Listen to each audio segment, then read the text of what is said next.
The man held high the Clash of Clans World Championship trophy, stood on the podium, bathed in the spotlight, and enjoyed the thunderous cheers and applause. He was just about to open his mouth to give his speech when his head felt like it was hit by a heavy hammer. The severe pain instantly tore his nerves apart. His vision went black, and his consciousness fell into the abyss. When he opened his eyes again, the magnificent stage had turned into a dilapidated, drafty wooden house. An old man rushed over, his face covered in snot and tears, and he sobbed wildly. "Chief, it's been 10 years. Moon City has been waiting for you for 10 whole years. Now, there are only ruins left." What? A level 10 castle turned into a level 0 village? All the treasures were stolen? The villagers were starving? And there was a girl waiting for him to rescue? Just when a man was in despair, he touched the mysterious crystal fountain of life in the village, and a cold mechanical voice exploded in his mind. "Bind successfully, SSS level skill evolve soldier has been activated.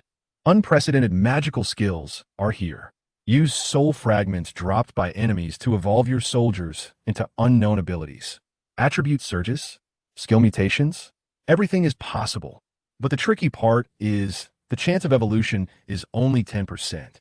The risk of losing everything is imminent. This isn't a cheat code, it's a life or death gambling machine." Now, relying on his champion-level tactical mind to deploy troops in this strange evolutionary system, the man can either lead the villagers to fight their way out of the bloody situation or be buried among the ruins. After understanding the situation, Xiao Ran waved his hand and shouted to the honest little man, "Dung Beetle, come here." However, just as he finished speaking, Xiao Ran seemed to remember something, and suddenly turned to look at the old man and raised the doubt in his heart. "By the way, old man, why is he called Dung Beetle?" The name Dung Beetle sounds like a creature that pushes dung balls, right? This sudden association inexplicably tickled Xiao Ran's funny bone.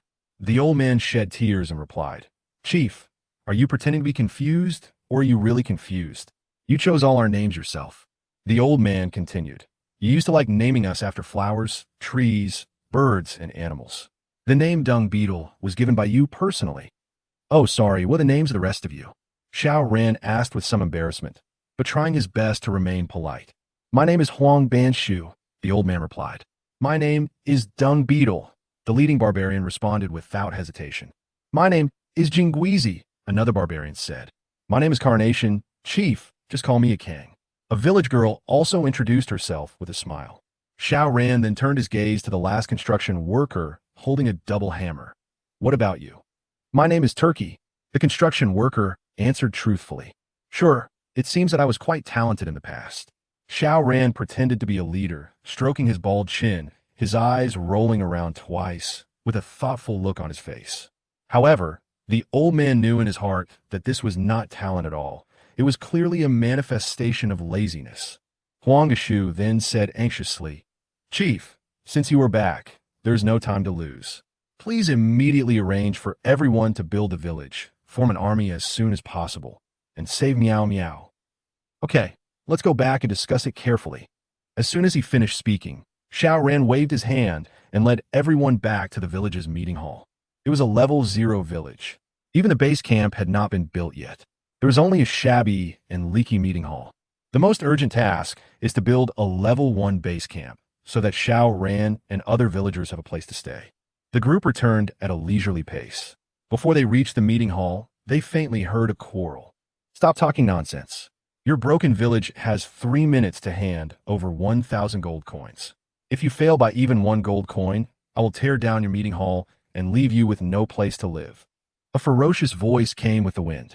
"Great Chief Black Wind, please have mercy on us and let us go.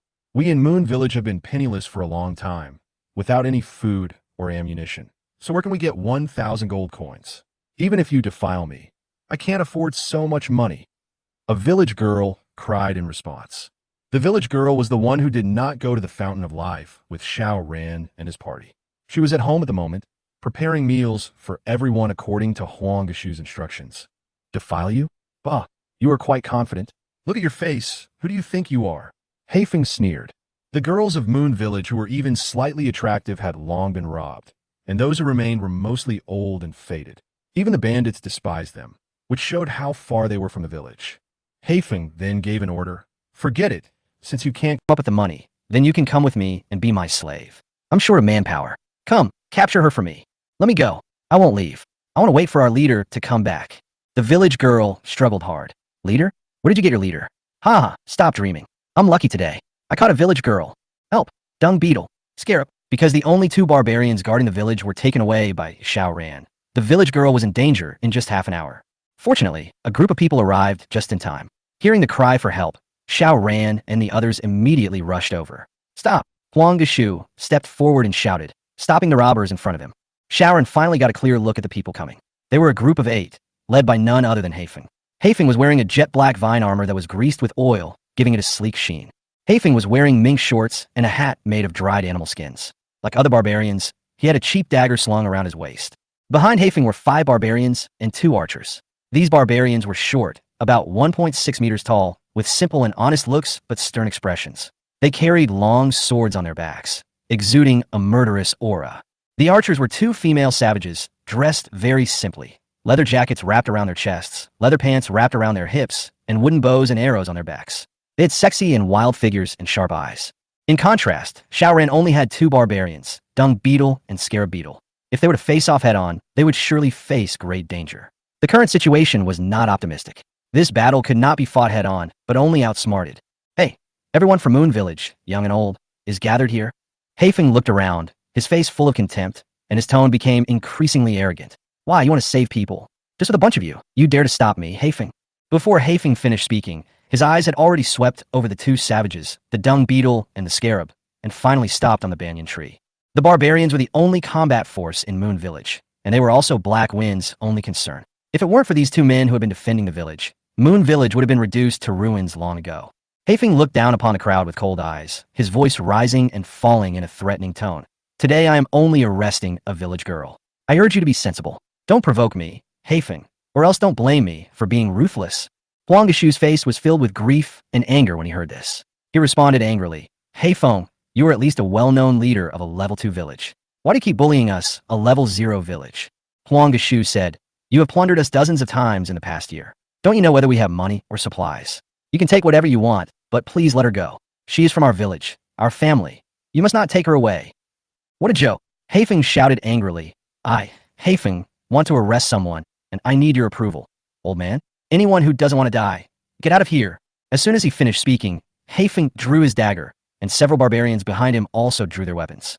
The sunlight shone on the blades, reflecting a dazzling cold light, which made Xiao Ran's eyes sting. 2 archers were already in position, their bows drawn, arrows pointed directly at Xiao Ran and his group. The Dung Beetle and the Scarab reacted quickly, taking 2 steps forward, swords drawn, and confronting Black Wind and the others. At this moment, Xiao Ran took 2 slow steps forward, his demeanor calm and his tone gentle as he said, wait a minute, we're indeed out of gold coins, but we still have a small bag of diamonds. Xiao Ran said this, holding up a small sack in his hand and shaking it in front of Haifeng. The sack made a very tempting ding-dong sound, with a faint sound of metal colliding, as if it were actually diamonds. Diamonds, the most precious trading currency in this world, can be used to purchase almost any resources and equipment, and their production is extremely rare and their value is immeasurable. Haifeng's eyes suddenly lit up. At this moment, the construction worker subconsciously touched his buttocks, pointed at the sack, opened his mouth, as if wanting to say something, but finally closed it again. Ha ha ha! I knew you guys in Moon Village were hiding some hidden treasures. Haifeng didn't hide his greed and urged excitedly, you actually have treasures like diamonds? Quick, bring it to me. Xiao Ran nodded in agreement, walked to a position 10 steps away from Haifeng, bent down 180 degrees, raised the sack high, and said loudly, thank you for not killing me, Chief. Here are 100 diamonds. I have counted them. Please take a look. 100? Haifeng was ecstatic. This was enough wealth to buy a complete set of low-level leader equipment. Haifeng felt so happy that he almost fainted, and there was no time for caution. Haifeng immediately sheathed his sword and ran toward Xiao Ran, praising him. Boy, I admire your sensible nature. Haifeng took the sack, and his dark face was almost laughing to pieces. By the way, kid, I don't think I've seen you before. Are you? There was a hint of suspicion in Haifeng's tone, but he lowered his head and started to open the sack halfway through his words. The sack was tied tightly. Haifeng was so anxious that he was sweating all over. He was frantically opening the sack, as if he was afraid that if he was a second late, the diamonds would fly away. At this moment, Xiao Ran slowly straightened his back. His expression suddenly changed, and a cold and strange voice came out of his mouth. The one who took your dog's life. Haifeng looked up suddenly. The bag had been untied, revealing not diamonds at all, but a pile of nails and nuts, which jingled crisply inside the bag. Haifeng's eyes widened in anger, his face filled with astonishment. Before Haifeng could react, Xiao Ran suddenly jumped up like a cheetah ready to attack, and kicked Haifeng on the knee, knocking him to the ground. Then he pulled out Haifeng's dagger with his backhand and put on Haifeng's neck. Beads of cold sweat broke out on Xiao Ran's forehead. It was obvious that this set of movements was not something he had practiced for a long time, but an outburst of his survival instinct. After all, Xiao Ran was an orphan who was adopted by a martial arts monk at a young age. In the temple, Xiao Ran trained with his master for many years, learning martial arts originally just for physical fitness, but never imagined that it would save his life today. Ah! The moment Xiao Ran held Haifeng hostage, the barbarians on the opposite side instantly became furious. "Protect the leader," someone shouted, and a group of brainless barbarians raised their weapons and rushed up without hesitation. 2 cold arrows followed, brushing past Xiao Ran's ears with a whoosh sound and almost hitting Xiao Ran's head. "Stop!" Xiao Ran shouted angrily, his voice full of unquestionable majesty. "If you don't want your leader to die, then stop right here." Xiao Ran cursed in his heart. These low-level soldiers were really stupid but determined. They saw their leader fall into the hands of the enemy, but they still kept charging forward. Xiao Ran tightened the dagger in his hand, and the blade had sunk into Haifeng's neck. Bright red blood trickled down the wound. The intense pain finally made Haifeng realize who was in front of him. He was so frightened that he shouted, "Stop! Stop now!" Following Haifeng's command, all the barbarians stopped in their tracks, looking at each other, all at a loss.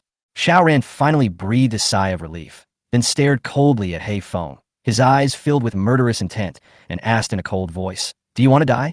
"No, no, no, Sir, spérame. I will give you whatever you want." Haifeng's eyes were full of fear, a fear that came from the depths of his soul, the fear of death.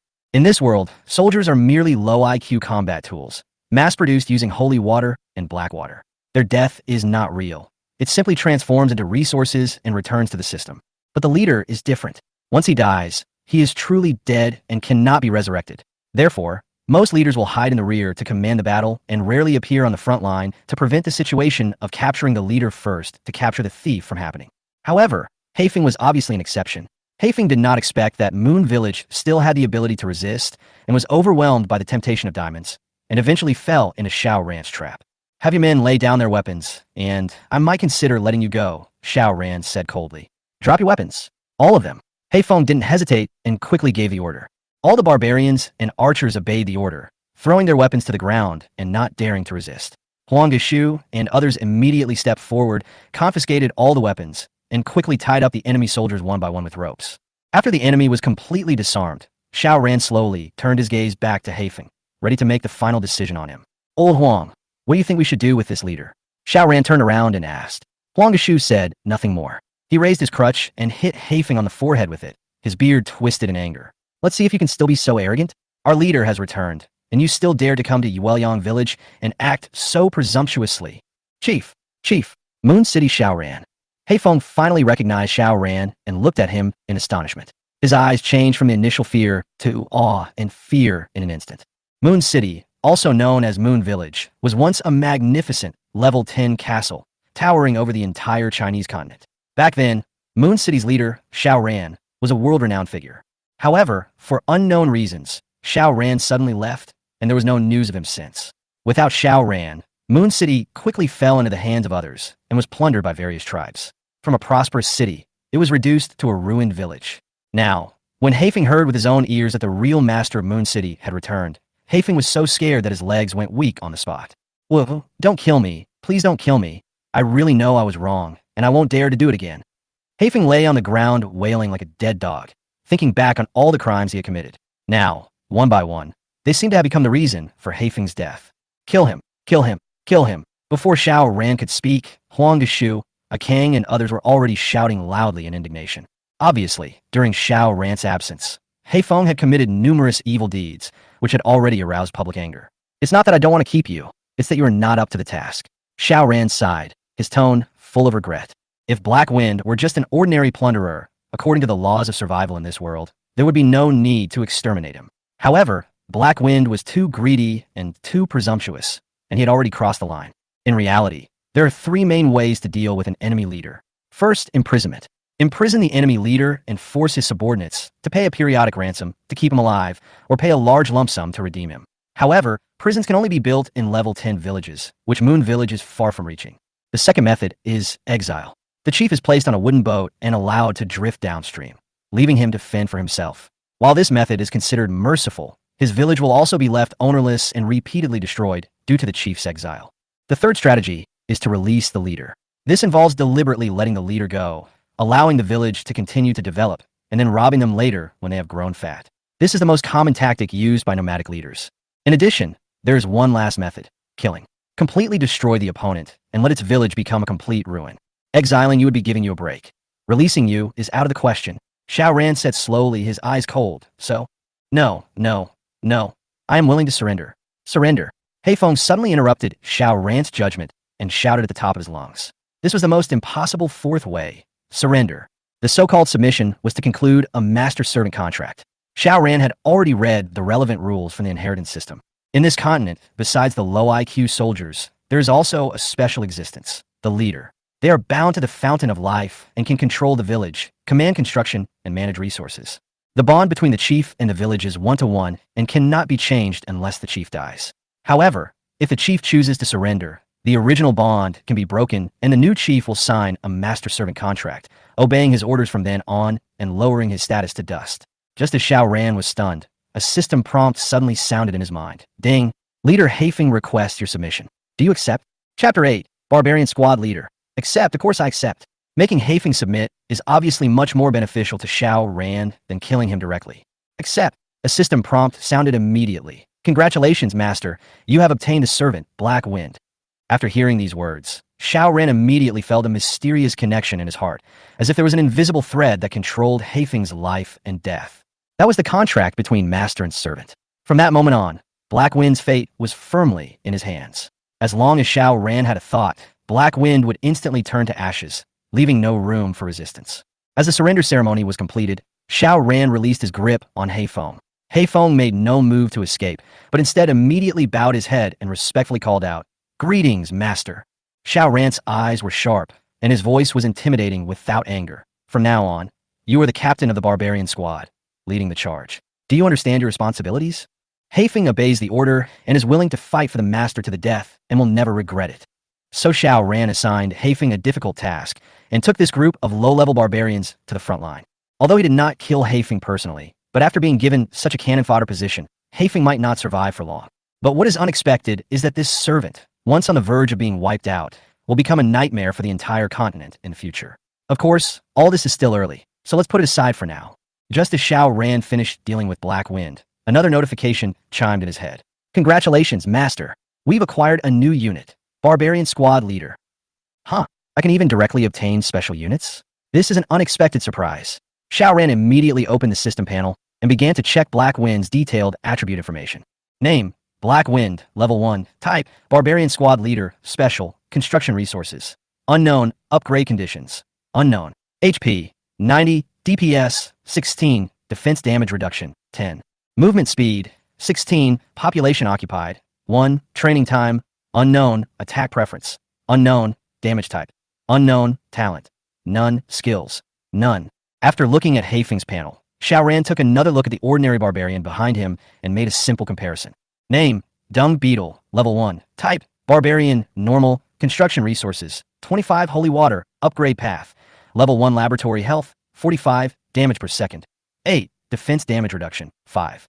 Movement Speed: 16, Population Occupied: 1, Training Time: 8 minutes. Attack Preference: None, Damage Type: Single, Talent: None, Skills: None. The difference is very obvious when compared. Black Wind's attributes are almost twice that of an ordinary barbarian. A typical barbarian leader, a real leader.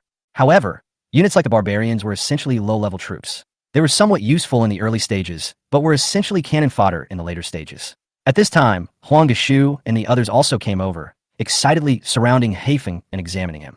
Heifeng, you have to be grateful to the chief. This is your chance to be a human being, soldier. Again, we will not pursue your bullying of us before. When the chief comes back, everything will be better. Wow, Jingguizi, look, we actually have a captain. The captain is so handsome. Xiao Ran watched from the side and did not stop him. Heifeng also showed great understanding and humility, not only bowing his head and apologizing to everyone one by one, but also professing his loyalty on the spot. Heifeng showed his unreserved loyalty to Moon City, which was led by Xiao Ran. After dealing with the issue of Haifeng's surrender, Xiao Ran turned his attention to the several barbarians and archers who were still tied up. After Haifeng's surrender, these troops had become ownerless units and no longer obeyed Haifeng's command. Because their intelligence is very low, without their master, they only have one instinct left: to protect their original village. Because of this, they began to struggle frantically, shouting, "Let me go, I want to go home. I want to defend the village." Xiao Ran already knew this rule, so he could only sigh and say to Haifeng, "Get rid of your former subordinates." "Yes, master." Haifeng agreed and immediately walked towards the tied barbarians and archers with a knife in hand. The knife flashed, and wisps of pink liquid splashed out. It wasn't blood, but holy water. Noticing this, Xiao Ran suddenly understood that the soldiers in this world were not truly living beings. They were like monsters in a game, transformed into mere data resources after being killed. Through the system interface, Xiao Ran clearly saw that the health bars of these soldiers were rapidly decreasing, eventually reaching zero. Afterwards, the few drops of holy water that had fallen from their bodies gradually vanished into thin air, as if they had never existed. The system prompt sounded again. "Congratulations, master. You have obtained 30 holy waters and 7 soul fragments." Soul fragments? Xiao Ran's eyes lit up. This wasn't just any ordinary material, but a rare resource. Chapter 9. Going fishing. Soul fragments are the only material necessary for unit evolution. For Xiao Ran, his future as king in this unfamiliar world depends entirely on this incredible SSS skill. Unit evolution. Xiao Ran quickly opened the barbarian's evolution interface in the system, wanting to see what he could do now. Barbarian, type, soldier, evolution count, 0. Normal evolution. Consume 100 soul fragments and have a 10% chance to obtain a sword barbarian. This soldier excels with dual daggers, with attack and defense attributes doubled and attack speed increased by 50%. Normal evolution. Consume 100 soul fragments, with a 10% chance to obtain stone skin barbarian. Their body becomes as hard as rock, their attack and defense attributes are doubled, and they receive an additional 50% damage reduction. Normal evolution. Consume 100 soul fragments, with a 10% chance to obtain sprinting barbarian. Agile and nimble, their attack and defense attributes doubled, and their movement speed increased by another 20%. Normal evolution. Consumes 100 soul fragments, with a 10% chance to obtain ice barbarian. Attacks have a freezing effect, reducing the attack speed of surrounding enemies by 20%. Note, you can only choose one evolutionary direction at a time, and there is no turning back. After reading these options, Xiao Ran was silent for a while, with a helpless expression on his face. The first evolution requires 100 soul fragments, and Xiao Ran has only obtained 7 now, which is far from enough. And the most important thing is that even if you collect 100 fragments, the success rate is only 10%. If you fail, there will be no result at all. But then again, if the evolution is successful, the combat effectiveness of the troops will undergo a qualitative change, and it will not be a dream for one evolved troop to defeat 10 ordinary troops. It must be said that the strength of this evolution system is indeed outrageous. But back to reality, Xiao Ran is now running out of basic resources, let alone evolution. There are only a few soul fragments, the barracks have not been restored, and even the food collector is in tatters. Faced with this situation, Xiao Ran can only give up evolution temporarily and consider how to survive first. At this moment, rebuilding the village, repairing the barracks, and restoring resources are the top priorities. Even the plan to save the Miao Miao, mentioned by Huang Geshu, can only be implemented after the barracks are built. After sorting out his thoughts, Xiao Ran began to arrange everyone's tasks. Xiao Ran looked at Haifeng and said, "Since you are now mine, your village is now a resource warehouse. Come with me to plunder some resources later." He turned to look at the 2 soldiers beside him and said, "Dung Beetle, Scarab Beetle, you 2 are going to join us." Then, Xiao Ran looked at the banyan tree and said, "Mr. Huang, please lead your team of craftsmen to repair the meeting hall. We need to upgrade it to a first-level base camp." Finally, Xiao Ran's eyes swept over a Kong and another village girl. "You 2 just stroll around and see if there's anything else you can pick up." After saying that, Xiao Ran raised his arms and shouted, "All right, let's split up and act accordingly. Put all our strength into it and beat him." "Yes, Chief." Everyone's blood boiled, and they responded in unison, as if their fighting spirit was suddenly ignited. 10 minutes later, Xiao Ran, armed with a simple wooden bow, set off towards the forest with Haifeng and 2 soldiers. From the system's memory, Xiao Ran gained a general understanding of the surrounding terrain. Moon Village is surrounded by different landscapes. One side is backed by mountains, the other faces the water, one side is bordered by ancient forests, and the other by the official road. The side facing the mountains is connected to the legendary Dark Forest, which hides mysterious magical creatures and is considered a top-notch forbidden area on the continent. When Moon Village was at its most glorious, the castle was upgraded to level 10, but even so, no one dared to enter the Dark Forest. On the water side, there is a boundless blue sea, with waves crashing against the shore, and in the distance, a mysterious island seems to be looming. However, there are often songs coming from there in the middle of the night and terrifying storms, so no one dared to venture near. The forest in the south is called the Elf Forest. It is the nest of the Goblin tribe. It also hides elemental elves, rare materials, and even the road to the Dwarf Hill and the Dragon's Lair. The official road to the east is the main transportation route for various villages and the key area for hunting resources. Speaking of this, we have to mention the term fishing. Fishing is a common practice among tribes, and they specifically target villages where the leader is absent or has been unmanaged for a long time. These villages have weak defenses and serious resource overflows, making them good places to pick up bargains. The most important thing is that fishing does not require head-on combat, and the troops can retreat safely. It is a low-risk and stable return strategy. Of course, whether you can encounter a big fish depends on luck. After all, many villages have long been targeted by other leaders. At this moment, Xiao Ran was ready to take a few people to take a trip on the official road to try his luck and see if he would be lucky enough to come across a lucrative fish. Chapter 10, Attack. Black Wind Village. Xiao Ran led the 3 barbarians on a trek for a full hour before finally arriving at the territory of Black Wind Village. This world is so troublesome. I even have to run around the map to fish. Xiao Ran couldn't help but complain while wiping the sweat off his face. After all, reality and games are two different things. Click the search button in the game, and the system will automatically match enemies immediately. In reality, you have to search village by village to find them. Standing outside Haifeng village, Xiao Ran adjusted his mood and began to carefully observe the village that was about to be robbed. Haifeng village is a level 2 village. There are not many buildings overall, but the layout is quite compact. There are about 10 buildings that can be counted at a glance. There are 2 gold mines, 2 holy water collectors, 1 gold storage tank, and 1 holy water bottle, as well as a barracks and 2 training camps. In terms of defense, the village is equipped with an archer tower and 2 cannons, but the surrounding walls are broken like a pile of debris. But Xiao Ran didn't look at the resources at first, but instead focused on the defensive buildings, especially the arrow towers and cannons. In a low-level village, these 2 were the backbone of defense. As long as they were destroyed, the rest would be in his pocket. Although villages usually have a small number of garrisons, they are useless. The real power lies in the defensive facilities. Xiao Ran glanced at the entire formation and couldn't help but frown. This formation is really vulnerable. Xiao Ran turned to look at Haifeng, his tone full of disdain. Are you sure you built this shabby village? Haifeng's face flushed immediately, and he lowered his head and answered honestly, Yes, master. Xiao Ran's tone suddenly changed, his face filled with disappointment. I was originally planning to just grab some resources and then withdraw, but after seeing your broken formation, I decided to dismantle it. Xiao Ran said, You are my servant. How can I, as the leader, put my face aside with your level? Haifeng's face flushed red as he whispered back, Master, this is already the strongest level 2 formation within 10 miles. Within 10 miles? How many level 2 villages are there? There's only me. Then what are you talking about? Xiao Ran kicked Haifeng directly, knocking him to the ground, and he rolled 3 meters away in embarrassment. Stop talking nonsense and prepare to attack with me, Xiao Ran said, turning around and preparing to lead his men into action. Wait, master.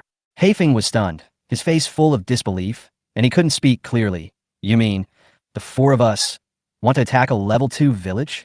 The expression on Haifeng's face simply said, Master is crazy. Nonsense, what else? Xiao Ran spread his hands, looking as if it was a matter of course. Upon hearing this, Haifeng's knees softened, and he rolled and crawled to Xiao Ran, hugging his thighs and crying, Master, I am loyal to you. Why are you asking me to die? Please have mercy on me. All right. Did I tell you to go and die? Xiao Ran kicked the greasy, burly man Haifeng away with disgust. When others attack a level 2 village, they send dozens of soldiers together. What are the 4 of us supposed to do? Haifeng wailed, curling himself up into a ball, as if he would be sacrificed to the gods in the next second. Xiao Ran was too lazy to explain and wave his hand. Stop talking nonsense and just follow my command. Xiao Ran knew in his heart that these soldiers had low IQs. Although Haifeng was the leader, his brain was obviously not very bright either. Under conventional tactical thinking, attacking a level 2 village does require dozens of soldiers to advance together, especially when facing city wall defenses. The ordinary troops were stuck outside the wall, bombarded by cannons and arrow towers, suffering heavy casualties. By the time they broke through, there were only a few left. But in Black Wind's village, it wasn't a formation at all, more like a random stall set up by the villagers. The city walls were fragmented, with no defensive lines at all. The cannons were scattered all over the place, with no coordinated defense at all. The funniest thing was that the arrow tower stood alone next to the base camp, looking like a decoration. After observing the formation, Xiao Ran quickly deployed his tactics. Black Wind, attack from the 6 o'clock position and draw the fire from the first cannon. Dung Beetle and Scarab Beetle, Follow Black Wind closely and quickly take out the 6 o'clock cannon. Then Black Wind will retreat, with Dung Beetle leading the way. Continue advancing to the 9 o'clock position to deal with the second cannon. Attention, do not enter the core area and avoid the Arrow Tower's attack circle. Finally, the Dung Beetles retreat, and the Scarab Beetles take the front row, rushing over to destroy the Arrow Tower. The entire rhythm must be done according to my instructions. Although this set of operations only relies on 4 people, the advantage is that the formation is too poor and precise execution can break the formation. Haifeng sweated profusely after hearing this, but under Xiao Ran's pressure, he could only nod repeatedly. I understand. Understood. Understood. The 3 said in unison. Xiao Ran nodded with satisfaction. Very good. I'll count to 3, and the entire army will attack. With an order, the 4 of them began to act, officially launching the cleaning war against the Black Wind village. Chapter 11. I've never seen anything like this before. As the team leader, Haifeng is thick-skinned and strong, and has a strong ability to withstand blows. Holding a dagger in his hand, he rushed to his former nest first. The Dung Beetle and Scarab Beetle followed closely behind, and the 3 of them roared like a string of candied haws, charging towards Black Wind village. Xiao Ran pulled out the wooden bow from his back, ready to strike at the critical moment and fire an arrow. As soon as they approached the village within 50 steps, the village immediately fell into chaos, with chickens and dogs running and screaming. The villagers saw that the situation was not good, dropped their farm tools, and fled in all directions, desperately hiding behind their houses. Because Haifeng had already taken away all the troops, there were no defenders left in the village. Only 2 cannons and a lonely arrow tower were struggling to hold on. It is worth mentioning that the cannons in this world are not dead objects, but armed firepower operated by the barbarians hiding in them and operating them with their own hands. These barbarians who were operating the cannons were frantically loading ammunition and firing wildly at Haifeng and his group. The archers on the arrow tower were also shooting nervously, with their bowstrings stretched to their full length, but all the arrows they shot missed the target and deviated by a few steps. Because Xiao Ran's attack angle was very tricky, he just avoided the range of the arrow tower and the cannon in the distance. The only thing that could attack them was the cannon they were facing head-on. Boom, boom, boom. Several gunpowder bombs from the cannon hit Haifeng one after another, raising clouds of dust. But Haifeng was thick-skinned and strong-willed, with twice the HP of an average barbarian, and he managed to withstand 7 or 8 shells without falling. Monster! Several villagers who hadn't been able to escape saw this scene and screamed in fear. Black Wind was hit by the shells and grimaced. The pain was even more severe. His rage soared, and he rushed to the cannon while roaring. Then, Black Wind swung his short knife and slashed at the turret, sparks flying everywhere. The Dung Beetle and the Scarab followed closely behind, and the 3 of them fought side by side, hacking and slashing around the cannon. Xiao Ran, on the other hand, drew his bow and shot an arrow from a distance, aiming at the barbarian in the cannon turret. However, the arrow missed its target and was blocked by a magical energy shield. It turned out that all buildings in this world were protected by a shield, and this magic would only dissipate when the building's health dropped to 0. Haifeng took the damage while working hard to output, but as time went on, his health dropped rapidly, and it seemed that only a little blood was left. Haifeng closed his eyes, as if he had already recited his last words in his mind. My master is so cruel that he killed me here, just when Haifeng thought he was going to die in the artillery fire. Bang! With a loud bang, the cannon turret finally collapsed under the blade and completely collapsed. Haifeng opened his eyes and looked at the fallen turret in front of him. He was completely stunned, his face full of disbelief. The Dung Beetle behind him had already roared and rushed towards the second cannon. I am still alive? Haifeng murmured. Don't just stand there. Go help. Xiao Ran's command came from afar. Haifeng finally reacted. A burst of ecstasy rushed to his head. The master's calculation was too ingenious. At the moment he was almost dead, the cannon fell first. This precise calculation was simply terrifying. Not daring to neglect it, he immediately swung his sword and followed up, continuing to chop at the second turret. This time, the Dung Beetle was able to hold out longer, giving Black Wind more opportunities to attack. Coupled with Black Wind's high attack power, the 3 of them worked together seamlessly. Just as the Dung Beetle was about to collapse, the 3 of them worked together at the last moment to destroy the second cannon. Then, the Scarab Beetle rushed to the front, aiming for the last arrow tower. Although the arrow tower had a long range, its attack power was much weaker than the cannon, and it seemed that the Scarab Beetle was doomed. But that tiny bit of damage was just a hair's breadth away, allowing Jingguizi to narrowly escape death. The entire battle unfolded exactly as Xiao Ran had calculated.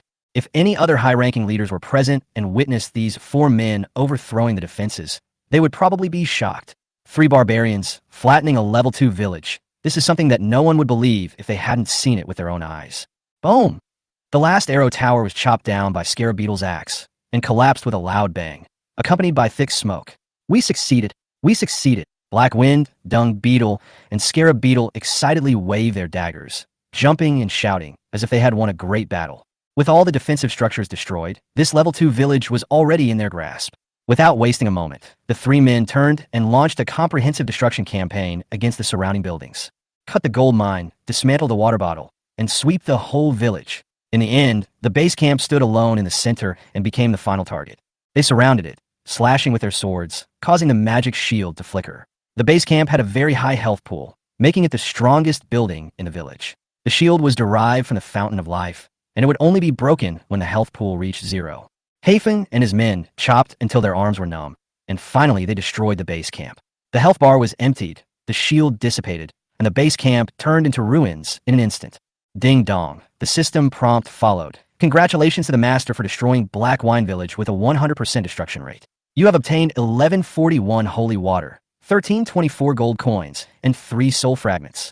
Chapter 12. Recruiting villagers. Not bad, not bad. Xiao Ran heard the system's prompt sound. A satisfied smile appeared on the corner of his mouth, and he nodded slightly. All the resources gained from conquering this level 2 village had been automatically deposited into the system warehouse, a complete success. A rough calculation showed that the rewards from this wave of destruction were enough to upgrade Xiao Ran's village to level 1, and the resources were more than enough.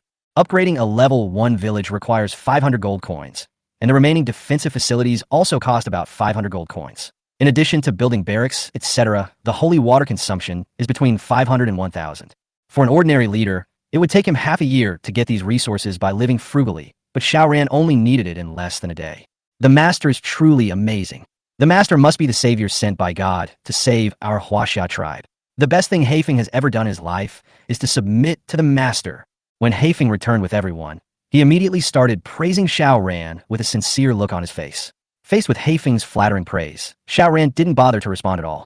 The few of them now had very little health left. If they wanted to fully recover, it would take at least several hours.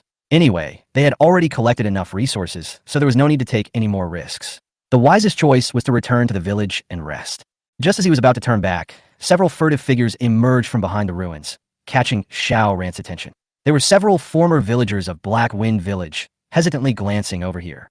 Villagers are the true indigenous people of this world, full of flesh and blood, emotions and intelligence, and are complete living beings capable of reproduction. They are skilled in various life skills such as farming, construction, cooking, and gathering, and are an important labor force for the development of the village. But they cannot participate in the battle. Once the war breaks out, they will hide and return quietly after the storm has passed. Those villagers with outstanding talents may even have the opportunity to be chosen by the Fountain of Life, sign a contract, and become the leader of a village. Therefore, recruiting villagers is crucial to the growth of a village. Xiao Ran was worried about the shortage of manpower, and when he saw these sneaky villagers, an idea immediately popped up in his mind. Xiao Ran stood up, waved at them, and said loudly, "Don't hide, come out." Hearing Xiao Ran's voice, those people were frightened at first, and then, led by a strong man, 5 villagers walked out cautiously. "Your former leader has surrendered to me, and this village no longer belongs to you. If you want to survive, you now have only 2 choices, surrender or destruction." Xiao Ran said directly. He didn't have time to beat around the bush. In fact, there are 2 ways to obtain villagers, recruiting or plundering. However, plundering requires strong military support and may cause damage to villagers, which is extremely detrimental to development. With Xiao Ran's current military strength, it was not appropriate to use force, so he could only adopt a gentle approach. Several villagers exchanged glances, especially when they stared at Haifeng. Their eyes were full of vigilance. Seeing this, Xiao Ran raised his eyebrows, his eyes flashing, and turned around to grab Haifeng's ear. "Have you bullied them before? Look how scared they are. They don't dare to come near me." Haifeng howled in pain. "Master, spare me. Please let go. I won't do it again." After releasing Haifeng, Xiao Ran softened his tone and turned to the villagers, saying, "Don't be afraid. Haifeng is mine now. I guarantee in the name of Moon City that he won't bully you again." Moon City. The villagers were visibly shocked when they heard these 3 words. The burly man in the lead opened his eyes wide, stepped forward and asked hurriedly, "Are you the Lord of Moon City, Xiao Ran?" "Yes, it's me." Xiao Ran nodded slightly. "Oh my god, it's actually Lord Xiao Ran. I feel like I'm dreaming. I've long heard that Moon City is incredibly powerful, feared by all, and its leader is incredibly handsome. Seeing him today, he's truly extraordinary. Becoming a citizen of Moon City is an honor we dare not even dream of." Several villagers suddenly became excited, gathered together, and whispered, casting admiring glances from time to time. Not long after, the burly man leading the group stepped forward, clasped his hands together, and saluted respectfully. "Thank you for your kindness, Chief. On behalf of all the villagers of Black Wind Village, I earnestly request to join Moon City." Xiao Ran was stunned for a moment, somewhat surprised at how smoothly this development had unfolded. The mere name, Moon City, had already attracted villagers to join him, without the need for further recruitment. Xiao Ran felt a surge of blood in his heart, and he took a deep breath. As the saying goes, the righteous are never alone. Those who follow the right path have many supporters. It seems that rebuilding Moon City and restoring its former glory is no longer an unattainable dream. Chapter 13. Mass production by all. At dusk, Moon Village was shrouded in a layer of warm glow, and the clouds in the sky seemed to be painted with brilliant watercolors, as beautiful as a fairyland. The leader is back. Look, the leader and the others are back. From the end of the official road, Xiao Ran appeared on the horizon with 3 barbarians and 5 newly surrendered villagers, and gradually walked into the village. Huang Geshu and his group of remaining staff immediately came forward, their eyes red with excitement. "Did you find anything new today?" Xiao Ran asked Huang Geshu and the others with a smile. "Chief, I have repaired the meeting hall with the construction workers, and am waiting for you to come back and give the order to upgrade it." Huang Geshu reported solemnly. "When I was fetching water from the river, I picked up a crystal-clear pearl and presented it to our dear chief." The village girl Akang blushed and handed over a pearl as round as a pigeon egg. "When I was picking wild vegetables in the north of the village, I found a stone tablet with strange words engraved on it under a big tree." Another village girl, Sunflower, also named Ayang, hurried forward to report. "Well done." Xiao Ran took the pearl from Akang, picked it up between his fingertips, and examined it against the light of the sky. The pearl was as round and translucent as milky white crystal, naturally flawless. If it were auctioned on Earth, it would fetch a sky-high price. "Akang, thank you for your hard work," Xiao Ran said as he casually tossed the pearl to Turkey, the construction worker. "Here, make me a big gold chain to hang it from." Turkey's expression froze, and he looked miserable. "Elder Huang, I'm an architect, not a dwarf craftsman. How can I make a gold chain for the leader?" "The chief asked you to do it because he believes in your ability." Huang Banshu raised his crutch and hit Turkey on the head. "Even if you use a hammer to knock a little bit, you will knock out a gold chain." "Yes, sir. I will live up to the chief's expectations," Turkey said with a bitter face, but he had no choice but to take on this technical job. Although it was late, there was no time to waste in village construction. Xiao Ran led everyone to the meeting hall. Looking at the repaired hall, a look of determination flashed in his eyes. "System, upgrade the base camp." He stood still and gave the order, his voice low and full of unquestionable authority. The villagers all stopped what they were doing, and Huang Geshu was so excited that he almost cried. After 10 years, they finally received the order from their leader to upgrade their base camp. As a command was issued, Xiao Ran immediately heard a system prompt in his mind. "Master's current gold, 1324. Upgrading the base camp to level 1 will cost 500. Remaining gold, 824. Upgrade time, 12 hours. Confirm. Confirm." As the words fell, a blinding light suddenly shone in the distance, causing everyone to instinctively look westward. That light was actually coming from the Fountain of Life. Although the Fountain of Life was nearly 1,000 meters away from the meeting hall, its light was bright enough to illuminate the entire village. Mysterious magical energy waves permeated the air above the spring, spreading out in circles of brilliant color and beauty. The same energy fluctuations soon appeared above the conference hall, and the two echoed each other with magnificent momentum. "Get to work. Get started." Turkey was fiddling with pearls when he suddenly rushed into the hall as if struck by lightning. He picked up 2 hammers and started smashing. Xiao Ran could clearly feel that the construction workers seemed to be pulled by an invisible force and were automatically executing the upgrade commands. But the next moment, the system prompt came again. "Master, please collect wood and ore for the workers. If the resources are insufficient, the upgrade project will be aborted." Damn, they even need materials? Xiao Ran finally understood. It turned out that holy water and gold coins were just startup costs. Actual construction still required real construction resources. "Everyone, listen to my orders and follow me to chop wood and dig, or hurry." Seeing that it was almost dark, Xiao Ran did not dare to delay and quickly gathered people to replenish resources. "Don't worry, Chief." Huang Geshu stepped forward, his tone firm and confident. "Although we've been plundered over the years, we still have a lot of timber and minerals hidden in the village." As he spoke, the banyan tree instructed the dung beetle and the scarab beetle, "Go to the cave on the west side of the mountain and drag the wood back. We can help too. We'll come too." The newly surrendered villagers were not ambiguous when they heard the mission and volunteered to participate. "You guys have to go to the mine by the river and drag the ore back, and you have to act quickly." Huang Geshu arranged another group of people, and the tasks were clearly divided and organized.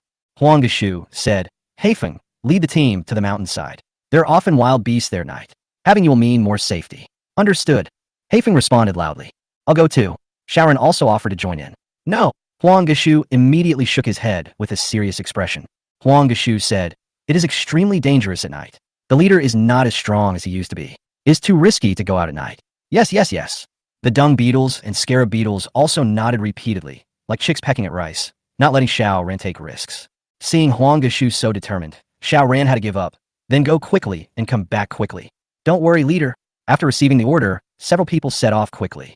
As night fell and fires began to grow, the village gradually became lively. Several village girls lit a bonfire in the open space, illuminating the night, and the aroma of hot meals began to fill the village. The new arrivals were incredibly efficient, hauling back 2 full carts of ore. Without even taking a breath, they set off with torches for second haul. Haifeng and his team also successfully brought back timber, piling it up in carts beside the meeting hall. Huang Geshu stood at the door directing the transport, his eyes gleaming with long-lost hope. The girls cooked and served hot soup and white rice to the tired villagers, creating a harmonious atmosphere that felt like a festival.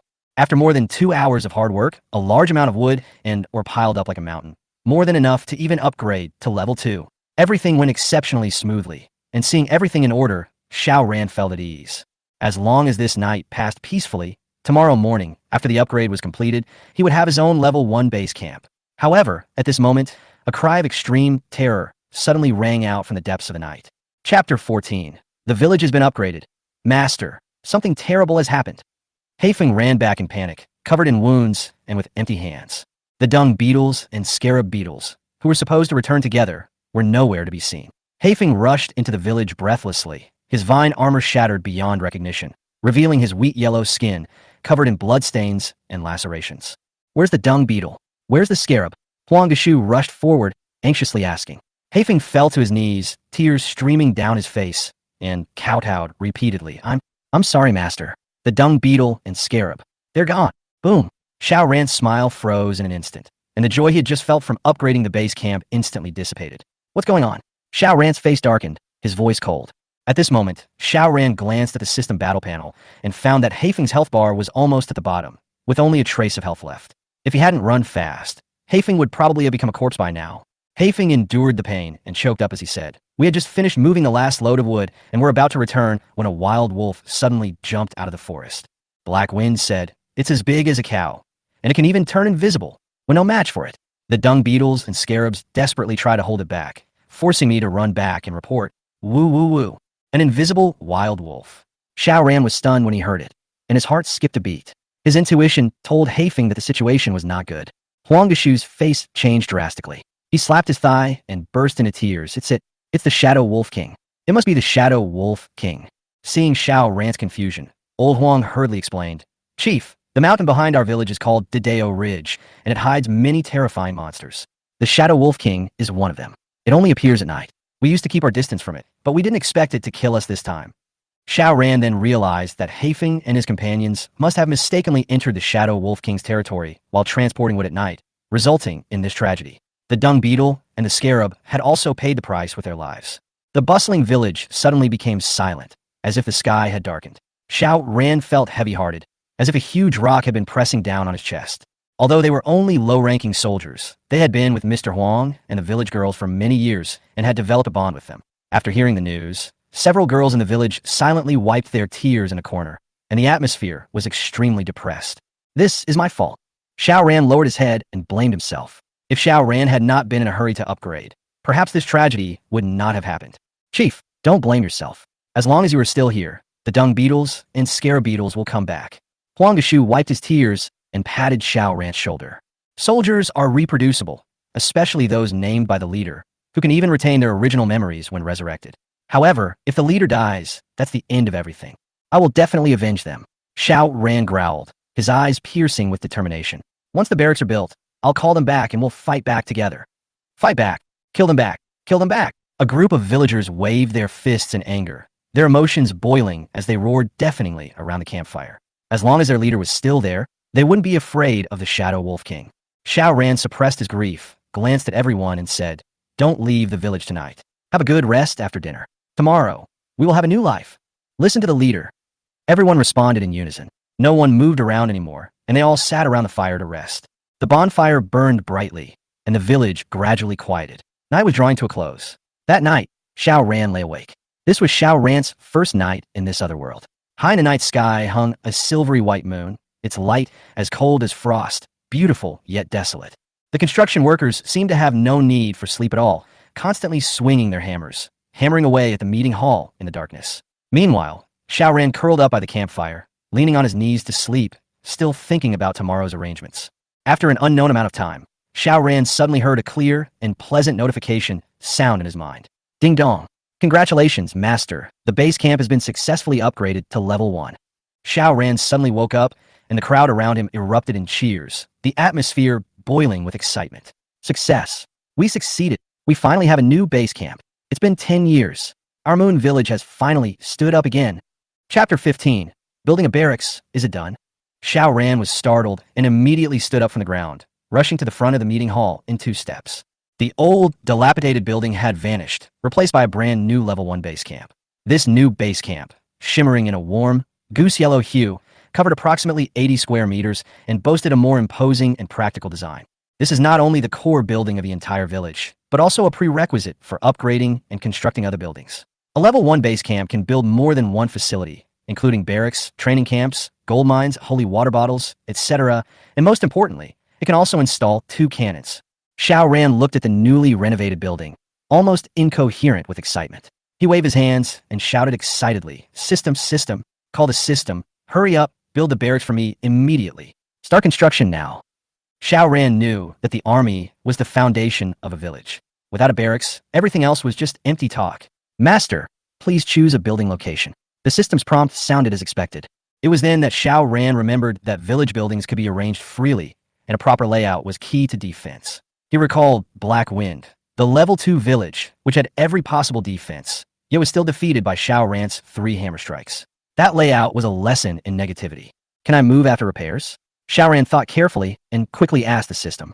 Yes, each time a building is moved, it will cost 10% of the upgrade resources. The system answered simply. 10% of resources is completely acceptable. The key is flexibility. Xiao Ran looked around the village, carefully examining the terrain for a full 5 minutes before finally choosing a direction. Xiao Ran pointed to the open space east of the village, near the official road, and said, System, the barracks will be built here. Confirmed.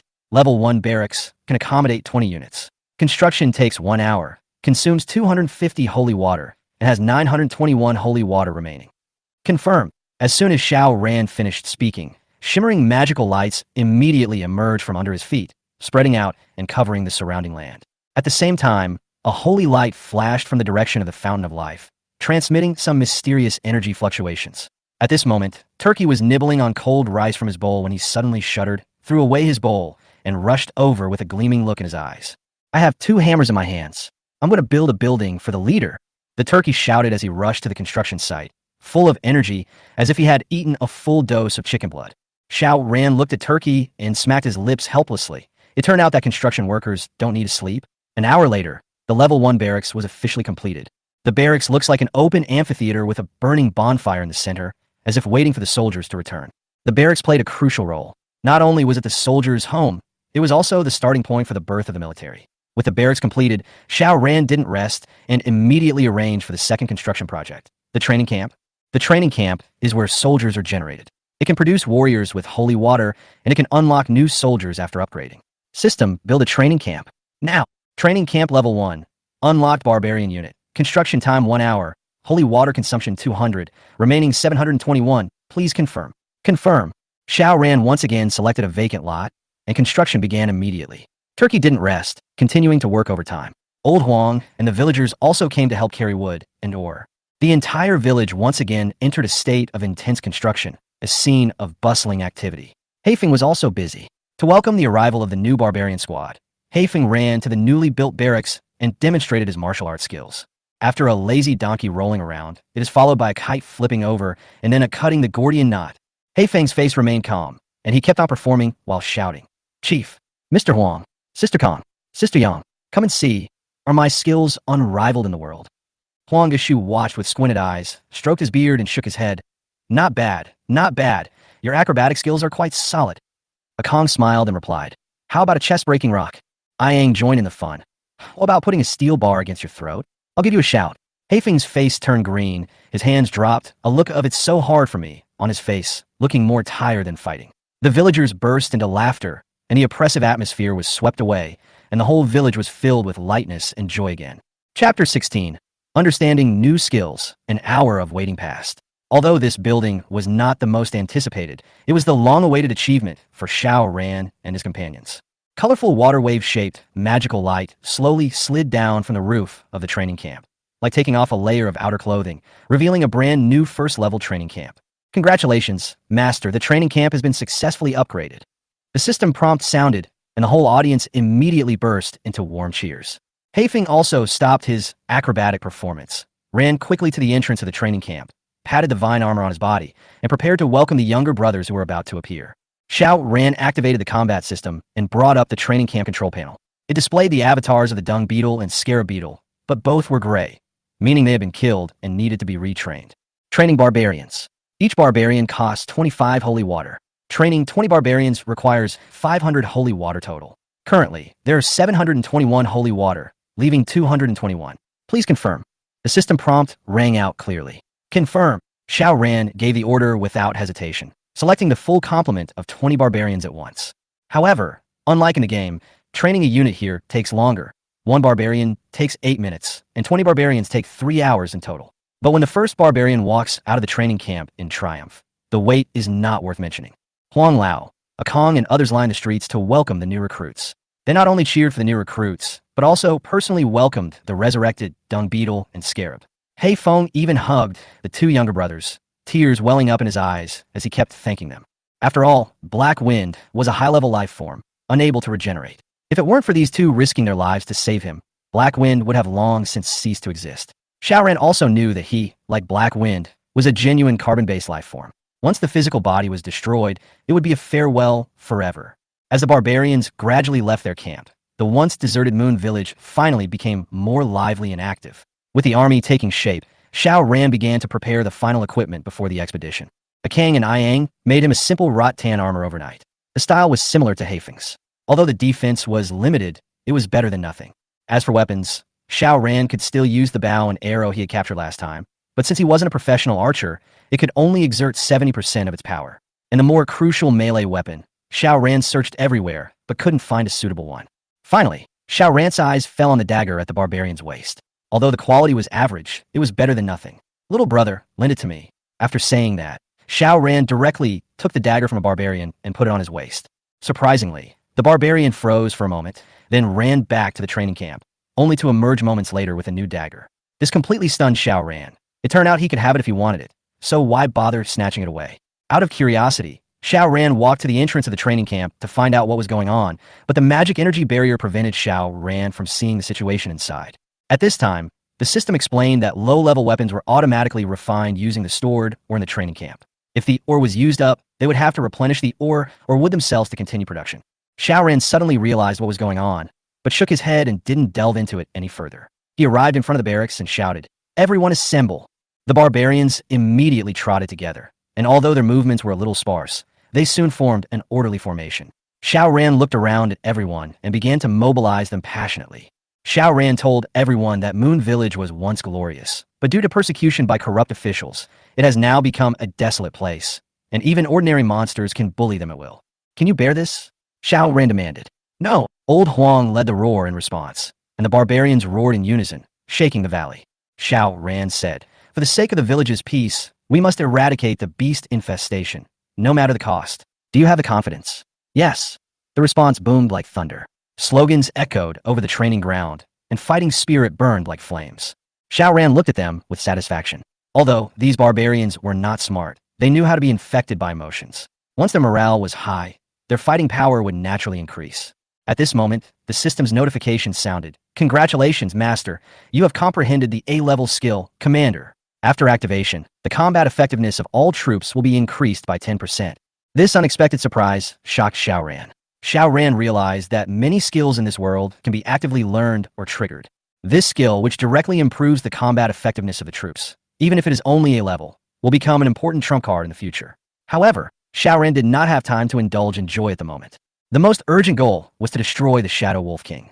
Xiao Ran led the barbarian army, and under the guidance of Old Huang, they marched towards the Shadow Wolf King's lair, accompanied by slogans and braving the scorching sun.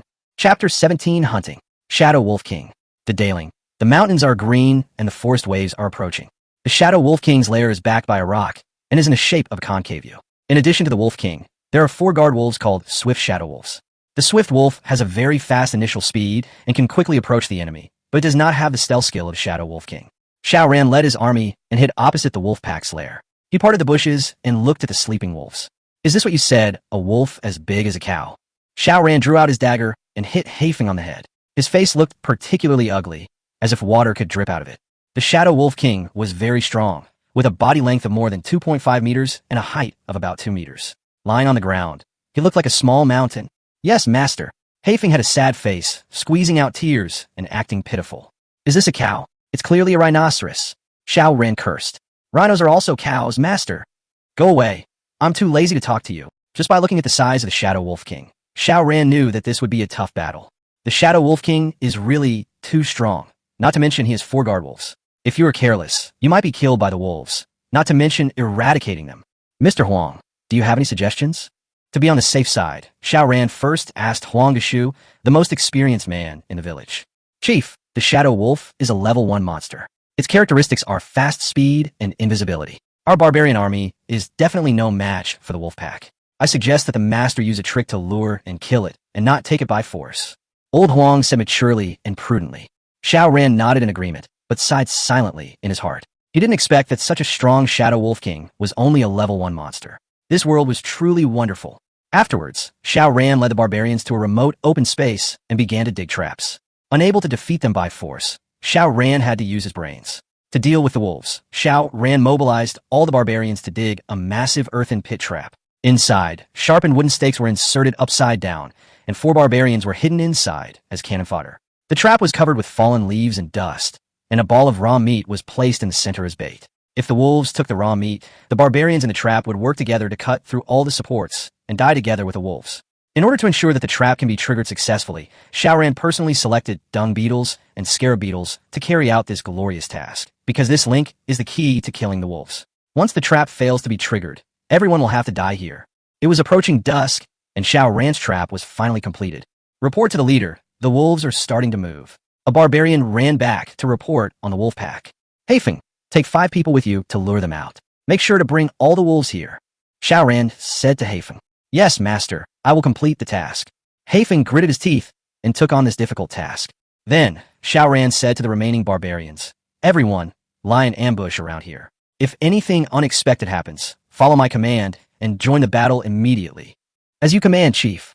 After Xiao Ran finished speaking, he climbed up a tree alone, waiting for Haifeng to come back. After a while, there were chaotic footsteps in the distance and Haifeng screams, help, master, help. Behind Blackwind were 4 lightning-fast Swift Shadow Wolves and a Shadow Wolf King as big as a hill. The Swift Shadow Wolves were very fast. After spotting Blackwind, they killed 4 barbarians on the spot and continued to chase him without stopping. Climb the tree. Xiao Ran frowned. It was too late for Haifeng to escape back, so he could only let Haifeng save his life temporarily. The wolves moved too fast, and it would be a death wish for the barbarians to lure them out. But this was also a helpless move. Hearing Xiao Ran's order, Haifeng climbed up a tree in a hurry and escaped the disaster. The wolves could not climb trees. After losing their target, they began to wander around the trap and soon found the bait. There's hope. Xiao Ran's eyes lit up and his heart was in his throat. The wolves began to walk towards the bait cautiously, without any precautions. 1 head, 2 heads, 3 heads for heads. All 4 Swift Shadow Wolves entered the trap, but something happened that made Xiao Ran nervous. The trap did not respond at all. What the hell? What are the dung beetles and the scarab beetles doing? Cut down the racks, cut down the racks. Xiao Ran was so anxious that he was running around in circles.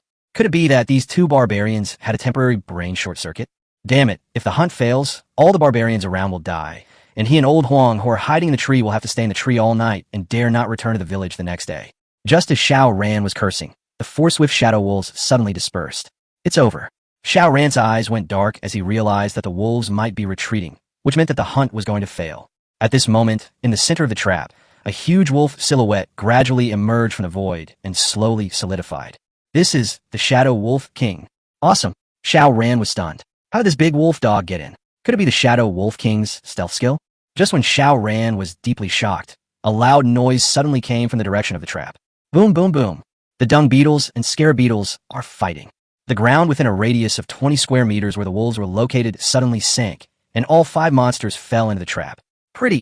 Shaoran almost clapped his hands in applause. This time, the dung beetle and the scarab beetle had done a great deed by wiping out the entire wolf pack. Come on, Shaoran shouted, and the barbarians who were ambushing around all came out from the bushes and rushed over together. However, an accident happened. Suddenly, a roar was heard in the trap, and the figure of the Shadow Wolf King jumped up, covered in blood, and actually jumped out. Shaoran was stunned. This was a level 1 monster? It didn't die from a 1-meter stake, and it jumped out of a 5-meter pit? Even movies don't dare to be shot like this. Protect the leader, Old Huang roared, and the other barbarians came to their senses. Without saying anything, they all waved their daggers and rushed towards the Shadow Wolf King. Master, here I come. Black Wind also jumped down from the tree and charged towards the Shadow Wolf King single-handedly, shouting, "You beast, prepare to die." The Shadow Wolf King was also injured at this time, and his attacks were obviously a bit slow, not as powerful as at the beginning. Facing the swarm of barbarians, he could only fight back despite his injuries, and the two sides were evenly matched. Shaoran quickly calmed down and finally discovered that there was a blood bar above the Shadow Wolf King's head, which was specially displayed by the combat system. Shaoran's eyes focused, and with his sharp insight, he immediately discovered that the Wolf King's health was less than half left, which meant that half of his blood was lost due to the trap. Everyone, calm down and follow my instructions. Now, Shaoran felt confident. He drew the bow and arrow from behind and began to command the battle. All barbarians form a row of 4 and force the Wolf King to the edge of the trap. After 2 cuts, immediately retreat. The second row will fill in, the third row will replace the second row, and the fourth row will replace the third row. Attack in a circular manner, team by team. Black Wind, you have the highest damage. After each 3 strikes, take a break to avoid attracting the Wolf King's hatred. Everyone listen up, adjust immediately. Under Shaoran's command, 16 barbarians forced the Wolf King to the edge of the trap. They were divided into 4 combat teams and launched attacks one after another. The barbarians' damage is very low, but they are valuable because they are in large numbers, and there is a blood-sucking tactic commanded by Shaoran himself. Although the Wolf King is not hurt by the swords, his blood volume is decreasing little by little under the swords, and it is only a matter of time before he is worn down to death. Genius, genius, this is not a battle, it is art. Old Huang was hiding in the tree. When he saw this scene, he was so excited that he burst into tears. The battle lasted for half an hour. The barbarians on Shaoran's side were completely wiped out. With only a trace of blood left, Haifeng gritted his teeth and slashed out with the last blow, and the Shadow Wolf King fell to the ground with a bang. Ding dong. Congratulations, Master, for killing a level 1 monster and obtaining 100 soul fragments. 100? Oh my god, my unit can be upgraded? Chapter 18 Dark Gold Cloak. What Shaoran never expected was that a Shadow Wolf King actually gave him 100 soul fragments. What an unexpected surprise. But considering the difficulty of killing the Shadow Wolf King, it is not surprising. If Shaoran hadn't used his tactics and strategies properly, his 25 barbarians wouldn't be enough to feed the 4 swift Shadow Wolves. By the way, after the 4 swift Shadow Wolves were killed by the trap, each swift Shadow Wolf also contributed 10 soul fragments. Shaoran checked his attributes and saw the number of soul fragments he currently possessed, 147. Finally, I can evolve into a barbarian. Shaoran let out a long sigh, a relieved smile on his face. This battle was fought beautifully. Master, look, what is this? At this moment, Haifeng stood beside the Wolf King's body and screamed. Hearing the sound, Shaoran hurried over and saw the Wolf King's body gradually disappearing into the air. A bunch of props appeared where the Wolf King had fallen, among which was a cloak with a faint glow, which was particularly conspicuous. Huh, can it even drop equipment? Shaoran was stunned again. So, Warcraft is not a carbon-based life form, but a magical life form. It will be resurrected after death. It's just a matter of how long the resurrection will take. Shaoran walked over and picked up the supplies dropped by the Wolf King. 1 cloak, 1 magic crystal, 1 wolf skin, 2 wolf claws. Through the system, Shaoran checked the properties of the materials. Shadow Cloak. Cloak, dark gold equipment. Life plus 100. Attack plus 100. Movement speed plus 20. In non-combat state. You can activate the stealth skill. The character will immediately become invisible for 10 seconds. The cooling time is 60 seconds, and it will automatically expire after attacking. Level 1 Magic Crystal. Contains powerful magical energy and can be used to upgrade characters. Wolf Skin, Wolf Claws. Supplies, tradable. The first time Shaoran got the equipment, he specifically asked the system about the basic situation of the equipment. Master, all higher beings can wear equipment. Equipment levels are divided into 7 levels. Ordinary equipment, silver equipment, gold equipment, dark gold equipment, pink gold equipment, red gold equipment, and colorful artifacts. The higher the level, the stronger the power. Kill boss-level monsters or leaders to obtain equipment. Understood. Xiao Ran nodded, then threw the cloak directly to Hei Feng and said, "This is a reward for you." Dark gold equipment is already considered mid to high level equipment. Hei Feng didn't expect Xiao Ran to give it to him without even thinking about it. Such a terrifying attribute bonus almost doubled Hei Feng's strength. It also has a special stealth skill, which is a magical skill for sneaking up on powerful enemies and launching a fatal blow. Master, you are so kind to me. Hei Feng is willing to sacrifice his precious life for you. Hei Feng ran over and knelt in front of Xiao Ran. He hugged Xiao Ran's calves and kissed Xiao Ran's straw sandals hard. He kissed them more than 10 times without stopping. Prepare to return. Xiao Ran didn't say much and called Mr. Huang. The sky was getting darker and darker, so he prepared to go home under the moonlight. Master, Hei Feng has a favor to ask of you. At this time, Hei Feng said with a shy face, looking at the magic crystal in Xiao Ran's hand, his eyes shining. You want this? Take it. Don't look at me like that. I thought you were crying wolf with that look in your eyes. Xiao Ran threw the magic crystal to Hei Feng, and Hei Feng swallowed the magic crystal in one gulp. Ding dong, congratulations, Master, Black Wind has successfully upgraded. Huh? Xiao Ran paused and looked back at Hei Feng. So Hei Feng needed to eat magic crystals to level up? I took another look at Hei Feng's attribute panel. Name, Black Wind, level 3. Class, Barbarian Squad Leader, Special. Construction Resources, Unknown. Upgrade Conditions, Unknown. Health, 180. Damage per second, 32. Defense damage reduction, 20. Movement speed, 24. Population, 1. Training time, unknown. Attack preference, unknown. Damage type, unknown. Talent, none. Skill, stealth from Shadow Cloak. Upgraded 2 levels in a row. In addition to a 50 increase in speed, all other attributes doubled.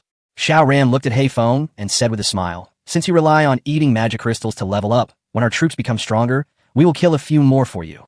Thank you, Master. Thank you, Master. Hei Feng knelt on the ground and kowtowed, showing his loyalty. Xiao Ran didn't know that the reason why Hei Feng was so grateful was that the upgrade function of the magic crystal was not only applicable to slaves like Hei Feng. In fact, Xiao Ran himself could also use the magic crystal to upgrade. However, Xiao Ran gave up his own upgrade and gave the magic crystal to Hei Feng, giving priority to Hei Feng's life and death and increasing Hei Feng's survivability. This was why Hei Feng was so grateful.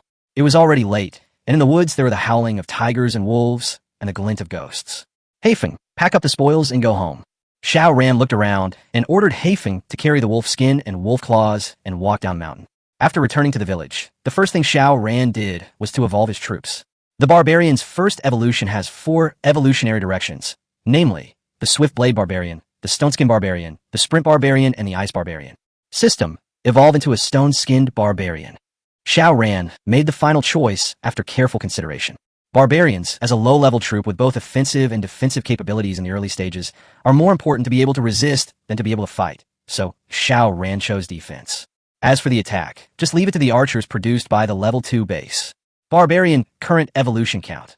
1. Soul fragments consumed. 100. Evolution type. Stone-Skin Barbarian, current soul fragments used. 147. Remaining.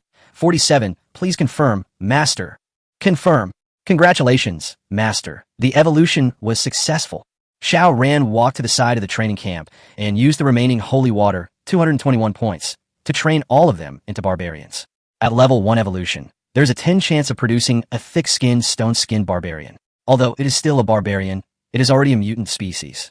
221 holy water points, trained 8 barbarians. Xiao Ran was guarding the training camp, watching the barbarians come out one by one. 7 barbarians came out, and they were all ordinary barbarians who had not changed at all. This probability is a bit of a pit. Xiao Ran sighed. At this moment, the magic door of the training camp emitted a brown ripple, and a sturdy, muscular barbarian strode out. Meet the leader. The barbarian bowed obediently to Xiao Ran. Xiao Ran's eyes lit up. This skin, this thick armor, and this aura? Could it be? Xiao Ran hurriedly checked the attributes of this barbarian. Name, Barbarian, level 1. Class, Stone-Skin Barbarian, mutated. Construction resources, 25 holy water. Upgrade path, level 1 laboratory. Health, 90. Damage per second, 16. Defense damage reduction, 10. Movement speed, 16. Population, 1. Training time, 8 minutes. Attack preference, none. Damage type, single. Talent, none. Skill, Stone Skin, reduces damage taken by 50. Stone Skin Barbarian, successfully born. Looking at this unique mutant soldier, Xiao Ran was ecstatic. Chapter 19 Goblin Sweep. Seeing the mutant soldiers for the first time, not only Xiao Ran was overjoyed, but Huang Lao, Akang, Ayang, and others also gathered around this stone-skinned barbarian, touching him and looking at him as if he had found a treasure. Their envy and admiration were beyond words. Mr. Huang. Young man, those 8-pack abs are well-trained. Akang. It feels so good. Don't move. Let me touch it for a while. Ayang. Ashi. These abdominal muscles, these biceps, they make me feel safe. Villager. Hey, brother. How do you train your abdominal muscles? Teach me. Even if you don't teach me, don't steal my girl. Villager B. Akang. I feel safe too. Everyone in the village likes to call me Wu Yifan. Do you know me? The dung beetles and scarab beetles that had just been resurrected all looked at the stone-skinned barbarian with envy and jealousy, and they all had red eyes. Xiao Ran patted the stone-skinned barbarian's shoulder with satisfaction and said, I'll give you a name. From now on, you'll be called Xiao Chong. Thank you for the name, Chief. Xiao Chong is at your disposal. Xiao Chong bent down and answered respectfully. All right, we're all family from now on. Let's get ready and head out to the Goblin Kingdom tomorrow. Xiao Ran looked at the sky. The clear moonlight spread across the mountains and fields. Wherever the firelight reached, the outline of the village was vague, and the surrounding area was filled with rustling sounds of insects. Next, Xiao Ran wanted to go to the elf forest, where there were countless goblin villages, and it was said that there was also a powerful goblin kingdom hidden. The village's current resources are still scarce.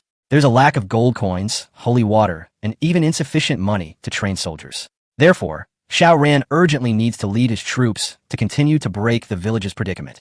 Goblins love to collect resources the most. Their resource base is extremely rich, but their defense is relatively weak. They're the best targets for all bosses in the early stages. To put it simply, they're soft targets.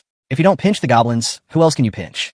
In order to ensure that there would be no worries on this trip, Xiao Ran built a cannon turret overnight and placed it next to the construction base to protect the safety of the villagers. By dawn the next day, the 2 cannon towers were completed and stood next to the base camp. Xiao Ran used the remaining gold coins to build 28 city walls to surround the 2 cannons. Master, why are we protecting the cannon turret? Shouldn't we be protecting the base camp? Haifeng didn't understand. Why didn't Xiao Ran use the city wall to protect the base camp, but instead used it to protect the defensive facilities? Which is more important, the base camp or the cannon? Xiao Ran responded to Haifeng's question while directing the construction workers to build the wall. Base camp. Who will protect the base camp then? Cannon. So which one should we protect first? The base camp or the cannon?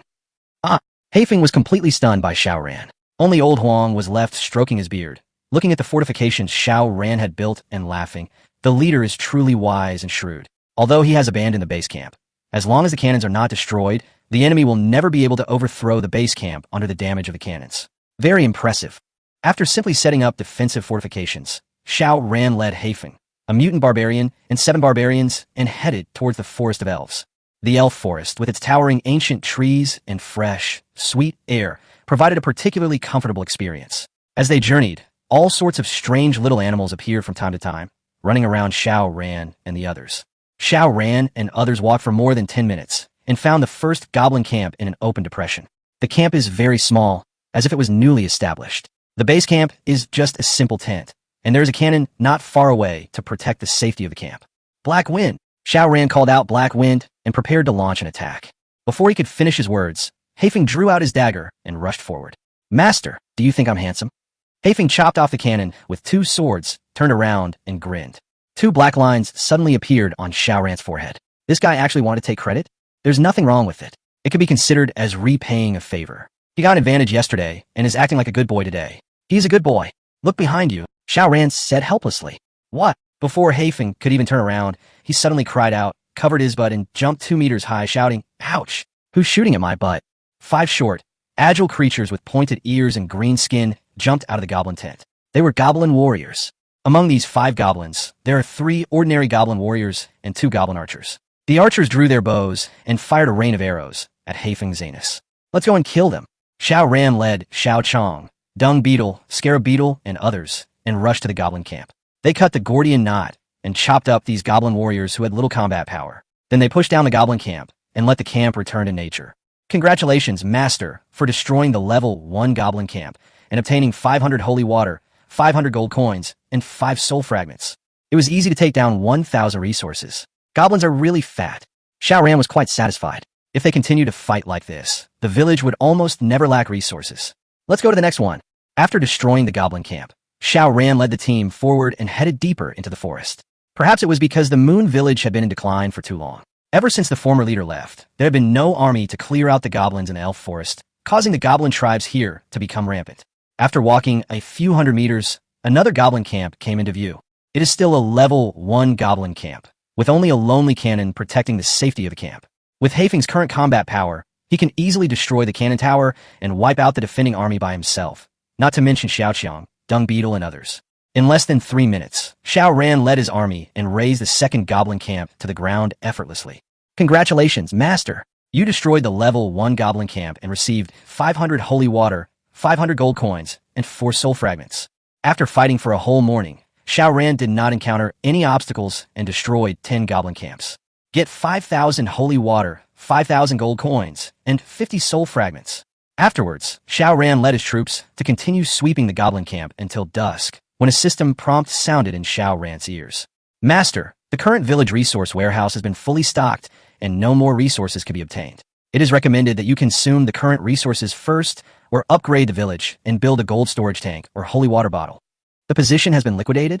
Xiao Ran opened his warehouse and saw that it was full with 10,000 gold coins and 10,000 holy water. As for soul fragments, I got 150 soul fragments, plus the 50 soul fragments that were originally left. The current number of soul fragments I have reached 200. 200 fragments are just enough for the barbarian to complete his second evolution. More importantly, the current resources are enough to upgrade the village to level 2. A level 2 village, a level 2 training camp, and new soldiers, archers, will be available tomorrow. Return to the village. Xiao Ran waved his hand and withdrew from the elf forest with Hafing and others. Chapter 20 Upgrade. Level 2 Base Camp.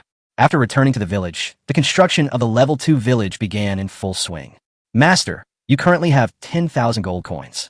Upgrading your base camp to level 2 will cost 2,500 gold coins, leaving 7,500 gold coins. It will take 1 day. Please confirm. Confirm. After receiving Xiao Ran's confirmation, Turkey immediately ran to the base camp and started working without any hesitation. It takes a day to upgrade the level 2 base camp. On this day, Xiao Ran doesn't have to rush to lead his troops to fight, so he can take a day to rest and adjust. The most urgent task is to choose the direction of the barbarian's second evolution. Xiao Ran clicked on the evolution boundary and checked the options. Barbarian, type ordinary soldier, number of evolutions, 1 time. Normal evolution, consumes 200 soul fragments, with a 10 chance to train a brute barbarian. The brute barbarian is incredibly powerful and brave, possessing 200 of the attack and defense of a normal barbarian, and dealing an additional 50 increased damage. Normal evolution, consumes 200 soul fragments, with a 10 chance to train a strong barbarian. Strong barbarians are strong and robust, possessing 200 of the attack and defense of a normal barbarian, and an additional 50 increase in health. Normal evolution, consumes 200 soul fragments and has a 10 chance to train a flash barbarian. Flash barbarians can shrink the distance to 1 inch and tread on the snow without leaving a trace. They have 200 of the attack and defense attributes of a normal barbarian and can teleport a short distance every 60 seconds. Normal evolution, consumes 200 soul fragments and has a 10 chance to train a poison barbarian. The poison barbarian possesses 200 of the normal barbarian's attack and defense. Upon hitting an enemy, the poison barbarian weakens them, reducing all their attributes by 20. Note, you can only choose 1 direction for each evolution, and once selected, it cannot be changed. The same old rules, still choose 1 from 4. Every direction of evolution made Xiao Ran drool. But how can I obtain the 4 perfect methods in this world, so as not to disappoint the Tathagata and you? In order to ensure the unity of the troops, Xiao Ran had no choice but to give up the ferocious brute force barbarians, the mysterious flash barbarians, and the insidious poison barbarians. Be infinitely strong, and choose to be strong. Barbarian, current evolution times, 2, soul fragments consumed, 200, evolution type. Strong barbarian, currently has 200 soul fragments, 0 remaining. Please confirm, Master. Confirm. Congratulations, Master. The evolution was successful. Pretty. After 2 evolutions, each time you train a barbarian, there is a 10 chance of producing a stone skin barbarian and a 10 chance of producing a strong barbarian. With a little time and resources, you can have a full team of mutant barbarians. The method is very simple. You just need to reforge all the barbarians except Xiaoqiang. After the mutated barbarian appears, stop reforging. If it doesn't appear, do it again. Of course, reforging comes at a price. First, the elixir won't be returned, meaning Xiao Ran loses a certain amount of elixir every time he deletes a unit. However, considering his current resource hunting abilities, a barbarian costing 25 elixir points is still affordable for him. The second, and most troublesome, point is that it takes a very long time to train soldiers in this world. It takes 8 minutes for 1 barbarian and 2 hours for 20 barbarians. Excluding the cases where mutation fails in the middle, they have to be retrained over and over again. In this way, it takes almost 10 times as long as an ordinary barbarian army to train a mutant army. For a whole day, Xiao Ran trained the mutant barbarians while waiting for the level 2 base to be upgraded. At present, Xiao Ran only has 1 construction worker, which is also a headache. He asked the system, and the system said that diamonds are needed to exchange for a construction worker. I asked the system how to obtain diamonds. There are 4 methods. First, you can dig up wild diamonds by chopping down trees and digging graves.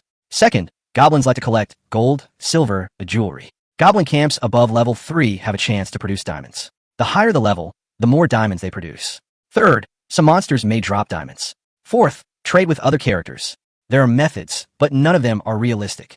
Xiao Ran checked the exchange conditions for construction workers. The first exchange was 500 diamonds, and each subsequent exchange would double the price. The maximum number of construction workers he could own was 5. Xiao Ran called Huang Lao and others over and explained to them the matter of purchasing construction workers. At present, he just had to ask the villagers to cut down more trees, dig more graves, and do their best to collect diamonds near the village. Xiao Ran was also preparing to continue his adventure in the elf forest. The level 3 goblin camp sounded intimidating, but once his archers were in place, it would be no problem for him to kill the mutant barbarians in 3 attempts with the help of archers. At dusk the next day, at the level 1 base camp, Turkey struck the final blow. All the villagers gathered around the base camp, waiting eagerly. A brilliant light descended from the sky and sprinkled on the base camp, spreading out layer by layer, as if competing with the sunset in the sky for brilliance, so beautiful that it made people dizzy. Ding dong! Congratulations, Master! The level 2 base camp has been successfully upgraded. The system prompt sound followed closely, ringing in Xiao Ran's mind. Chapter 21 Black Wind is gone. Add drumsticks to our turkey comrade. In front of the base camp, Xiao Ran personally presided over the grand ribbon-cutting ceremony.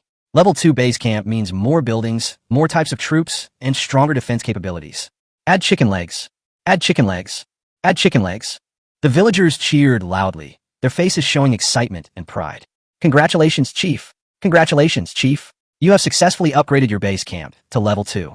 With a leader now in charge, Moon Village will soon be able to conquer China. It will be our lifelong honor to follow such a leader.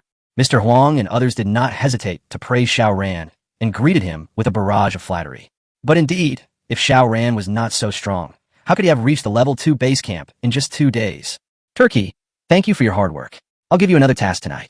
It's the level 2 training camp and the level 2 barracks. You must complete them before dawn.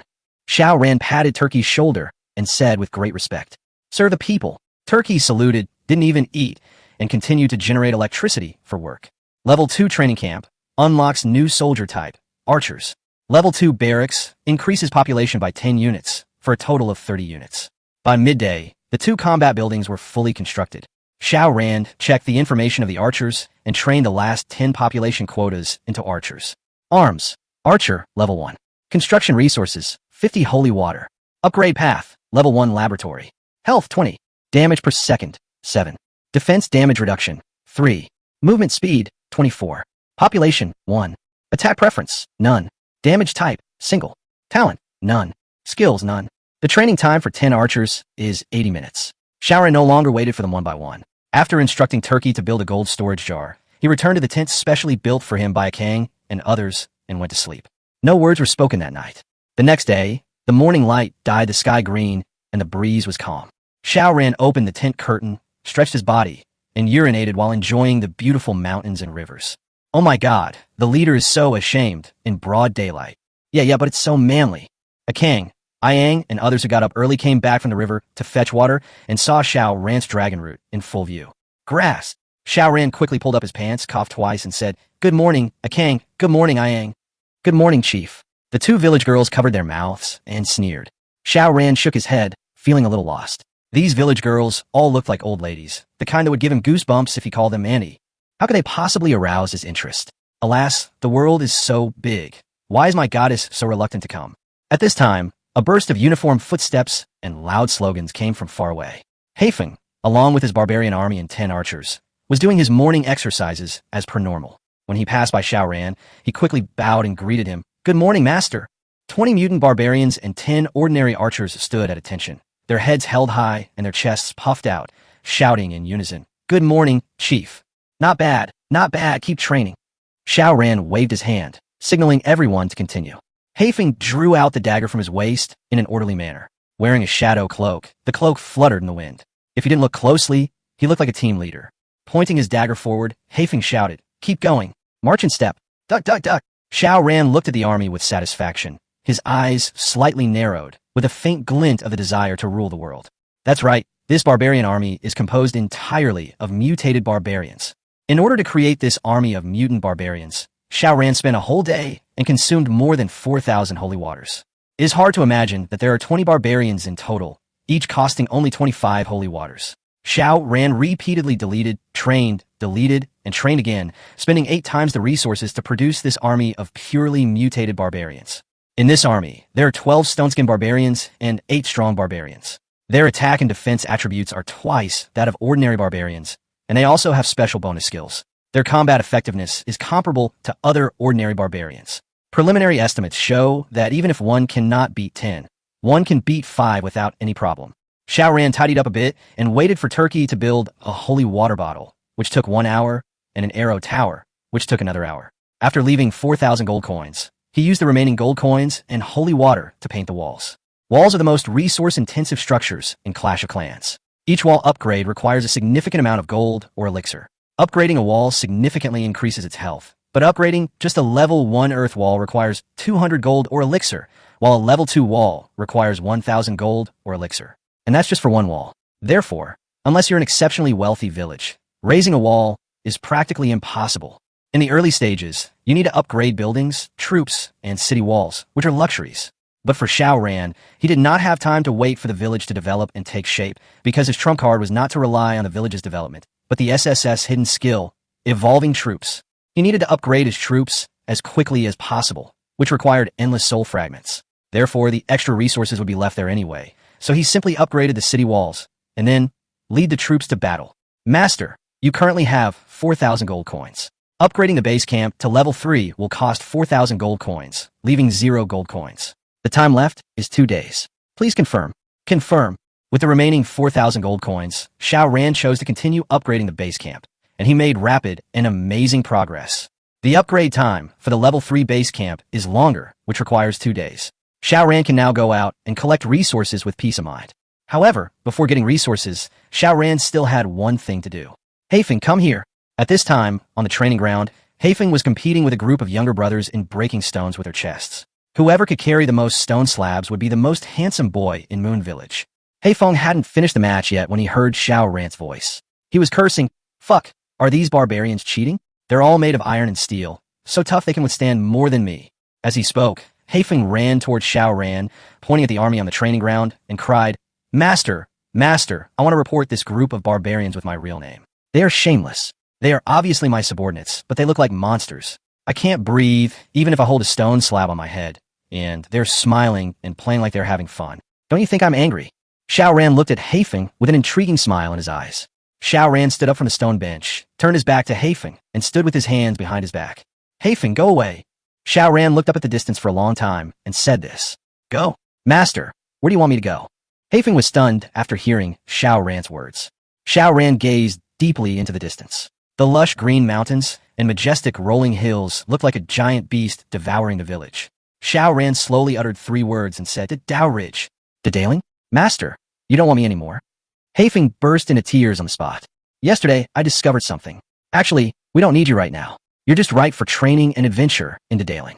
Dedaling has the magic crystals you need most. With your current strength, you're more than capable of surviving there. Furthermore, I've enabled automatic evolution for you.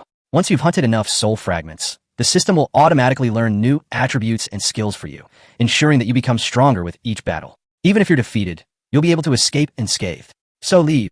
Master, please don't drive me away. If I did something wrong, I will correct it immediately. I will never perform acrobatics again, and I will never be vain again. I can't leave you. Haifeng hugged Xiao Ran's thighs and screamed heartbreakingly. You must leave me. Xiao Ran's voice was resolute, intimidating without being angry. Haifeng is timid by nature and bullies the weak and fears the strong. This is a nature that Xiao Ran cannot change, but this time, Xiao Ran requires Haifeng to change. Because there are too many variables waiting for Xiao Ran in the future, keeping Haifeng by his side actually does not make much sense to him, but will delay Haifeng's growth. At this moment, Haifeng knelt on the ground in a daze, as if at a certain moment, he understood Xiao Ran's intention. Xiao Ran was able to give him the best equipment, so one can imagine how high his hopes were for him. Go, you are free. Xiao Ran turned around and stood with a smile. Master, Haifeng understands what you mean. Master, Black Wind swears that he will never let you down. You gave me a second chance at life. When I come back, I will become the most powerful barbarian in the world. Haifeng suddenly came to his senses, knelt on the ground, kowtowed several times, then stood up again. With tears in his eyes, he looked at Huang Lao and others who seemed to have known about this matter before and looked reluctant to leave. He made up his mind and turned away. A strong wind blew, stirring up the dark shadow cloak of the Black Wind. A short sword and a solitary figure in a straw raincoat gradually disappeared into the depths of Dedeo Ridge. Chapter 22 Stormy Night. After sending Haifeng away, Xiao Ran felt as if a stone hanging in his heart had fallen. It wasn't that he didn't want to keep Black Wind. The reason he released Black Wind back in the wild was actually because he couldn't afford to keep him. Black Wind is an advanced carbon-based life form. Not only does it eat magic crystals, it also eats equipment. A shadow cloak is enough to make Xiao Ran's troops risk their lives, not to mention other breastplates, leg armor, weapons, rings, necklaces, etc. What Xiao Ran couldn't handle the most was Haifeng's evolutionary conditions. Barbarian squad leader, type, special unit, number of evolutions, 0 times. Normal evolution, consumes 500 soul fragments, increases all attributes by 10, and can choose to learn one of the 4 skills: Sharp Blade, Stone Skin, Sprint, and Ice.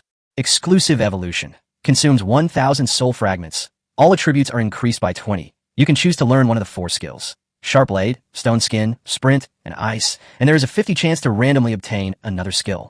This is the evolutionary condition of Haifeng. It seems unremarkable at first glance, but upon second glance, this is not the evolutionary path of an ordinary barbarian. It is clearly a 4-legged gold-eating beast. Black Wind's evolution is divided into 2 routes, normal and exclusive. For normal evolution, the soul fragments consumed at one time are 5 times that of other barbarians, and the exclusive one is even more exaggerated, 10 times. Unlike other barbarians, Black Wind stats increase by 10 or 20 each time he evolves, and he immediately gains a new skill with an unlimited number of skills. When other barbarians successfully evolve, the overall mutation rate of the army increases and individual stats double, but the number of skills remains the same. This means that every time Black Wind evolves, he will become stronger.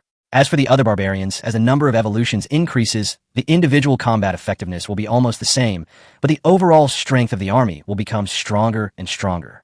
To train Haifeng into a powerful barbarian warrior, ordinary evolution is not the best choice. Exclusive evolution is, because exclusive evolution has a chance to gain an additional skill, and the attribute bonus of the troops is increased to 20. Exclusive evolution. The first time requires 1,000 soul fragments. The first time was 1,000, the second time was 2,000, the third time was 4,000. How can Xiao Ran train such a money-eating beast? In Xiao Ran's own words, how can I afford to raise such a money-eating beast? I am Krayan. Barbarians need to evolve. Archers need to evolve, and other types of soldiers also need to wait in line for evolution. Therefore, if you want to cultivate Black Wind, it is impossible to keep it in captivity. So, just let it roam free. Before sending Black Wind away, Xiao Ran had already set Black Wind's evolutionary direction through the system. As long as Black Wind hunted enough soul fragments, the system would automatically complete Black Wind's evolution, locking all of them into their first evolutionary skill. The first skill of a barbarian was always offensive. In other words, Black Wind would either grow into a terrifying killer that everyone feared, or die in a foreign land, his soul returning to his homeland. As for what form Black Wind would evolve into, or even if he died outside, it was no longer something Xiao Ran could control, so he could only leave it to fate. Looking at Haifeng's departing figure, Xiao Ran had a strong intuition that his Haifeng would definitely come back, and when Haifeng returned, perhaps, it would be his time to rule the world. In the Forest of Elves, a new day of hunting slowly began. Kill! The peaceful and tranquil goblin camp was broken by an unstoppable attack order. 20 strong barbarians, brandishing daggers, roaring, and strode towards the goblin camp. 10 archers emerged from the bushes, drew their bows, and shot arrows in unison. Waves of arrows rained down madly, bombarding the camp in turn. The attacked level 2 goblin camp was like a rice field ravaged by strong wind. It was destroyed in the blink of an eye. Xiao Ran slowly walked out of the hidden bushes, glanced around the flattened camp, and said lightly, "Let's go. The next one." For a whole day, Xiao Ran's army swept through the goblin camps in the elf forest, destroying them one after another with ease. Without Black Wind, Xiao Ran's overall strength was damaged, but under the impact of the mutant barbarian army, the low-level goblin camp still had no power to resist. These goblin camps are located on the edge of the elf forest. They are of very low level, with most being level 1 and 2 camps, and camps above level 3 being rare. Naturally, They are not enough for Xiao Ran's mutant army to fight. After a day of fighting, the army is still fully staffed with 30 people still being 30 people, without losing a single soldier. As the sky gradually darkened, Xiao Ran withdrew his troops and returned to the village. On this day, Xiao Ran uprooted all the goblin villages within 2 kilometers of the elf forest near the village, leaving no one behind. As for resources, more than 10,000 gold coins and holy water were obtained each, but with the addition of holy water bottles and gold storage tanks to the level 2 base camp, the maximum upper limit of resources has been increased to 50,000. The most important soul fragments, 203 of them, were obtained, which were only enough for the archer to evolve once. Archer, type, ordinary soldier, number of evolutions, 0 times. Normal evolution, consumes 200 soul fragments, with a 10 chance to train a speedy archer. Speedy archers are quick-witted and quick-handed, with an incredible rate of fire. They possess 200 of the attack and defense attributes of a normal archer, with an additional 50 increase in attack speed. Normal evolution, consumes 200 soul fragments, with a 10 chance to train a diamond archer. Diamond archers have diamond body protection and heavy armor, possessing 200 of the attack and defense attributes of a normal archer, and receiving 50 less damage. Normal evolution, consumes 200 soul fragments, with a 10 chance to train a sprint archer. The sprint archer, as still as a virgin and as agile as a rabbit, possesses 200 of the attack and defense of a normal archer, and an additional 20 increase in movement speed. Normal evolution, consumes 200 soul fragments, and has a 10 chance to train an ice archer. The ice archer possesses 200 of the attack and defense of a normal archer. Upon hitting an enemy, it applies an ice effect, reducing its movement speed by 20. Note, you can only choose one direction for each evolution, and once selected, it cannot be changed. Unlike the barbarian, the archer's initial evolution requires 200 soul fragments. Archers are a second-level soldier. For every level increase in the soldier's rank, the soul fragment consumption increases by 100. The higher the level of the soldier, the more soul fragments are required for evolution. Xiao Ran had already made plans and quickly determined the evolutionary direction for the archer. Archer, current evolution count. 1. Consuming 200 soul fragments, evolution type. Speedy archer, currently has 203 soul fragments. 3 remaining, please confirm. Master. Confirm. That's right. Archers are the violent soldiers in Xiao Ran's eyes. Archers and barbarians evolve in 2 completely opposite directions. Barbarians are responsible for defense, while archers are responsible for output. 1 attack and 1 defense can ensure that Xiao Ran's early army can fight and resist. Even if the enemy is several times stronger, they will still be able to fight. After returning to the village, Xiao Ran guarded the training camp and started to farm mutated archers. First delete the 10 lively ordinary archers, and these archers will automatically return to the training camp. Then choose to retrain. An hour and a half later, the retraining of the 10 archers was completed. Luckily, 2 mutant archers were produced, while the other 8 remained ordinary archers. Xiao Ran deleted these 8 and trained these 8 archers separately, repeating the cycle. Due to probability issues, the further you go, the more difficult it is to mutate. After training 5 speed archers, no mutations occurred in subsequent training. Xiao Ran patiently guarded the training camp, preparing to train until about 12 o'clock and then go to bed. However, the weather tonight is unusually cold. In the evening, a strong wind began to blow, one gust after another, with no sign of letting up. By the time Xiao Ran finished training the 5 mutant archers, the strong wind was still blowing and raging all over the mountains and plains. The sound of the nearby forest waves and the sound of the distant sea waves mixed together, sounding like ghosts howling and wolves howling, which was very creepy. A strong wind blew against the bonfire, sending smoke and dust billowing throughout the village. Huang Lao and the others approached Xiao Ran one after another and advised, "Chief, the weather is unusual tonight. We're afraid of heresy. We've moved your bedding to the base camp. Please return quickly and get some rest."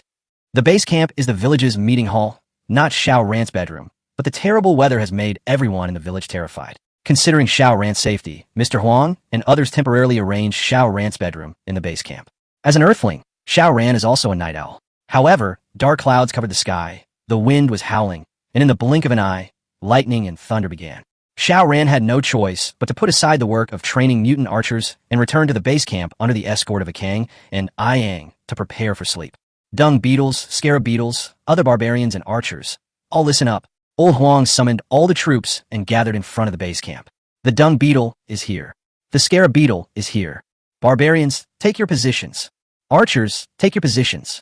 Increase patrols tonight. Report any incidents immediately to ensure the safety of the village. Yes, sir.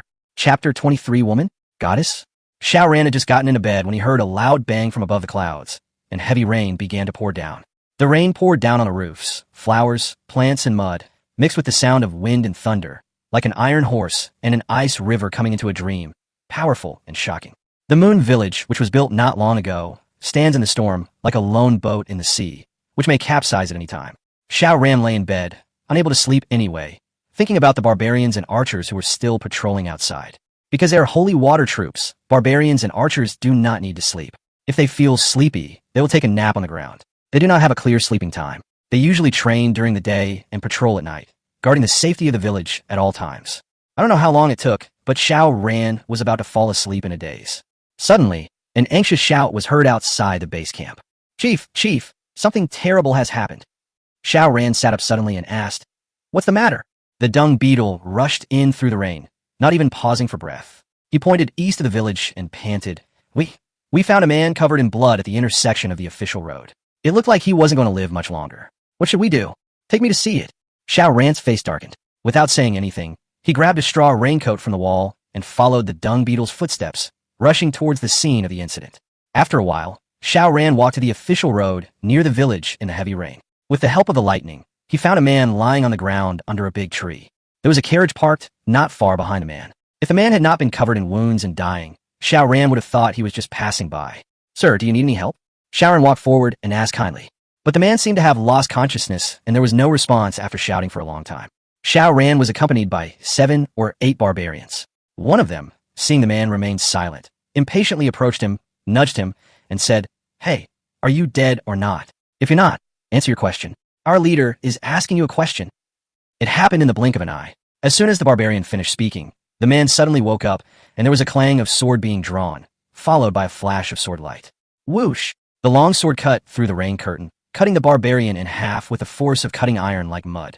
The leading barbarian immediately turned into a drop of holy water and was washed away by the rain. "Protect the leader." Dung Beetle, Xiao Qiang, and others were horrified and immediately surrounded Xiao Ran, drew their daggers, and stared at the man on the ground with murderous eyes. Xiao Ran's expression turned grim. This man killed the barbarian without a word. Killing him was fine, but the key point was that he killed him instantly with one blow. The dead barbarian was a mutated, powerful barbarian. Even with a cannon, it would take several shots to kill him. Under this man's sword, he couldn't even survive a single round. Moreover, this man is dying. If he were in his prime, how terrifying would his fighting power be?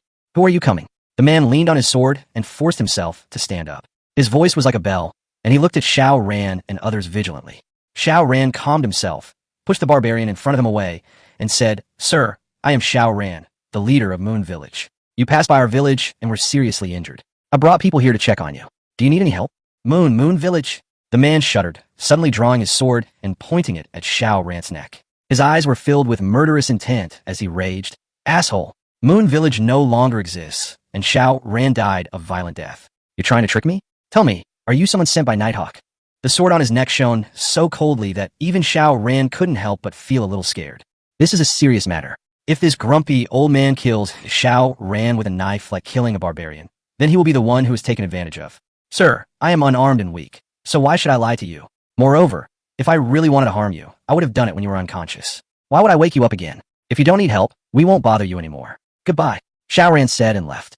Seeing this, the other barbarians did not dare to provoke this irritable old man and retreated with Xiao Ran. The man's eyes fixed on Xiao Ran. After he took a few steps, he suddenly said, "Wait, are you really Xiao Ran?" "Yes." Xiao Ran stopped and turned around and said, "Can you lend me your hand?" The man suddenly asked. "No." At this time, Lao Huang suddenly arrived with Kong and others and said to Xiao Ran, "Chief, he is a powerful magic warrior. If you give him your hand, he can read all your information." Magic warrior? This was the first time Xiao Ran had heard of this profession. However, the more this happened, the more curious Xiao Ran became. Seeing the sincerity in the magic warrior's eyes, he agreed. Xiao Ran stretched out his hand, and the magic warrior placed his palm on his hand. A light yellow magic energy emanated from the magic warrior's palm, along his arm, and penetrated into Xiao Ran's mind. The system prompt sounded in my mind. "Ding dong. Master, we've detected someone spying on you. We've hidden some key information. Please rest assured." Xiao Ran was secretly surprised. He didn't expect that there was such magical magic in this world. Of course, what was even more amazing was that his system actually had an anti-voyeurism mode. The magic warrior withdrew his hand, looked at Xiao Ran in disbelief, and said tremblingly, "You are really the leader of the Xiao Ran?" As soon as he finished speaking, the magic warrior suddenly bent down, coughed heavily, and quickly covered his mouth. When he loosened his hands, a flash of lightning appeared, and a glaring clot of blood could be seen. Just as Shao Ran was about to speak, the demon warrior suddenly knelt on the ground. His long sword pierced at his side. He choked out a sob and said, "Alliance leader Shao, I never thought I would meet you before I die. I can entrust the princess to you. I, Mo Tung, have completed my mission." Mo Tung untied a bundle from his waist and handed it to Shao Ran, saying, "This is a relic of the late emperor, and I am now entrusting it to Alliance leader Shao." Mo Tung doesn't dare to have any extravagant hopes, but only asks Alliance leader Shao to protect the princess and never let her fall into the hands of the enemy. Mo Tung has no way to repay Alliance leader Shao, so I can only kneel down to thank him. Mo Tung kowtowed 3 times, as if he had used up all his strength. He suddenly vomited blood, turned over, and died suddenly. Dead. Old Huang hurried forward, holding a firefly lantern, checked for a long time, shook his head, and replied. At this moment, a scream came from a Kang, who shouted, "Ah, Chief, there's a woman in the carriage." Shao Ran hurried to the carriage. In the pouring rain, every step he took felt like he was sinking into a quagmire. A Kang pulled open the curtain of the carriage, and a flash of lightning streaked across the sky. As graceful as a startled swan, as graceful as a swimming dragon, inside the carriage, a beautiful girl slept peacefully. Chapter 24 Tess. With just a quick glance in the lightning, Shao Ran was deeply shocked by the girl in front of him. She is really so beautiful. A young girl slept on a goose feather blanket, dressed in a snow-white dress. Curled up like a kitten, her slender legs, round and tender as lotus roots, exposed. Her skin was as white as snow, her lips a natural crimson. Beneath her graceful eyebrows, a pair of eyelashes trembled slightly, as if she were dreaming a not-so-sweet dream. Her figure, looks, clothing, makeup, and even every cell in her body are all baked with a kind of beauty that no one dares to desecrate. Shao Ran shook his head before he came to his senses. Clean up the surroundings and return to the village. Shao Ran was still not quite sure what had happened, but the heavy bag in his hand and the beautiful girl in front of him made him dare not be careless at all. Taking advantage of the dark night and heavy rain, he could only hide everything for the time being and make long-term plans after figuring out what was going on. The heavy rain is still falling, just like the tense mood, without a trace of relaxation. The storm did not subside until dawn. It was dawn, the clouds dispersed, and the sky was exceptionally blue. Shao Ran and several villagers squeezed into a thatched hut and slept for the night. Originally, this was not Shao Ran's treatment, but there was really no extra space in the village, and Shao Ran's bed was already occupied by someone else. "Chief, she's awake." Early in the morning, a Kang, who was diligent and got up early, came to report the situation to Shao Ran. Shao Ran called away the villagers around him, came to the base camp alone, and met the mysterious girl again. The mysterious girl is the culprit who stole Shao Ran's bed. Shao Ran didn't want others to become suspicious about what happened last night, so he ordered his men to bury the girl's carriage and other belongings deep inside the cave, including Mo Tung's body, to destroy all evidence. Only this girl stayed in the village. At this moment, the girl hugged her knees and sat quietly on the bed, staring blankly at the sky outside the window. Her bangs fluttered in the wind on her spotless and beautiful face. Her eyes are blue, and they seem to hide the vastness of the stars in the universe. They are very beautiful and charming. Shao Ran walked over quietly, but before he could say anything, the girl spoke first. As the girl spoke, tears began to fall like beads from a broken string, which broke Shao Ran's heart. "I'm already a slave, am I not?" asked the girl.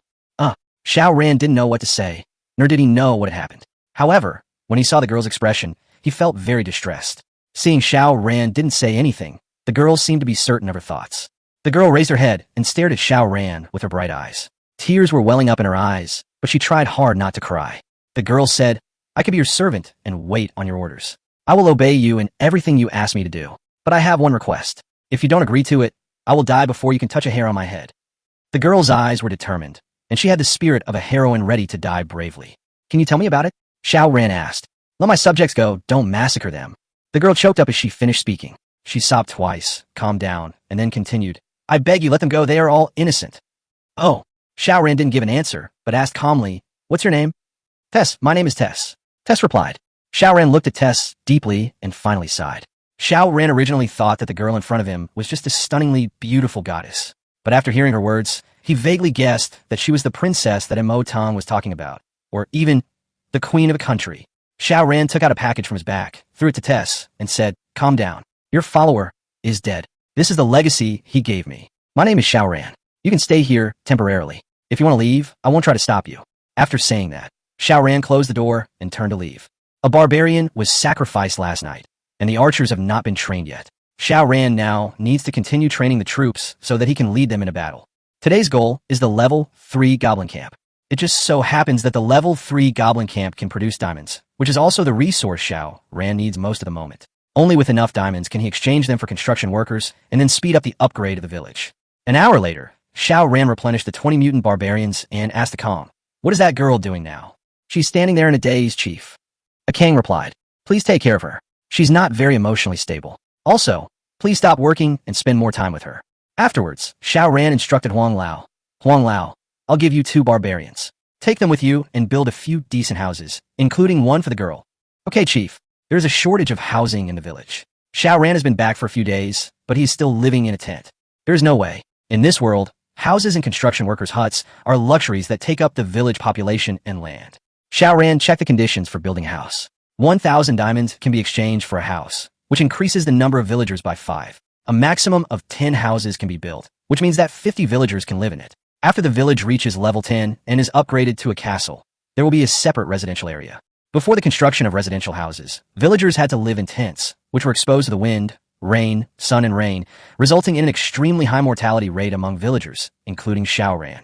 Right now, Xiao Ran has no choice but to let Huang Lao and others build houses first. Of course, the houses built by Huang Lao and others are definitely not as good as the houses exchanged by the system. This is also a helpless move.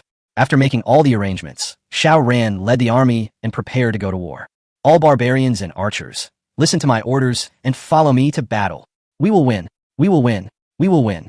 20 barbarians and archers, clapping their short swords and long bows, cheered as they set out to fight. As we were taking a step forward, a pleasant voice suddenly came from the direction of the base camp. "Etc." Xiao Ran turned around and saw that it was Tess. Tess walked over quickly, and a Kang followed behind her. Tess walked up to Xiao Ran, raised her head slightly, looked at Xiao Ran, and said, Can I go with you?" Chapter 25, Shocking Promise. Taking a goddess to war? No, of course not. This is a war, not tourism. Xiao Ran shook his head. "I'm not afraid." Tess raised her chin stubbornly, her eyes determined. Xiao Ran was in a dilemma.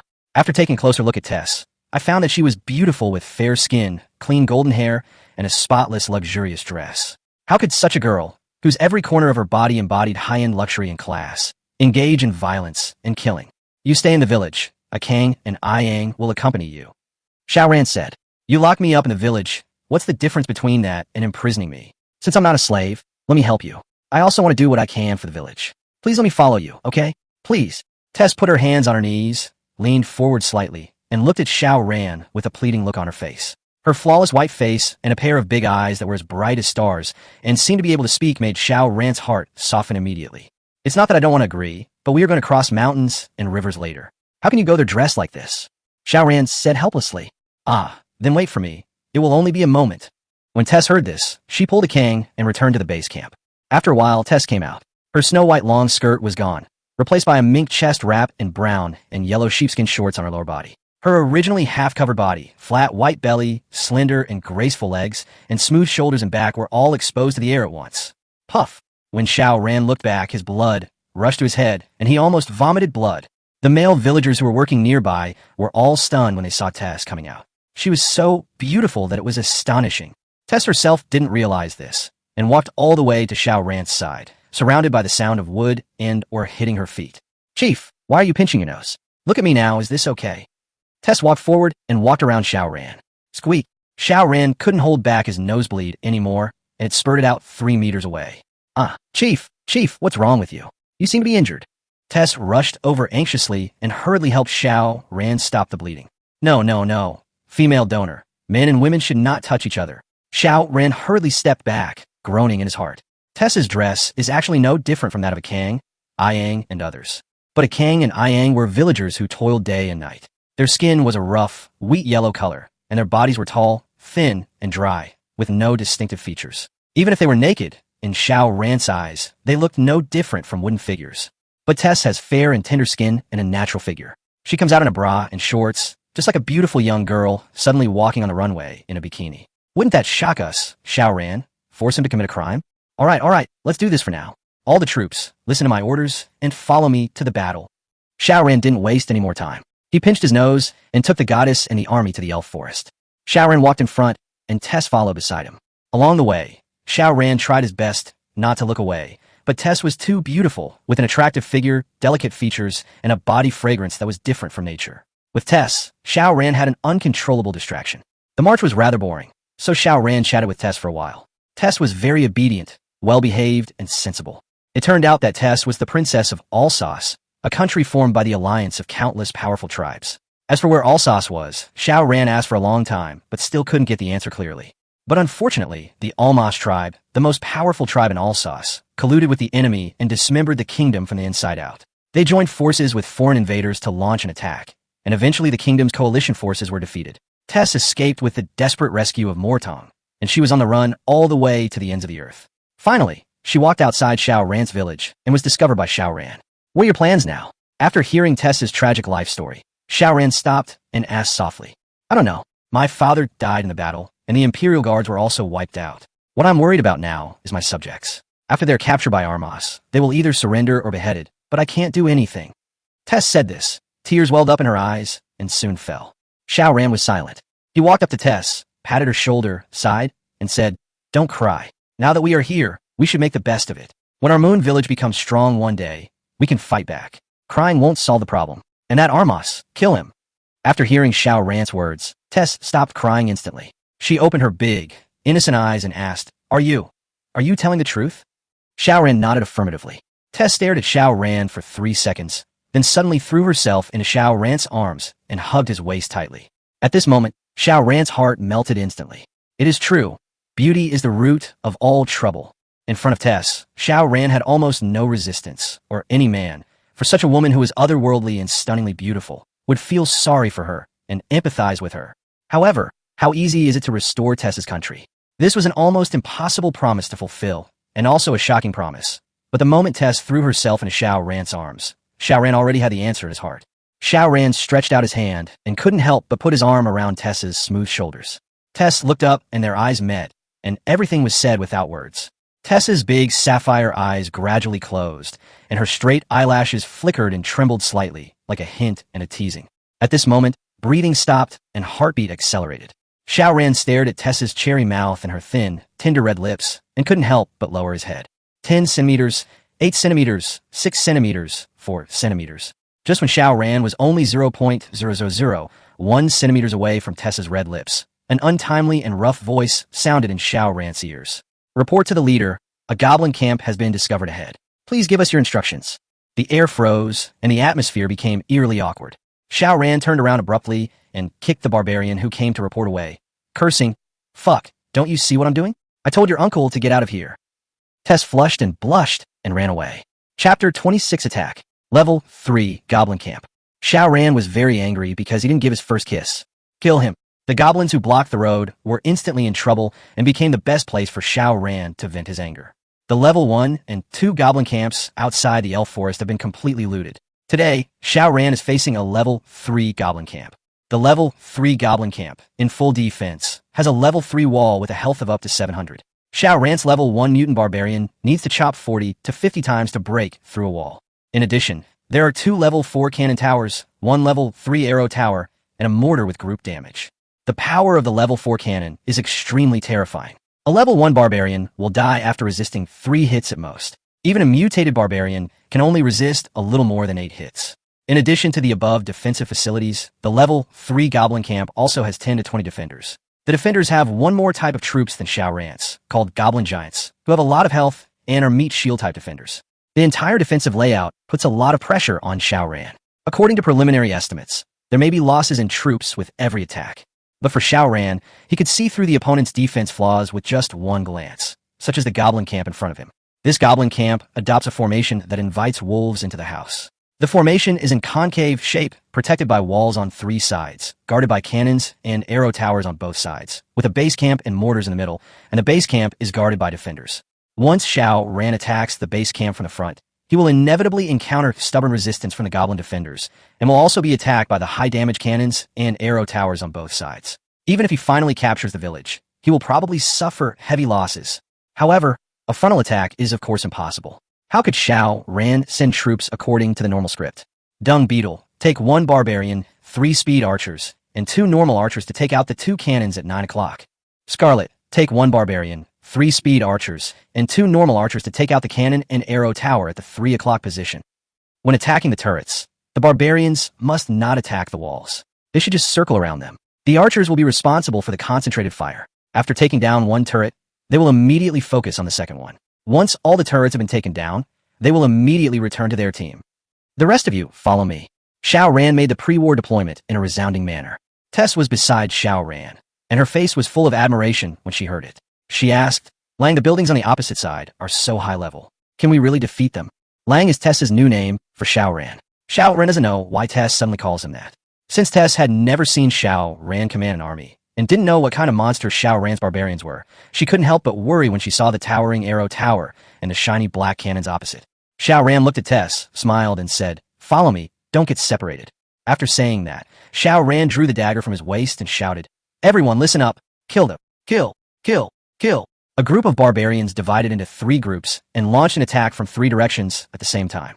Xiao Ran personally commanded the frontal army to attract the enemy's defenders and cannon attacks, but after fighting for a long time, Tess discovered that Xiao Ran's army was just pretending to attack on the spot and did not launch a large-scale attack. After the front row of troops takes the next wave of damage, they turn around and run, leaving it to the barbarians in the second row to continue taking the damage. 3 goblin giants slowly arrived at the front line, but Xiao Ran was still shouting, Keep formation, obey orders, fight and run, don't advance rashly. Tess hid behind Xiao Ran, and her heart ached as she watched. Although she didn't understand why Xiao Ran didn't attack, Tess didn't ask any more questions and believed in her heart that Xiao Ran would definitely win. At this time, let alone Tess, I guess other leaders will be puzzled when they saw Xiao Ran's tactics. They clearly had more advantageous forces, but they were hesitating and not attacking. What was going on? At this moment, at 3 o'clock and 9 o'clock, dung beetles and scarab beetles also arrived at the mission location. The 2 circled the city wall, drawing some fire. The archer squad following behind them, though low level, had 3 swift archers with twice the attack stats of regular archers, and their attack speed increased by 50, adding 2 regular archers to compensate. Their damage per second reached 77 points. Adding in Xiao Ran's commander skill bonus, the 5 archers dealt a combined 85 points of damage per second. The health value of a level 4 cannon is 570 points. Under the concentrated fire of 5 archers, it can only withstand 7 seconds before being destroyed. However, 7 seconds is not enough for cannons or arrow towers to kill dung beetles and others who are attracting fire. In this way, the defensive buildings on both sides of the goblin camp quickly collapsed under the long-range attacks of the archers. After knocking down the defensive buildings on both sides, the dung beetle and the scarab beetle came with 10 archers to meet up with Xiao Ran. After the main force returned, Xiao Ran shouted the slogan of a full-scale attack. All troops, listen to my order, kill them. It turned out that Xiao Ran was waiting for 10 main archers. The complete army of 30 people rushed towards the isolated camp defenders together. The mortar posed almost no threat because Xiao Ran had been holding the hatred for it. The 10-man goblin garrison was quickly wiped out. Afterwards, Xiao Ran commanded the army to split up the camp and cut down and destroy it completely. Ding dong! Congratulations to the master for destroying the level 3 goblin camp and obtaining 2,000 holy water, 2,000 gold coins, and 22 soul fragments. Tess watched with her own eyes as Xiao Ran destroyed the seemingly invincible village without a single soldier, and her big blue eyes immediately became filled with affection. Lang, you are really amazing, Tess said softly. Hearing Tess's praise, Xiao Ran felt a breath of cold air and felt a little dizzy. Anyone who hears the praise from the goddess will have a special sense of accomplishment. Even if Xiao Ran eliminated the level 3 goblin camp, he would not feel as comfortable and at ease as he does now. It was as wonderful as if his soul had left his body. It's okay. I'm in a bad shape today, otherwise I would have gone to attack the level 4 goblin camp. Xiao Ran boasted. Bragging is not important. What is important is that one dares to brag and the other dares to believe it. That's so cool. Tessa's eyes were full of stars, and her voice sounded like a tickle. She held her chin and became an instant fangirl. Princesses all love heroes, it's confirmed.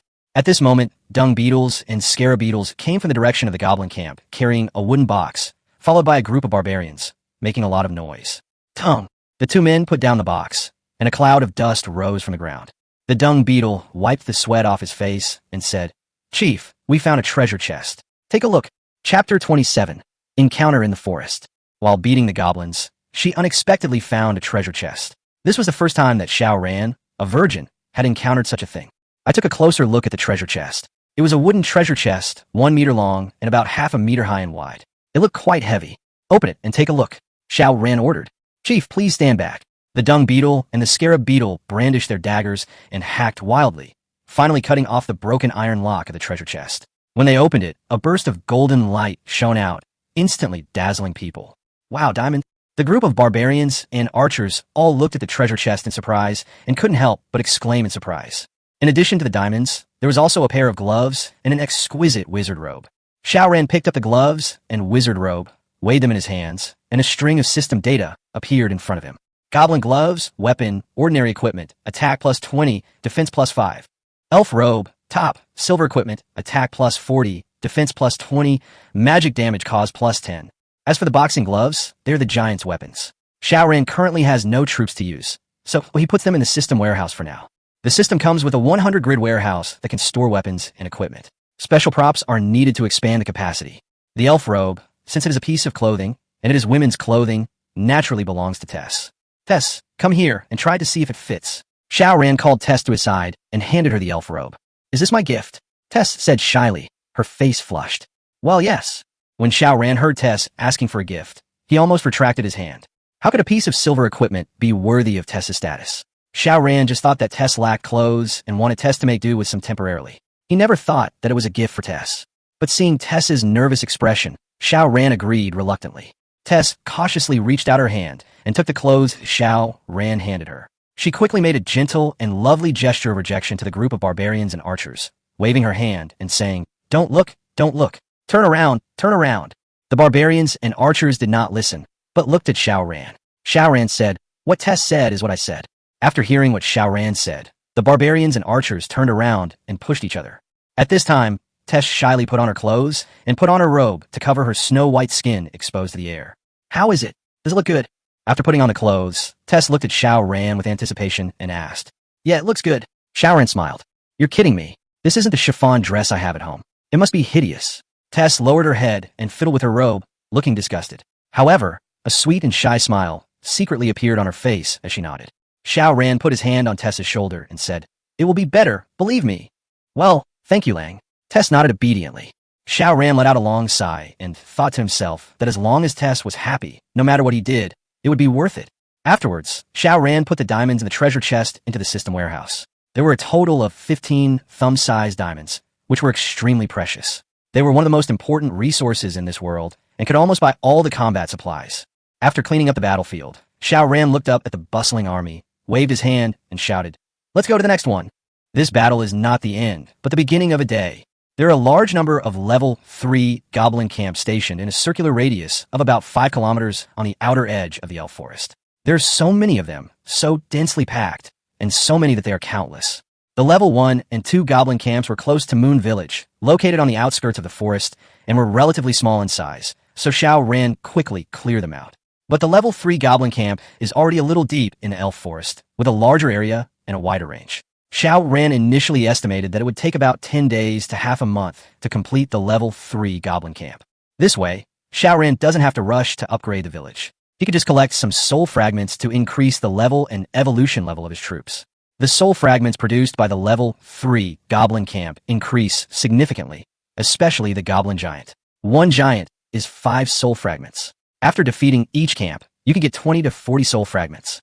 Xiao Ran fought for the whole morning and arrived at a small river at noon. Xiao Ran ordered the army to rest on the spot and reorganize. Xiao Ran also cleaned up the results of the battle. In the morning, he had destroyed a total of 8 level 3 goblin camps and obtained 17,400 gold coins, 18,290 holy water, 119 diamonds, and 207 soul fragments. However, the level 3 goblin camp also put a lot of pressure on Xiao Ran. If he only fought once, Xiao Ran could escape unscathed, but if he attacked repeatedly, the health of his troops would not be restored. After a morning of high-intensity fighting, Xiao Ran's army lost 5 barbarians. The most reckless dung beetle Deshotzi and scarab beetle Ershotzi took the lead in meeting the goddess of life. Just as Xiao Ran was counting the results of the battle, a cursing voice suddenly came from the jungle.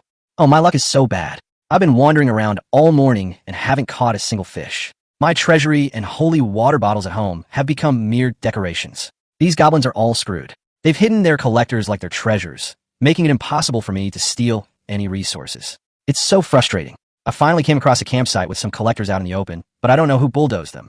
I'm so unlucky. Hey, is anyone here?" Xiao Ran looked in the direction of the voice and saw a path branching out from the jungle. A young man with a half-stalk of grass in his mouth and wearing a tattered straw hat led the way out.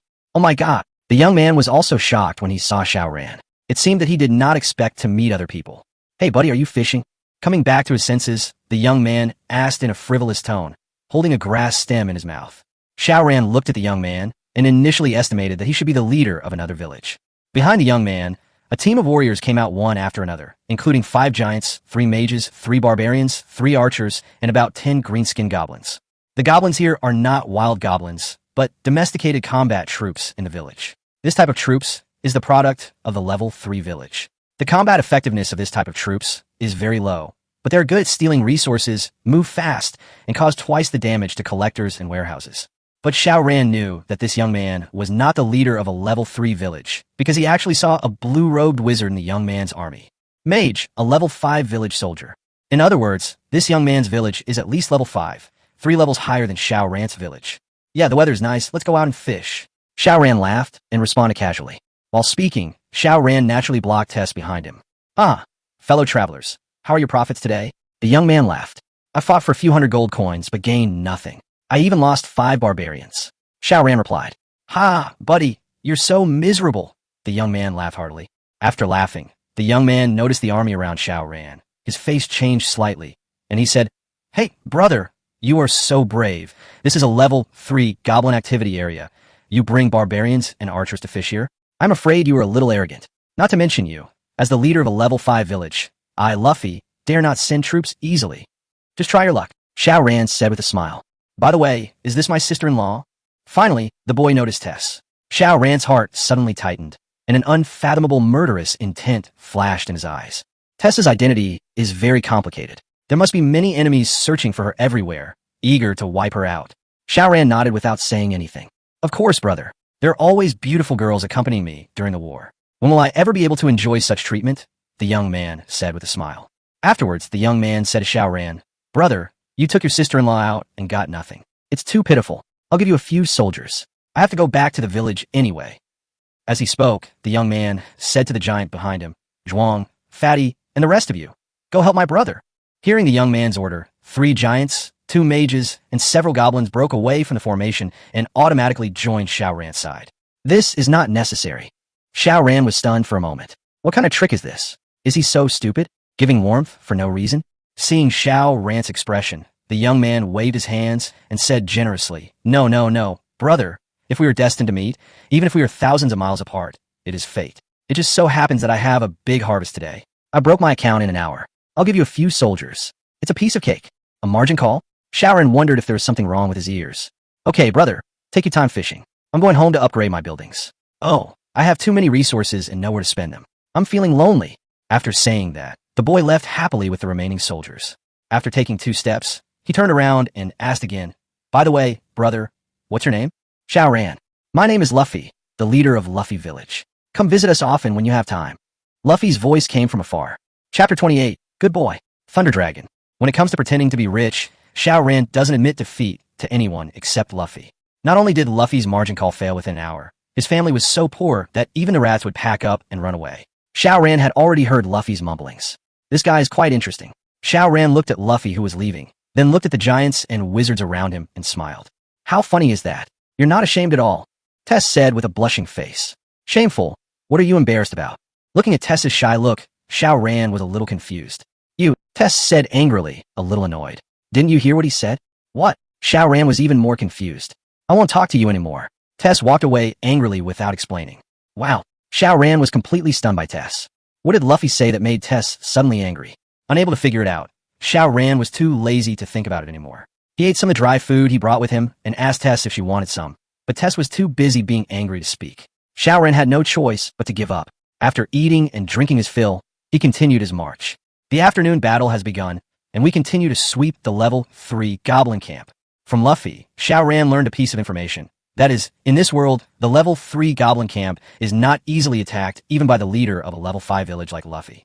Although the level 3 goblin camp does not have many defensive buildings, due to the high level of the city walls and buildings and the powerful garrison, the army of the level 5 village can take down the level 3 goblin camp if they want to launch a large-scale attack. But the spoils will be pitifully small, with only 2,000 to 3,000 gold coins and holy water for one attack. This amount of holy water is not even enough to train soldiers.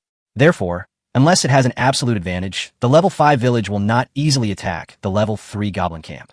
But Xiao Ran, the leader of a level 2 village, was fighting for resources in a level 3 goblin camp. For other leaders, this was something they couldn't even imagine. The afternoon lasted longer than the morning. Xiao Ran devoted himself to the battle. After fighting for an entire afternoon, he eliminated 15 level 3 goblin camps. The number of camps captured was nearly double that of the one captured in the morning, but the cost was also more tragic. All the barbarians were wiped out. All the giants and mages donated by Luffy were sacrificed. On the way back, only 2 archers were left following Xiao Ran and Tess. Although it was tragic, the gains were amazing. Xiao Ran checked his system warehouse. Gold coins and holy water. 50,000 in total, all liquidated. Diamonds, 301. Soul fragments, 623. Equipment, 1 elf staff, 1 pair of elf cloth shoes, 3 goblin daggers, 2 goblin bows, 2 sets of goblin light armor, 1 goblin helmet. The elf series are all silver equipment, and the others are ordinary equipment.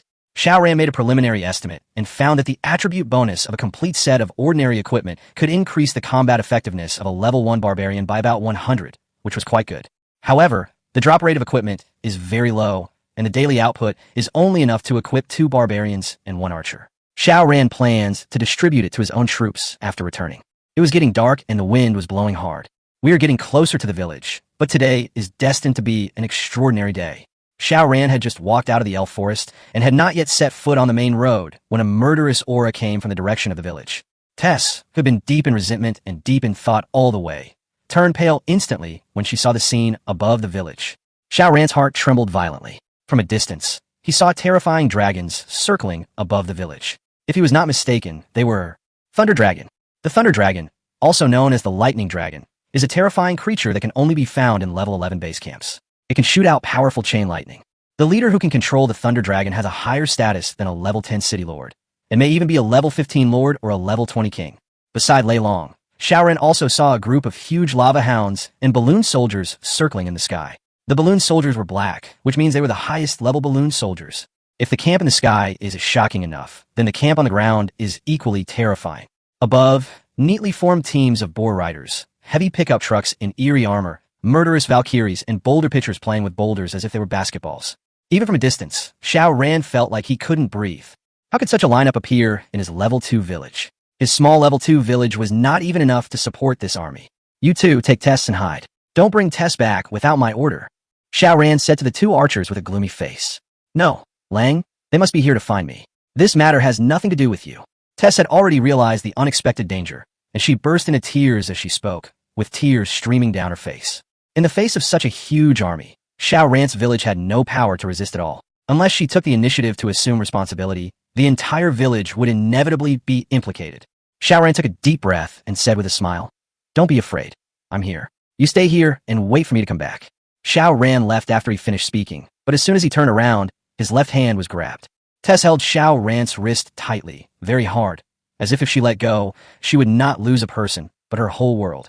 Xiao Ran looked back and saw Tess's face was covered with tears. She kept shaking her head and sobbing, her eyes filled with reluctance, despair, attachment, and heartbreak. Take Tess away. Xiao Ran remained indifferent, his young and frivolous face showing no emotion, even giving people a feeling of cold dominance. The 2 archers nodded, dragged Tess away, and hid back in the forest. At this time, Xiao Ran slowly walked towards the village. When he was 500 steps away from the village, someone finally discovered him.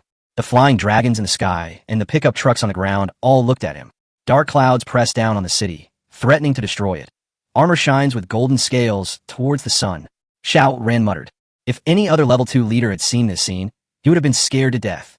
But Xiao Ran was as calm as if he was walking in his own backyard, as if he was still the former world champion, unchanged. Chapter 29, The Terrible Lord.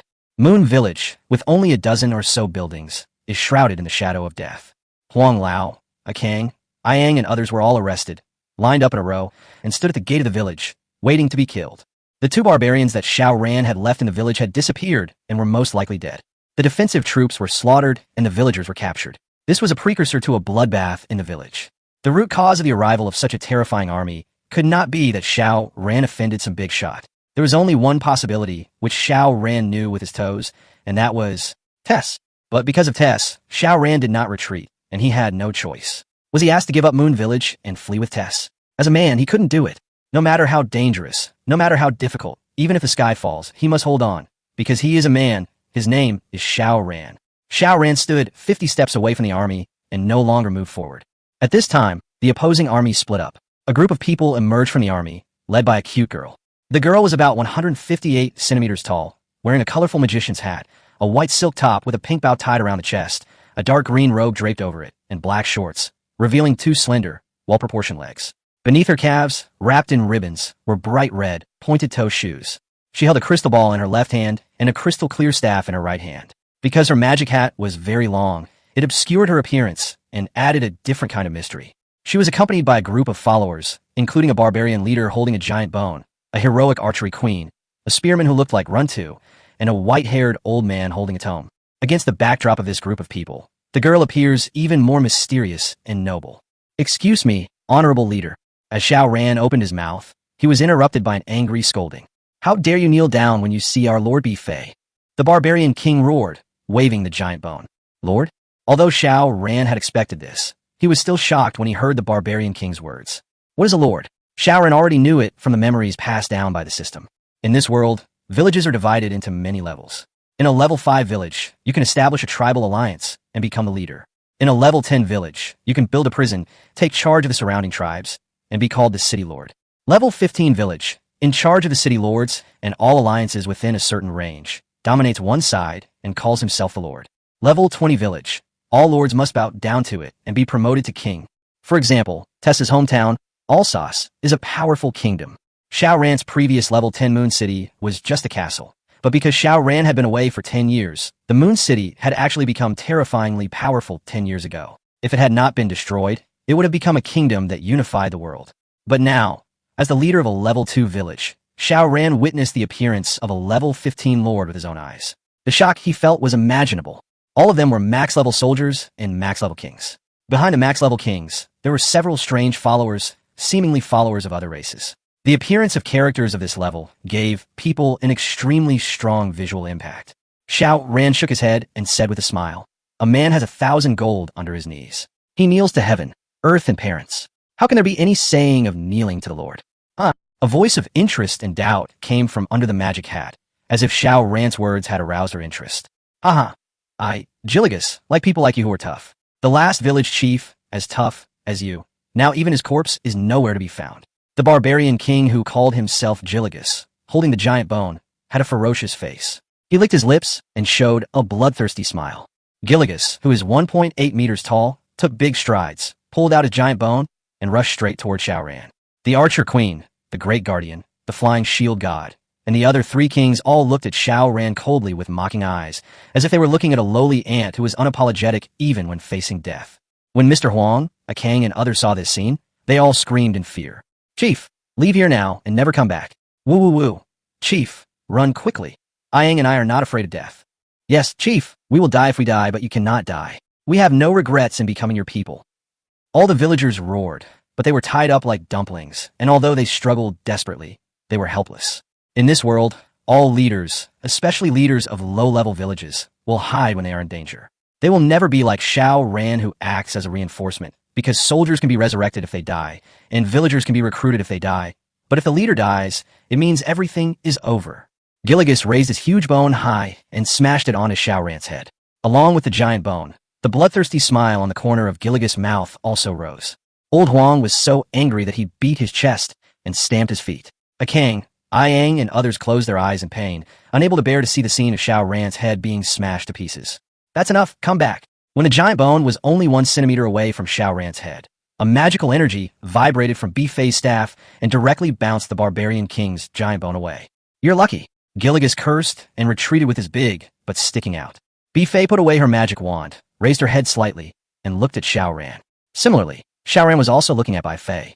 The girl had an oval face, phoenix eyes, smoky eyebrows, thin lips, and a small nose. Her pupils were dark and swirling, and a faint smile played on her face, as if everything in the world was a toy in her eyes. 10 years ago, I heard about the great reputation of Moon Village and always wanted to visit it one day, but it was never possible because of the long distance. Now that I see it today, I find it is indeed extraordinary.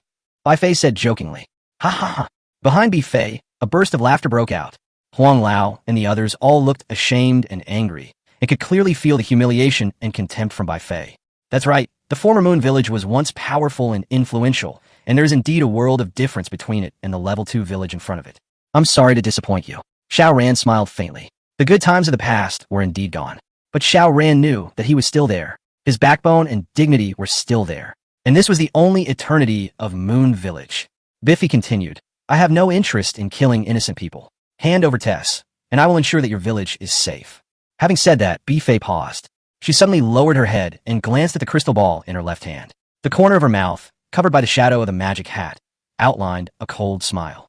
If not, I'll perform a magic trick for you. Make Moon Village disappear forever. Chapter 30 Life hangs on a thread. Why did Biffy know that Tess was in Moon Village? Xiao Ran's thoughts raced, and he couldn't figure it out. He had sent people to clean up all the traces of last night's presence. Furthermore, with the storm last night, nature's inherent purification ability would also restore any traces of Tess's arrival. Could it be that someone in the village betrayed him? Xiao Ran turned his gaze towards Huang Lao and the others, a hint of anger flashing in his eyes. Betrayal is the reverse scale of the dragon, and anyone who touches it will be killed. However, Bai Fei seemed to have guessed Xiao Ran's thoughts and said, Sir, please don't play tricks on me. I, Bai Fei, possess the only prophet's orb in the world. See, this is it. Bai Fei raised the crystal ball in her left hand. The crystal ball was the size of a palm, made of glass, and emitted a hazy pink light from its surface. This is pink gold equipment. It is one level higher than dark gold equipment, second only to red gold equipment and colorful artifacts. So, it wasn't that someone in the village betrayed Xiao Ran, but this prophetic ball allowed Bai Fei to predict Tess's location in advance, which was in Moon Village. After realizing this, Xiao Ran let go of his prejudices and felt relieved. Since you can predict that Tess is in Moon Village, can't you predict whether I will give Tess to you? After saying this, Xiao Ran laughed. Bai Fei's face darkened, and her tone rose slightly as she said, So, there's no way to talk? No matter who you are, and no matter what your relationship with Tess is, please go back. My Moon Village does not welcome you, and I will not tell you Tess's location. If you must attack my Moon Village, you can start now. Xiao Ran turned his head and looked at the Lonely Arrow Tower and 2 level 1 cannon towers in the village. He couldn't help but reveal a bitter smile at the corner of his mouth. At this moment, he felt that fate was playing a joke on him. It's only a level 2 village, but it has to face the personal attack of a level 15 lord. You can imagine a scene where a level 2 village is being slaughtered by a bunch of pickup trucks and lightning dragons. Even if the Jade Emperor is in charge, he can't stop it. Live as a hero, die as a ghost hero. Even so, Xiao Ran still did not give in. Hihi. Bai Fei laughed and couldn't help laughing. You are doubting the combat effectiveness of my army, right? Bai Fei asked. No. Xiao Ran shook his head and continued. I'm betting that a level 15 lord like you wouldn't attack a level 2 village. If the other leaders knew about this, your glorious achievements would surely be recorded in history. Bai Fei's expression changed slightly, and she looked a little ugly. Xiao Ran was right. If the news of a level 15 lord attacking a level 2 village were to get out, it would surely make people laugh out loud and become a topic of conversation for everyone. How could Bai Fei not know this? Bai Fei smiled coldly and winked at Gilligas beside her. Sir, I admire your courage, but my patience is limited. I can stay in your village, but I cannot guarantee your life. As Bai Fei finished speaking, Gilligas strode toward Xiao Ran, placed a large hand on his shoulder, and shouted, Kneel down. Xiao Ran did not kneel and stood still. Gilligas pressed Xiao Ran's shoulder fiercely with such powerful force that he almost crushed Xiao Ran's arm. Severe pain came from his shoulder, and Xiao Ran broke out in a cold sweat, his face turning pale in an instant. Xiao Ran's body was shaking, but no matter how hard Gilligas tried, Xiao Ran refused to kneel. The more assertive Xiao Ran became, the uglier Bai Fei's expression became. The strong are not afraid of the weak, but those who dare to resist. Sir, I'll give you another chance. Tell me Tess's location. Bai Fei raised her head and glared at Xiao Ran with murderous intent. However, at this moment, Xiao Ran's eyes were firm, and the pain in his eyes was instantly covered by a powerful tenacity and indomitable spirit. He stared at Bai Fei, and although his whole body was shaking violently, the anger and hatred in his eyes seemed to be depicting Bai Fei's appearance line by line, and he remembered Bai Fei clearly. This made Bai Fei feel cold all over. This is the first time Bai Fei has seen such a man. Perhaps only Xiao Ran, the former leader of Moon Village, possessed such a powerful aura and arrogance that could overwhelm all directions and dominate the world. I'll tell you Tess's location, or... As Bai Fei spoke, Gilligas raised the giant bone in his hand, held it high above his head, and aimed it at Xiao Ran's head. Then, at the first sound, the whole audience paid attention, and the swords and knives were solemn and murderous. 9. The second sound was the roar of dragons and the neighing of horses, and the battle flags fluttered. 8. Xiao Ran took a deep breath, looked at the sky, and asked himself silently, is there really love at first sight in this world? is Tess, who is as beautiful as a fairy tale and whose every frown and smile is pure enough to melt people. Really worth doing this for? How many boys and girls in fairy tales spend the rest of their lives pursuing love? And a word of love ultimately destroys the beautiful fairy tale. At the edge of the village, Huang Lao, a Kang and others all looked at Xiao Ran with tears in their eyes. This leader who gave them all hope gave up his life for a woman. However, when death was imminent, he did not reveal any information about Tess. 3. When Bai Fei shouted this number, the cold murderous intent passed by Xiao Ran's ears as if it were real. 2. Gilligas pinched the slightly slippery giant bone. His eyes locked on the back of Xiao Ran's head, and the bloodthirsty smile on the corner of his mouth became more and more intense. 1.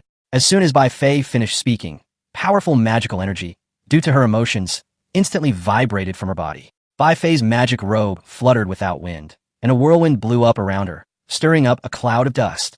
Bai Fei was really angry. No lord dared to disobey her orders, let alone a small level 2 village leader. Kill him. Bai Fei couldn't bear it any longer and pointed at Xiao Ran and screamed loudly. At this moment, Xiao Ran's eyes were as calm as water, and the image remaining in his mind was still that innocent and picturesque girl. Tess. At this moment, a cry suddenly came from behind. Let him go. A figure ran up, crying and stumbling, and suddenly threw himself into Xiao Ran's arms. Chapter 31 Tess Stays. Tess came back, and everyone breathed a sigh of relief, except Xiao Ran. When Bai Fei saw that Tai was completely unharmed, the weight of the worry in her heart finally fell. Miss Tess, I finally found you. Bai Fei waved her hand, signaling Gilligas to retreat. Gilligas put away the giant bone and returned to the camp. Who are you? Seeing Xiao Ran injured, Tess looked at Bai Fei with resentment, then turned back to Xiao Ran and cried, Lang, how are you? Did they hurt you? It's all my fault, it's all my fault. Lang. Bai Fei's face changed slightly, and she looked at Xiao Ran strangely. At this moment, Xiao Ran looked at Tess seriously, with an embarrassed look on his face, and reproached, Didn't I tell you not to come out? Tess tearfully said, I can't do it. Xiao Ran fell silent. He pulled Tess behind him and faced Bai Fei alone. He said calmly, Tess is a member of Moon Village now. I won't let her leave. She belongs to Moon Village, and no one can take her away. Puff. Hearing Xiao Ran's words, Bai Fei smiled. Gilligas behind him also grinned. The Great Guardian, holding the Holy Scripture, took 2 steps forward and said amiably, Chief Xiao Ran, we have no hostility. Since you and Tess are friends, there's no need to worry. The Great Guardians, as the village's ace fighters, are all advanced life forms with high IQs, independent consciousness and judgment. The Great Guardian cleared his throat and continued, Ahem, let me briefly introduce ourselves. We are from the Bai Fei territory in Sicily, a very long way from your Chinese continent. Our lord, Bai Fei, once benefited from the services of King Monchicardo of Alsace. Now that Alsace is suffering a national disaster, we empathize with him. However, our kingdom of Sicily has no intention of becoming an enemy of Alsace, nor can we compare with the power of Nighthawk, the mastermind behind the scenes. Therefore, upon learning that Miss Tess was still on the run, the Lord specially activated the Eye of Prophecy, which can only be activated once a year, and rode as fast as he could to Moon Village. Please rest assured, Chief Xiao Ran, we will not harm Miss Tess, and since you are close friends, we will not harm you either. We were only pressing you because the situation was urgent. Please don't be offended, Chief Xiao Ran. We made a special trip to take her back only to protect her safety. As he spoke, the Great Guardian signaled to several Valkyries at the village entrance to untie Huang Lao and the others one by one. Bai Fei stretched out like a lazy cat and said casually, All right, mission accomplished very smoothly. Chief Xiao Ran, thank you for helping us take care of Tess. I apologize for what I did just now. As compensation, we will give you some supplies as an apology. Puff. This unexpected turn of events almost made Xiao Ran lose his breath. After all this time, it turned out that the other party was not Tess's enemy, but a friendly force. It's no wonder that they were so anxious and took such a cruel approach to Xiao Ran. It was because Tess was too beautiful. If it were any other leader, they would have lost their bestiality and done something inappropriate to Tess. That's why they were full of malice toward Xiao Ran. Although Bai Fei apologized, Xiao Ran could not let go of the pressure and contempt that Bai Fei brought to him. The terrifying status and formidable strength of a level 15 lord were almost like a brand, deeply engraved in Xiao Ran's mind. Then, Bai Fei said to Tess, Tess, come with me. Your father was kind to me in the past. Now the only way I can repay your father is to protect your safety. Don't worry, no one can hurt you in my Bai Fei territory. Tess looked at the densely packed and powerful troops behind Bai Fei, and then looked at the few down-and-out villagers behind Xiao Ran. Xiao Ran nodded and said, Go Tess, I can't protect you now. As he said this, Xiao Ran's heart twitched silently, sending out a piercing pain. It is conceivable that if Tess's allies are all characters like level 15 lords, What kind of existence will Tess's enemies be? It is a fact that Xiao Ran cannot protect Tess. A level 15 lord and a level 20 kingdom are heights that he cannot reach at all now. However, Tess's answer shocked everyone.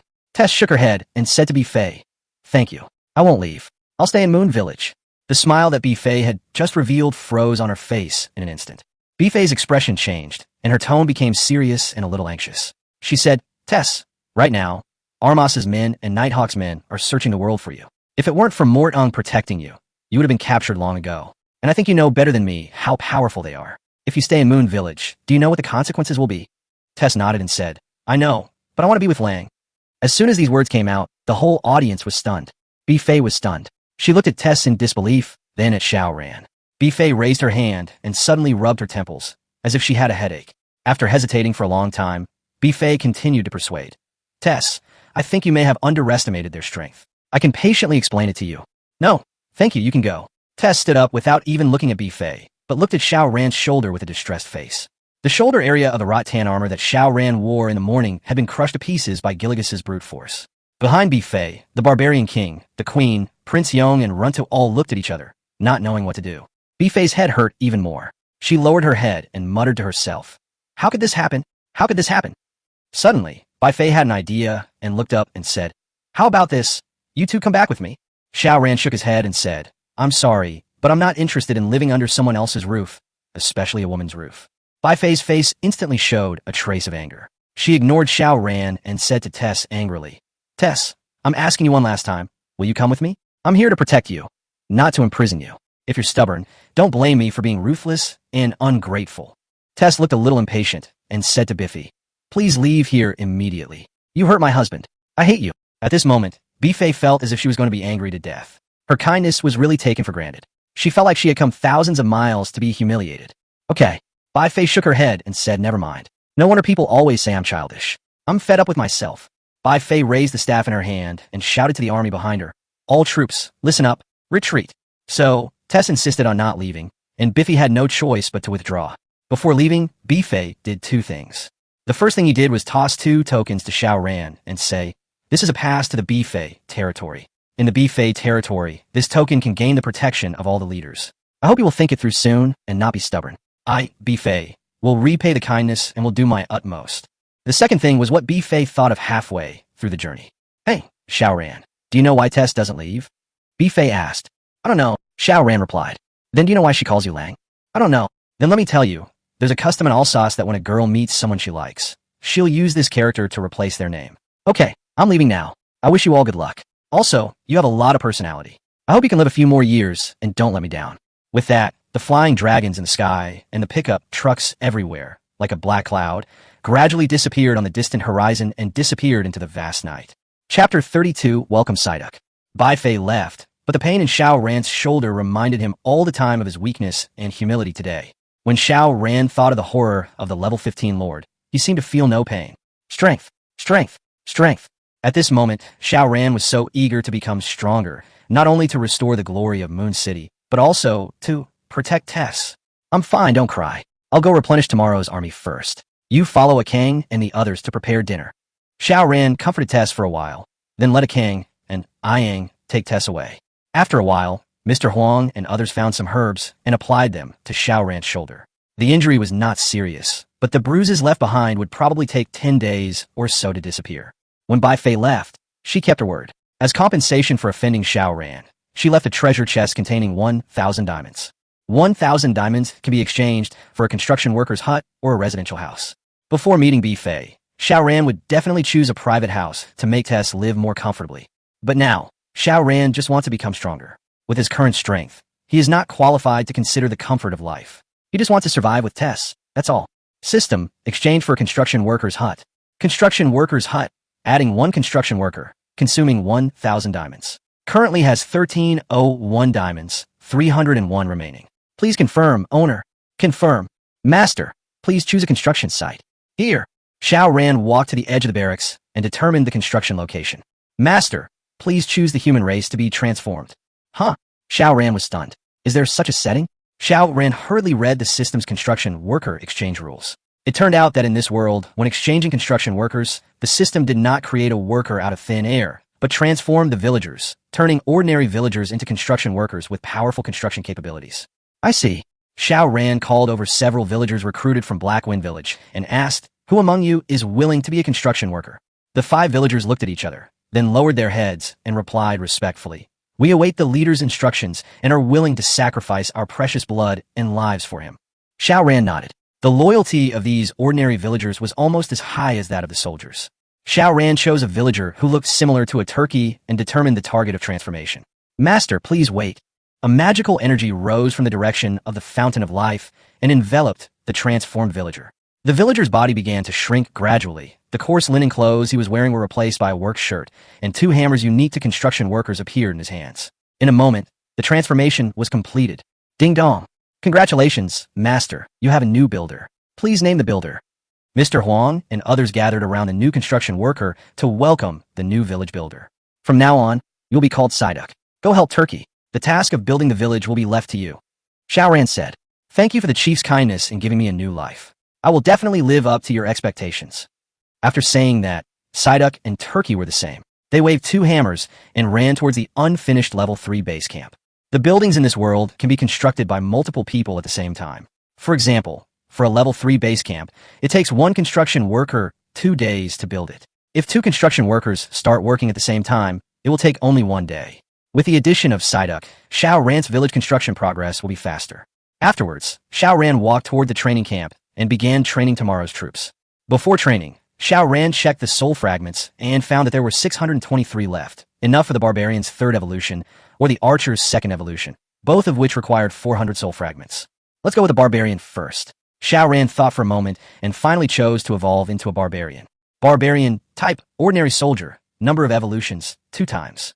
Normal evolution, consumes 400 soul fragments and has a 10 chance to train a splash barbarian. The splash barbarian has 200 of the attack and defense of a normal barbarian, and its normal attacks deal 50 splash damage to the fan-shaped area around the target. Normal evolution, consumes 400 soul fragments with a 10 chance to train a self-healing barbarian. The self-healing barbarian possesses 200 of the attack and defense of a normal barbarian and recovers 10 of its maximum health every 5 seconds.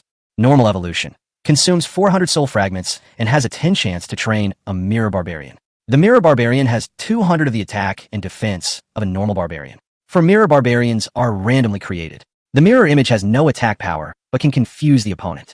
Normal evolution, consumes 400 soul fragments and has a 10 chance to train a sand-slinging barbarian. This barbarian possesses 200 of the attack and defense of a normal barbarian. They are skilled in sand-slinging, blinding enemies, and reducing their chance of success by 20. Note, you can only choose one direction for each evolution, and once selected, it cannot be changed. Barbarian current evolution times. 3. Soul fragments consumed. 400 evolution type. Self-healing barbarian, current soul fragments. 623, remaining. 223, please confirm, Master.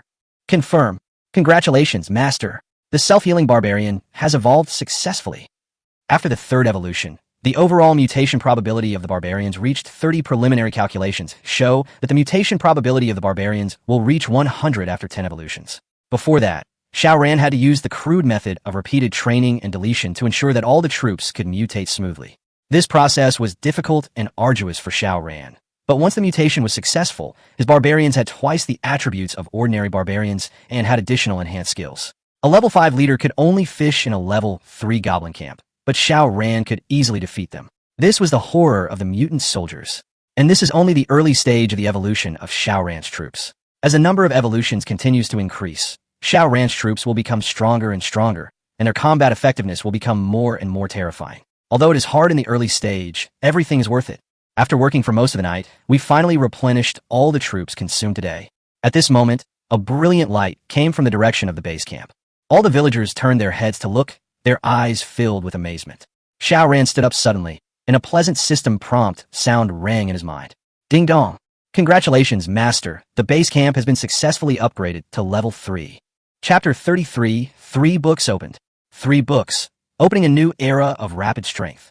There is not much improvement in the 3rd level of troops. Goblins and bombers have been added. It is a transition period from ordinary troops to powerful troops. But in Book 3, a brand new building appeared, called the Laboratory. The laboratory can upgrade soldiers. As the laboratory level increases, the soldier level will also increase. After the upgrade is completed, the health and attack power of the soldiers will be greatly improved. In short, the higher the level of the troops, the stronger their combat effectiveness. For Xiao Ran, upgrading a troop type is even more significant because the stats of a troop type after mutation are based on its base stats. If a troop type's base health is only 100 and its stats double after mutation, it would only be 200. However, after upgrading a troop type, its base stats improve and the mutated stats continue to double. With this combination, the barbarian's combat effectiveness will become extremely terrifying as its level increases. In addition to the laboratory, the barracks in Book 3 can be upgraded from level 2 to level 3, and another barracks can be built, doubling the number of troops, and the fully staffed combat population can reach 70 units. Now, Xiao Ran has no shortage of resources. After the level 3 base camp is completed, he immediately asks Turkey and Psyduck to work overtime to build a laboratory.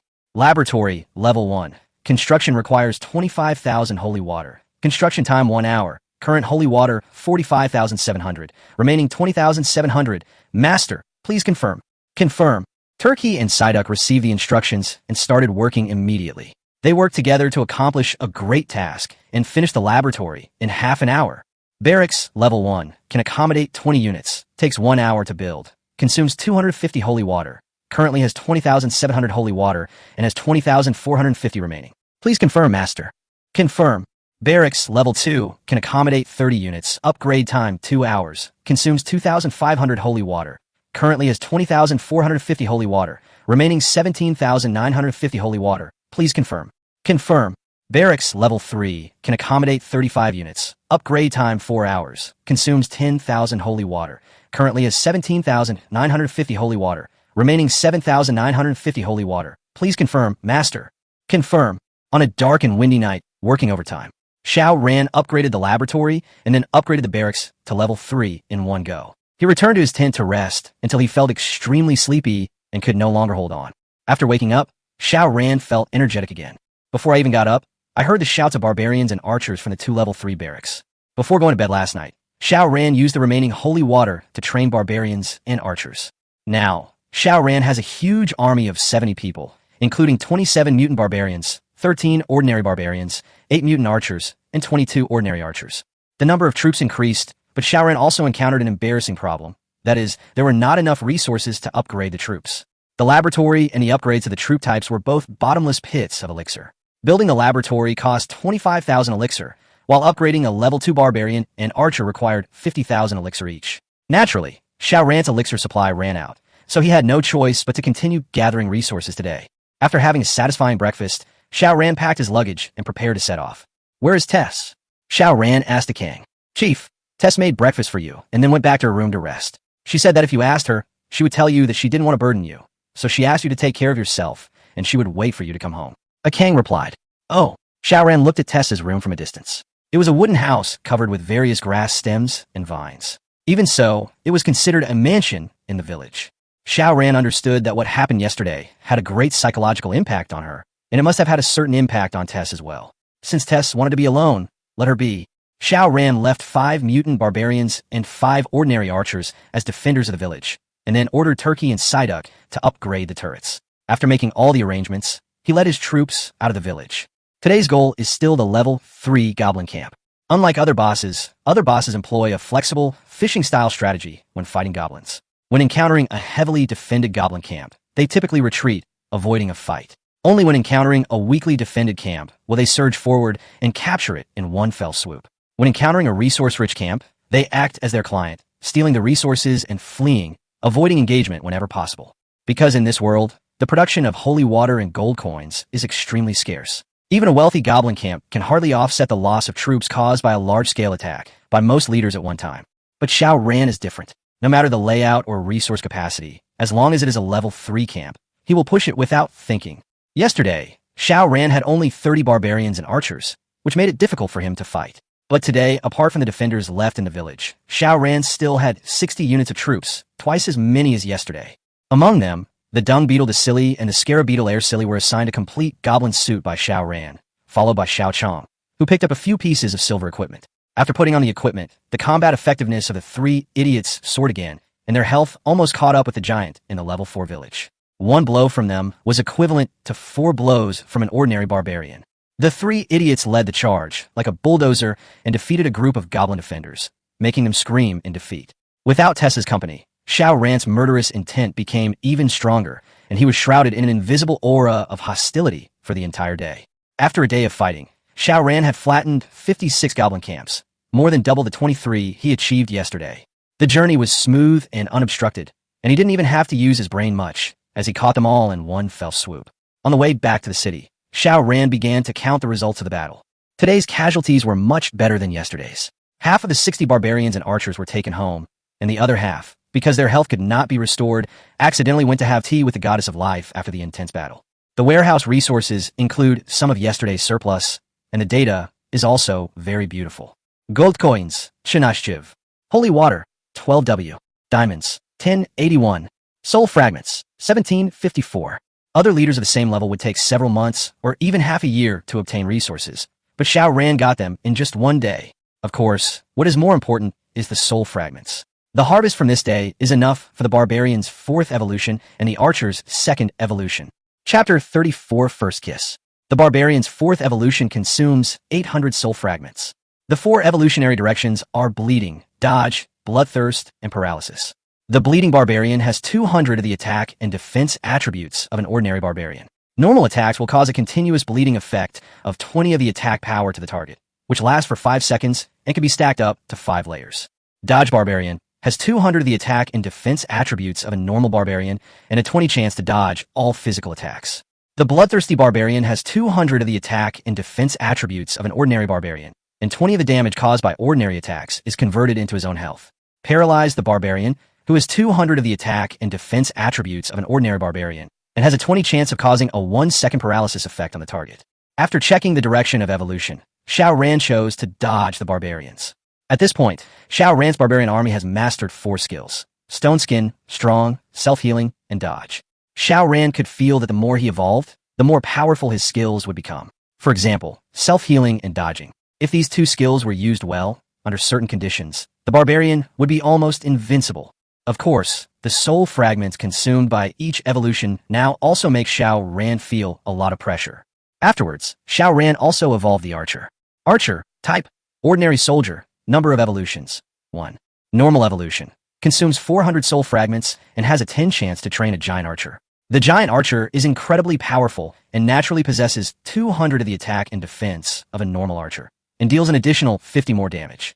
Normal evolution, consumes 400 soul fragments and has a 10 chance to train a strong archer. Strong archers are naturally armored and have thick skin and flesh. They possess 200 of the attack and defense of a normal archer, and their health is increased by an additional 50. Normal evolution, consumes 400 soul fragments, with a 10 chance to train a flash archer. Flash archers can shrink the ground to an inch, treading on snow without leaving a trace. They possess 200 of the attack and defense of a normal archer and can teleport a short distance every 60 seconds. Normal evolution, consumes 400 soul fragments and has a 10 chance to train a poison archer. The poison archer possesses 200 of the attack and defense of a normal archer. Upon hitting an enemy, it weakens them, reducing all their attributes by 20. Note, you can only choose one direction for each evolution, and once selected, it cannot be changed. As for the archer, Xiao Ran continued to take the attack route and chose the giant archer. At dusk, Xiao Ran arrived at Moon Village. A wisp of smoke rose from the village, like a beautiful painting of a paradise. Seeing that the village was safe and sound, Xiao Ran finally showed a gentle smile on his face. His fighting nerves, which had been suppressed for a whole day, finally relaxed at this time. Xiao Ran walked to the edge of the training camp, activated the control panel of the training camp, deleted all the ordinary archers and barbarians, and lined up again for training along with the sacrifice soldiers. One night is enough time for the entire army to complete 2 cycles of training. Now the mutation probability of barbarians has reached 40, and the mutation probability of archers is 20, although the number of troops has increased. According to the calculation that it takes 8 minutes to train a barbarian or archer, it will take about 7 hours for 50 barbarians.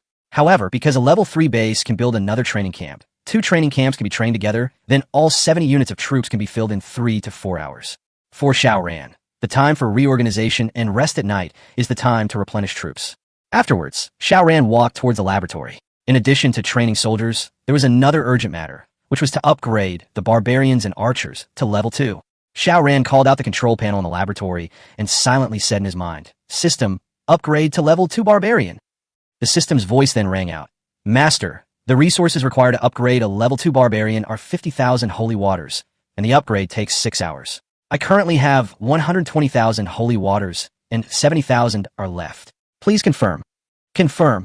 The resources Xiao Ran captured today are enough to upgrade both the barbarians and archers. After dealing with these two things, Xiao Ran looked up and asked, "Hey, where's Tess?" "Akang, have you seen Tess?" Xiao Ran shouted to Akang. "Tess is busy behind the base camp." Akon replied, "It's so late. What are you still busy with?" Xiao Ran shook his head, stood up, and walked towards the base camp.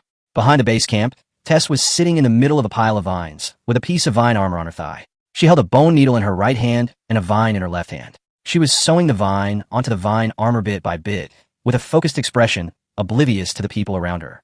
"Tess!" Xiao Ran shouted. Hearing the sound, Tess woke up instantly and looked up, as if she didn't even realize it was getting late.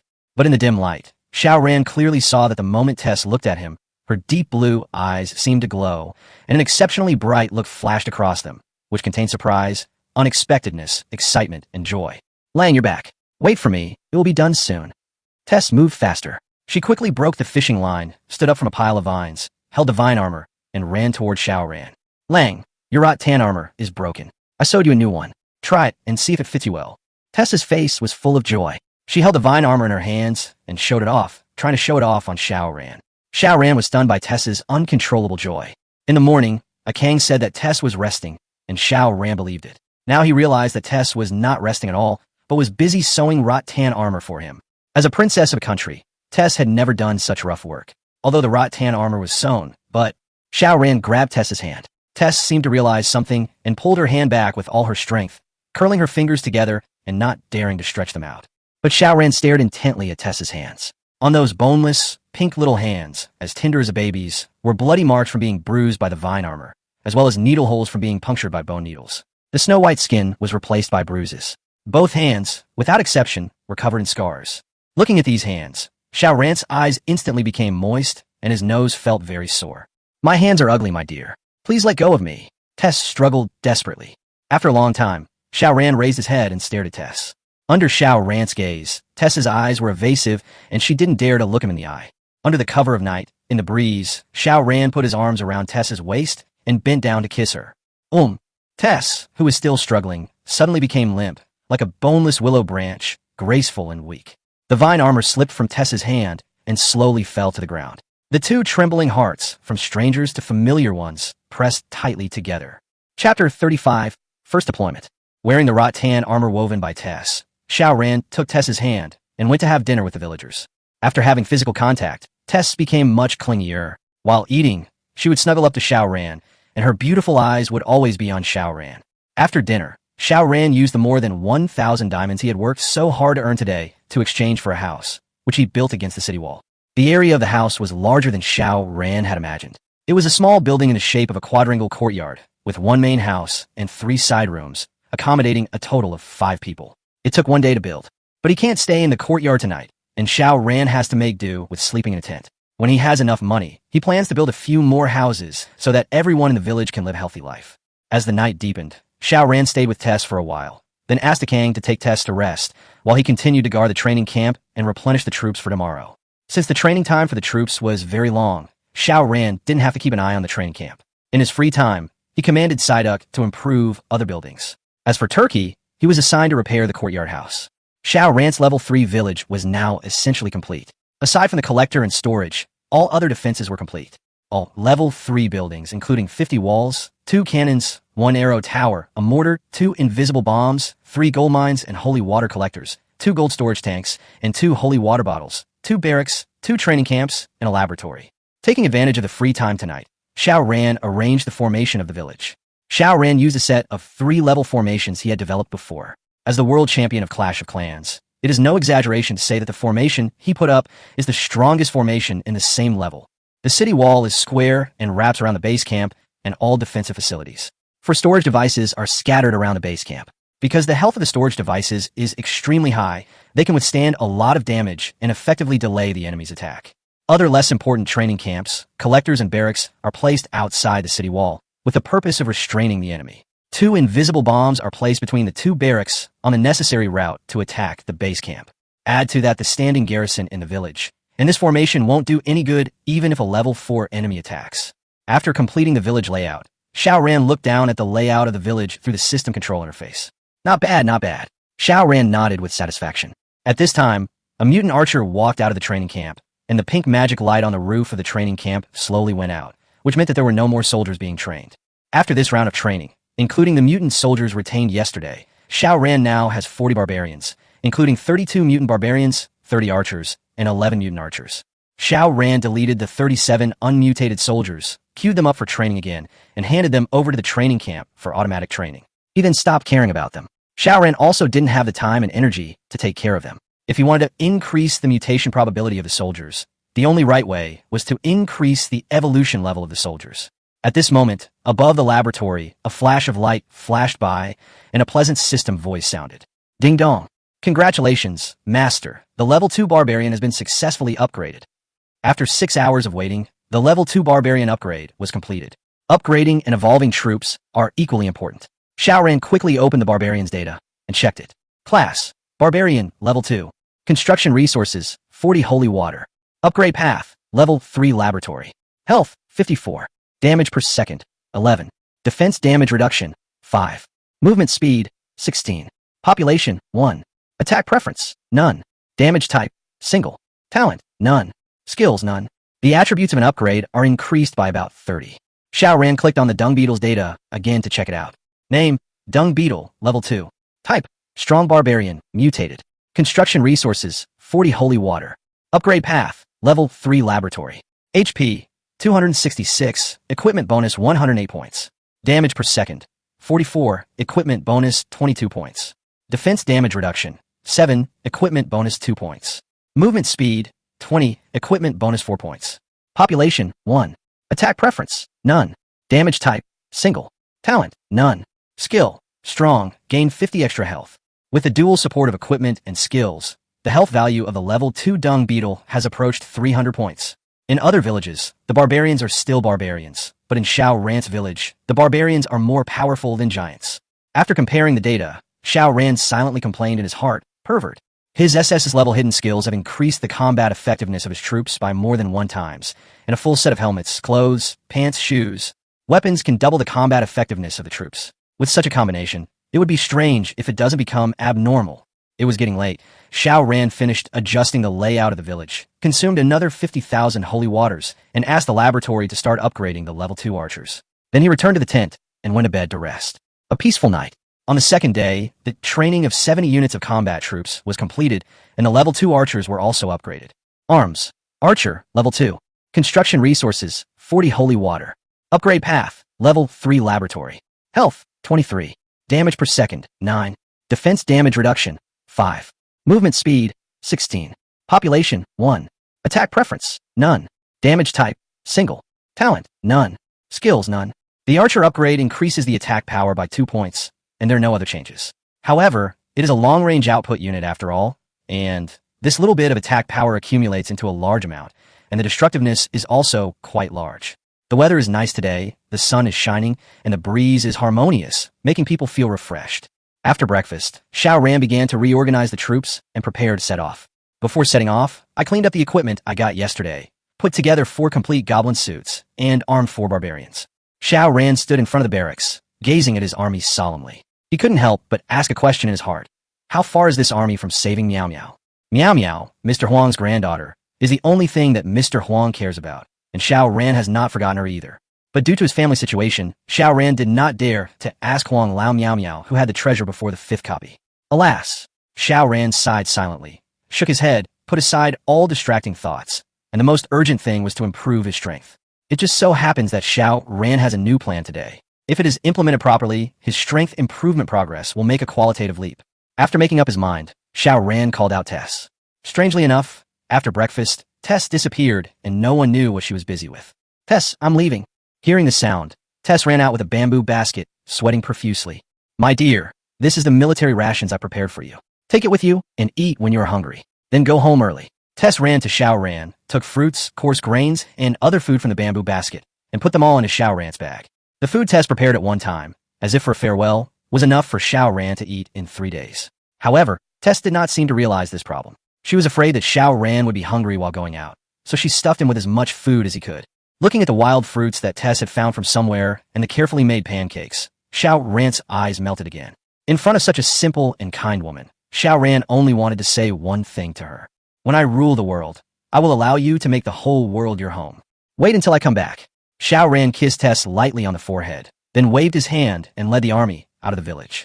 Chapter 36, Xiao Ran's Iron Law.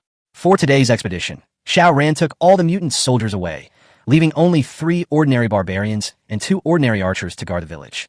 It wasn't that he didn't value the village's defense. It was simply that he hadn't seen a single enemy attacking the village in all those days, so staying any longer would be a waste. Except, of course, for Bai Fei. But if a leader of Bai Fei's caliber truly arrived, then leaving more soldiers would be useless.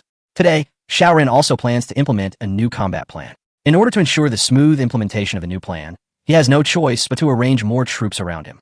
An hour later, Xiao Ran led his troops to the destination. At this time, the army had already penetrated deep into the goblin territory, and there were heavily defended goblin villages everywhere around. Xiao Ran gathered the troops together and made final pre-war deployments. Dung Beetle, Xiao Ran shouted. Here, Chief. The Dung Beetle stood straight and saluted Xiao Ran. Dung Beetle, I'll give you 15 barbarians and 6 archers. You're responsible for attacking the goblin camp on my left. As you command, Chief. Beetle, here. Jingguizi also stood straight, wearing a green goblin suit, looking quite like the East China Field Army. Scarabee, I'll also give you 15 barbarians and 6 archers. You'll be responsible for attacking the goblin camp to my right. As you command, Chief. Xiao Chong, Arrive. Xiao Chong, I'll also give you 15 barbarians and 6 archers. You'll be responsible for clearing out the goblin camp right in front of us. As you command, Chief. After the combat teams were assigned, they began to make tactical arrangements.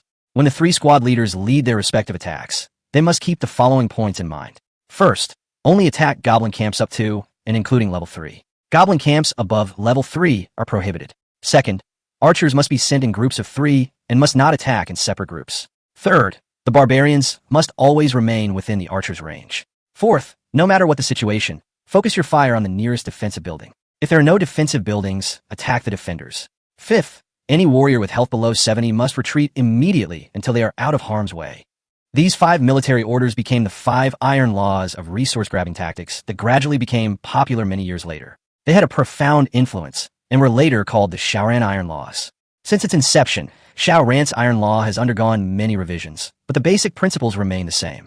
Xiao Ran himself also used this set of tactics to lay a solid material foundation for Moon City, which later became a feared city across the continent. Of course, this is a story for later. Right now, what is giving Xiao Ran the biggest headache is how to get the 3 idiots in the village to memorize these 5 military orders. Barbarians are barbarians after all, with terrible memories. Without their leader, they are practically idiots. Furthermore, they can't think in a logical way. As holy water creatures, they can only follow orders. They do whatever their leader says, and nothing else.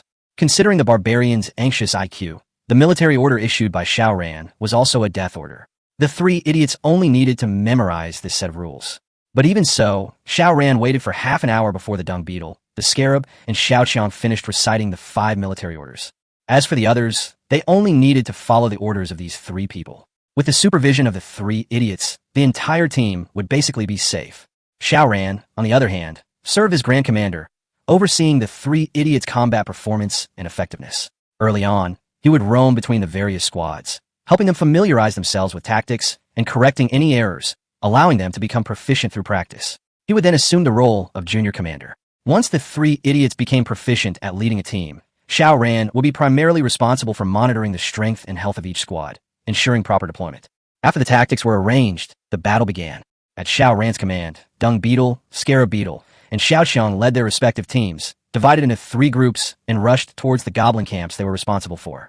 Xiao Ran had carefully calculated the strength of each squad. Almost all of the 22-man squads were mutants, each with a level increase, boosting their overall combat effectiveness by 30. They also had 6 fully equipped offensive forces.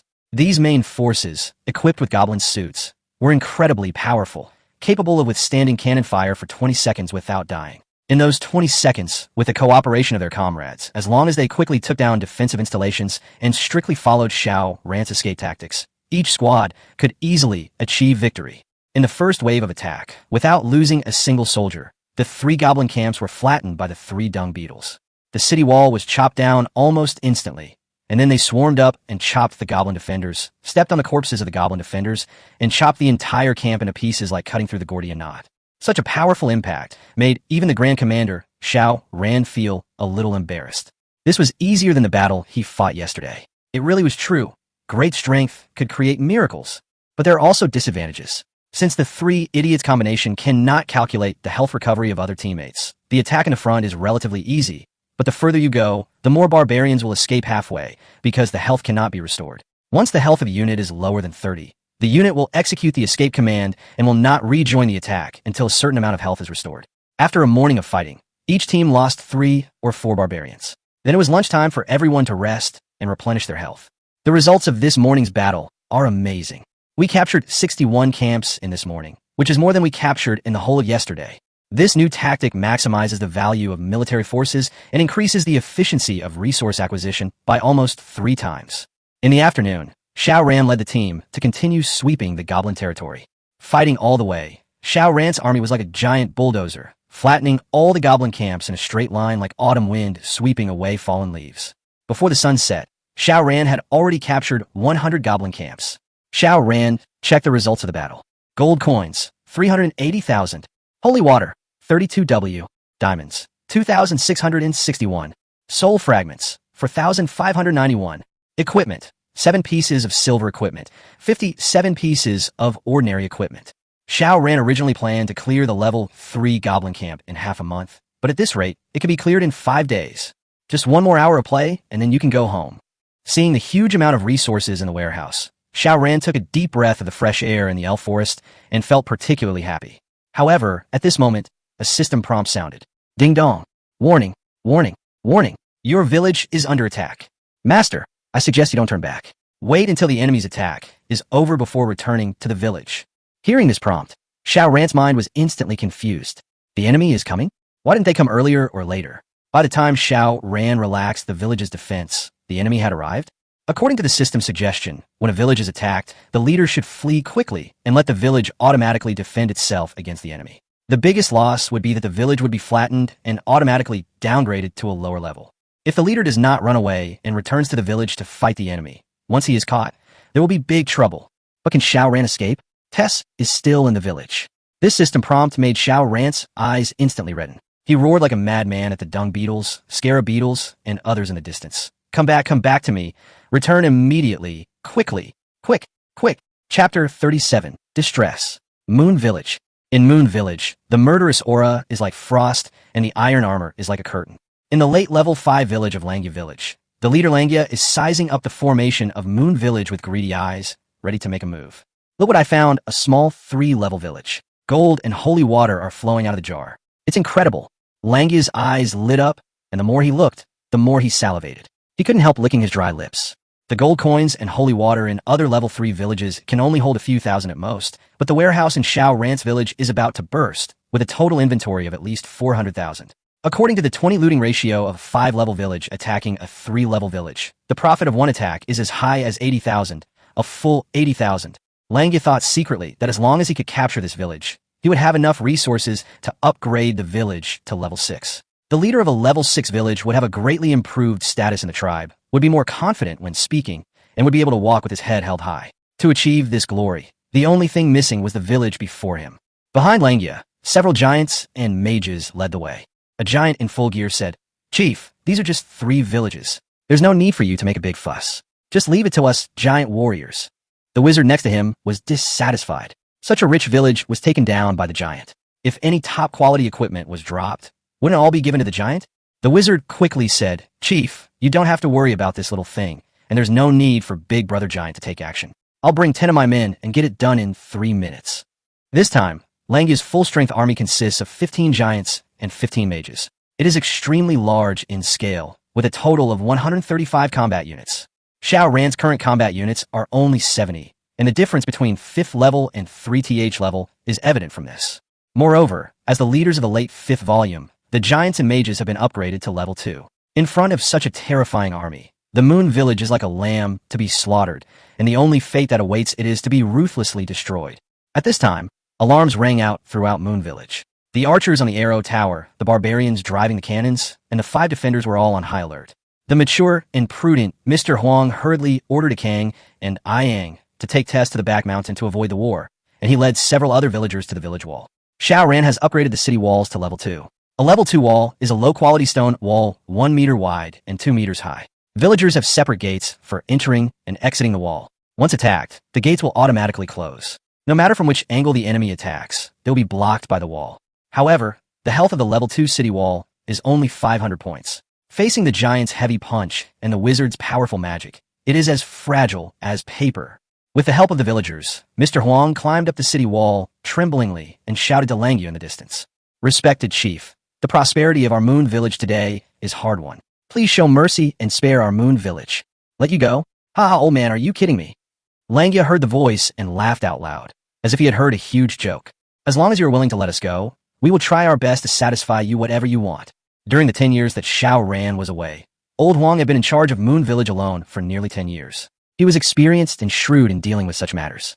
At this moment, Tess actually followed a Kang and others and walked up to the city wall. Mr. Huang's expression suddenly changed, and he asked, "Why are you back, my distinguished young lady? How can I escape when such a disaster is happening? I will stay in the village and wait for Lang to come back. If the village is destroyed, how can I explain to Lang? Mr. Huang, let me go and negotiate with the chief." Tess said bravely and fearlessly, "Miss, you are more noble than any of us. You can't take the risk. A Kang and Iang, take Tess away quickly." Old Huang was so anxious that he was running around in circles. But Tess ignored him and shouted to Langya, "My dear leader, as a prominent leader of level 5, it is unbecoming of you to attack our level 3 village. We may be rich in resources, but you should not consider the wise and sagacious leader and the powerful army behind our abundant resources. If you attack us, we will inevitably retaliate in due time. I advise you to withdraw your troops immediately and not test the waters with your own strength." Facing a powerful enemy, Tess stood up bravely, neither humble nor arrogant, and fully demonstrated the demeanor of a former princess. However, in the face of absolute strength, all reasoning seemed so pale and powerless. After hearing Tess's words, Langya not only did not show any remorse, but was attracted by Tess's beauty at first sight. Wolf Fong glared at Tess and shouted, "Haha, you're just a level 3 village without even a tribal castle, and you still want to be afraid? My Wolfong village is not only a level 5 late-stage village, but we also have the powerful Akita tribe providing us with shelter. How can we be afraid of you? This is hilarious. Not only am I going to plunder your village today, but you too must come back with me to be my wife, haha." Behind Langya, a group of giants and wizards all laughed out loud, their expressions full of contempt and ridicule. Afterwards, Langya instructed several giants and mages, saying, You, and you, each take 2 people to block the exits of the other walls. Don't let this beautiful guy escape." Hearing this, Tess's face turned pale instantly. Huang Lao said anxiously, "Respected leader, absolutely not. Just tell us how many resources you want, and we will give them to you. But you must not take advantage of this young lady. Bah, old man, what right do you have to negotiate with me? Not only do I want your resources, but I also want this beautiful embryo. I will kill anyone who tries to stop me." Seeing that Langya divided his troops to block several exits of the village, the faces of Huang Lao, a Kang, and others instantly turned desperate. They were not afraid of death, but if something happened to Tess, it would be more painful for them than death. Although they still addressed Tess as Miss, in their hearts they already regarded Tess as the leader's wife, whose status was as high as Xiao Ran's, and no outsiders were allowed to interfere.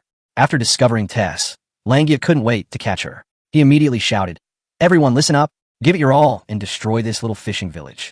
Whoever captures that beautiful girl will be rewarded with a piece of silver equipment. All troops attack. Charge." Langya drew the long sword from his waist and pointed it directly at Moon Village. With a command, 10 giants and wizards swarmed up and attacked. Chapter 38 Defense. Defense.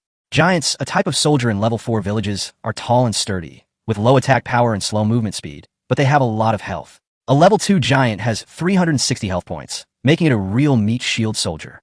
The mages behind the giant are soldiers from a level 5 village. They can condense the magical energy in the air and throw it out from their palms. A level 2 mage can deal up to 90 points of damage per second, which is almost 10 times that of an ordinary archer.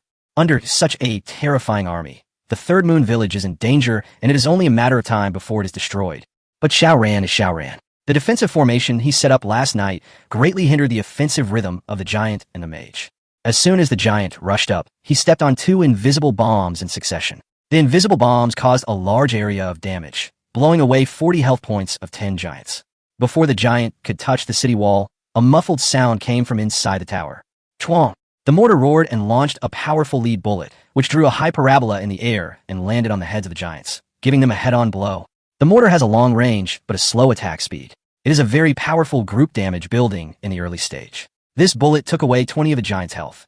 After the giants finally approached the city wall, 2 level 2 cannons and 1 arrow tower began to madly fire at the giant army, dealing nearly 50 points of damage per second. This damage was slightly weak compared to the giant's health, but all the defense facilities in the village had already played their role to the extreme. Damn, how come the firepower is so strong? The leading giant's health was reduced to low before he could break through the city wall. It seemed not as easy as expected. Manga, who was commanding the battle, also discovered the weirdness of this village. The seemingly vulnerable formation could actually cause continuous damage. The only 2 bombs were dropped so accurately, as if they had already known from which angle the enemy would attack. On the Wolfang's side, the mage who could have dealt a devastating blow to the defensive facilities was blocked by 2 barracks. He hurriedly destroyed the barracks, but what was blocking his way was not cannons and arrow towers, but a storage device with huge health. He wanted to help the giant, but he was completely powerless. Did this broken village get the advanced blueprint? Otherwise, how could they have such a powerful formation? It's pretty lucky, but bad luck is still bad luck. It's still vulnerable in front of my army. Langius secretly complained. Blueprints are a special item in this world. They can not only be used to lay out villages, but also produce certain special defensive properties. However, they are very difficult to obtain. Basically, blueprints can only be seen in villages with 7 books or above. The giants were still working hard to break the wall, while Xiao Ran's archers who stayed in the village were shooting at the giants in a front row inside the wall. The first giant fell down with a look of unwillingness in his eyes before the wall was broken. The second giant was on top and continued to open the wall. After sacrificing 2 giants, the giants finally broke through the city wall and headed straight for the defensive buildings. In the village, Mr. Huang fled with Tess, and the villagers were in chaos. Akang and Iang hugged each other and cried. Moon Village seemed to have returned to the fear of being gradually beaten back to a level 0 village. They watched the enemy army march into the village, but were powerless to do anything. Tess was brought into the base camp by Mr. Huang. Looking at the war raging outside and the deafening cries of killing, the despair in Tess's eyes grew more and more. She and Xiao Ran had just fallen in love. Today, she specially cleaned the newly built house, waiting for Xiao Ran to come back and live in the new house. But Xiao Ran did not come back, and the enemy came first. Tess couldn't imagine the consequences if she was forcibly captured by the enemy and became the leader's wife. However, the first cannon fell down. The second cannon also fell down. In less than 10 minutes, all the defensive buildings in the village were destroyed. Soon after, one storage unit after another was destroyed, leaving the village in ruins and filled with billowing smoke. The complacent Langia walked around Langia village with his hands behind his back, looking for Tess everywhere. Finally, Langia found Tess hiding outside the base camp. The base camp is protected by special magical energy. Unless the health is low, no one from outside the village can force their way in. Langia stood outside the base camp, making a sucking sound and grinning obscenely. Beauty, don't hide. Come with me. I'll take you to eat delicious food and drink spicy drinks. This broken village is not worthy of you. Come out quickly. I can't wait. Bah, you bad guy. I would rather die than go with you. Tess said angrily. Seeing the village reduced to ruins, Tess's eyes became moist and anger boiled in her chest. You stinky bitch, how dare you talk back at me? Come on, tear down this base camp for me. I'm going to smash this bitch to death on the spot. Langia was filled with lust and shouted with a lewd smile on his face. At this moment, a worried voice came from behind.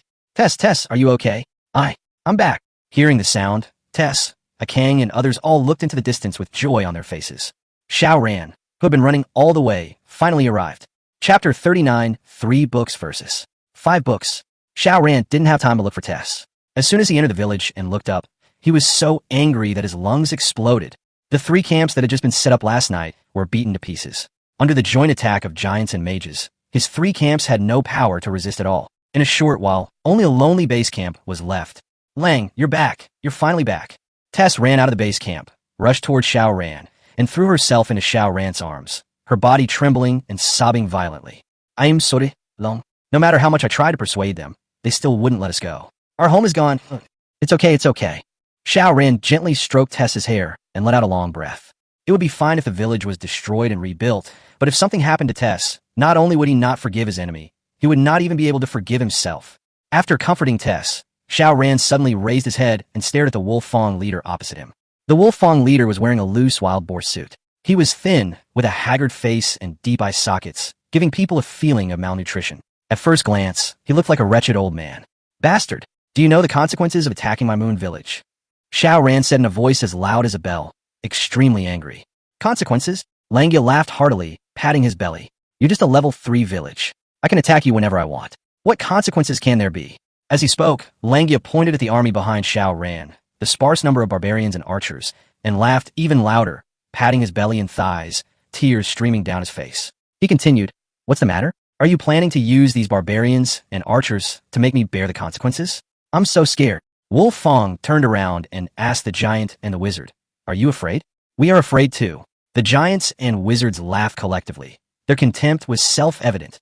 A giant has 6 to 7 times the health of an ordinary barbarian, and a mage has 9 to 10 times the attack power of an ordinary archer. In front of a giant, the barbarian's attack is like a tickle and is not worth mentioning. On the other hand, the mage's damage can kill the barbarian instantly.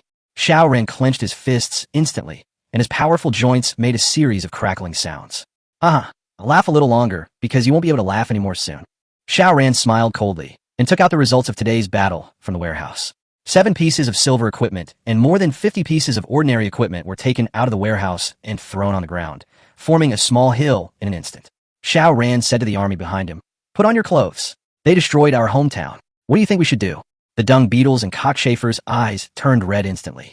These 2 barbarians have followed Mr. Huang for 10 years and have witnessed the humiliating history of Moon Village with their own eyes. When history repeats itself and they have the power to resist, their thoughts become even simpler. That is, revenge. "Kill!" the dung beetle and the scarab beetle said in unison. "Kill! Kill! Kill!" the other barbarians and archers roared. Afterwards, a group of people quickly rushed to the equipment pile and hurriedly put on their equipment. Each person put on 2 to 3 pieces of equipment. As the saying goes, clothes make the man, and saddles make the horse. After putting on the equipment, the army looked different, with a neat appearance and murderous aura. When Langia saw Xiao Ran taking out so much equipment at once, his smile froze on his face instantly.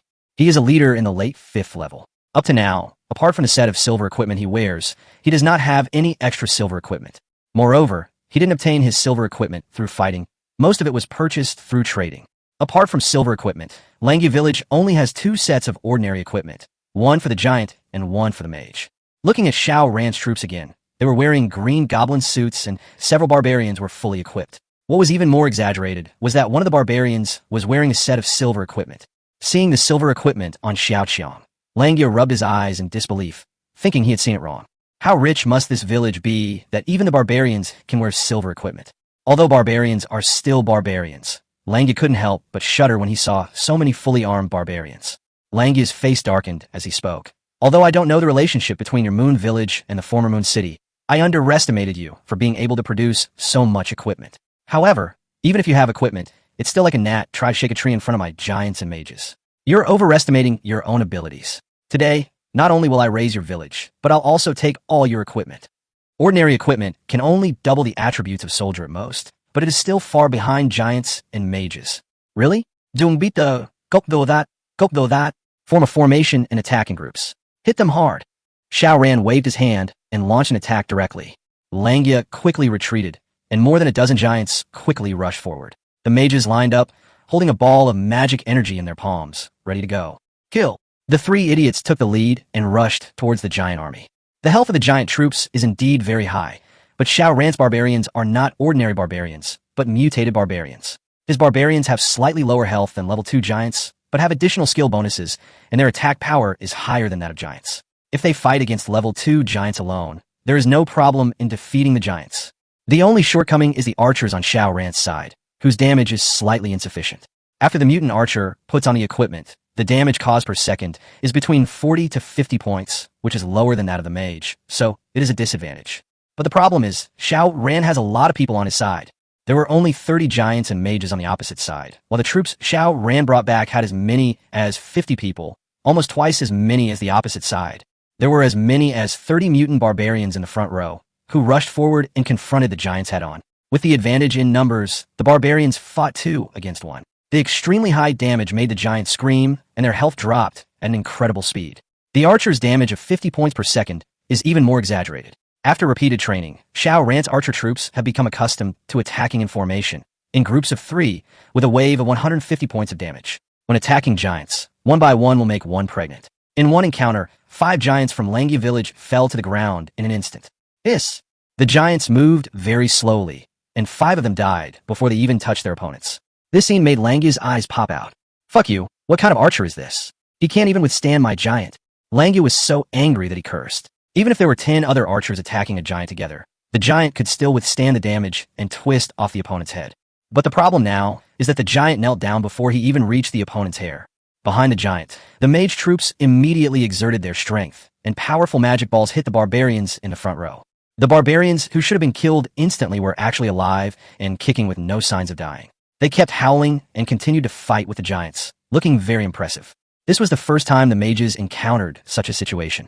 They didn't believe it and threw another magic bullet. But the barbarians still stood firm, with an attitude of no matter which direction the wind blows, I will remain unmoved. Monster, monster! Langus stretched out his hand tremblingly, pointing at Xiao Ran's barbarians and archers, his face pale. What's the matter? You don't laugh anymore. Xiao Ran looked at Langya coldly and retorted. Langya glanced at Xiao Ran, his eyes filled with fear. Without waiting for the battle to end, he screamed, "Retreat! Retreat! Everyone retreat!" Chapter 40 Guardian Shield. Langya fled in panic with his remaining troops. Xiao Ran chased and killed all the way, and only 2 mages were left of Langya. However, they could not catch up with Langya and could only watch Langya run farther and farther away. Moon Village, just wait. The Akita tribe won't let you go. Wait for death. From a distance, Langya uttered these harsh words before turning around and leaving unwillingly. Xiao Ran had never heard of what kind of tribe the Akita tribe was. After all, he was not from this world, and the memories passed down by the life crystal were mostly about the survival rules of this world, as well as some memories left by the former leader, and the name of the Akita tribe was not mentioned. However, if the other party is a member of the Akita tribe, Xiao Ran will be in trouble. In this world, after a village is upgraded to level 5, the tribal castle in the village can be restarted by meeting a series of conditions. The clan castle is the prerequisite for a village to join other tribes, and it also serves as a link to other allies. It also has a trading system and a mercenary system, allowing you to accept quests issued by other leaders and earn commissions. It is very powerful. For low-level villages, joining other tribes is equivalent to obtaining a protective umbrella and being able to get protection from other high-level villages in the tribe. The higher the level of the tribe, the more powerful people there are. Therefore, if Langya was a member of the Akita tribe, then if Xiao Ran offended Langya, it would not only make him hated by Langya, but it might also provoke other strong men in the Akita tribe to attack, which would be the most troublesome thing. Xiao Ran was not afraid of Langya's 5 villages at all, but who knew what level of strong people there were in the Akita tribe? Mr. Huang. Xiao Ran thought about it and felt a little uneasy, so he called Mr. Huang over. Do you know what kind of tribe the Akita tribe is? Are there any top masters? Before Xiao Ran could finish his question, Mr. Huang fell to his knees with a thud. Seeing this, Tess hurriedly went to support Mr. Huang and said, Mr. Huang, why are you kneeling just like that? Lang hasn't even finished asking questions yet. Old Huang leaned forward, lowered his head, put down his cane, and said with tears streaming down his face, Chief, Akita, the leader of the Akita tribe, is the culprit who has been making things difficult for our Moon Village for so many years, and even snatched away Meow Meow. So that's how it is, Xiao Ran suddenly realized. Xiao Ran has been wondering who had driven Moon Village down to level 0 and kidnapped Meow Meow. Now he finally knows the answer. It is no longer strange why the Langya village, one of the 5 villages, would come to the Moon Village to fish. There must be some tacit understanding within the Akita tribe that they would come to Moon Village every once in a while. It just so happened that Langya came this time and found that Moon Village had developed again, so today's incident happened. What is the current level of the Akita tribe? Xiao Ran asked. Chief, the Akita tribe was a level 3 tribe many years ago, but after so many years, I estimate that it is now at least a level 7 tribe. And the village of the leader Akita may be a level 9 village or a level 10 castle. I don't know. For a level 7 tribe, the average village level is around level 7, and as the leader, Akita village may be level 9 or 10. Book 10 is a new watershed. PK, known as the strongest soldier in the army, is a product of Book 10. The health of a level 1 PK is 2,800, and after upgrading it can reach a maximum of 5,100 health points, with each sword dealing over 800 damage. If PK were to come and chop down Xiao Ran's village, he would kill every kid with one strike, and all the buildings would be destroyed in one blow. In front of 10 books, Xiao Ran's current strength doesn't even qualify him to challenge. This matter still needs long-term consideration. Xiao Ran took a deep breath, calmed himself, and then made arrangements. Mr. Huang, you should get up first. There are still many things to do in the village. You should lead the people to cooperate with Turkey and Psyduck to repair the village. Tell everyone to get a good rest tonight, and cheer up tomorrow to prepare for the war. Chief, now is not the time to store food and prepare for war. Don't panic. Old Huang stood up tremblingly and said slowly. Why? Xiao Ran asked. Chief, you seem to have forgotten one thing. Every time a village is destroyed on a large scale, it will receive the favor of the goddess of life. The village will automatically raise a shield, which will gradually disappear after a certain period of time. Our moon village relied on the shield of the goddess of life to hold on for a full 6 months before it was downgraded to a level 0 village. The past was too painful to recall, and when Mr. Huang said this, his voice choked again. Xiao Ran remembered that there seemed to be such a rule in his memory. At this time, magical energy continued to overflow from the surface of the destroyed buildings in the village, like a ball of ghost fire, floating higher and higher, and finally at the top of the village, a halo of light was sprinkled, enveloping the entire village. Village Guardian Shield. The magical energy of this shield comes from all the buildings in the village. As long as a building is destroyed, magical energy will overflow. The higher the level of the building, the stronger the overflowed energy will be and the wider the coverage area will be. This shield will automatically attack other enemies remaining in the village and can also prevent the enemy from launching another attack on the village in a short time. The Guardian Shield will be activated only after 20 of the village is destroyed. The one-time protection time is 2 days. For every 10 increase in the area of the village destroyed, the time will increase by 1 day, and the longest time is 10 days. This time, 90 of Xiao Ran's village was destroyed, with only the base camp remaining. The raised Village Guardian Shield can protect the village from attacks from other villages for 9 days. After 9 days, whether Xiao Ran can resist the revenge of the Akita tribe depends on his luck in these 9 days. Chapter 41 Continuous Evolution. With Mr. Huang's reminder, Xiao Ran felt much better. A 9-day shield is better than nothing. If he really lets this small village of level 3 go head-on against a level 7 tribe, it would be no different from courting death. At this time, night had fallen, and Tess, Akon, and others went to prepare dinner. Xiao Ran called a few more male villagers over and asked, "Who else is willing to contribute to the development of the village?" "Chief, we await your orders and are willing to sacrifice our precious blood and lives for the village."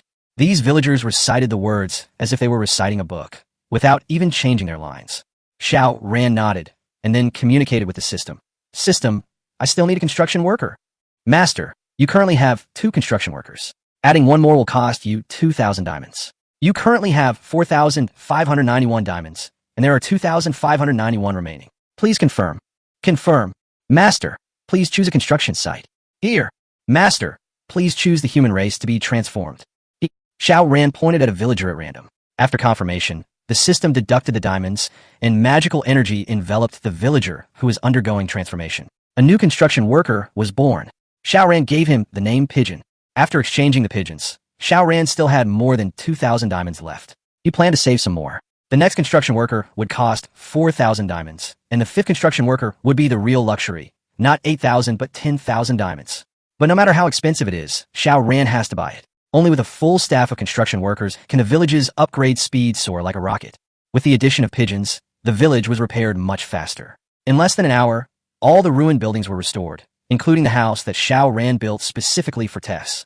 While the village was being restored, Xiao Ran accompanied Tess for a not-so-rich dinner. The village was currently short of manpower, and there were no extra people to go hunting, so the 3 meals a day were quite meager. There was not much dinner, just dried fish and rabbit, potatoes stewed in the ashes of a campfire, some dried wild vegetables, and some picked fruits and vegetables. It's edible, but only enough to fill the stomach, and they're all cooked food, not raw meat or blood. Xiao Ran has no complaints about this. But what moved Xiao Ran was Tess, who accompanied him silently. Tess ate the food in the village very slowly and ate very little. It was not because Tess was born to eat slowly, but because she was not used to it. Although Xiao Ran didn't know what kind of delicacies Tess usually ate in the past, he could guess that her living conditions were definitely not like her current ones.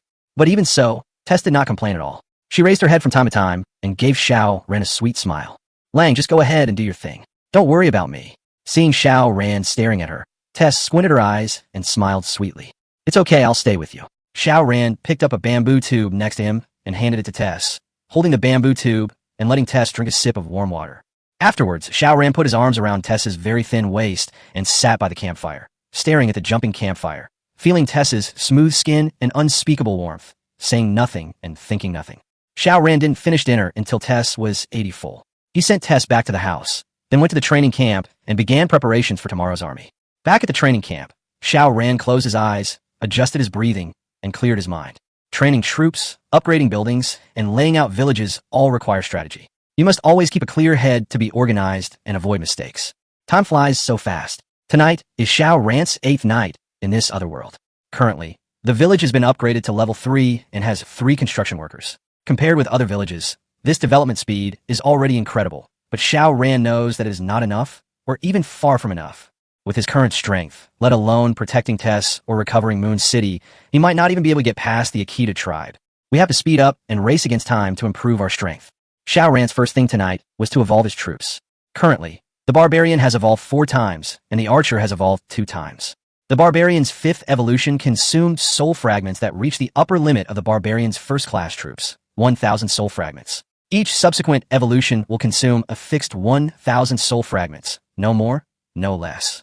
The Archer's 3rd evolution requires double the soul fragments, requiring 800 soul fragments. The 4th evolution consumes 1,600 fragments. Until the 5th evolution, the Archer's soul fragment consumption reaches the upper limit, 2,000 soul fragments per evolution.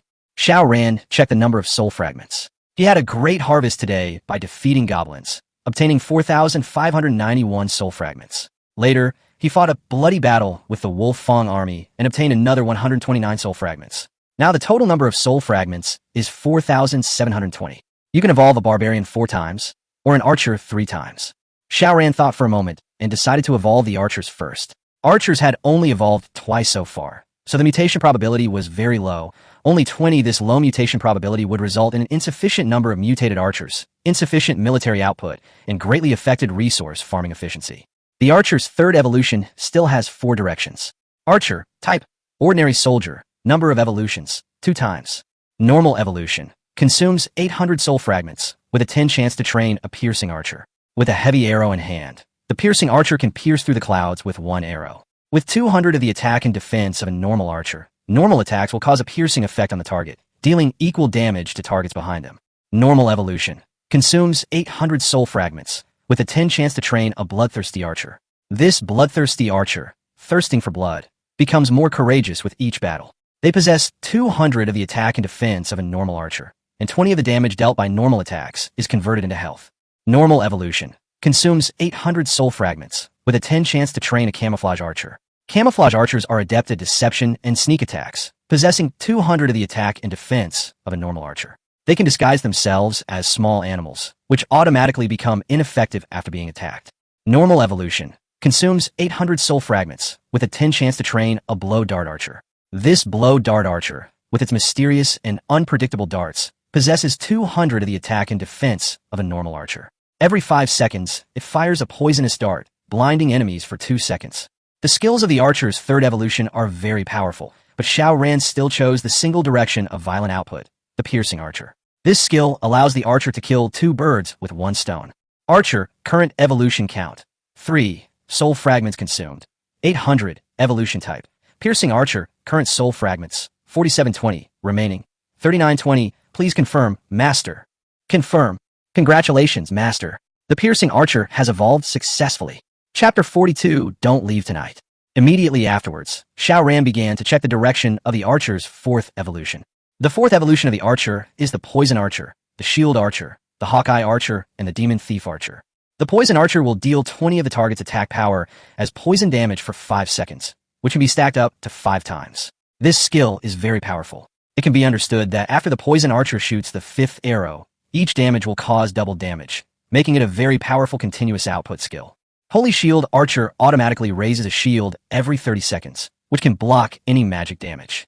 The Eagle Eye Archer has sharp eyesight and is good at long-range sniping, with a range twice that of an ordinary archer.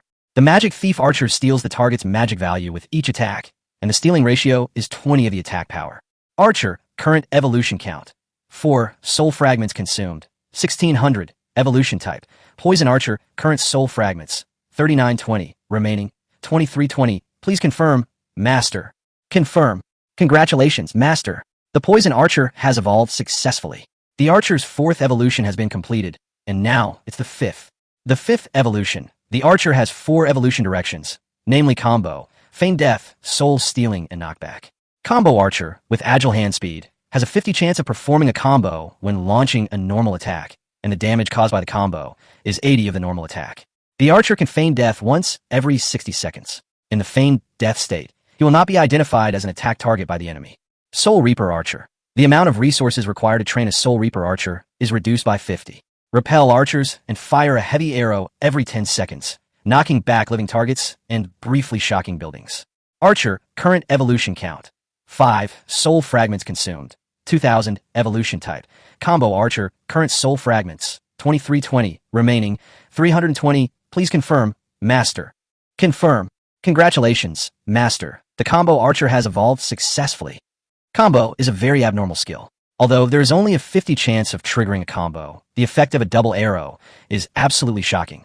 But Xiao Ran was also very interested in the other skills, but he could only choose one, which made him feel helpless. He also didn't know whether the soldiers would be able to possess skills in other directions after evolving. If so, Xiao Ran felt that he could completely use barbarians and archers to save the world. The archer's 5th evolution was completed, and the mutation probability increased to 50, which could basically meet Xiao Ran's combat needs. Afterwards, Xiao Ran lined up all the idle military units for training. There were a total of 70 units, and he readjusted the training ratio to train 30 barbarians and 40 archers. After the evolution and training of the troops are arranged, the next step is to upgrade the village buildings. Xiao Ran thought about it and realized that he had to upgrade the village to level 5 as quickly as possible. Level 5 was a watershed. Starting from level 5, anti-aircraft rockets could be built. Without anti-aircraft rockets, the damage of the arrow tower alone would not be able to cope with the balloon troops from level 6 or 7. The time required to upgrade the base camp has doubled. The upgrade time for a level 4 base camp is 4 days, and for a level 5 base camp, it is 8 days. At this moment, Turkey and others are busy upgrading cannons and arrow towers. After what happened today, Xiao Ran started to strengthen the defense of the village as soon as he had time, which would be described as racing against time. Xiao Ran waited for a while, and Turkey and others upgraded the cannon to level 3 one after another. Then, Xiao Ran asked Turkey and Psyduck to work together to start upgrading the base to level 4. Level 4 base camp, upgrade time 4 days, cost 25,000 gold coins. Master, you currently have 385,790 gold coins, with 360,790 remaining. Please confirm. Confirm. Xiao Ran called the pigeon to his side again and used the extra resources to upgrade the city walls. It cost 5,000 gold coins to upgrade one side of a level 3 city wall. There were 50 city walls in total in the 3 books. Upgrading them all at once would cost 250,000 gold coins. After the city wall upgrade was completed, Xiao Ran asked Pigeon to join the team to upgrade the base camp. With the 3 of them working together, the base camp that originally took 4 days to upgrade now only takes 1.3 days and will be completed in the late night of tomorrow night. Xiao Ran returned to the training camp, opened the training camp control panel, deleted the soldiers that had not mutated successfully, and continued to queue up for training. After finishing all this, it was already late at night. Returning to the entrance of the base camp again, Xiao Ran looked at the level 4 base camp that was being built bit by bit. Suddenly, he felt a windbreaker draped over his shoulders, and 2 warm little hands, like slippery loaches, wrapped around his waist and hugged him from behind. "My dear, it's time to go to bed." Tessa's distressed voice rang in her ears, and the tenderness in an instant was as gentle as the moonlight. Xiao Ran trembled all over. He didn't even notice that the moon had already passed the zenith, and it was very late. What was even more unexpected was that Tess actually ran out alone. When Xiao Ran turned around, he saw a pair of blue eyes, full of deep affection, looking at him tenderly. Tess was so beautiful that Xiao Ran couldn't help but reach out and hug Tess's smooth back at this moment. He lowered his head and gave Tess a greedy kiss until Tess was out of breath. Then he let go. "Come on, I'll take you back, my princess." Xiao Ran took Tess into his arms, bent down, picked her up, and carried her back to the house in a princess hug. The house had 5 rooms, 2 in a main house and 3 side rooms. One of the 3 side rooms belonged to Mr. Huang, 1 to a Kang and Yang, and 1 to 2 other villagers. The 2 rooms in the main house were occupied by Xiao Ran and Tess, respectively. As for Turkey and Psyduck, of course they live in their own building huts. Xiao Ran's own room had been cleaned tidy by Tess, but after returning to the house, Xiao Ran did not go back to his own room. Instead, he directly hugged Tess and sent her back to her room. Tess's room is filled with flowers everywhere. You can smell the fragrance as soon as you enter. The room is fully furnished and feels like a wealthy mansion. After all, it was exchanged for 1,000 diamonds, and it is indeed different from the shoddy stuff I built myself. Xiao Ran lifted Tess's bed curtain and gently placed her on the bed. Tess saw Xiao Ran enter her room and carry her to the bed. Her face was flushed and her eyes were full of tears. She looked at Xiao Ran timidly and a little nervously. The bright red mattress and the beauty's white skin as jade made Xiao Ran feel distracted and his heart beat faster. "I'm sorry about what happened today. Come with me tomorrow, Tess." Xiao Ran said to Tess while sitting on the edge of the bed. Tess thought about it and nodded, but her face became inexplicably redder. "Then I'll go first," Xiao Ran said, and prepared to stand up. Tess nodded, and when she saw Xiao Ran really stand up, she quickly shook her head, stretched out her little hand, and grabbed Xiao Ran's wrist. The hands grabbed so hard that Xiao Ran couldn't stand up in an instant. Xiao Ran looked down at Tess, only to see that her cheeks were particularly red, her eyes full of shyness, and she took the initiative to say, "You kiss me first." This, Xiao Ran thought, this request for a kiss should have the same meaning as a man and a woman asking for goodnight on earth, right? Now, Xiao Ran has tacitly acknowledged that he and Tess are in a relationship, so Tess's request is understandable. Xiao Ran smiled, lowered his head, and gave Tess a light kiss on the forehead. However, Tess's arms naturally fell around his neck, and she whispered something in his ear with her lips breathing sweetly. "Lang, don't leave tonight." Xiao Ran's mind went blank instantly. With his many years of experience in playing landlord, he thought of the next sentence like a conditioned reflex. Fight until dawn. Chapter 43 Artifact. Skeleton Ring. The night is dark, the clouds are ashamed, and the moon is closed, and the weather is changing. Xiao Ran's first time was ruined in Tess's arms. After the first experience of lovemaking, the young and lovely Tess underwent some subtle changes. Her eyes were full of affection, her face was dazzling, and her skin had unique pinkness, like a bud that was about to bloom and suddenly opened up, giving people an even more stunning beauty. Intoxicated and unaware of the way home, Xiao Ran and Tess hugged each other, their sweat mixing together, and their love was overflowing. Tess took out a ring from somewhere, and naturally opened Xiao Ran's left ring finger and put on Xiao Ran's ring finger. "If I wear this ring, I will be a married man." Xiao Ran supported Tess's smooth back and laughed when he saw Tess take out the ring as if she had prepared it in advance. Tess buried her head in Xiao Ran's chest and did not answer. Instead, she asked, "Lang, do you know why my hometown suffered a disaster?" "Why?" This topic made Xiao Ran restrain his smile and look serious. "It's the ring on your hand," Tess said softly. "Seize." Xiao Ran took a breath of cold air. What was going on? Xiao Ran hurriedly opened the system and wanted to check the properties of the ring through the system. Result: skeleton ring, level, artifact, attributes, none. Skills, unrecognized, invisible. Damn, it's a divine weapon. Xiao Ran was so shocked that all the hairs on his body stood up. Even when I met Bai Fei and saw the Thunder Dragon, I wasn't as shocked as I am now. Of course, anyone who suddenly found a magic ring on their finger would feel the same as Xiao Ran. It's a divine artifact. You have to know that as a level 15 lord, Bai Fei's Eye of Prophecy is considered to be the only one in the world, and it is only a pink gold equipment. Above the pink gold equipment, there is red gold equipment, and above the red gold equipment is the colorful artifact. It seems that the fundamental reason for the fall of Arthas was not the civil strife, but this bone ring. This is a shocking secret. Xiao Ran himself could not have imagined that this ring would fall into his hands. Xiao Ran thought of the bag that Morting gave him. It was very likely that before the fall of Alsace, the late emperor secretly gave the ring to Mortong, and Morting escorted Tess to the ends of the earth. However, after being chased all the way, Mortong was eventually seriously injured and died. He entrusted the bag and Tess to Xiao Ran. However, Xiao Ran didn't know what was in a bundle, so he returned it to Tess the next day. Tess obviously knew about it. Perhaps because of this, Tess's trust in Xiao Ran suddenly changed drastically. In the end, Tess made the same choice as Morting and entrusted herself and the magic ring to Xiao Ran. Tess said, "My hometown, Alsace, has always been peace-loving and aloof from worldly affairs. But 10 years ago, a powerful dragon was born in the Bonelands, a land bordering Alsace. Since its birth, the Bonelands have continuously invaded surrounding tribes, wiping countless tribes out. My father, the Emperor, was furious and mobilized the entire nation to conquer the Bonelands. Lords from countless kingdoms responded to the call and embarked on the journey to participate in this epic war. In the end, at the cost of the lives of millions of our warriors, we defeated the dragon and obtained this bone ring." After listening to Tess's words, Xiao Ran realized the origin of this magic ring and how legendary it was. It is no wonder why Bai Fei's equipment is at most pink gold equipment, because a level 20 king has to move the entire country to fight for the artifact. This shows how difficult it is to obtain high-level equipment. Thinking of Bai Fei, Xiao Ran asked, "Bai Fei doesn't know about this?" "Only my father and his close friend Armas know about the bone ring. No one else knows. If it were made public, our country of Arthas would have been destroyed long ago," Tess said. Xiao Ran began to understand a little. For Arthas, an artifact like the Ring of Bones was definitely not a good thing, but a disaster. The same logic applies to Xiao Ran, but given Xiao Ran's current situation, it is impossible for him to meet someone who can recognize the skeleton ring. Xiao Ran calmed down and looked at the ring on his finger carefully again. The ring is made of an unknown silver-white material, with an ink-black gem inlaid on the top. The gem is very black and very strange, like a small black hole. Looking at it carefully, one feels like losing one's mind. This token of love is so generous.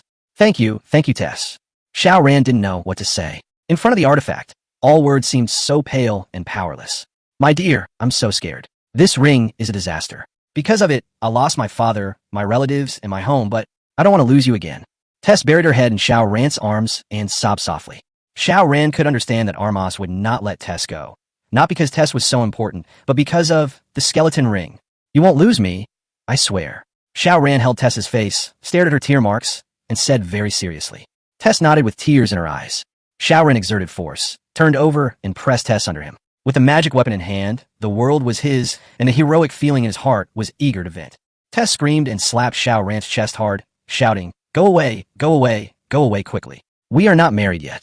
Today is an exception for you, no more." Ha ha ha. Xiao Ran laughed out loud. The night deepened. Chapter 44, Blood Recognition. A night of spring is worth 1,000 gold. The next day, Xiao Ran slept until the sun was shining on his, but before he left the room. Tess was staying by Xiao Ran's side. Today, Tess was different from usual. She walked slowly and limped, and frowned after every few steps. Huang Lao was standing at the door. When he saw Tess's walking posture, he seemed to understand something. He quickly stepped forward and shouted, "Good morning, Chief. Good morning, Chief's wife." Akang and Iang, as the village's old ladies, were also very smart. They bowed their heads and shouted, "Good morning, Chief. Good morning, Chief's wife." Tessa's face turned red instantly, and she stretched out her little hand and pinched Xiao Ran's waist. Xiao Ran grimaced in pain, but he had a sly smile on his face, secretly giving a thumbs up to Mr. Huang and the others.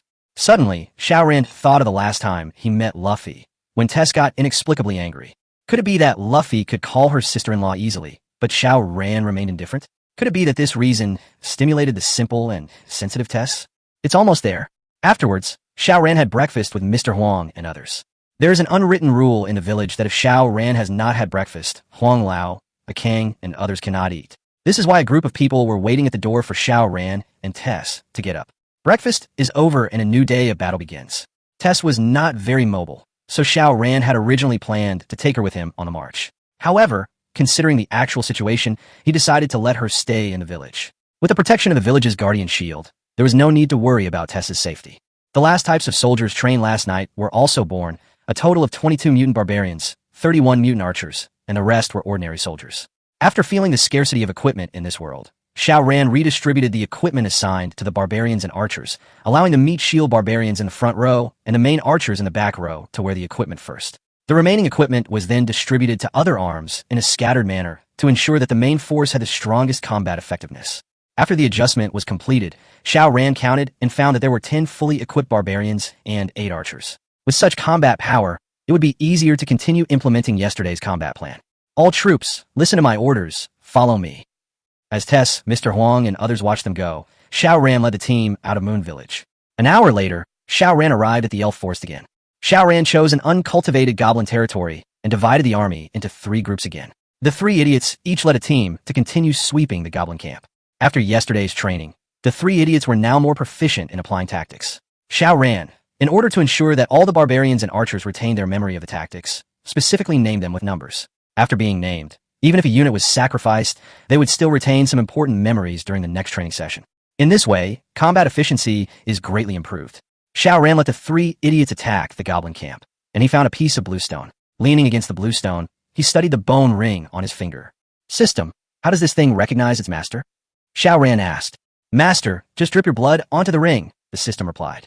Xiao Ran found a sharp branch, cut his right index finger, and squeezed out a drop of blood onto the bone ring. The blood stayed on the black gem for a few seconds, then gradually disappeared and was actually swallowed up by the skeleton ring. Ding dong, congratulations to the host for obtaining the artifact, the skeleton ring. The recognition of the master is completed, and all the attributes of the skeleton ring are unlocked. Bone ring, level artifact. Master, Xiao Ran. Attributes, none. Skills, transmigration, devouring, summoning. Salvation. There is a 1 chance that the life killed by the owner of the skeleton ring will be saved as an undead creature, and the undead creature will be automatically stored in the skeleton ring. Devouring. Undead creatures of the same level can devour each other and evolve into more powerful undead creatures. Summon. Summon the undead creatures in the bone ring to fight for you. The undead can be recalled after the battle or during the battle. The undead creatures will automatically disappear after they die in battle and cannot be summoned again. Oh shit. This magical weapon left Xiao Ran dumbfounded. This is not a ring. It is clearly an army of the undead. This magic ring does not have any skill bonuses, but can save the souls of all those who died at Xiao Ran's hands and then store them in the ring. Although there is only a 1 chance, once the salvation is successful, it means that Xiao Ran will gain permanent additional troops, which can be infinitely stacked and summoned. In the early stages, this magic ring may be very useless, because it relies heavily on its owner to liberate the souls of the dead, and the probability of successful salvation is very low. It is extremely difficult to form an army of the undead. But Xiao Ran is different. Xiao Ran's hidden skills require him to constantly hunt creatures and obtain soul fragments. Combined with the skills of the skeleton ring, it is like adding wings to a tiger. One is in the open, and the other is in the dark. In other words, the evolved troops are in the open, and the hidden undead creatures are in the dark, improving Xiao Ran's strength in 2 lines. The horror is self-evident. It's a divine weapon. It's worthy of being a divine weapon. A string of cold sweat rolled down Xiao Ran's forehead because of excitement and fear. The skeleton ring is really too terrifying. Although there is no attribute bonus, if the skeleton ring is allowed to grow, in time, this magic ring will terrify everyone and make them turn pale with fear. Imagine 2 armies facing each other, and suddenly the leader of one side summons an army of undead. Just as Xiao Ran was shuddering with fear, a faint light suddenly flashed on the skeleton ring. Ding dong, congratulations to the master. You have obtained the goblin skeleton warrior. Xiao Ran looked up and saw that a dung beetle squad was slaughtering the goblin guards not far away. One of the goblin warriors was killed, and a string of black smoke came out of his body. At the same time, a faint light flashed on the skeleton ring, and the skeleton ring successfully saved his soul. Xiao Ran continued to check the skeleton ring through the system. There was an additional piece of information about an undead creature in the skeleton ring. Name, Goblin Skeleton Warrior, level 3. Quantity, 1. Devour, 0. Health, 65. Damage per second, 14. Defense damage reduction, 0. Movement speed, 16. Others, none. Except for the defense damage reduction becoming 0, the other attributes are exactly the same as the level 3 Goblin Warrior. Xiao Ran attempted a summoning, and with a thought, a diminutive goblin skeleton appeared before him. Its flesh and blood were gone, leaving only a hollow skeleton. It creaked as it walked, and a dim flame burned in its eye sockets, allowing it to see its surroundings clearly. Its weapon still held the blade it had used in life, which had been confiscated by the skeleton ring. Maybe it's because the skeleton's body is relatively fragile, so the defense damage reduction becomes 0, and everything else remains unchanged. But even so, Xiao Ran also realized the power of the skeleton ring. If he had 100 of these goblin skeleton warriors, he would no longer need barbarians and archers. With just this magic ring, he could walk sideways in the level 3 goblin territory. Chapter 45:10 Evolutions. The probability of the skeleton ring resurrecting the undead is indeed not high. After fighting for a whole morning, Xiao Ran's troops destroyed a total of 53 goblin camps and killed between 400 and 500 goblin soldiers, but only successfully exorcised 3 undead souls, 2 goblin skeleton warriors, and 1 goblin skeleton archer. Therefore, although the undead army is jealous, it will take time to assemble an undead army. With the skeleton ring skill of resurrecting the undead being so slow in efficiency, Xiao Ran had no choice but to put aside his expectations and focus on collecting resources. After the morning session, we will reorganize a bit at noon and continue the battle in the afternoon. The afternoon has more time than the morning, and the village's holy shield is protecting his home. Xiao Ran doesn't have to worry about the safety of the village and can devote himself to the battle. One after another, the goblin camps were uprooted by the 3 idiots squad commanded by Xiao Ran. Today, new mutant archers joined the army, and their efficiency is higher than yesterday, especially the newly added piercing archers, poisonous archers, and combo archers. Compared with ordinary archers, their damage in battle is explosive. One is group damage, one is sustained damage, and one is violent burst shooting. The output was a bit weak yesterday, but there is no problem at all today. Unfortunately, the number of these types of mutant archers is a bit small, otherwise the speed of collecting resources can be even faster. It was not until the sun set that Xiao Ran organized his troops to withdraw. On this day, Xiao Ran destroyed 184 goblin camps, and all the gold coins and holy water plus the remaining from yesterday were exhausted. When I opened the system warehouse, I saw that the results were fruitful and very impressive. Gold coins, 500,000. Liquidation. Holy water, 500,000. Breaking. Diamonds, 3,852. Soul fragments, 6,031. Equipment, 9 pieces of silver equipment and 67 pieces of ordinary equipment. Salvation, 3 goblin skeleton warriors, 2 goblin skeleton archers, and 1 goblin skeleton giant. After returning to Moon Village, Xiao Ran walked to the training camp and began to transform today's results into new combat power. 6,000 soul fragments are a qualitative leap for Xiao Ran's military evolution. Currently, the barbarian can evolve 4 times, and each subsequent evolution will consume 1,000 soul fragments. These 6,000 soul fragments can evolve the barbarian 6 times in one go, reaching the 10th evolution. The 10th evolution means that the mutation probability of the barbarians has finally reached 100. With a 100 mutation probability, no matter how the barbarians are trained, they will definitely mutate and gain double attributes and special skills. But Xiao Ran also wanted to see whether there would be any new changes in the barbarian's 10th evolution, and what the next 11th evolution would be like. Barbarian, type, ordinary soldier, number of evolutions, 4 times. Normal evolution, consumes 1,000 soul fragments and has a 10 chance to train a counterattack barbarian. The counterattack barbarian has 200 of the attack and defense attributes of a normal barbarian. After being attacked, there's a 50 chance to launch a counterattack, and the counterattack damage is 80 of the normal attack damage. Normal evolution, consumes 1,000 soul fragments and has a 10 chance to train a countershock barbarian. The countershock barbarian has 200 of the attack and defense of a normal barbarian, and a 10 chance to return all physical damage received to the opponent. Normal evolution, consumes 1,000 soul fragments, with a 10 chance to train a Soul Reaper barbarian. The Soul Reaper barbarian possesses 200 of the attack and defense of a normal barbarian, and the training time is 50 of that of a normal barbarian. Normal evolution, consumes 1,000 soul fragments and has a 10 chance to train a taunting barbarian. The taunting barbarian possesses 200 of the normal barbarian's attack and defense attributes, forcing nearby enemies to attack him for 5 seconds, with a 30-second cooldown. Note, you can only choose one direction for each evolution, and once selected, it cannot be changed. Barbarian, current evolution count, 5 soul fragments consumed, 1,000 evolution type. Countershock barbarian, current soul fragments, 6031, remaining, 5031. Please confirm, Master. Confirm. Congratulations, Master. The countershock barbarian has evolved successfully. Afterwards, Xiao Ran completed the barbarian's 6th, 7th, 8th, 9th, and 10th evolutions in turn. The 5 evolved barbarians are Thorn Barbarian, Divine Shield Barbarian, Overlord Barbarian, Blessed Barbarian, and Rebirth Barbarian. Thorn Barbarian doubles attack and defense attributes and reflects 10 of physical damage received. Holy Shield Barbarian, attack and defense attributes are doubled. Activating the Holy Shield can resist any magic damage once. The cooldown time is 30 seconds. Overlord Barbarian, attack and defense attributes are doubled, and the player is immune to all control in the Overlord state. The duration is 5 seconds, and the cooldown time is 30 seconds. Blessed Barbarian, attack and defense attributes are doubled. The Barbarian is invincible in the Blessed state for 1 second, with a cooldown of 30 seconds. Reborn Barbarian, attack and defense attributes are doubled. There's a 10 chance of resurrecting with full health after death, and it can be triggered infinitely. As expected by Xiao Ran, the mutated barbarian skills became more and more abnormal as time went on. The 10th evolution is actually a rebirth that defies the heavens, and the probability is as high as 10. Don't underestimate the 10 probability. It means that out of 100 barbarians, 10 of them can get up again after dying and continue to fight with the opponent. After being killed again, there's still a 10 chance that they will get up again. There's a 10 chance of resurrection every time. It's scary to think about it. Similarly, the skills of the 8th and 9th evolutions are also very powerful. One is immune to control, and the other is directly invincible. If the invincible skill is used well, it can make the opponent doubt his life. The previous Countershock and Thorn Barbarian are also good. Countershock is a physical immunity skill with a 10 chance of not only being immune to physical damage, but also rebounding it. Thorn rebounds all physical damage, although it only rebounds 10 of the physical damage, which is not much, but it is disgusting, just like the feeling of slapping someone and feeling sharp pain in your hand. In addition to these 6 skills, Xiao Ran gave up many other skills.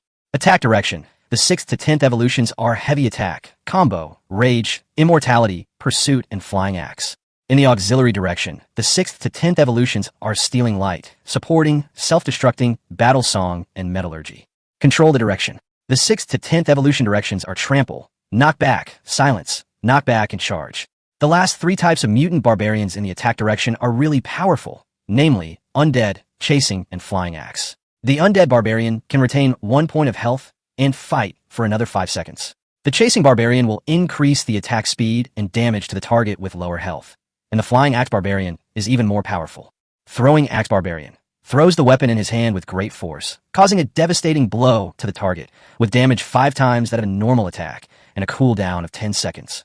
This skill successfully transforms the Barbarian from a melee unit into a ranged unit and an anti-aircraft unit. It is worthy of being the finale skill of the 10th evolution. However, between Flying Axe and Rebirth, in order to enhance the Barbarian's tankiness, Xiao Ran had to choose Rebirth Barbarian instead of Flying Axe Barbarian. Just when Xiao Ran was secretly disappointed with his Flying Axe skill, the system's voice rang out. Ding dong.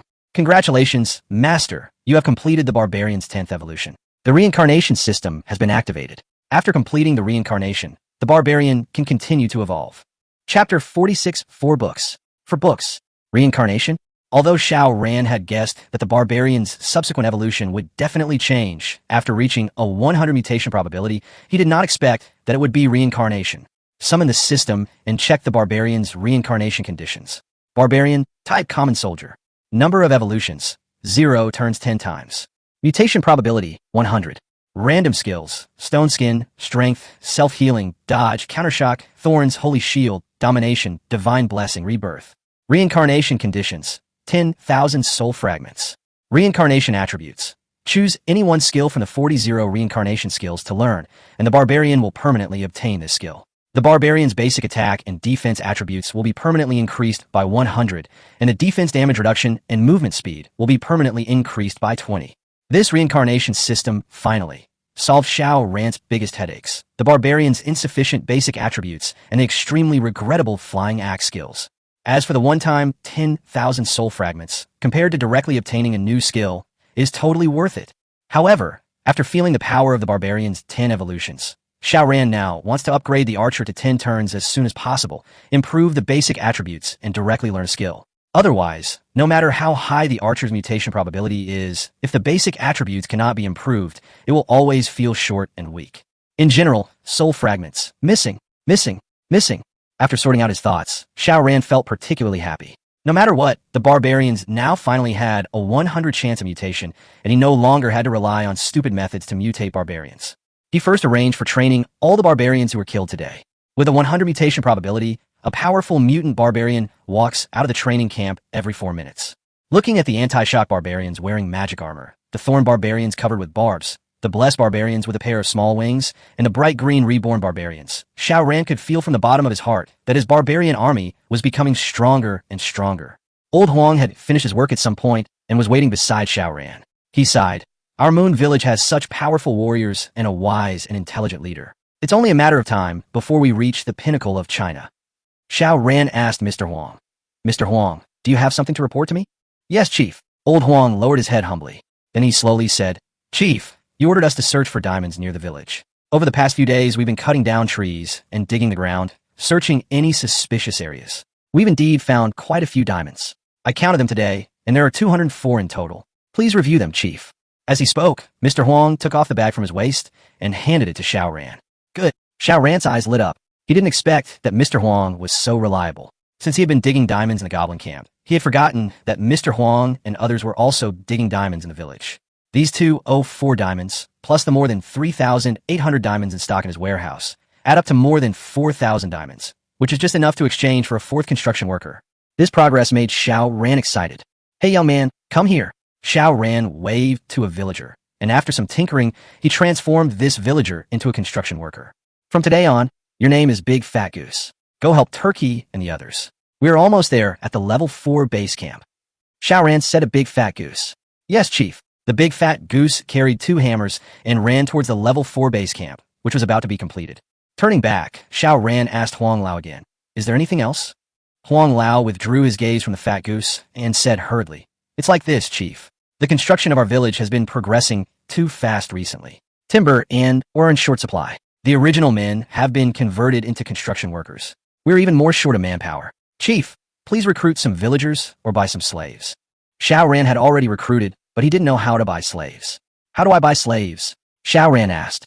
Chief, there's a free city called Izumo City 30 miles away from our village. Izumo City gathers leaders from all directions. They will sell various high-end materials in the town, including weapons, equipment, slaves, pets, mounts, etc. If the leader has free time, he can prepare enough diamonds and go to Izumo City for a purchase, said Mr. Huang.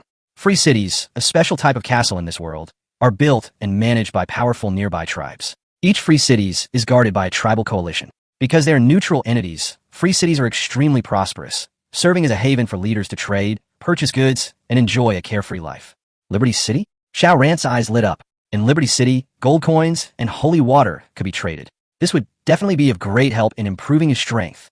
However, Xiao Ran still decided to upgrade all the troops to the 1st level first, and then go to the free city.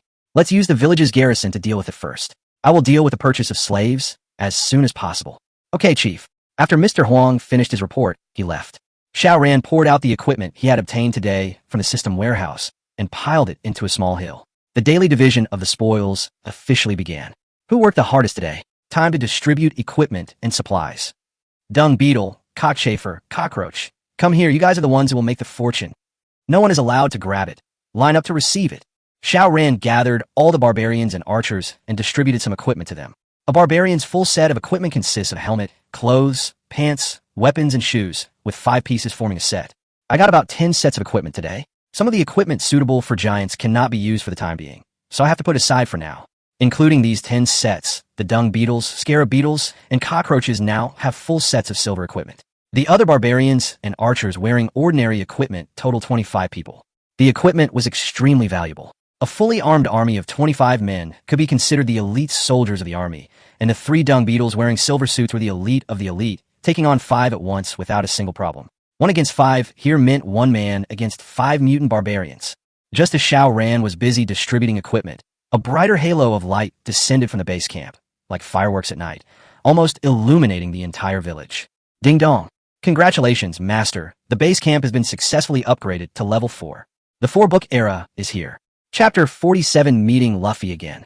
Level 4 base camp unlocks the new soldier-type giant.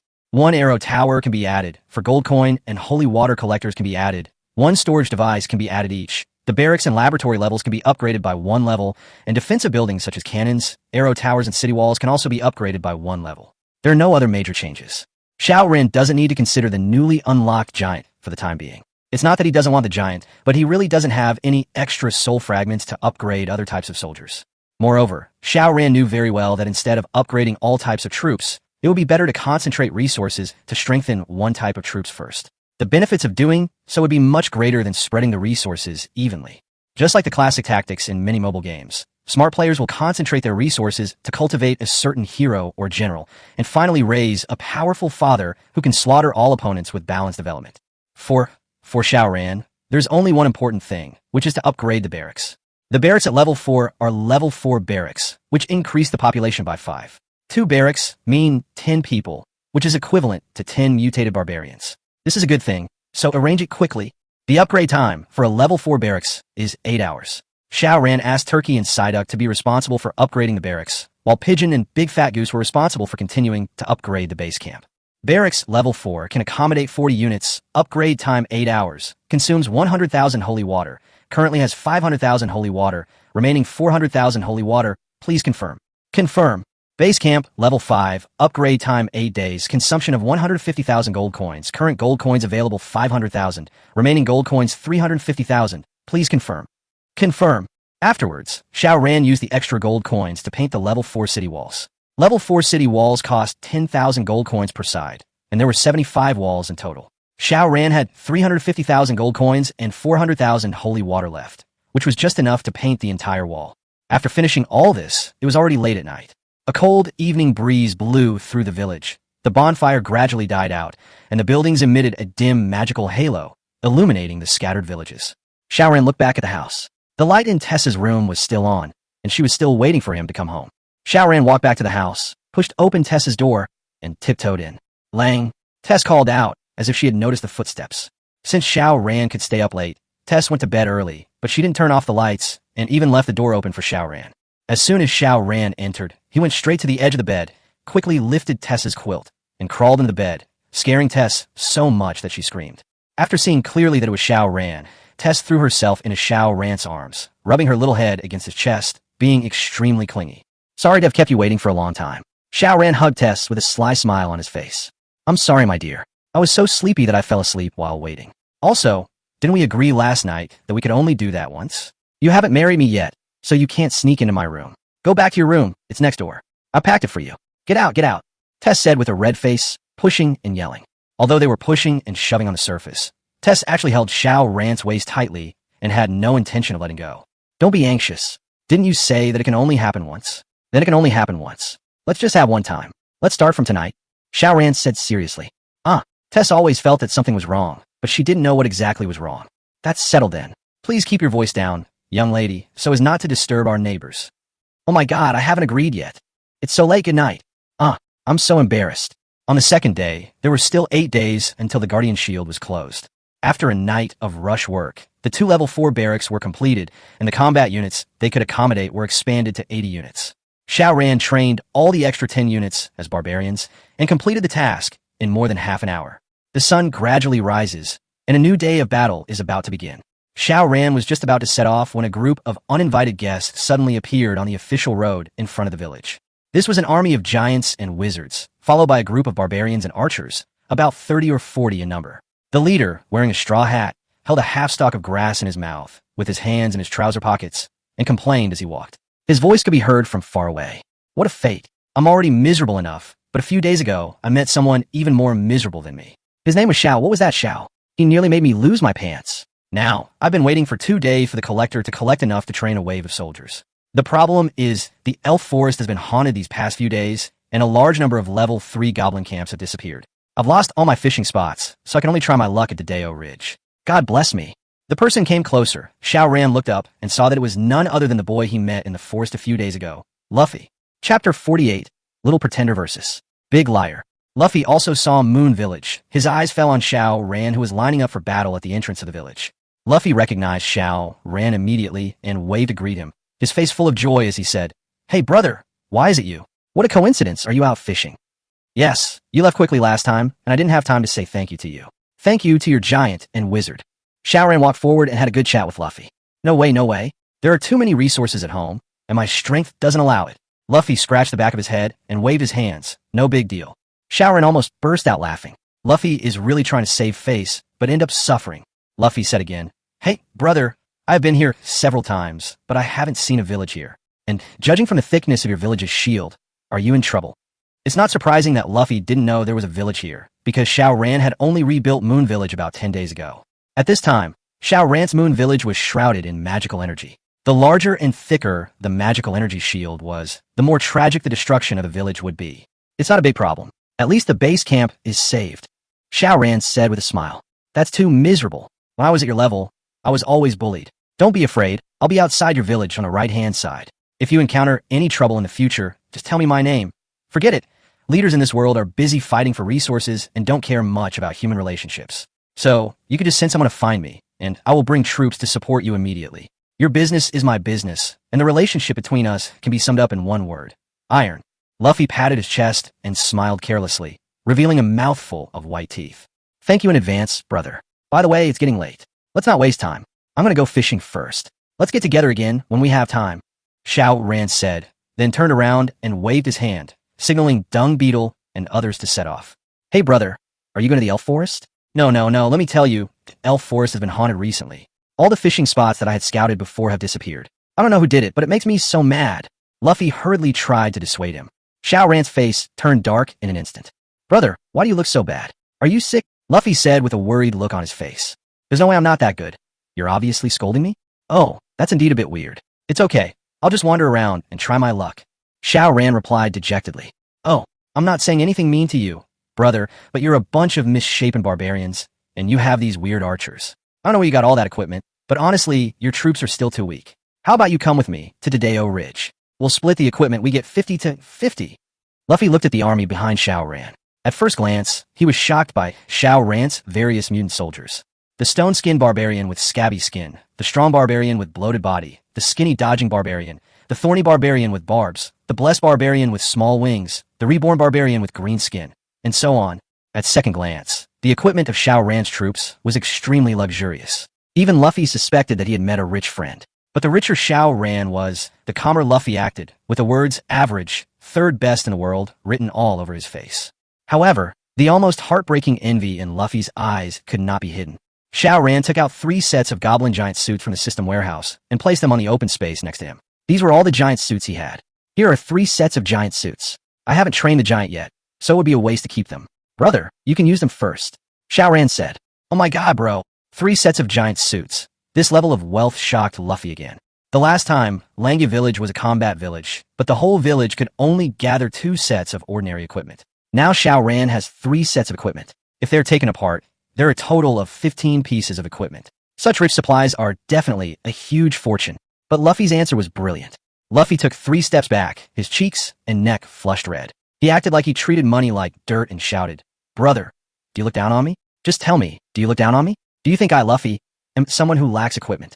Xiao Ran completely understood and said quickly, "Brother, you misunderstood. Don't look at all the equipment I have. I'm not afraid of you laughing at me. Actually, it's all my luck. I picked it up in the elf forest." "Picked it up?" Luffy was stunned. "Yeah, otherwise, with my fighting power, How could I dare to go fooling around in the elf forest? After a pause, Xiao Ran slowly explained, I came back from fishing that day. It was quite late and I got lost in a fog. There were goblin suits everywhere, piled up like a mountain. I picked them up as I went, and my hand was sore from picking them up. So, don't be polite, brother. The equipment I found is for everyone who sees it. Luffy was fooled. Okay, brother. I, Luffy, will remember this friendship.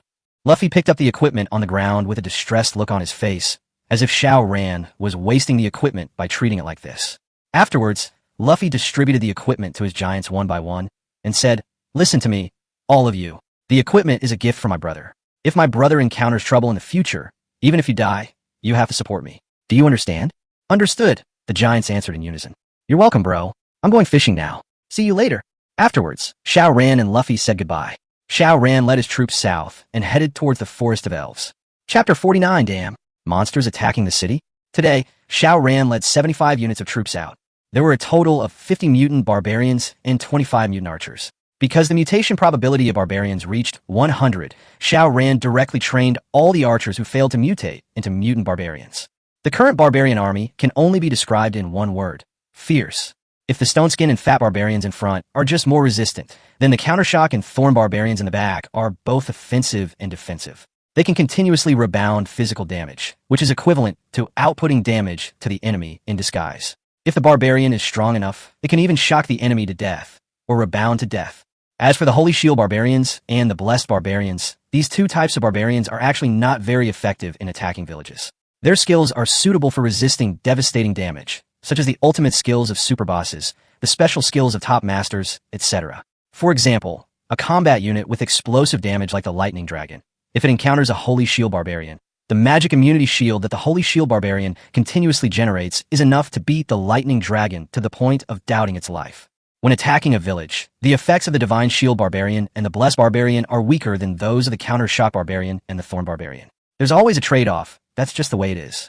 But no matter what, Xiao Ran's current military strength is no longer a problem for sweeping through the level 3 goblin camp. After the battle began, the dung beetles, scarab beetles, and cockroaches split into 3 groups and pushed forward in the area designated by Xiao Ran, continuing to kill the goblins according to the established tactics. The newly added countershock and thorn barbarians were particularly brave. When they dealt with the goblin defenders, they stunned a group of them. It is estimated that these defenders would never understand until their death why the barbarians did not seem to feel any pain when they fought with them, while the damage that bounced back was even more painful than the damage they dealt. After all, the basic attributes of the mutated barbarians and those of ordinary goblin warriors are not on the same starting level. After a day of fighting, Xiao Ran's side returned to a situation of 0 casualties, with all 75 combat units surviving. The number of level 3 goblin camps that were eliminated reached 200. Under Xiao Ran's fierce sweep, the nearby level 3 goblin camp suffered heavy losses, with at least 60 of it destroyed. During this time, Xiao Ran noticed a strange and even weird phenomenon. Whenever a goblin warrior was killed by his army, a very fine blood mist would be produced when he died. This blood mist would float towards him. It was not very obvious at first, but it became more and more obvious in the end. Xiao Ran also discovered this strange situation while observing the skeleton ring's salvation process. What the hell is that? Xiao Ran wanted to reach out to stop the blood mist, but it didn't work at all. Because the dung beetles hunted the goblins so quickly, Xiao Ran could see the blood mist surrounding him with his naked eyes, which gradually merged into his body. Is it the bone ring's problem? Or something else? As the sky gradually darkened, Dung Beetle and his companions destroyed the last 3 goblin camps and prepared to return. At this moment, a system prompt sounded in Xiao Ran's mind. Ding dong. Warning, warning, warning. Master, due to your excessive hunting of goblin warriors, your actions have angered the Goblin King and successfully triggered the hidden quest, Goblin's Revenge. Goblin's Revenge, quest difficulty, elephant level. Now, the Goblin King has officially issued a revenge order against you. In 12 hours, the Goblin army will launch an attack on your village. Leader, please prepare in advance to resist the enemy and defend the village. Damn, Goblin's Revenge? Xiao Ran was petrified on the spot. He was originally wondering where the warning came from when there was a holy shield guarding the village. But it turned out that the goblins were coming to attack the village. This is definitely an unprecedented story that Xiao Ran has never heard of or seen before. In his understanding, it was always the leader who attacked the goblins, but strange things happened every year, especially this year. In this world, goblins would actually counterattack humans. System, don't I have a protective holy shield? How could I be attacked by goblins? Xiao Ran was dumbfounded and asked with a face full of black question marks. Master, the monster siege is not affected by the village's protective shield. Once it is destroyed, it will be punished equally, the system replied. Shit, this is totally cool. Xiao Ran hurriedly checked the system's introduction to the monster siege. Monster sieges are divided into 7 levels: snake level, eagle level, elephant level, tiger level, dragon level, ghost level, and god level. Snake level will cause heavy casualties. Eagle level will cause serious damage or devastating disaster to the village. Elephant level could destroy 10 villages of the same level. Tiger level, a powerful monster or group of monsters that can destroy an entire tribal alliance. Dragon level, sweeping across many territories, can cause devastating damage to the kingdom. Ghost level, a terrifying beast plague that has affected the entire continent. God level, unpredictable, irresistible. After reading the introduction, Xiao Ran instantly thought of the emergency that the kingdom of Alsace had encountered. The demon dragon bred in the Land of Bones must be one of the monster siege events, and it is a dragon level 1. In the face of the dragon level disaster, Arthas mobilized the entire country to fight against it. As a result, there were corpses everywhere and heavy losses. He defeated the dragon after paying a heavy price. It was also because of defeating the dragon that he got the magic ring on Xiao Ran's finger, the Ring of Bone. Although what Xiao Ran is facing now is only an elephant-level beast plague, can he withstand a catastrophic beast plague that could destroy 10 villages of the same level? At this moment, Xiao Ran's mood was so fucked up that it was hard to describe. No wonder blood mist kept entering his body. This wasn't because of the bone ring, it was simply because the goblin was accumulating revenge points. All troops, listen up. This is a matter of life and death. Our moon village is about to face a devastating beast plague. Tonight, everyone, work overtime with me to obtain soul fragments. Tomorrow, whether our village can survive depends on this wave of development. Let's go all out. Let's fight. Let's fight. Let's fight. Kill. Kill. Kill. The waning moon is like a hook. The forest waves are like raging waves. Tonight is destined to be a sleepless night. Chapter 50, The Eve of the War. Although Xiao Ran was not sure about the strength of the monster siege, he was certain that the elephant level, which was superior to the snake level and eagle level, was definitely something that a village like his, at level 4, could not resist even if he risked his life. According to the system's introduction, under normal circumstances, the strength of an elephant-level monster can destroy 10 villages of the same level. It is almost impossible for a small village like Xiao Ran to withstand the attack of the elephant-level monster. But would Xiao Ran give up the home he had worked so hard to build? That was impossible. Even if there is a glimmer of hope, you must not give up. Once he gave up, once the village's shield was broken, he would be attacked by the Akita tribe. After being downgraded from level 4 to level 3, the village would have no chance of turning the tables.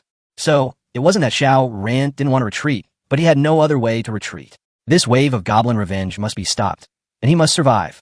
The more Xiao Ran thought about it, the more jealous he became. He sent an ordinary archer back to the village to inform Huang Lao and Tess of the goblin's revenge, so that Huang Lao could be prepared and Tess would not worry about his safety. Tonight, he will frantically gather resources in order to cope with the tough battle tomorrow. Time passes by little. The moon gradually rose to the zenith, and then fell from its highest point to the east little by little. In order to speed up the progress of resource farming, Xiao Ran released the warriors in the skeleton ring. Together with the undead he had saved today, he had successfully saved a total of 3 goblin skeleton giants, 7 goblin skeleton archers, and 10 goblin skeleton warriors. Dung Beetle, Scarab Beetle, and Xiaoqiang each led a team to attack the level 3 goblin camp alone. Xiao Ran summoned these 20 undead warriors, formed a team of their own, and formed the 4th army. Together with the 3 idiots, they massacred the goblin camp. Xiao Ran thought clearly that even if he lost tomorrow, he would make up for his losses from the goblins tonight. Xiao Ran's army had the lowest combat effectiveness, but after all, he was in charge personally, and new corpses were successfully reincarnated from time to time to replenish the losses of the undead army. So fighting was not difficult, and it was enough to keep up with the pace of the Dung Beetle and others. At night, the elf forest was filled with ghosts. Bonfires were lit in every goblin camp, and these bonfires completely exposed them to Xiao Ran's army. Xiao Ran and his men didn't even need to spend time searching. They could easily find the goblin camp hidden in the forest. Also because it was night, the vision of the barbarians and archers was severely affected. They could hardly distinguish the locations of defensive buildings and collectors. They could only attack whatever they saw. Fortunately, the combat effectiveness of the dung beetles and others was strong enough. Even though their vision was blocked, they were still able to crush the level 3 goblin camp with a crushing momentum, and the progress of resource farming was not greatly affected. Time passed by minute, and the time for the monster to attack the city was getting closer and closer. Before dawn, Xiao Ran led the dung beetle and others back. According to the 12-hour attack time, 6 o'clock this morning is the time when the monster siege begins. At 5 o'clock, Xiao Ran finally arrived at the village. Mr. Huang, Tess, and others were all asleep, waiting for him to come back at the village entrance. Chief, A king. Yang and I are alone and weak. We want to share your worries, but we are really powerless. Old Huang said with a face full of shame. Xiao Ran's face darkened, and he said to a Kong and a Yang, "Take Mr. Huang to the cave in the back mountain to hide for a while. Get some sleep and rest. There's nothing for you to do here." A Kang and Yang looked at each other, nodded in agreement, and left with Mr. Huang. There was still one male left among the villagers, the one he had brought back from Blackwind Village last time. Xiao Ran hadn't named him yet and didn't know what to call him, so he said directly, "Run immediately, turn right after leaving the village and onto the official road, and find the leader of Luffy Village. Tell him that we are in big trouble, and hope he will bring troops to support us immediately." "Yes, Chief." After receiving the order, the men traveled day and night and headed straight for Luffy Village. Tess. Xiao Ran looked at Tess with a distressed look in his eyes. His woman hadn't slept all night because of excessive worry. "But now is not the time to talk about love," Xiao Ran said. "You should go with the Kang and the others. Don't worry about me." Tess leaned close to him, tilted her head back, opened her eyes like stars, and calmly reached out her hand to wipe the sweat off Xiao Ran's forehead. She said softly, "I'm not going anywhere." The implication is that even if he dies, he will not leave Xiao Ran. Xiao Ran saw the determination in Tess's eyes. This look was very familiar, reminding him of the last time he faced Bi-Fei. Tess stood in front of him fearlessly, and no one could shake her will. Xiao Ran's heart trembled slightly, and he nodded without saying anything else. Time was running out. Xiao Ran let go of Tess and shouted towards the base camp. "Turkey, Psyduck, and Pigeon, the three of you shouldn't upgrade the base camp yet. Upgrade the mortars immediately. Upgrade as many levels as you can. Hurry up. Big Fat Goose, come here. I'll give you a glorious mission." Xiao Ran instructed Big Fat Goose alone. "You are responsible for moving the training camp. Adjust the location of our training camp to the location I specify." Xiao Ran used the village's control system to move all the training camps that were originally placed outside the village inside the city wall. The 3 training camps were placed behind the base camp, lined up in a row. Afterwards, Xiao Ran adjusted the formation. The 75 city walls formed an AO shape with the protection of the base camp and training camp as the core. The back of the AO was thickened with double walls to ensure that there was no worry about the rear garden. In front of the concave shape, there are cannons and arrow towers on both sides, protected by city walls on the outer edge. Collectors with high health are placed across the city walls to prevent the flanks of the cannons and arrow towers from being at the forefront of the attack. In the middle, right in front of the base camp, mortars are placed, and the area in front of the cannon is flat, with nothing placed there, not even a city wall. The characteristic of this formation is that the back is very stable, but the front is a defensive vacuum zone. As long as the enemy attacks from the front, they can go straight to the base camp unimpeded. Xiao Ran called this formation, luring the enemy into a trap. After the formation was arranged, Xiao Ran hurriedly began to evolve the troops. From yesterday morning to this morning, Xiao Ran stayed up all night and destroyed more than 300 goblin camps in the elf forest. I spent 800,000 gold coins and 800,000 holy water each, and my account was completely liquidated. The resource storage limit of a level 4 base is 1 million, but because Xiao Ran did not have time to build and upgrade the storage, he was out of money after only spending 800,000. The most important soul fragments, 16,335 of them. Equipment, 13 pieces of silver equipment and 106 pieces of ordinary equipment. There are 11 types of liberated undead soldiers. System, I want to be reincarnated as a barbarian. Xiao Ran said coldly but firmly. Barbarian, ordinary soldier, number of reincarnations. 1. Reincarnation requirement, 10,000 soul fragments. Currently has 16,335 soul fragments, 6,335 remaining. Please confirm, Master. Confirm. After the barbarian is reincarnated, his basic attack and defense attributes will be permanently increased by 100. His defense damage reduction and movement speed will be permanently increased by 20, and he can learn a 0th job skill. Master, please choose one of the 40 0th job skills to learn. Flying Axe. Once a reincarnation skill is confirmed, it cannot be changed. The currently selected reincarnation skill is Throwing Axe. Throw the weapon in your hand with immense force, dealing a devastating blow to the target, dealing 5 times the damage of a normal attack. The cooldown is 10 seconds. Please confirm, Master. Confirm. Along with Xiao Ran's voice, a gorgeous light descended upon all the barbarians. More than 40 barbarians on duty were all bathed in a soft holy light. Under the immersion of holy light, the barbarians all felt that their muscles were stronger and their bodies were more robust. All the barbarians' weapons were transformed from daggers into flying axes. The leading dung beetle was eager to try, and suddenly jumped out of the team, swung his arm, and threw the flying axe in his hand. The flying axe drew a powerful arc in the air, spinning all the way. After flying dozens of meters, it circled back and was caught steadily by the dung beetle. At the same time, the system's voice finally came to Xiao Ran's ears. Ding dong. Congratulations, Master. The barbarian has been reincarnated successfully, and the throwing axe skill has been learned successfully. Chapter 51 is coming. Goblin Army. After the successful reincarnation, Xiao Ran specially checked the properties of the dung beetle. Name, dung beetle, level 2. Type, strong barbarian, mutated. Evolution level, 1, turn 0 times. Construction resources, 40 holy water. Upgrade path, level 3 laboratory. HP, 594, silver equipment adds 270 points. Damage per second, 99, 55 points bonus for silver equipment. Defense damage reduction, 12, silver equipment adds 6 points. Movement speed, 26, silver equipment adds 6 points. Population, 1. Attack preference, none. Damage type, single. Talent, none. Skills, strong, gain 50 extra health. Throwing axe, throws a throwing axe every 10 seconds. The dung beetle is a strong barbarian, so it has the most health. He is also wearing silver equipment with basic attributes 5 times that of ordinary equipment, so his health is a bit scary, close to 600 points. What does this data mean? Only a giant in Book 8 has such a health value. Even if a giant of level 8 comes, it is impossible to defeat the dung beetle, because the dung beetle's attack power is 4 to 5 times that of the giant, and its movement speed and damage reduction are also higher than the giant. Moreover, after reincarnation, all barbarians have learned a skill. Throwing axe.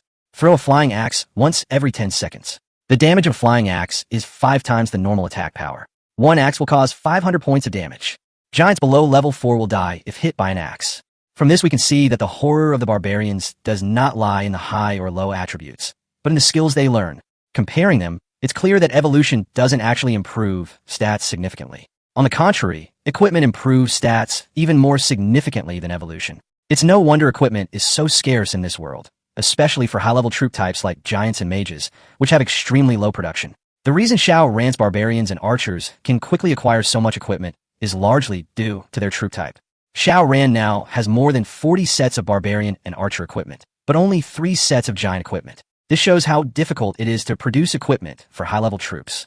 Putting aside the equipment factor, the attack and defense attributes of ordinary mutated barbarians are not particularly exaggerated. Their health is generally more than 200 points and can reach 300 points after wearing equipment. For the barbarian type of soldiers, it is already a unique one, but in front of a truly powerful enemy, it seems a little weak and powerless. After the barbarian's reincarnation was completed, Xiao Ran turned his attention to the remaining 6,000 soul fragments.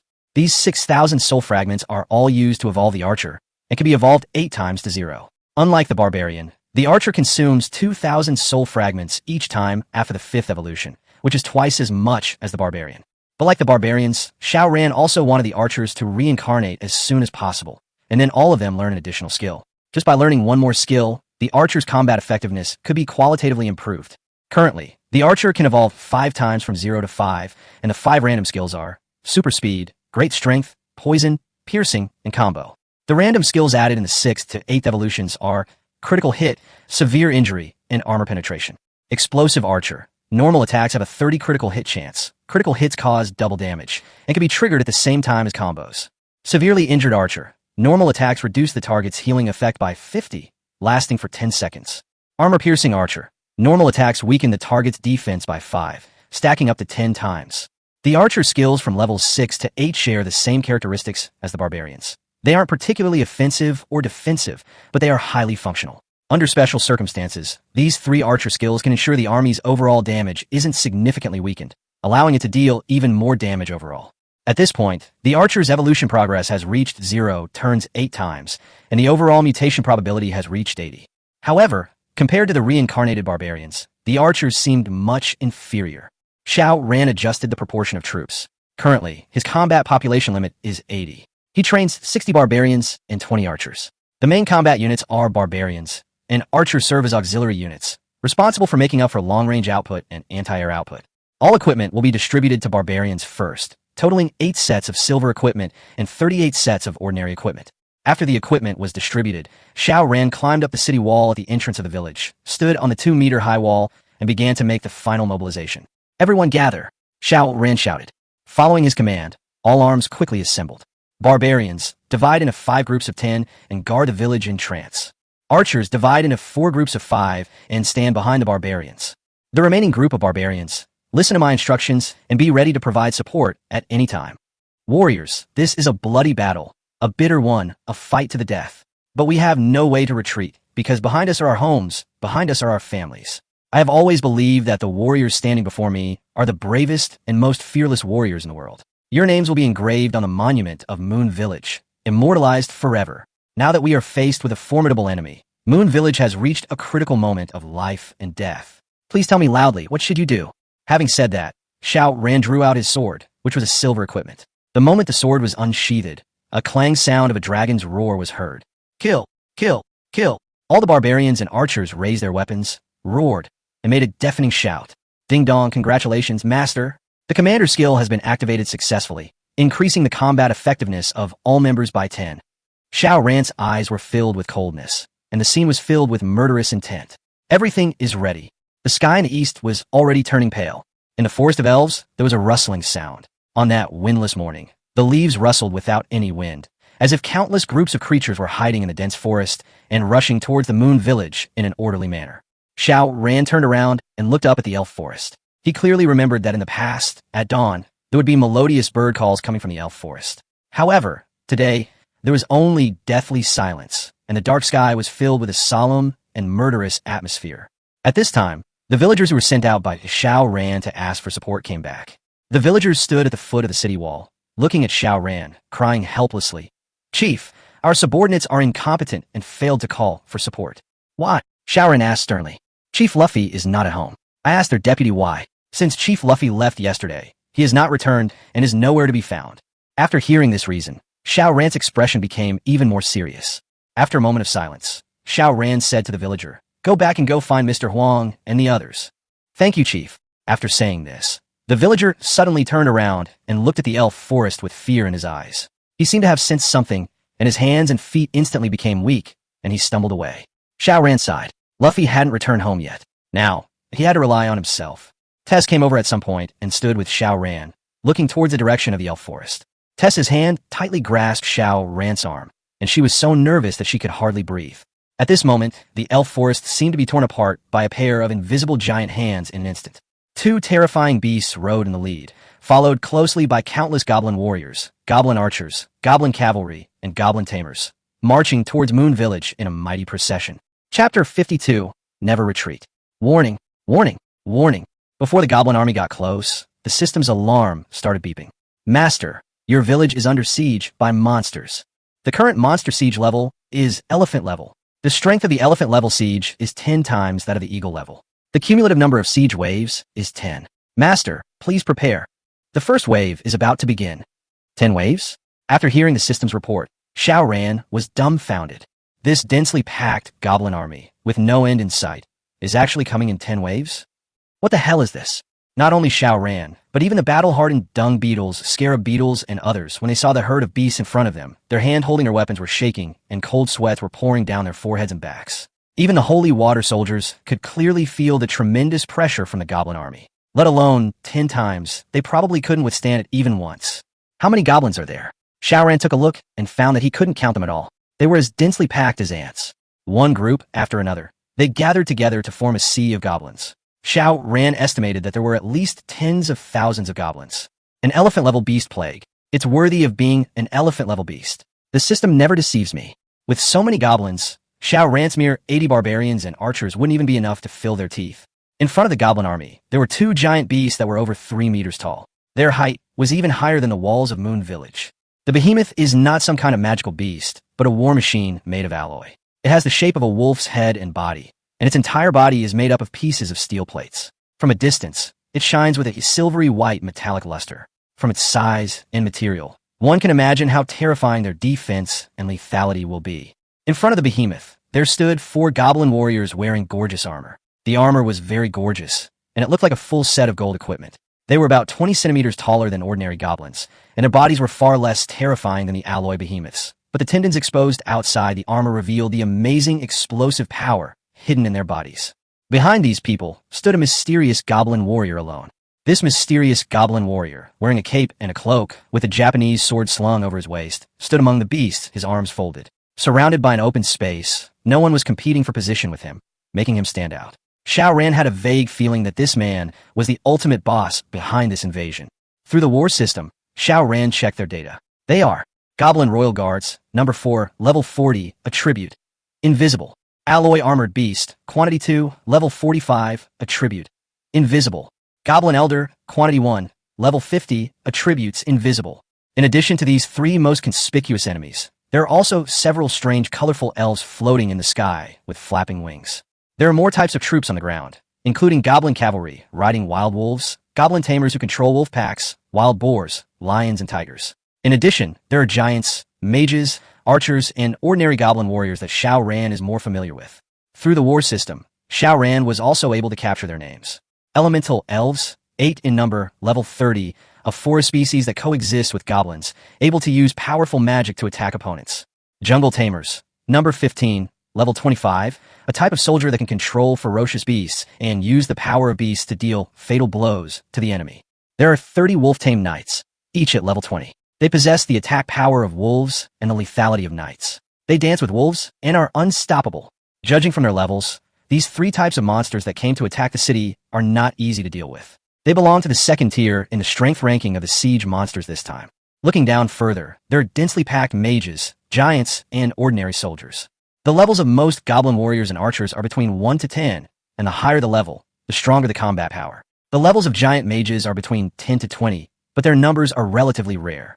The largest number of goblins are goblin warriors and archers below level 5. If this attack only involved goblins below level 20, Shao Ran might have had a chance of winning, but seeing the elemental elves and alloy armored beasts, which are like cheating black technologies, Shao Ran even wanted to die. Right now, Shao Ran has no choice but to take things one step at a time. All troops, listen to my orders, follow my command, maintain formation, and fight to the death. Shao Ran raised his sword high, his eyes were red, and he let out an unwilling roar against the rolling tide of goblins. I will never retreat. I will never retreat. I will never retreat. All the barbarians defended the passage in front of the village and shouted out earth-shaking roars of fearlessness of death.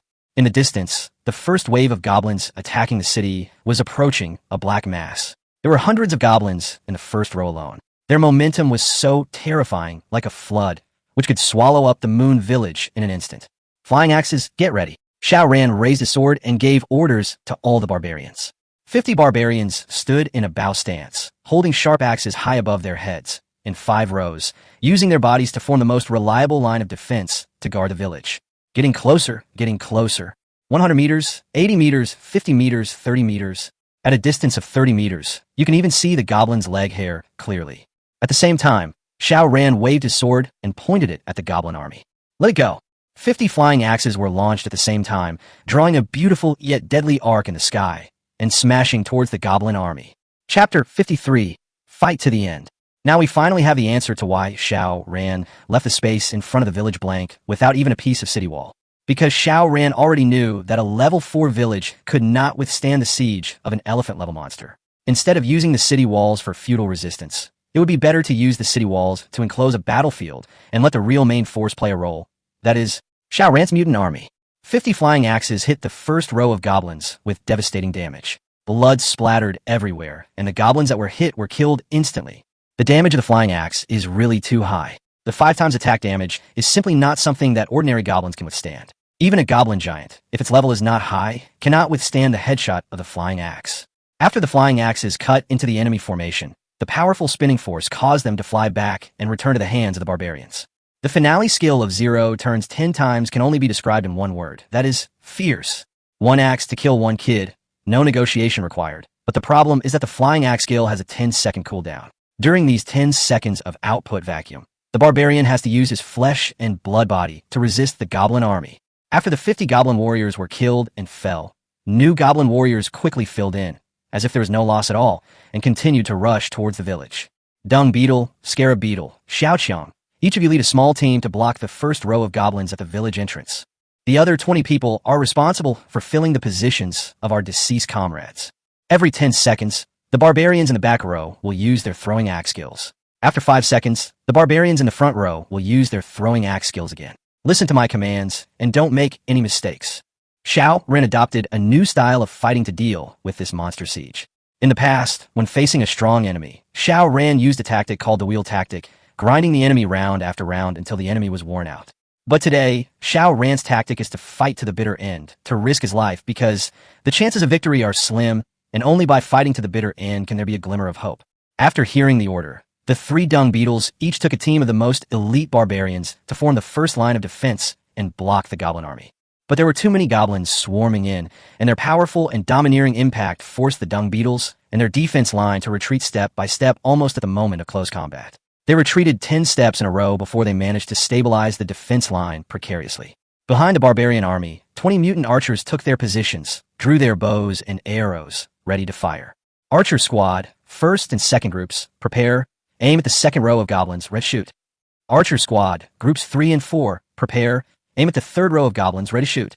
Under Xiao Ran's command, the archers' long-range support also arrived, and waves of arrows rained down. Because the mutant archers had very high damage, one arrow could knock out 1/3 of the blood of an ordinary goblin. Although they failed to kill the goblin instantly, the goblins' heavy blood loss greatly reduced the pressure on the frontline barbarians. These goblins have one thing in common with the Shadow Wolf King that Xiao Ran killed 8 months ago. After death, they will not leave behind corpses, but will gradually turn into a pool of blood or a few dry bones.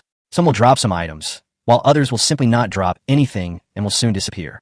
Presumably, ordinary goblins, like the barbarians and other holy water soldiers, were special magical creatures that would quickly return to nature upon death, leaving no corpse behind. Because of this, no matter how fast Xiao Ran killed the goblins, it seemed as if the goblins before him would never be completely slain.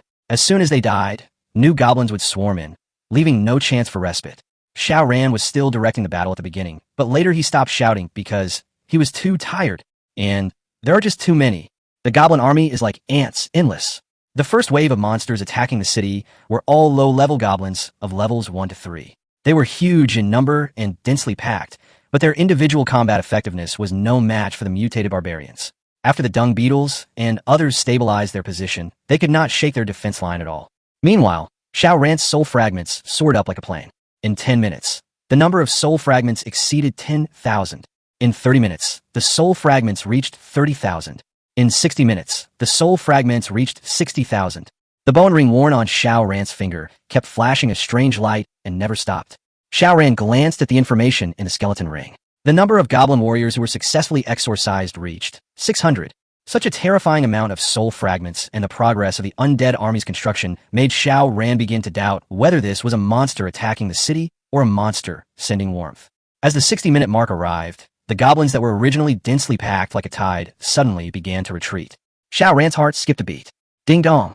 Congratulations, Master, for successfully resisting the first wave of monster attacks. Warning, warning, warning. The second wave of monsters attacking the city begins. Chapter 54, The Power of Archers.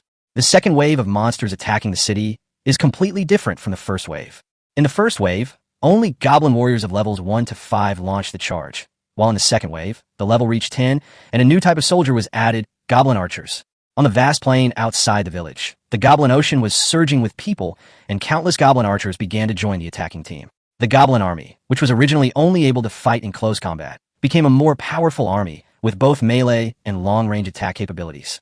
Goblin archer, the highest level reaches 10, and the damage per second is 7 to 20 points. The damage is not high, but it's a lot.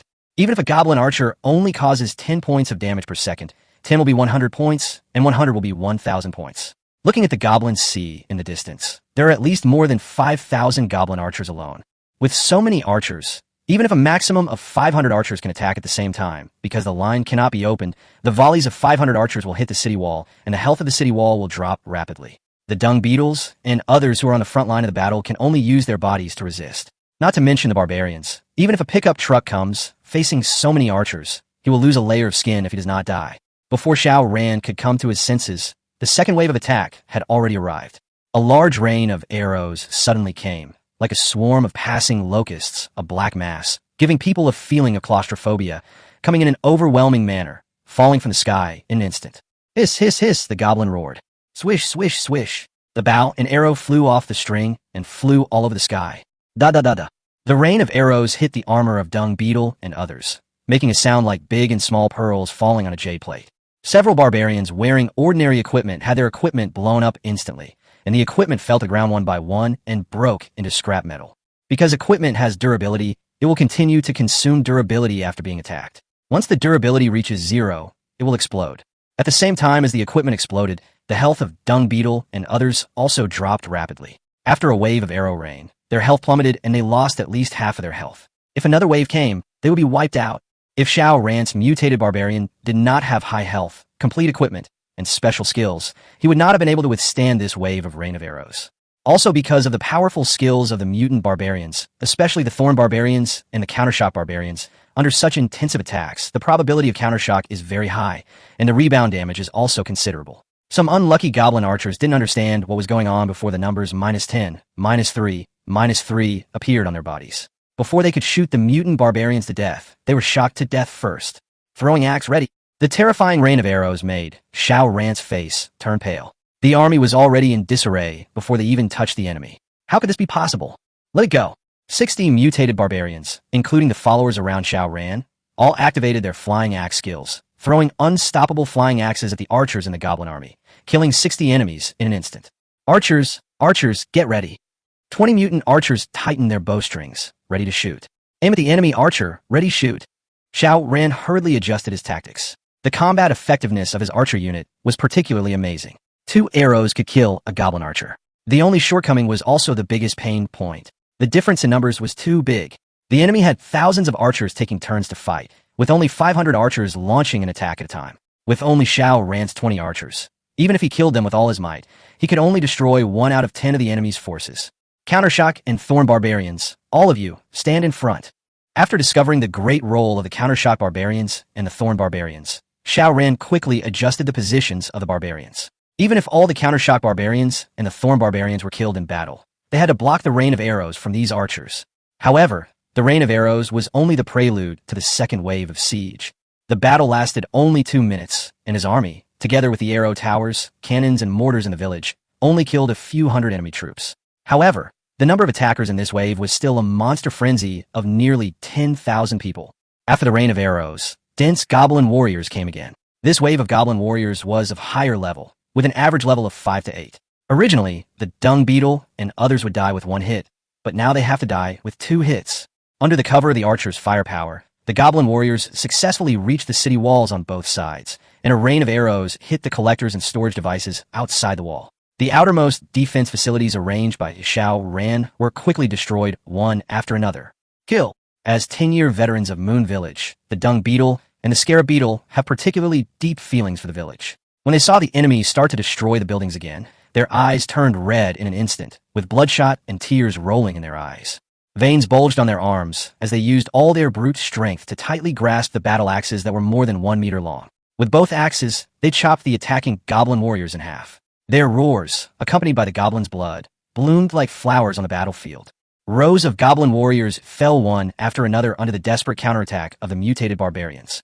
Finally, one of the barbarian warriors could not bear the heavy burden, and his stubborn body collapsed after enduring the fierce attack like a storm. Xiao Ran clenched his fists tightly, his face looking so ugly that water seemed to drip out of it. This is only the second wave. Not only are their equipment destroyed, but they are also starting to suffer casualties. How can they fight on? As expected, it was difficult for him, a village of level 4, to resist an elephant-level siege. Chapter 55, Reincarnation. Elemental Archer. The bloody battle is finally here. There is no way out, and there is no way to retreat. Seeing the loss of troops, Xiao Ran hurried to the 3 training camps behind the base camp and opened the control panel of the training camp. This is why Xiao Ran did not make the base camp the most important protection target this time, but placed the training camp in the safest location. Because if the base camp is destroyed, the army will still be there. But if the training camp is destroyed, no one will come out to fight. Through the control panel of the training camp, Xiao Ran checked the casualties of this wave of troops and found that 3 barbarians were sacrificed. Judging from the rate of sacrifice, 1 barbarian falls every minute. With the support of the goblin archers' continuous long-range firepower, although Dung Beetle and others can hold on, their blood volume has been slowly decreasing. It is only a matter of time before they sacrifice their lives for the country. Outside, the sound of killing was deafening. Xiao Ran stood alone next to the training camp, his brows furrowed, his thoughts racing. As a level 4 base camp, Moon Village has built a total of 3 training camps. If all 3 camps are trained together, a barbarian will be trained every 2 minutes. This means that every 2 minutes, there will be a net loss of 1 unit of troops. After 60 minutes, at least 30 barbarians will be lost. If this continues, the second wave of siege can still be held, but in the third wave, only half of the troops are left, and the defense facilities are also riddled with holes. The village is definitely doomed. Therefore, Xiao Ran not only had to train the troops at full capacity and replenish the army's losses by fighting and training at the same time, but also had to make other plans to improve the army's combat effectiveness through other means. Otherwise, if we continue to fight like this, we will be like boiling a frog in warm water. We can only withstand 2 waves at most, and then we will have to surrender because we can't stop it, and no one will stop it. Xiao Ran looked back at the barbarian army, whose numbers were gradually decreasing. To fight against the enemy's long-range archers, the real main force should not be the barbarians, but archers. System, evolve the archer to 0 revolution 10 times, execute immediately. Xiao Ran said coldly, please choose the direction of evolution. The system's voice sounded. The soul fragments that continuously flow into the system warehouse give the precarious moon village another possibility of survival. Only Xiao Ran, who possessed the SSS hidden skill, would dare to use this heaven-defying skill in such an environment to say 3 words to the heaven-defying elephant-level beast. That is, steel. To the end. Archer, type, ordinary soldier, number of evolutions, 8 times. Normal evolution. Consumes 2,000 soul fragments, with a 10 chance to train a slash archer. The slash archer possesses 200 of the attack and defense of a normal archer, with a 1 chance to initiate a slash attack. This attack ignores defense and deals true damage equal to 0.01 of the target's maximum health. Normal evolution. Consumes 2,000 soul fragments, with a 10 chance to train a blessed archer. A blessed archer possesses 200 of the attack and defense of a normal archer, and can activate the skill blessing. While in blessing, they become invincible for 1 second, with a 30-second cooldown. Normal evolution. Consumes 2,000 soul fragments and has a 10 chance to train a mirror archer. The mirror archer has 200 of the attack and defense of a normal archer, and randomly creates 4 mirror images. The mirror images have no attack power, but can confuse the opponent. Normal evolution. Consumes 2,000 soul fragments and has a 10 chance to train a chaos archer. Chaos archers possess 200 of the attack and defense of a normal archer. Upon hitting an enemy, there's a 20 chance of applying a 2-second chaos effect to the enemy. During this chaos state, the archer will attack indiscriminately, regardless of friend or foe. The archer's 9th attack skill is a miraculous killing move. The skill of beheading is the only skill that deals percentage damage, and it is real damage that ignores all defenses. When fighting ordinary monsters, beheading does not play a big role, but if you encounter a big boss, a boss with tens of millions or hundreds of millions of health points, this skill of forcibly deducting 1/10,000th of the health points, the damage caused by 1 arrow, is at the million level. Skill strength ranks second to last. Kill the archer confirmed. Xiao Ran said. Kill the archer, consuming 2,000 soul fragments. Currently have 68,931 soul fragments, 66931 remaining. Congratulations, Master, you have successfully evolved by killing the archer.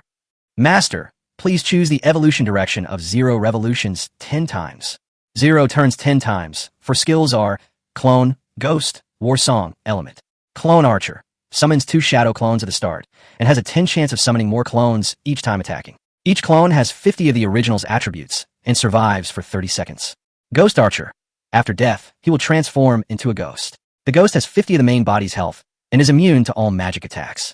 If the ghost is not killed after 10 seconds, the Ghost Archer will be resurrected. War Song Archer. Launches a war song, increasing the attack speed of 10 surrounding units by 5, lasting for 30 seconds, and can be stacked up to 10 times. Elemental Archer. Before each attack, add 1 of the 5 magical elements of wind, fire, water, thunder, and earth to the bow and arrow, and produce different attack effects according to different elements. Duplicate Archer confirmed. Duplicate Archer. Consuming 2,000 soul fragments. Currently has 67,614 soul fragments, with 65,614 remaining. While he was speaking, the number of soul fragments soared by more than 500 like a plane. If it weren't for the monster siege that would endanger Xiao Ran's life, Xiao Ran would have no objection to such goblin sieges coming in waves every day. Master, the archer's evolution has reached 0 revolutions 10 times. Please reincarnate first to continue evolving. Archer, type, ordinary soldier. Number of evolutions, 0 turns 10 times. Mutation probability, 100.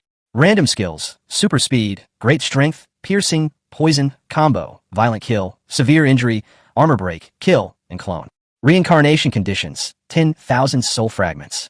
Reincarnation attributes. Choose any one skill from the 40 reincarnation skills to learn, and the archer will permanently obtain this skill. The archer's basic attack and defense attributes will be permanently increased by 100, and the defense damage reduction and movement speed will be permanently increased by 20. Finally, archers also have a turning point. An additional skill is about to be given to all archers. Xiao Ran carefully checked the archer's finale skills, and the ones that interested him most were War Song and Elements.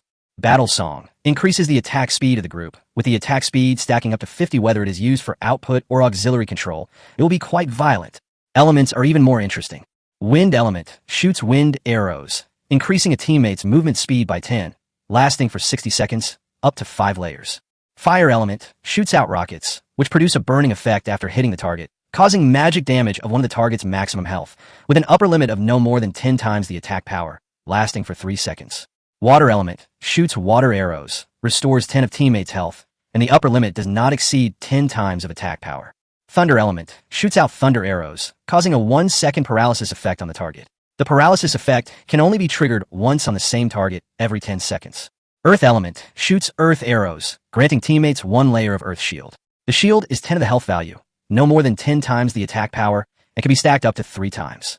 Xiao Ran could clearly determine these 2 skills. Battle Song was a powerful group support skill, while Element was a super support skill that had both offensive and support capabilities. Xiao Ran was in a dilemma as to what to choose. Finally, he gritted his teeth, made up his mind, and said, "Learn the elements and reincarnate immediately." Chapter 56, The Heaven-Defying Finale. Archer, Common Soldier, Reincarnation Requirements, 10,000 Soul Fragments. Learning Skills, Elemental, currently has 66,105 Soul Fragments, 56,105 remaining. Please confirm, Master. Confirm. The system and Xiao Ran confirmed it one last time, and reincarnation began. A colorful magic halo descended from the sky, enveloping each mutant archer and integrating into the archer's body from the inside out. A brilliant light flashed from each bow and arrow. All the archers looked at their hands in amazement. They realized that their arms had become stronger, and the surface of their skin was like being waxed, with magical light flowing on their skin. Even their bows and arrows were coated with a layer of magic, which was completely different from before. One of the archers tried to shoot an arrow. When shooting, he could freely choose from the 5 elements: wind, fire, water, thunder, and earth. This archer chose the earth element, and the colors displayed by different elements are different, namely, wind green, fire red, water blue, thunder white, and earth brown. A khaki magical light surged out from the archer's palm and flowed towards the arrow, coating the ordinary iron arrow with a layer of khaki magical energy. Soon, the energy was saturated, and the archer's eyes suddenly became as sharp as an eagle. He opened his arms, turned the direction of the bow, and aimed the arrow at the dung beetle that was killing the enemy. Draw the bow. Aim. Release. Shoot. This arrow is not shot at the enemy, but at the teammate, the dung beetle. Except for fire and thunder, which attack enemies. Wind, water, and earth all attack teammates, and the magic arrows of each element have different effects. Earth element has the ability to provide shield to teammates. However, the dung beetle did not know that the arrow flying towards him was a gift from the friendly army, and mistakenly thought that the friendly army had shot it off target. Originally, it was miserable enough for the dung beetle to fight a group of goblins alone. When he was about to collapse, he was shot in the butt by his teammates. So, the dung beetle got angry on the spot. The dung beetle stopped fighting, turned around and glared at the archers, saying angrily, "I think you're all blind. You're not strong enough to hit the goblins, but how can you shoot me in the butt with such force? Are you deliberately picking on honest people? Just wait and see. I'll go find the leader and report you. I'll fire you useless bitches. You won't be given any jobs. You'll all be fired. This barbarian is really pissed off." The dung beetle was furious. The pressure on the front line was overwhelming. His comrades fell one after another, and Moon Village was in jeopardy. And now, the archers in the back row were shooting arrows at his butt. How could he not be angry? The dung beetle stood at the entrance of the village, covering its butt with one hand and scolding the archers behind it with the other. But seeing its extremely aggrieved look, the honest dung beetle was really anxious and cried. However, at this moment, a yellowish-brown earth magic gently pushed away the dung beetle's palm that was covering its butt and spread out little by little from the place where the arrow hit, gradually covering the dung beetle's whole body. This layer of magical energy was extremely thick and warm, condensing into a brown energy shield that protected the dung beetle from all angles. Earth Shield forms a shield with 10 of the maximum health value, which can withstand all damage. At this moment, several arrows flew from the goblin army and hit the dung beetle's shield. The arrows that were supposed to hit the dung beetle were all blocked by the shield and fell to the ground one by one, without causing any harm to the dung beetle. The dung beetle's eyes lit up. Could this shield be caused by the arrow on its butt? The dung beetle touched the shield, his eyes shining. If more of them came, there would be no need to defend. He could just charge out and walk sideways in the goblin army without any problem. Shoot me, don't stop at all. At this, the dung beetle screamed with excitement, turned around, and rushed towards the goblin army, bravely killing the enemy.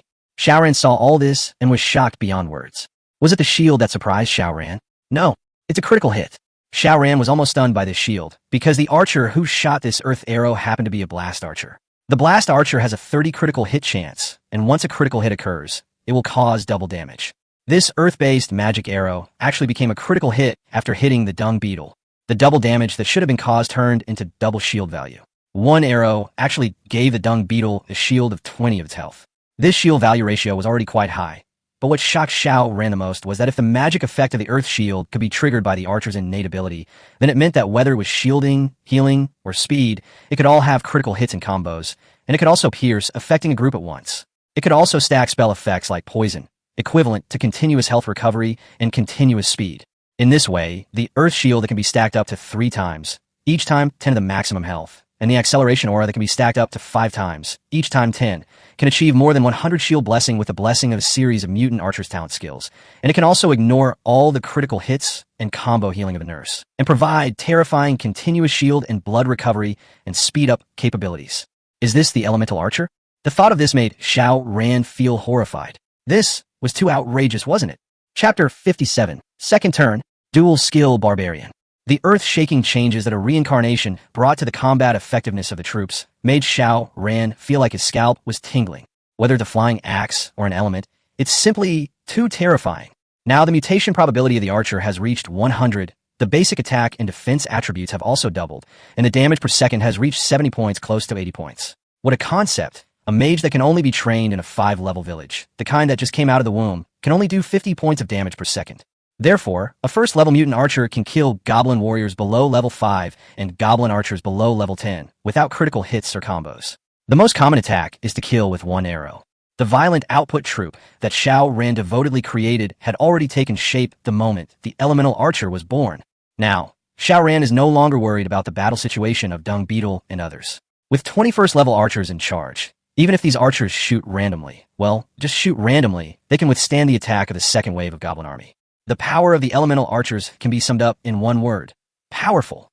Due to their small number of people, the barbarian team may suffer some losses in this wave of attack, but it is not a big problem. Xiao Ran is also planning to replace the sacrifice barbarians with archers, and adjust the original troop distribution ratio of 20 archers and 60 barbarians to a more balanced ratio of 40 archers and 40 barbarians. During the second wave of siege, Xiao Ran no longer had any worries. It was initially estimated that each wave of siege would last for 1 hour. Only 10 minutes had passed, leaving 50 minutes. During this time, Xiao Ran turned his attention to the next evolution of the barbarians. The 11th evolution, which can also be said to be 1 turn, consumes 2,000 soul fragments, which doubles again. The direction of evolution is Dual Skill Barbarian. The Dual Skill Barbarian has 300 of the attack and defense attributes of an ordinary barbarian, a 10 chance of evolving successfully, and randomly learns 1 skill from the 2 skills of Stone Skin and Strong. For the next 13 to 20 evolutions of the barbarian, the attribute bonuses and soul fragment consumption remain unchanged, but the probability of successful evolution gradually increases to 100, and the range of random skills becomes wider. Until the 20th evolution, 2 skills can be randomly learned from 10 first-turn skills. The 10 first-level skills are Stone Skin, Strength, Self-Healing, Dodge, Countershock, Thorns, Holy Shield, Domination, Divine Blessing, and Rebirth. As a result, Xiao Ran finally understood the evolutionary rules of the barbarians. Before the first turn, it is the stage of laying the foundation. After the first turn, it is the stage of improving attributes and adding skills. The further you go, the higher the barbarian's attribute bonus will be, and the more skills you will learn, until the final 10 full skills, let alone 10 max level ones. Even a dual skill barbarian, with a strength skill that grants 50 health and a stone skin skill that reduces incoming damage by 50, the tankiness isn't just a 1+1 increase, it's a geometric increase. As time goes on, the barbarian will become increasingly tanky, so tanky that the enemy, upon seeing Xiao Ran's barbarian, will immediately feel sick, vomit, and stop fighting because it's too disgusting. Just imagine a worse barbarian in front of Xiao Ran.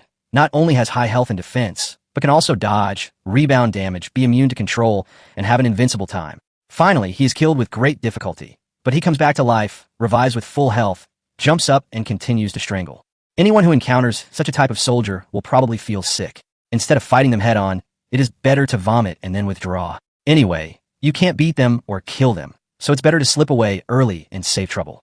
However, Xiao Ran doesn't dare to hope for a god-level barbarian with 10 full skills yet, because there are not enough soul fragments. Don't think too much about it. The most urgent thing is to evolve the barbarians first, and you will slowly know the answer. System: evolve the barbarian to first turn 10 times. Execute immediately. Xiao Ran ordered. Barbarian, first transformation 10 times, cumulative consumption of 20,000 soul fragments, current possession of 57,058 soul fragments, remaining 37,958. Please check the evolution interface for confirmation. Barbarian, type common soldier. Number of evolutions, 10 times per turn. Evolution type, dual skill barbarian. Mutation probability, 100. Random skills, stone skin, strength, self-healing, dodge, countershock, thorns, holy shield, domination, divine blessing, rebirth. Reincarnation conditions, 20,000 soul fragments. Reincarnation attributes. Choose any one skill from the 40 reincarnation skills to learn, and the barbarian will permanently obtain the skill. The barbarian's basic attack and defense attributes will be permanently increased by 100, and the defense damage reduction and movement speed will be permanently increased by 20. Confirm. Master, please choose the skill to evolve. The system opened a skill selection panel again. All the skills of the barbarian's 0th level, which Xiao Ran had not paid much attention to, were fully presented in front of him this time. Barbarian, all skills at 0th level. Attack skills, sharp knife, brute force, splash, bleeding, counterattack, heavy attack, rage, undead, chase, flying axe. Defensive skills, stone skin, strength, self-healing, dodge, countershock, thorns, holy shield, domination, divine blessing, rebirth. Auxiliary skills, sprint, blink, mirror image, bloodthirst, soul steal, steel light, support, self-destruct, war song, metallurgy. Control skills, ice, poison, sand throwing, paralysis, taunt, trample, knockback, silence, knock up, and charge. There are 40 skills, in addition to the 10 defensive skills that will be learned sooner or later, and the throwing axe skills that have already been learned. There are 29 skills left, and at this critical juncture of reincarnation, you can learn another one. Xiao Ran thought about it, and found that there are 4 skills worth acquiring, namely immortality, stealing light, self-destruction, and collision. Undying. After receiving fatal damage, the barbarian can retain 1 health point and fight for another 5 seconds. Steal light. Reduces the barbarian's training time by 50. Self-destruct. A violent explosion will occur upon death, causing 500 plus 10 of maximum health magic damage. Charge. Charge into any target within 50 meters, causing huge damage and knocking away all units around the target. 60 seconds cooldown. Immortality is a mindless output skill, second only to pursuit and flying axes, and its power should not be underestimated. Stealing light is useless under normal circumstances, but now Xiao Ran is suffering a hard battle, and the length of time the soldiers are trained is a matter of life and death. Self-destruction, a typical human bomb. It will be fine if I don't die, but if I die, you have to die with me. Charge, the ultimate control skill, although it is a control skill, but it has very amazing magic damage, and it is long-range control, and it is group control. With this skill, the barbarian can fight, resist, and control, and will ram into the enemy head-on if there is a disagreement, successfully transforming from a tank soldier into a troublemaker on the battlefield. Xiao Ran was again having trouble deciding how to learn this second-level skill. System, I choose not to charge, to steal, forget it. I choose to explode and reincarnate immediately. Chapter 58, Turn 2, War Song Archer. As the saying goes, only children do multiple choice questions. Adults want to take everything. But the most embarrassing thing about this SSS incredible skill is that all skills need to be chosen by a Xiao Ran himself. Whether the soldiers he finally matches will be a king-level god of war or a plastic-level loser depends on Xiao Ran himself. Congratulations, Master. You have been reincarnated successfully. Your current barbarian level is 2nd reincarnation and 0 times. An even more powerful energy, aura, descended from the sky. The dung beetle, a strong and barbaric creature, had its skin scabbed over at a speed visible to the naked eye. An indestructible stone skin was formed. The other barbarians underwent secondary mutations like monsters. Some of them suddenly grew fatter, and some developed solid stone skin. Moreover, the attributes of the barbarians also changed, and they received another 100 attribute improvement. Xiao Ran clicked on the dung beetle's attribute panel and checked the dung beetle's data. Name, Dung Beetle, level 2. Arms, dual skill barbarian. Evolution level, 2 turns 0 times. Construction resources, 40 holy water. Upgrade path, level 3 laboratory. HP, 837. Silver equipment adds 270 points. Damage per second, 132. Silver equipment bonus 55 points. Defense damage reduction, 14. Silver equipment adds 6 points. Movement speed, 28. Silver equipment bonus 6 points. Population, 1. Attack preference, none. Damage type, single. Talent, none.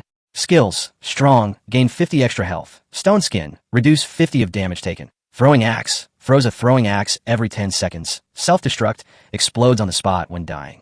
After the second transformation, The dung beetle's attack and defense attributes increased by nearly 50, and its health value reached a terrifying 800 points. Without the attribute bonus of the strong skill and equipment, its bare health was 378 points, which was enough to smash giants of the same level.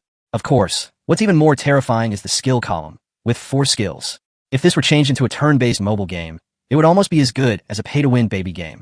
After completing the barbarian's second turn, the next step is the archer's second turn. The archer starts from 1 turn 0 times, consuming 3,000 soul fragments each time, and evolving to 1 turn 10 times requires 30,000 soul fragments. The cost of reincarnation is even higher, 30,000 a time. Adding all together, a second transformation archer will need 60,000 soul fragments. At this time, the second wave of siege was still going on. After learning the skill of self-destruction, the barbarians rushed directly towards the enemy when they were dying. It was a bit like the martyrs in the anti-Japanese drama who tied a grenade on their belts, holding on to their last breath, and exploded on the spot with a boom. The huge damage directly created a vacuum zone. The power of self-destruction is particularly astonishing. It causes more damage than a flying axe, and it is area damage. Using the skill of self-destruction for defense is equivalent to placing a group of mines at the entrance of the village. The more fiercely the enemy attacks, the more mines will be triggered. It is very powerful for defense, which is why Xiao Ran chose self-destruction. As the battle continued, more and more soul fragments poured into the system warehouse, leaving only 20,000 soul fragments to be quickly replenished. 30,000, 40,000, 50,000, 60,000. The time for the end of the second wave of siege is getting closer and closer. Xiao Ran finally collected 60,000 soul fragments, and the archer's second evolution officially began. System: evolve the archer to level 2. Archer, current evolution level 1, 0 transformations. Evolution to 2, 0 transformations. Cumulative consumption of 60,000 soul fragments. Remaining soul fragments 331. Please confirm. Master. Confirm. Please select a skill. All the archer's 0 turn skills are activated again. Archer, all skills at 0 turn. Attack skills: super speed, great strength, poison, piercing, combo, explosive kill, severe injury, armor breaking, killing, clone. Defensive skills: King Kong, strong, bloodthirsty, holy shield, feign death, dodge, petrify, dominate, divine blessing, ghost. Auxiliary skills: sprint, blink, camouflage, eagle eye, soul steal, steel light, metallurgy, invisibility, mirror image, war song. Control skills: ice, poison, blow dart, magic thief, knockback, freeze, assault, frost, chaos, element. Xiao Ran picked out 5 alternative skills. Ghost: after death, the player will transform into a ghost. The ghost has 50 of the main body's health and is immune to all magic attacks. If the ghost is not killed after 10 seconds, the ghost archer will be resurrected. Battle song: shoots a battle song arrow, increasing the attack speed of 10 surrounding units by 5 for 30 seconds, which can be stacked up to 10 times. Steel light: reduce the training time of troops by 50. Confusion: 20 chance to inflict 2 seconds of confusion on the enemy, and in the confusion state, the enemy will be attacked indiscriminately regardless of friend or foe.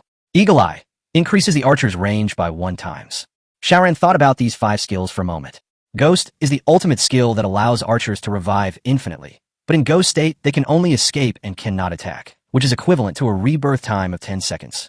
This is a fatal shortcoming, but there's no denying that Ghost is still a very powerful skill. Not to mention the battle song. It is a violent group support. For any type of soldiers, increasing the attack speed is a very abnormal buff. Stealing light, like the barbarian stealing light, is a last-minute skill that is of little use in normal times, but once the war becomes tense, this skill will be a powerful guarantee for the logistics troops. Chaos, a skill that can make enemies fight each other, is amazing.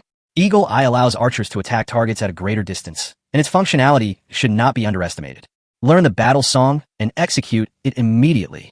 In the end, Xiao Ran chose the finale skill of the auxiliary skill, which increases the group attack speed.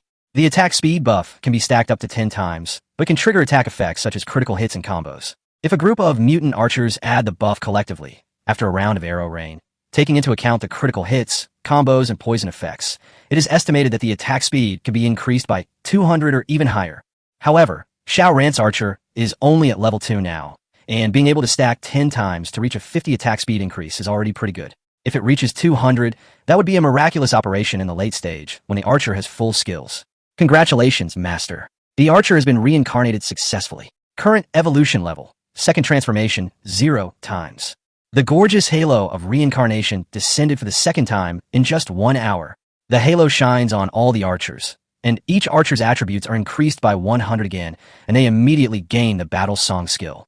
But looking at the archers, each one is full of energy and dazzling, with a faint luster flowing through their dark skin, making them look even sharper than before.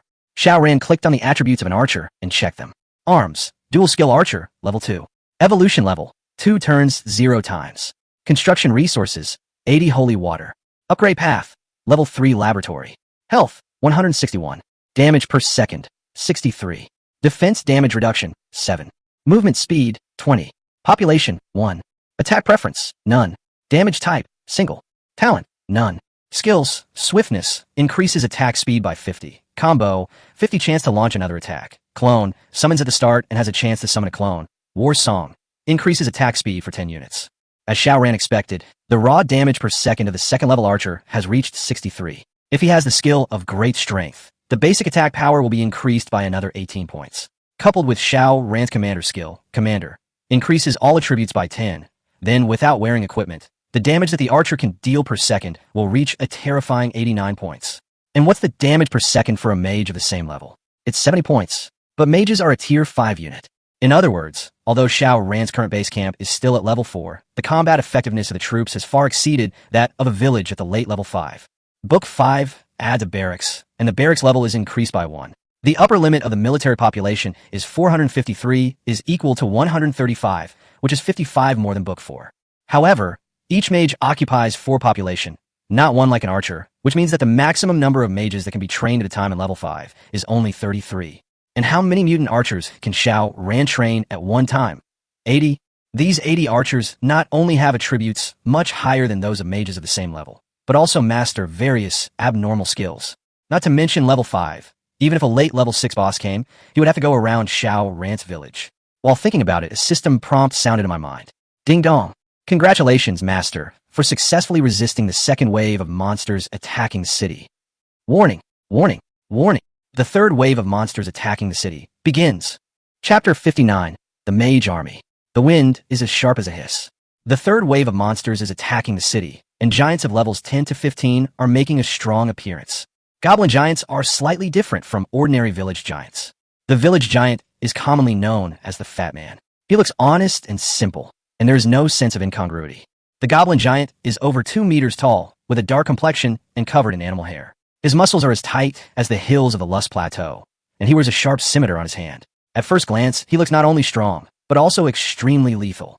When Xiao Ran attacked the level 3 goblin camp, he had also encountered giants. However, the giants in level 3 goblin camps were very low level, ranging from 5 to 10, with only defensive power and little offensive power. The giants before him were level 10 to 15 goblin giants, beast-like in appearance, each one incredibly fierce and powerful. Armed with scimitars, they lined up in more than 10 rows, resembling towering city walls from afar. As they advanced, the earth trembled, like a tidal wave overtaking the earth. Xiao Ran climbed up the city wall again, and a massive war began again. This time, Xiao Ran showed no fear at all. He drew out his sword and pointed it directly at the battlefield. It's time to show the power of elemental archers. Archers prepare the earth element. Get ready, fire. Archers prepare the wind elements. Get ready, release. Archers prepare your war song skill. Ready, fire. Archers, fire elements ready. Ready, fire. Xiao Ran's voice was as cold as iron. Under his command, the elemental archers fired 4 consecutive volleys. In the first round, an earth shield is placed on all barbarians. The shield has a health value of at least 30 of the maximum health value and can withstand 100 to 200 points of damage. In the second round, a speed-up aura is applied to all barbarians, increasing their speed by up to 50 for 1 minute. In the third round, fire the war song arrow, increasing the attack speed of all enemies by 50 for 30 seconds. In the fourth round, all arrows are aimed at the goblin giant. Fire magic arrows with burning damage are rained down upon the goblin giant's camp. Each arrow not only has the attack power of a rank 2 archer, but also adds 3 of the target's maximum health as magic damage. A level 10 goblin giant has over 1,000 health points, so each arrow deals 30 points of magic damage. The first row of goblin giants lost all their health before they even got close to Xiao Ran's village, and they fell down one after another. All barbarians, listen up. Xiao Ran's voice, like Yama from the underworld, sounded again. Throwing axe ready. Ready, fire. At this time, the proportion of Xiao Ran's troops had not been fully evenly adjusted, and there were still 50 barbarians and 30 archers. At a command, 50 barbarians lined up into 5 rows, and 50 flying axes drew a death arc. Without waiting for the giants in the second row to approach the village, they swung their axes down, dealing a terrifying 800 points of damage. They struck first as a token of respect. Kill! Xiao Ran pointed his sword at the army of goblin giants. Kill! Kill! Kill! 50 level 2 barbarians, with the support of skills such as War Song, Wind Arrow, Earth Arrow, and Commander, brandished sharp double axes like an invincible little whirlwind on the battlefield and rushed towards the enemy formation in an unstoppable manner. After 30 seconds, the barbarian army's shields were knocked down one after another. Thousands of goblin giants were directly chopped down into 2 rows by 50 barbarians. 1 minute later, another row was chopped down. There are about 50 goblin giants in the first row, and there are as many as 2,000 giants in the third wave of monsters attacking the city. If the barbarians and archers have not reached the second level, let alone 2,000 heads, even 100 of these goblin giants with 1,000 health points each can break Xiao Ran's defense line. But now, Xiao Ran's army was not only not defeated, but also took the initiative to charge into the enemy camp. This is the power of military reincarnation. After 5 minutes of fighting, the barbarians' health was reduced. Archers, water elements ready, release. Archers, prepare the earth element, get ready, fire. Archers, prepare your war song skill, ready, fire. The second round of buffs arrived as expected, and the health of all the barbarians recovered to full health at a speed visible to the naked eye. A new round of shields was put up again, and the arrows of the war song descended again. The attack speed of all the barbarians suddenly increased, as if they had been injected with chicken blood. They caught the nearest giant and chopped it down to the ground in seconds. They grabbed the next giant and chopped it again, chopping the giant with axes. This third wave of siege was the one Xiao Ran dealt with most calmly. Before an hour was up, the system prompt sounded. Ding dong. Congratulations, Master, for successfully resisting the third wave of monster attacks. Warning. Warning, warning. The fourth wave of monsters attacking the city begins. In the distance, a surge of magical elements began to form, and thousands of short figures wrapped in green robes, with faces that could not be seen clearly, appeared on the battlefield. The wind blew, bringing with it a hint of inexplicable chill. The Goblin Mage is here. Goblin Mage, level 15 to 20, is a higher level than the Village Mage and belongs to the Field Army. A level 20 Goblin Mage can deal up to 300 points of damage per second.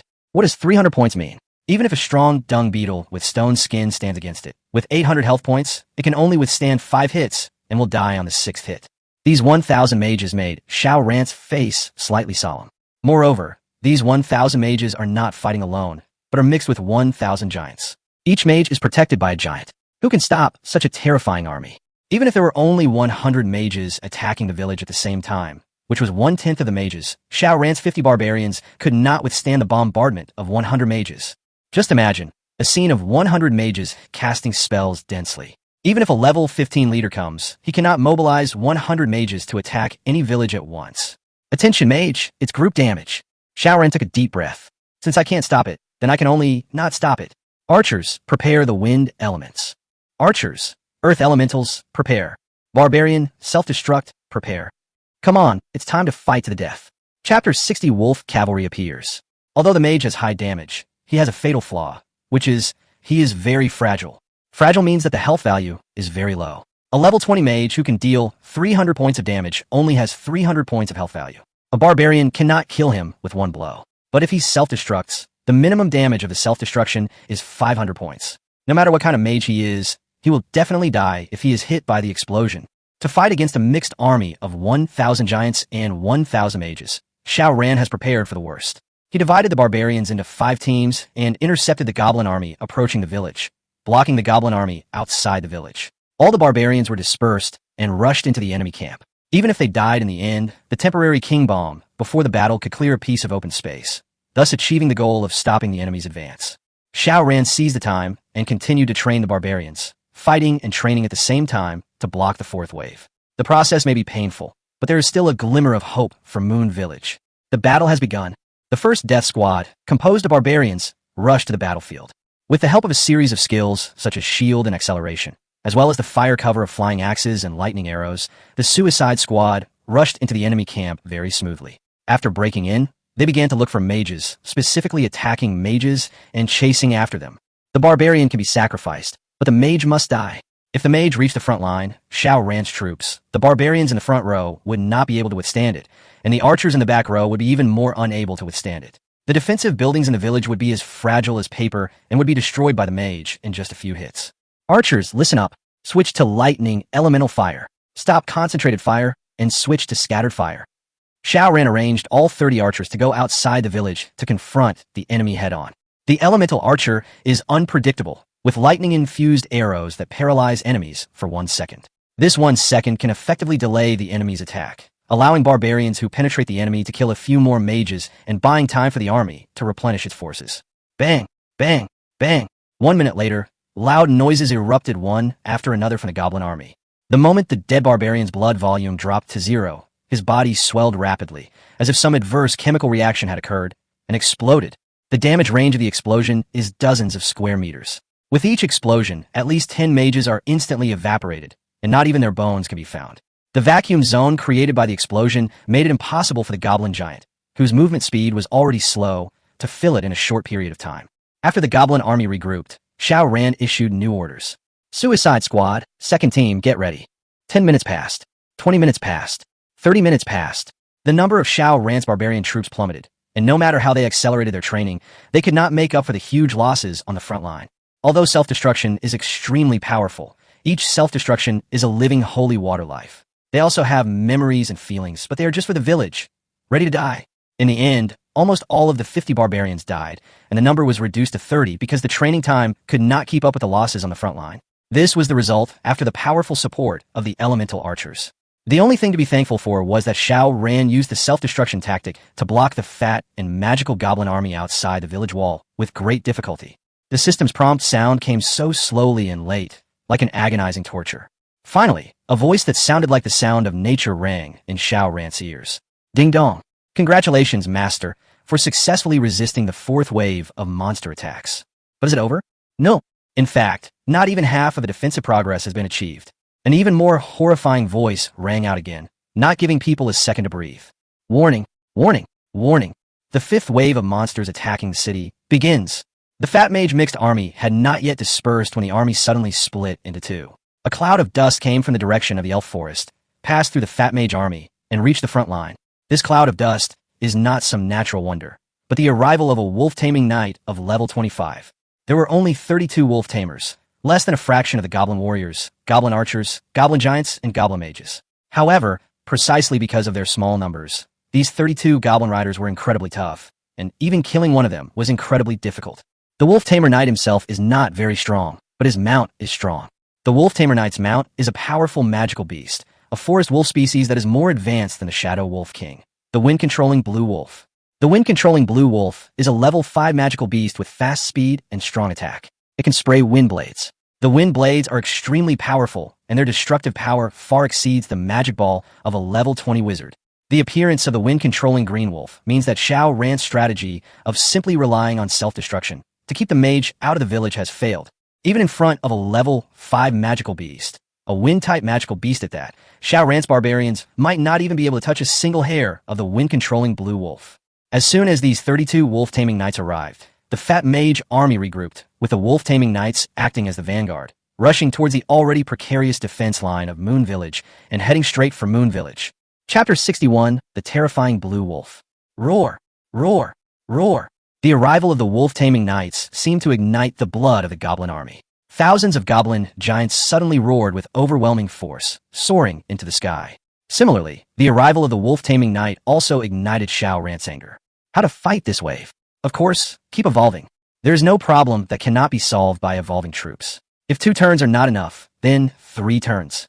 A 3rd turn barbarian consumes 60,000 soul fragments. Evolving to the 2nd turn 10 times requires 30,000 soul fragments, and reincarnation once also requires 30,000.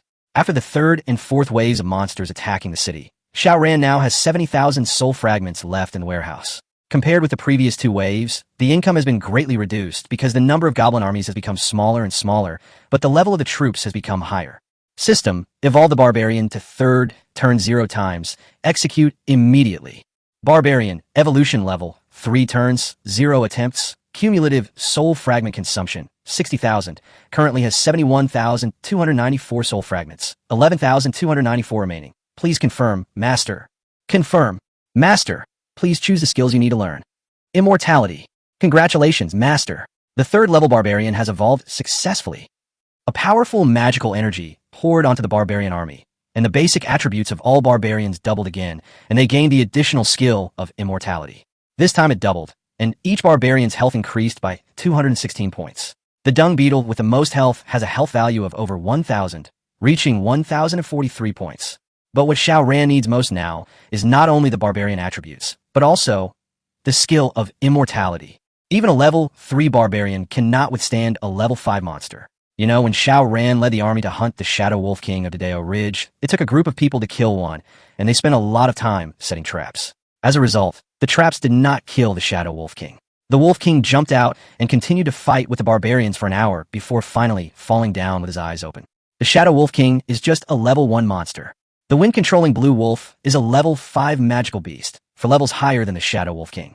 If Xiao Ran were to lead the troops and continue to use his superior numbers to bully the weak, there would be absolutely no problem in hunting down one wind-controlling green wolf. But the problem now is that the opponent has 32 wind-controlling green wolves and thousands of fat mages to assist them. What's the point of this?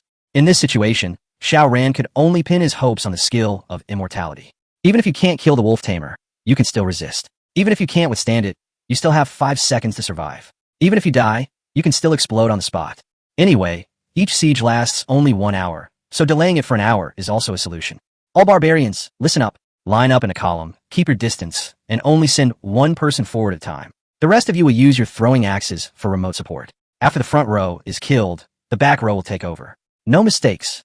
All archers, listen up. Form groups of 3, 3 groups form a team. Each group is responsible for adding shields, health, and attack speed to the barbarians in the front row. After the undead skill is triggered, switch to lightning element scattering. The other archers continue to maintain lightning element scattering. Execute immediately. To deal with the wolf-taming knight, Xiao Ran changed his tactics. This tactic is very wise. It focuses on protecting the barbarians in the front row and uses a barbarian with the undead skill to delay the enemy's offensive rhythm. With the elemental archer's crazy shield, blood, and attack speed increase, the barbarian can hold on for a long time before the undead skill is triggered. After the undead skill is triggered with a high attack speed, he can still output mindlessly for 5 seconds and finally have an explosion. If you're lucky, you can also kill the wolf knight. However, ideals are full and reality is skinny. The wolf-taming knight quickly approached the village and fought with the first barbarian deployed by Xiao Ran. The first one to fight was Xiao Ran's right-hand man, the dung beetle. The wolf-taming knight, leading the group on the opposite side, stopped on his wind-controlling blue wolf 50 meters away from the dung beetle. The blue wolf looked at the dung beetle vigilantly with a sharp look, as if it had wisdom, which was completely different from low-level soldiers such as giants and mages. This look made Xiao Ran's heart skip a beat. This wolf was actually thinking? The dung beetle didn't just stand there and wait to be beaten. Seeing the wolf-taming knight coming, he grabbed the throwing axe, swung his arm, and threw it out. Next, a shocking scene happened. The flying axe that should have caused serious damage to the wolf-taming knight was intercepted by magic. I saw the wind-controlling green wolf open its mouth wide, and a ball of green gas quickly condensed and suddenly ejected out, colliding with the flying axe. Boom! The flying axe lost its forward momentum and didn't even touch a single hair of the wolf. It was directly knocked back. The flying axe that was always successful actually failed. The wind-controlling green wolf seemed to be able to sense the powerful destructive power of the flying axes. For a third-level barbarian, the damage of the flying axes was as high as 1,000. The health of the wind-controlling green wolf might be higher than that of the giant, but not much higher. After all, it was only level 25. If it was hit by a few flying axes, it would still die. Unfortunately, the flying axe couldn't even touch the blue wolf. The flying axe was intercepted and the dung beetle was dumbfounded. Before the dung beetle could come to its senses, the wind-controlling blue wolf opened its mouth wide, and another mouthful of thick phlegm was brewing. Grass! Xiao Ran cursed loudly. This wolf was not only able to intercept the flying axe, but also had a much faster skill speed. It could produce a mouthful of thick phlegm in 5 seconds, which was twice as fast as the flying axe. Prepare the lightning arrows, shoot them. Xiao Ran quickly summoned lightning arrows, which had a paralyzing effect and rained down on the green wolf that was about to spit. The paralysis effect can not only paralyze the opponent, but also has a high probability of interrupting skills. Just one arrow can make this beast eat the thick phlegm in its mouth. Xiao Ran had a nice idea, but was soon slapped in the face by reality. When the wind-controlling green wolf saw the rain of arrows coming, a trace of vivid contempt flashed in his eyes. He moved his body and disappeared from the spot. He was gone. No, Xiao Ran's face turned cold. It's not that it disappeared, it's that it was too fast. The wind element is known for its speed. The most powerful thing about the wind-controlling blue wolf is not its attack power, but its speed. The The lightning arrows that were supposed to hit the Yufeng green wolf all fell to the ground, and none of them hit.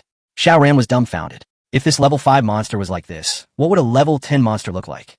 The monsters in this world are also divided into many levels. Warcraft is only the second-tier monster. Before Warcraft, there are wild beasts. After Warcraft, there are ferocious beasts, demon beasts, spirit beasts, holy beasts, and divine beasts.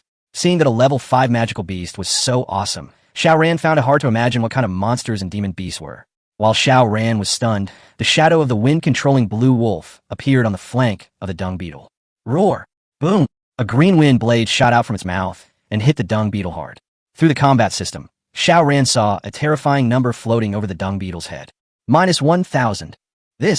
Xiao Ran was so frightened that his hair stood on end, and he almost fell off the wall. What does this 1,000 mean? You should know that the dung beetle has learned the Stoneskin skill, which can reduce damage by 50, so this 1,000 damage is the damage after the 50 damage reduction effect. In other words, the real damage of the blue wolf sputum is not 1,000 per shot, but a terrifying 2,000, which is 6 times higher than that of a level 20 mage. Such power made Xiao Ran feel his chest tighten, and he couldn't breathe at all. Chapter 62, Battle of Wits and Courage. The only thing Xiao Ran feels thankful for now is that magic skills have a casting interval. Otherwise, these 2,000 mouthfuls of thick phlegm would really become what people on Earth often say, "I will kill you with a mouthful of thick phlegm." The interval time of the blue wolf sputum is 5 seconds, which is faster than the flying axe and more powerful, but it is still a little short of killing the dung beetle. Moreover, the blue wolf is not good at close combat. After spitting, it has to wait 5 seconds before spitting again. These 5 seconds gave the dung beetle a chance to survive. After the dung beetle took on this mouthful of thick phlegm, its health was instantly reduced to a low level. However, behind the dung beetle, there were 33 is equal to 9 elemental archers hiding far away to assist it, including 3 water archers, 3 earth archers, and 3 war song archers. Each of the 3 water archers restores 10 of the dung beetle's health per second. In 3 seconds, the dung beetle's health is full. Each of the 3 earth archers restores 10 of the shield to the dung beetle per second. The shield can be stacked up to 3 times. Including critical hits and combos, it can add up to almost 50 of the shield. As a result, before the blue wolf could spit out the next mouthful of thick phlegm, the dung beetle became strong again. Ah! The dung beetle roared 3 times, holding a hand axe in each hand, and strode towards the goblin army. In the goblin camp, the 32 leading wolf-taming knights saw that the dung beetle was not only alive, but also rushed towards them. Their faces changed slightly, and they even exchanged glances with each other, as if they were communicating something.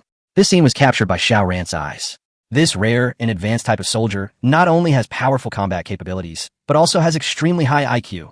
Since the opponent is intelligent, Xiao Ran also knows that this battle will be even more difficult. Sure enough, after making eye contact, the wolf-taming knight immediately changed his tactics.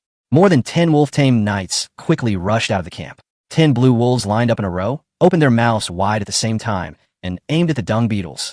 This is a concentrated fire attack. If 1 mouthful of thick phlegm can't kill the dung beetle, then use 10 mouthfuls. Seeing this, Xiao Ran's face suddenly changed. The magic damage of the blue wolf is very effective in restraining the skills of the barbarians. If the dung beetle is killed instantly, then the 2 skills of immortality and self-destruction will hardly play any role. The only 30 remaining barbarians will be wiped out by the enemy's cavalry in less than 3 minutes. This is not the result Xiao Ran wanted. He must ensure that every barbarian survives for at least 30 seconds, or even 1 minute. Otherwise, his few dozen barbarians and archers will not be able to survive the 5th wave of monsters attacking the city. All barbarians, listen up. Get your throwing axes ready. Xiao Ran roared. All the barbarians were shocked and raised their throwing axes at the 10 green wolves opposite. Xiao Ran still has 30 barbarians left because he just finished training 1 more and added him in. On the other side, there were 32 wind-controlling blue wolves, almost the same number. Seeing that all the barbarians raised their throwing axes, the 32 wolf-taming knights on the opposite side suddenly became angry. There is no time to worry about using numbers to bully the few. This is not the time for 10 against 1. This is the time for a group fight. All the wolf cavalry immediately gave up attacking the dung beetles and pointed their spears at Xiao Ran's barbarian army. Their green wolf eyes flashed with cold and bloodthirsty light. Except for the blue wolf whose skill was still cooling down, the other 31 blue wolves opened their mouths at the same time, and wind blades quickly condensed.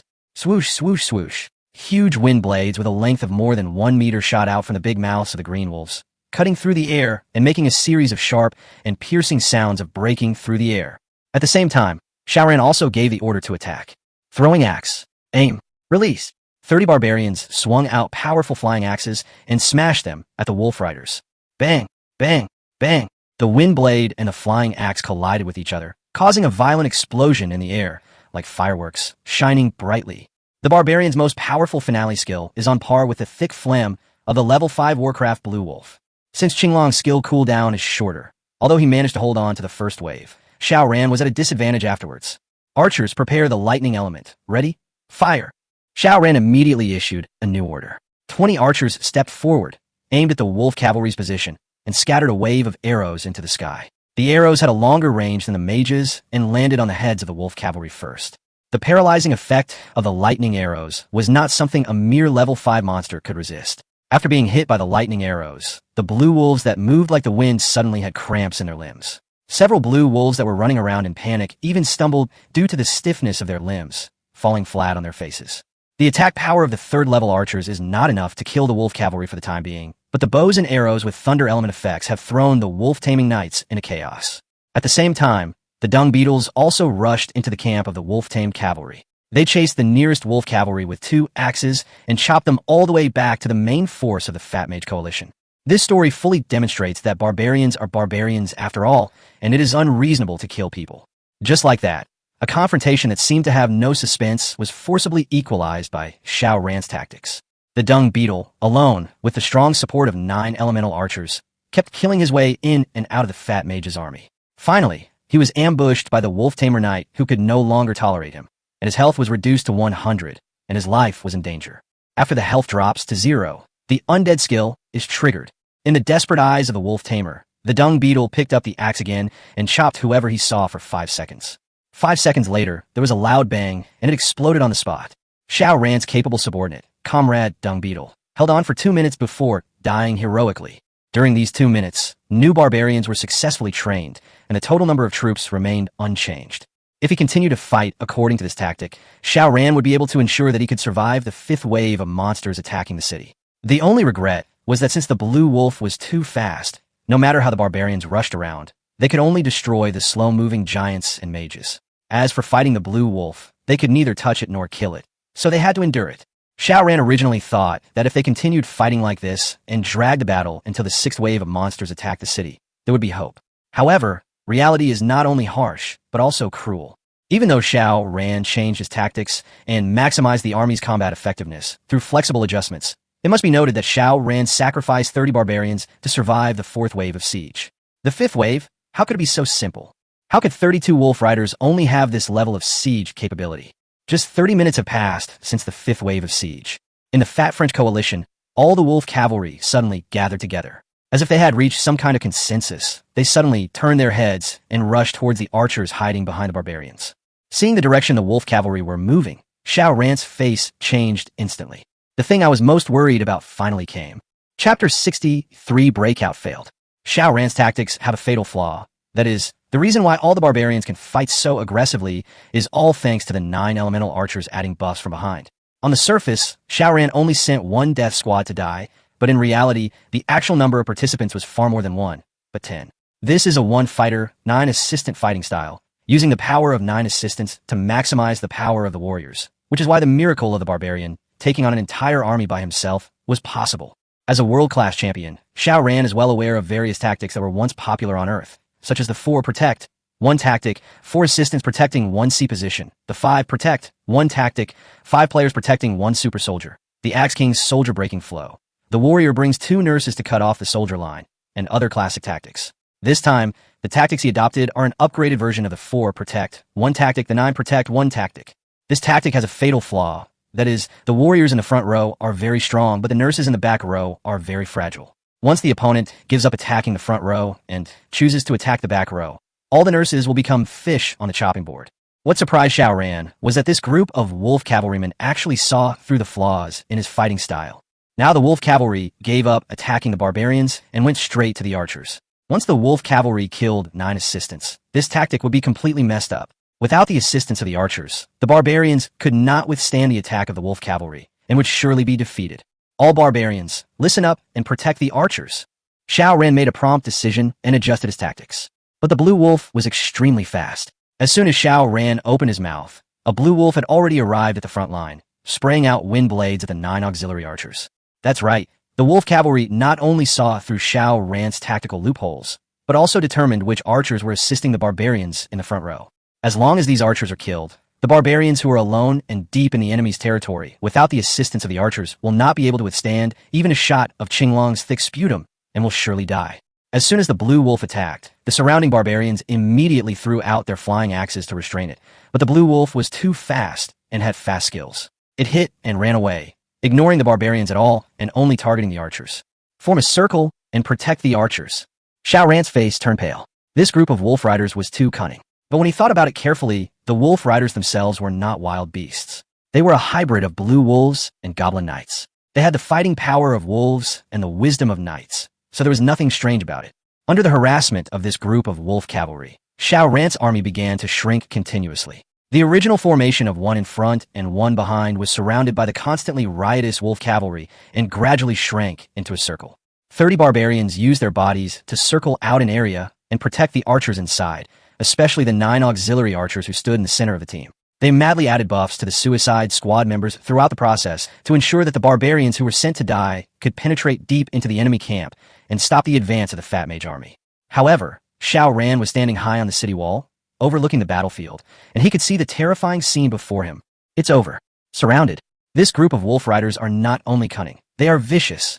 They can actually fly kites, relying on their speed advantage to force the barbarians and archers into a group. Now, they are not worried at all about not being able to defeat Xiao Ran's army. When the Fat Mage coalition arrives at the front line and forms a formation, the giants will be at the top and the mages will bombard the back row. The consequences will be unimaginable.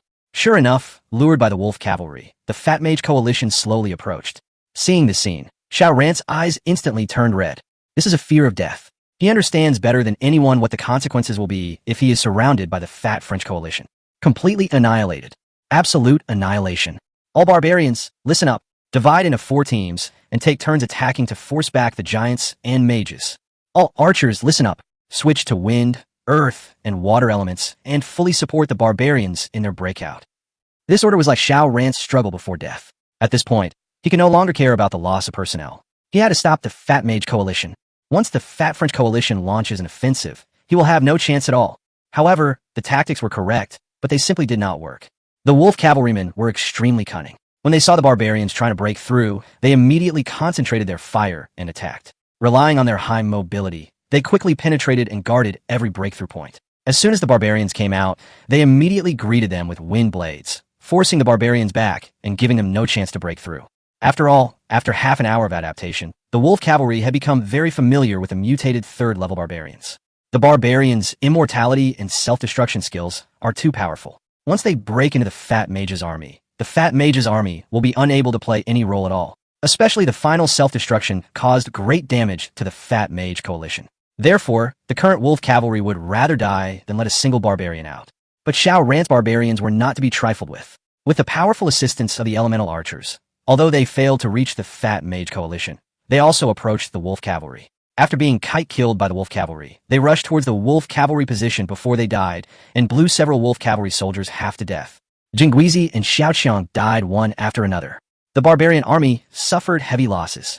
The archer troops were also ambushed by the wolf cavalry.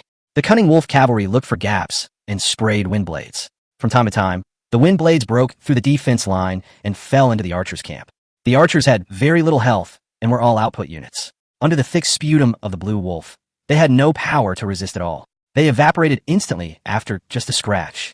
The battle intensified, and Xiao Ran's remaining 50 soldiers continued to decline at a speed visible to the naked eye.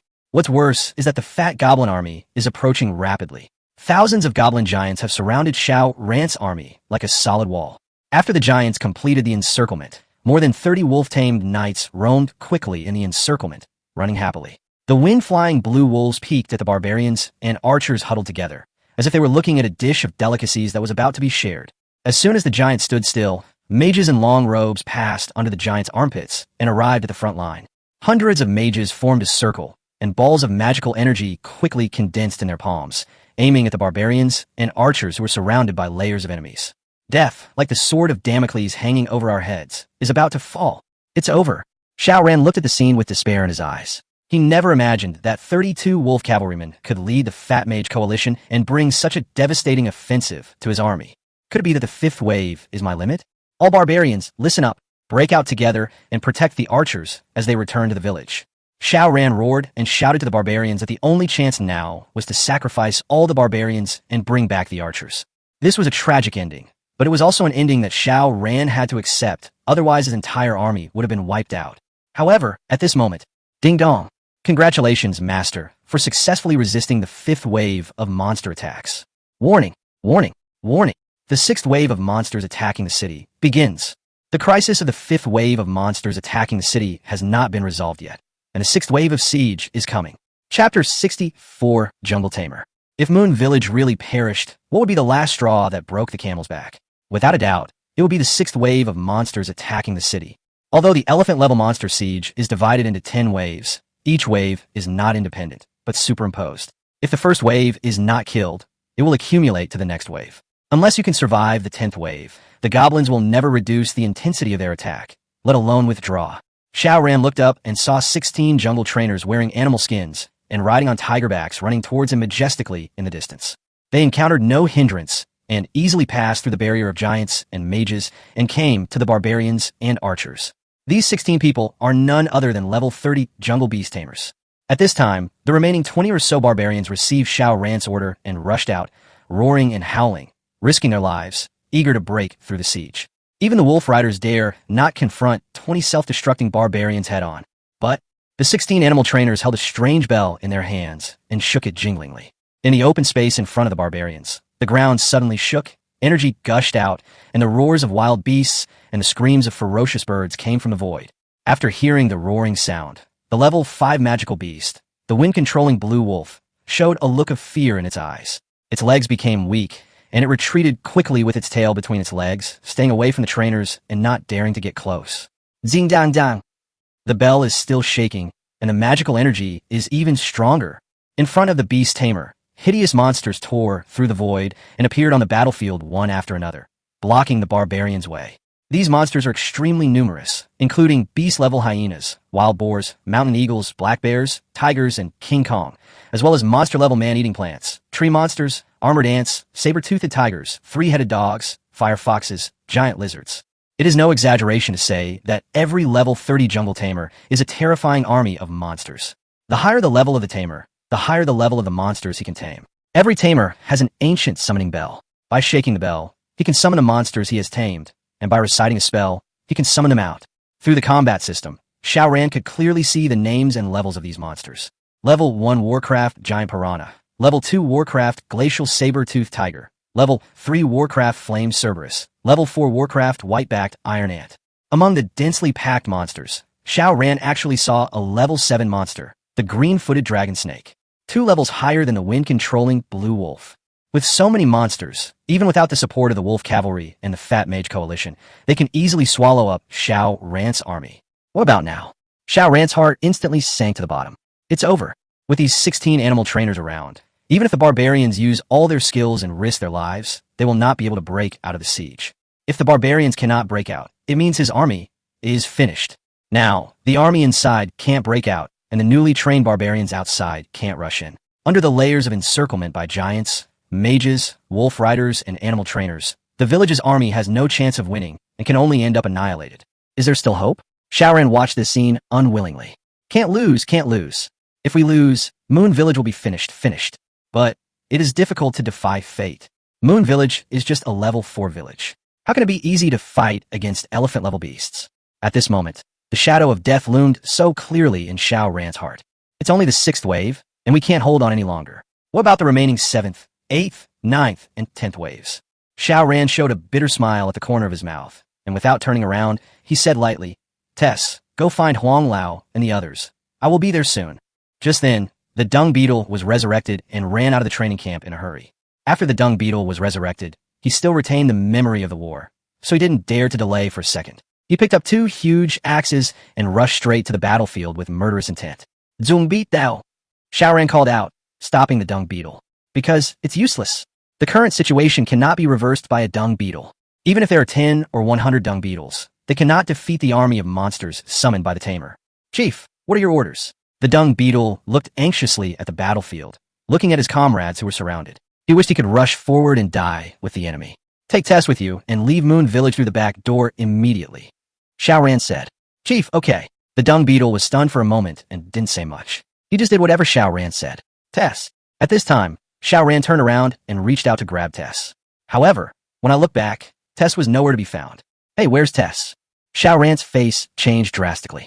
He always thought that Tess was by his side, because he was always busy commanding the battle and had no time to take care of Tess. So he had no idea when and how Tess disappeared. Dung beetle, have you seen Tess? Xiaoran shouted loudly, and his face instantly became ferocious. The village can be destroyed, and he can even be buried with Moon Village, but nothing can happen to Tess. This is a man's responsibility and a man's bottom line. No, Chief. The dung beetle had just been resurrected, so it was even more impossible for it to know where Tess had gone, while Xiaoran was searching everywhere for Tess. At the entrance of the base camp, a girl wearing a colorful magic robe, a crown on her head, and holding a magic wand appeared. She seemed not to be used to it, or she had never worn this outfit before. She walked awkwardly and limped. But the battle situation was urgent, so she stubbornly and laboriously climbed up the other, higher city wall, step by step. The wind was blowing hard and fiercely, and her colorful feathered dress fluttered in the wind, looking excessively beautiful. Xiaoran stared at the staff in her hand. The pink magic light flowing on the staff seemed to be telling what a terrifying piece of equipment it was. And her crown was actually shining with a crimson light.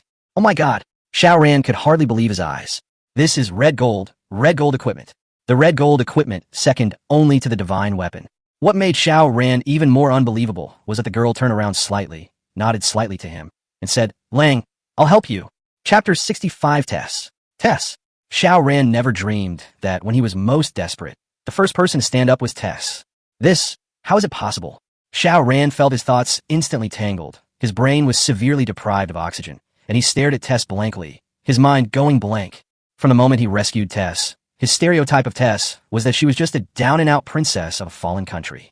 As for what country Alsace is, and what the concept of a country is, he knows nothing about it. When Tess took out the skeleton ring, Xiaoran didn't really think about what kind of woman Tess was. He only regarded Tess as a woman he wanted to protect. As for what Tess's past and future would be like, he didn't think about it or delve into it. When Bai Fei came to invade, this delicate woman, like herself, was defenseless and at the mercy of others. Now, when Tess, dressed in gorgeous robes, faced the attacking army, Xiaoran realized that he had made a fatal mistake.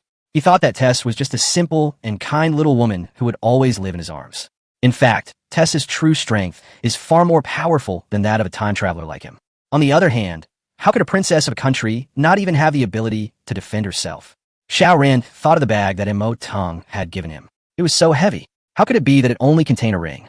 Although Tess was weak when facing Bi Fei, from beginning to end, she was filled with only anger, hatred, and heartache for Xiaoran. Even though Bi Fei had thousands of troops at her disposal, Tess did not show the slightest fear. The reason why she didn't fight with Bi Fei on the spot was not because Tess was not strong enough, but because Tess herself was not prepared. If she was really forced into a corner, it would not be impossible for Tess to put on this rich outfit and fight with Bi Fei's army on the spot. Perhaps because he was too shocked, Xiaoran opened the combat system on Tess for the first time. Through the combat system, you can view the basic information of all lives. Name, Tess. Occupation, mage.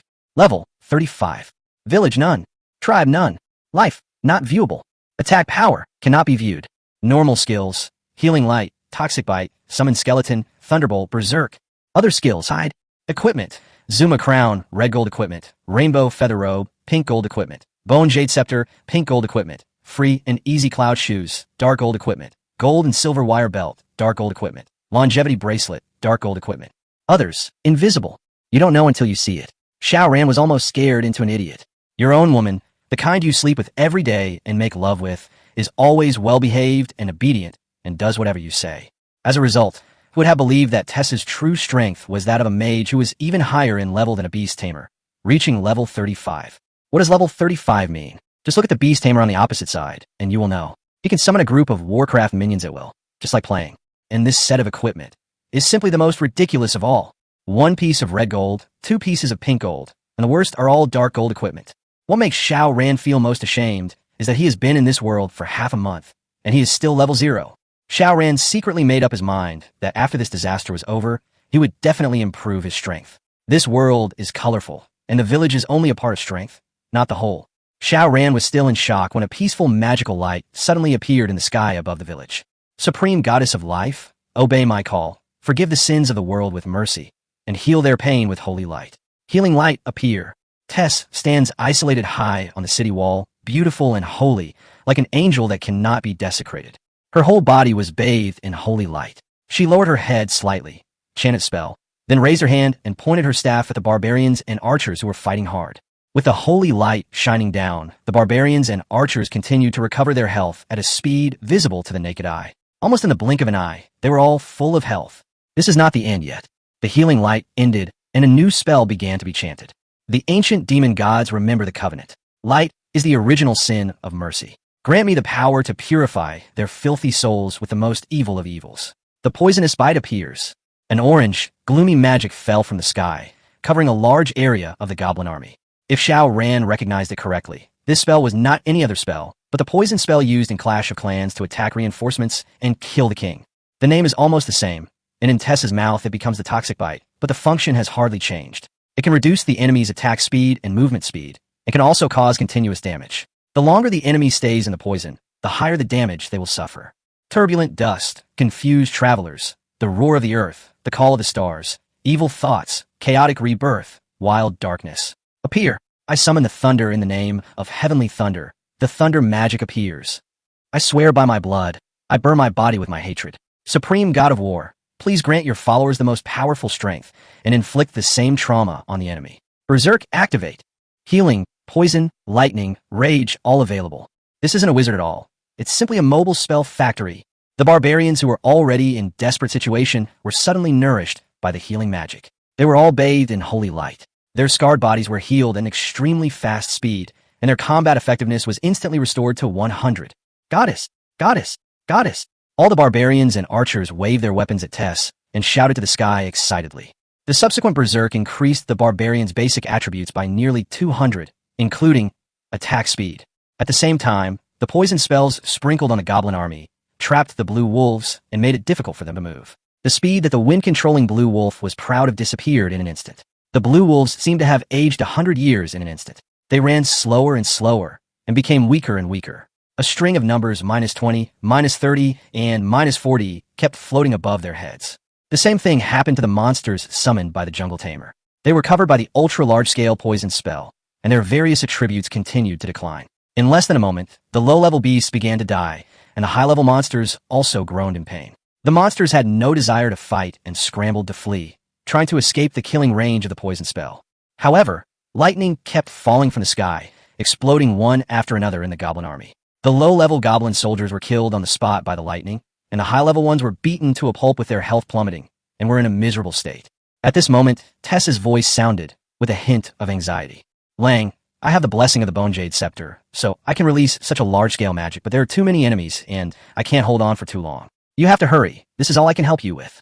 Hearing the voice, Xiao Ran looked up and saw Tess looking at him, her eyes full of deep affection and gentleness like water. At this moment, Xiao Ran felt a sense of inexplicable guilt. He always thought that Tess, who was weak and stubborn, was actually not a little woman who lived under someone else's roof. Xiao Ran calmed down, drew his sword, faced the battlefield outside the village, and roared. All troops listen. The long sword clanged, and the military order was as heavy as a mountain. Kill him, Xiao Ran roared. Kill, kill, kill. The barbarians and archers were excited and murderous, and rushed towards the chaotic goblin army. A Jedi counterattack, more exciting than the massacre, officially began. Chapter 66, Ghost Archer. The Zuma Crown and the Bone Jade Scepter are both top-level equipment used by mages. Among them, the Zuma Crown increases the strength of spells, increasing the casting level by 8 levels at one time. Even a level 1 rookie mage, wearing the Zuma Crown, can turn a level 1 ice arrow into a level 9 rain of arrows and a level 1 fireball into a level 9 magic flame. In this world, starting from level 5, mages can gradually learn various common spells, such as healing, rage, poison, etc. Learning general spells is easy, with various neutral castles offering both training and sales. However, skill strength cannot be learned. It's tied to the mage's level. Generally speaking, for every 5 levels a mage gains, their skill strength and spell level increases by +1. The special thing about the Zuma Crown is that it can increase the spell casting level by 8 levels. That means a level 1 spell will become level 9 when wearing the Zuma Crown. In addition to increasing the mage's strength, the Zuma Crown also grants the caster a 50 bonus to their spell casting, giving all spells a 50 chance of critical hits. These two attributes make the Zuma Crown one of the most advanced pieces of equipment for mages in this world. This is also the most awesome piece of equipment on tests. In addition, the Bone Jade Scepter is also an item that should not be underestimated. The Bone Jade Scepter is one level lower than the Zuma Crown and is a pink gold equipment. The main function of the Bone Jade Scepter is to increase the casting range. How much range can it increase? 2 words, infinite. Anyone who equips the Bone Jade Scepter can increase the spell range to infinite distance as long as the mage has enough magic power. It is also because of this that Tess's magic skills can cause such a strong visual impact and such a terrifying killing effect. Looking around, poison spells and lightning spells almost covered the entire battlefield, encompassing more than 2,000 goblin giants and mages, as well as hundreds of magical beasts. The damage caused by this wave of magic is calculated in tens of thousands per second. Such a powerful magic skill, let alone Tess, a level 35 advanced magician, even a level 60 grand magician would not be able to play with it or control it. The reason lies in the 2 terrifying wizard artifacts, the Zuma Crown and the Bone Jade Scepter. The Zuma Crown and the Bone Jade Scepter appeared at the same time, and the situation on the battlefield was instantly reversed. Be it a level 10 giant, a level 20 wizard, a level 25 wolf rider, or a level 30 beast tamer, under the magic skills with a casting level of up to level 9 and a spell range that can't be seen at a glance, they all became lambs to be slaughtered, with no room for resistance at all. Kill! Kill! Kill! There was a roar of killing outside the village. The barbarians and archers launched a massive counterattack. Throwing axes, rockets, piercings, combos, and explosive kills, all kinds of skills exploded in the goblin army. Rows of giants, wizards, and magical beasts fell down in large numbers like wheat fields ravaged by a storm. Soul fragments plus 1,000. Soul fragments plus 1,000. Soul fragments plus 1,000. In Shao Rant's warehouse, the data of soul fragments soared like a rocket. Among them, Warcraft dropped the most soul fragments upon death. A level 1 Warcraft dropped 100 soul fragments, a level 2 one 200, and a level 7 green-footed dragon snake 700. However, a level 7 Warcraft was indeed very powerful. After being struck by a poison spell, it continued to charge around in the poisonous circle, being hacked at by several barbarians, and then being hit by various elemental arrows from archers before finally dying unwillingly with hatred in its heart. Not only does World of Warcraft drop a lot of soul fragments, but equipment also drops out in large quantities. Shao Ran saw that many places where monsters died were shining with golden light. Gold, at least it was gold equipment. Gold equipment is nowhere to be found in the low-level goblin camp. Shao Ran opened hundreds of treasure chests and only found dozens of silver equipment. As for gold equipment, he didn't see any. The Warcraft in front of me actually dropped gold equipment. This is definitely unexpected good news. This battle was fought easily. More than 2,000 goblin giants, archers, cavalry, and animal tamers were slaughtered crazily by 30 barbarians and 30 archers, and they had no ability to fight back at all. Shao Ran seized the opportunity and worked overtime to train the barbarians and archers, replenishing the lost manpower in a 40-40 ratio. The army's combat effectiveness has once again returned to 100 of its optimal state. All troops listen up, pick up your equipment on the spot, and wear every piece you can. Don't waste it. Many of the barbarians' equipment were broken, their durability was emptied, and they no longer had any defensive capabilities. Low-level goblins hardly drop any equipment. Shao Ran has killed tens of thousands of goblins, but only dozens of ordinary equipment and silver equipment have dropped. The drop rate is less than 1%. It seems that the goblins' treasures are hidden at home and not taken out. But World of Warcraft is very extravagant. The equipment dropped all over the ground is just enough to make up for the losses of the troops. The dung beetle, the scarab beetle, and the scarab beetle quickly put together a new set of equipment. Among them, the dung beetle and the scarab beetle were the luckiest, as they actually picked up a set of gold equipment. The overall attribute bonus of the gold suit is 3 to 5 times that of silver equipment. After wearing the gold equipment, the dung beetle's health value soared from 1043 to 1853, and the attack power increased from 132 to 352, and the overall attributes increased by 80. As the saying goes, clothes make the man, and saddles make the horse. With this set of golden equipment, even if the dung beetle fights head-on with a level 1 PIK, it can beat the PIK so hard that the PIK will doubt his life.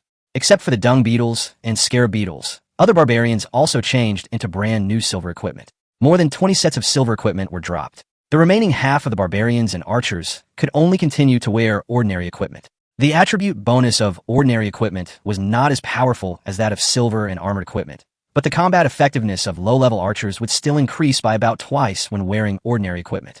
Afterwards, Shao Ran looked at the warehouse again. The soul fragments just exceeded 80,000, which was enough for the archer's third level. A third-level archer can learn one more skill, and will be rewarded with another skill upon reincarnation. The basic attributes will continue to double, which will increase the archer's attack power by 44 points. The attributes will be increased by about 80, which is very impressive. System, evolve the archer to level 3, execute immediately. Archer, current evolution level 2, 0 transformations, evolution to 3, 0 transformations, cumulative consumption of soul fragments 80,000, remaining soul fragments 1624, please confirm, master. Confirm, please select the skill you want to learn. Ghost, ghost archer, upon death, the archer transforms into a ghost. The ghost has 50 of the archer's HP and is immune to all magical attacks. After 10 seconds, if the ghost is not killed, the archer will resurrect. Master, please confirm. Confirm. Congratulations, Master, Ghost Archer. Reincarnation is successful. Chapter 67 Earthquake Spell. Xiao Ran felt that the strength of his army had reached a new peak. So much, so that for the first time, he had a glimmer of hope for victory in the elephant-level siege before him. However, a system prompt sound suddenly rang in my ears. Warning, warning, warning. Master, your tenacity and bloodlust have inflamed the Goblin Elder. He has invoked the Curse of Time and launched the 7th wave of siege. The 7th wave of monsters attacking the city begins. What? Xiao Ran was shocked. Open in advance? How powerful is this Goblin Elder? Xiao Ran looked up and saw the goblin in the distance, wearing a Japanese sword and hiding under a cloak. He seemed to be extremely angry. He suddenly took out a magic ball and crushed it with a pop. The magic ball burst out with circles of powerful magic power, which seemed to be the time curse that the system mentioned. The 7th wave of siege, which was supposed to start in 10 minutes, arrived early. In the distant sky, 8 elemental elves with transparent bodies and pure and light colors flew from far to near. They are nimble and short, only about 1 meter tall, but when they flap their wings, invisible magic power spreads with the wind, and the powerful magical energy contained in their bodies can be felt from afar. Tess, who was casting magic on the city wall, looked up and saw the elf flying towards her, and her face suddenly turned pale. Their data appeared on Xiao Ran's combat system. Elemental elves, level 35, quantity 8. Before the 8 elemental elves even got close, the powerful magic power, surging in the air, was so oppressive that it was hard to breathe. Soon, 8 elves flew to the battlefield. When you look closer, you can see that they are wrapped in vines of different colors, with delicate features and beautiful figures. From an aesthetic point of view, they are all exquisite beauties that are exquisitely crafted by nature. The only drawback is that it is much smaller than a normal person and looks like a work of art. They held a jeweled wand in their hands and waved it gently. Colorful magical energy poured down like sunlight, descending on the heads of the goblin army. The deadly poison released by Tess was completely dispelled in an instant. Without the constraints of the poisonous effect, the goblin army gradually recovered from its weakness. The health of the surviving giants, mages, wolf riders, tamers, and the few remaining monsters stopped decreasing, and their physical strength quickly recovered. Pairs of bloodthirsty eyes once again stared at the dung beetles, scarab beetles, and others. Roar, roar, roar. Getting rid of the poisonous spell was like cutting off the shackles of a trapped beast. The goblin army regained their freedom and roared for revenge. They couldn't wait to kill these annoying barbarians and archers in front of them to relieve the hatred in their hearts. Just now, it was because of the powerful side effects of the poison spell that the goblin army lost its combat effectiveness. If a head-on fight really took place, Xiao Ran's army would not be able to gain any advantage under the siege of advanced troops, such as wolf cavalry and animal trainers. At the same time, the elemental angel's staff was still waving in the sky. Golden healing light, violet purple light, white lightning light, a poisonous orange light, blue icy light, pink accelerating light, cyan mirror light, colorful and brilliant. 8 elemental angels are flying and dancing in the sky. As they floated around, various powerful auxiliary spells fell one after another like nectar from heaven, nourishing the huge goblin army. The entire sky was dyed brightly by the magical light. The scene was magnificent and shocking. The remaining coalition forces still numbered more than 500 people.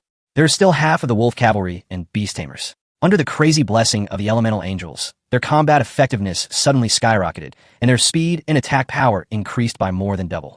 They launched a fierce attack on Xiao Ran's barbarians and archers. The entire army retreats and retreats to the village.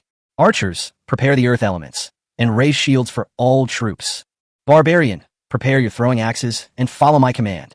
Xiao Ran realized the danger when the elemental angel released magic. Without waiting for the enemy army to counterattack, he quickly ordered the army to retreat and form a defensive formation. You know, Tess could only release 4 magic spells at a time, which was difficult to continue. While these 8 angels were casting magic spells all over the sky like scattering flowers, and their powerful magic power was not inferior to Tessa's at all. Sure enough, just as Xiao Ran's army retreated, the place where they were standing was suddenly covered by a large poisonous fog, and the ground quickly froze. If the dung beetle and others had not run fast, they would have been frozen into ice sculptures. Even though they escaped, the situation is still urgent. The goblin army, assisted by 8 elemental angels, is coming in an unstoppable manner. All the goblin warriors were given acceleration spells and berserk spells by the elemental angels, as well as colorful defensive auras, burning auras, blood recovery auras, etc. They were worthy of being level 35 wild creatures. As spell creatures, even if they learned one skill every 5 levels, the skills of these 8 elemental angels could release more than 50 different skills at most. It's so terrifying that it makes people shudder. Guard the village entrance and hold on with all your might. Xiao Ran roared, not allowing any slackness. However, an astonishing scene happened. The city wall, which Xiao Ran regarded as a defensive barrier, suddenly shook violently.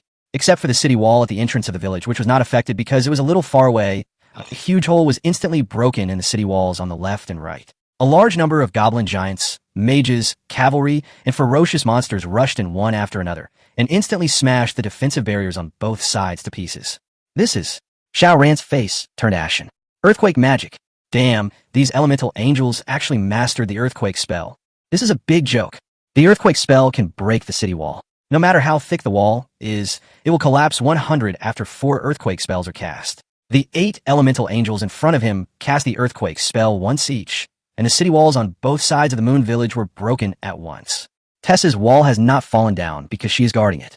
However, as long as a gap appeared in the city wall, there was no defense at all. The moon village was in flames in an instant. The archers hiding in the village all became sitting ducks and were hunted madly by the wolf cavalry and monsters. More than a dozen archers were turned into ghosts before they could even react.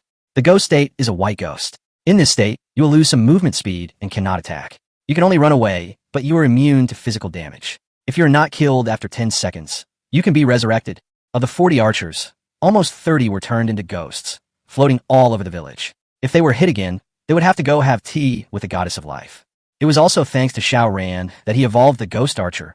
Otherwise, the archer troops would have been finished in this wave. Even though it's not over yet, right now, the city wall was broken. The village is rotten. Archers, heavy losses. Moon Village suffered the most severe situation since the siege, but Xiao Ran looked at the sky and suddenly realized that this might be the best situation for the next war. Chapter 68 Magical Disaster. Tess, Xiao Ran called out to his woman. His voice trembled slightly, with shock, anxiety, panic, and worry intertwined. Tessa's Thunderbolt spell is a continuous output of magic that needs to be controlled all the time. After being interrupted by 8 elemental angels, Tess suffered a slight backlash from the magic. Now she is pale and shaky. Yes, Lang. Tess responded hastily. Come down and get out of here. Xiao Ran shouted.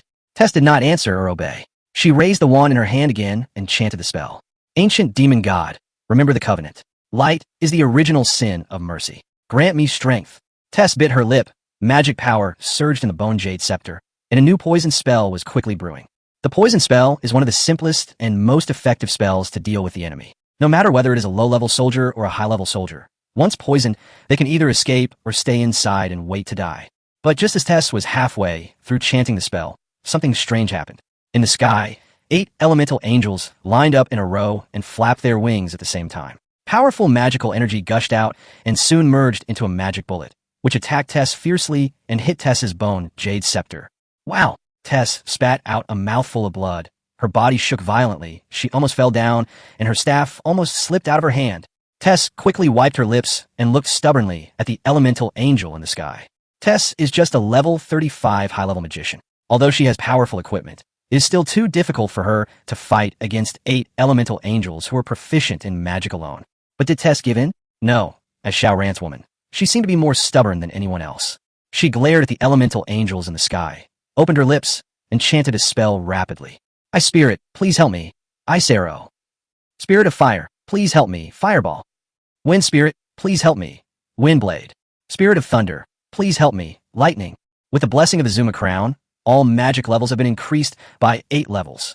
The ice arrows turned into frost arrow rain. The fireballs turned into magic flame bombs. The wind blades turned into wind slashes, and the lightning turned into thunder. Powerful magical energy swept across the entire moon village, as if it was going to destroy the entire world, and attacked the elemental elves in an overwhelming manner. Tess, stop it! Xiao Ran was so anxious that his eyes turned red. Although Tess had luxurious equipment, she had almost exhausted all her magic power in the fight against the sixth wave of monsters that sieged the city, turning the situation around on her own. Facing 8 elemental angels of the same level at this time was tantamount to taking a desperate risk and courting disaster. But can Tess retreat? In front of her is an invincible enemy, and behind her is her and Xiao Ran's home. A woman's obsession with home is something no man can understand. When Xiao Ran called out Tess, Tess no longer considered her own safety. In the sky, 8 suspended elemental elves danced rapidly, and their magic power gathered together to form a huge magic shield. Tess's rain of arrows, magic flame bombs, wind slashes, and sky thunder were all blocked. And then, the elemental angels launched a counterattack. A blue elemental angel flew out of the formation, raised the staff in his hand, grabbed the staff with both hands, aimed it at a position 3 meters in front of him, and quickly sprayed magic power. The magic power it sprayed out was also blue, belonging to the wind magic. The only difference was that this time the elemental elf released the magic not with one hand, but with both hands, and it was released continuously. In front of the elemental angel, a small tornado gradually took shape. After the tornado took shape, the other 7 elemental angels rushed forward, surrounded the tornado, pointed their staffs at it, and infused magic power into it. The tornado grew taller and taller and bigger, until it finally became a giant black tornado that was 50 meters tall and more than 20 meters thick, with a faint roar of a beast. Go! The elemental angel spoke in human language, and a huge tornado flew directly towards Tess. The 50-meter tornado was so terrifying that it could almost be described as overwhelming. Even from a long distance away, Xiao Ran could feel the slight pain on his cheeks from the air currents, and his legs were unstable, as if he would be blown away by the strong wind at any time. In Moon Village, the fighting came to a brief halt. All the goblin warriors and monsters looked at the oncoming black tornado in fear, trembling and fleeing everywhere.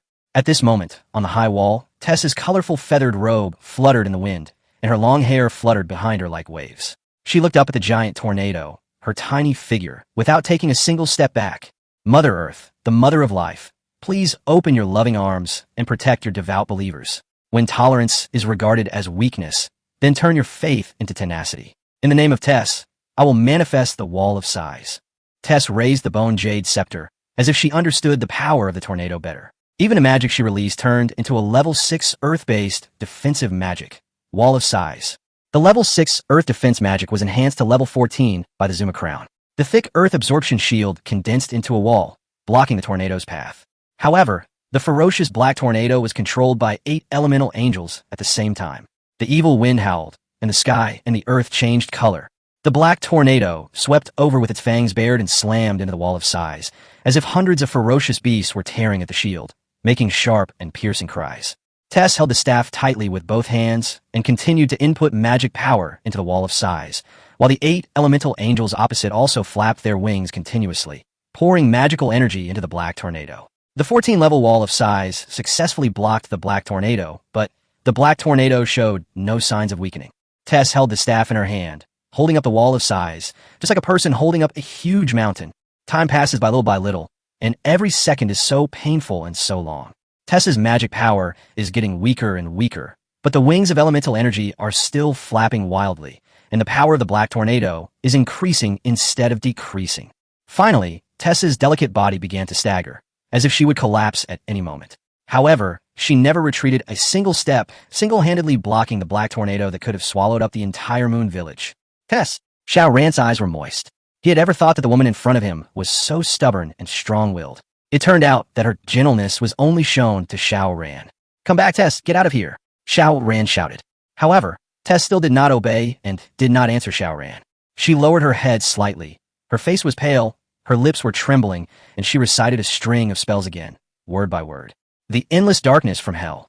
As soon as the spell started, the 8 elemental angels suddenly became irritable and restless. They flapped their wings frantically, increasing their speed by at least twice. As their wings flapped, more and more magic power poured into the black tornado, continuously increasing the power of the black tornado, as if they wanted to crush Tess and stop the chanting of the spell. Tess's hands gripping the staff began to tremble violently, her face becoming paler and paler, but her shaky body was still supporting the Wall of Size. No one could understand what kind of heavy burden she was bearing. The chanting of the spell became faster and faster. Finally, the The 8 elemental angels stopped flapping their wings and flew around in the sky, stumbling and darting, as if they were trying to escape. Endless darkness from hell, annihilate the light. I swear to you with my blood. Inflict the same wounds on the enemy with my hatred. Forbidden destruction. Let you and your enemies perish together. Level 9 Dark Magic is here. Forbidden Destruction. Chapter 69 Come Out the Undead Army. Forbidden Destruction, at the cost of burning level, increases the caster's strength level by an equivalent amount in a short period of time. Xiao Ran saw that Tess's level began to soar, increasing every second. Level 35, level 37, level 40, level 45. Tess screamed, wow, and a mouthful of blood sprayed on the Bone Jade Scepter. Level 50, level 55, level 60. The Bone Jade Scepter shone brightly, and powerful magic power gushed out. The energy of the Wall of Size seemed to be ignited, and the surging magic power became endlessly violent. The energy wall surged like waves, not only repelling the black tornado, but also constantly assimilating the tornado, devouring it bit by bit. Go! Tess uttered this word as if she had exhausted all her strength. The Wall of Size instantly boiled over like a monstrous energy tsunami, carrying the might of a black tornado, and counterattacked the 8 elemental elves. The overwhelming magical energy formed an impenetrable strangulation net, instantly engulfing the 8 elemental elves. The 8 elemental spirits didn't even scream as they were swept into the hurricane they had unleashed, like kites with broken strings. In the blink of an eye, they were torn to pieces one by one.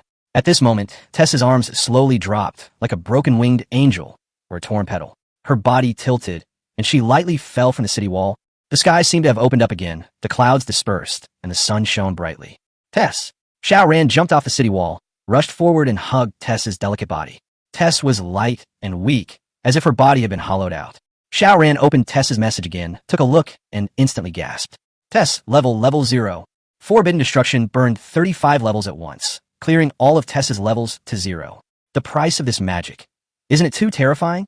At this time, Tess was almost unconscious. The damage to her body caused by the release of dark magic this time was permanent. For example, her level was directly cleared. Dark magic is indeed dark magic. It typically injures others by 1,000 while harming oneself by 800. However, its power is also devastating. The 8 elemental angels were wiped out in an instant. Not even a bone was left. Tess!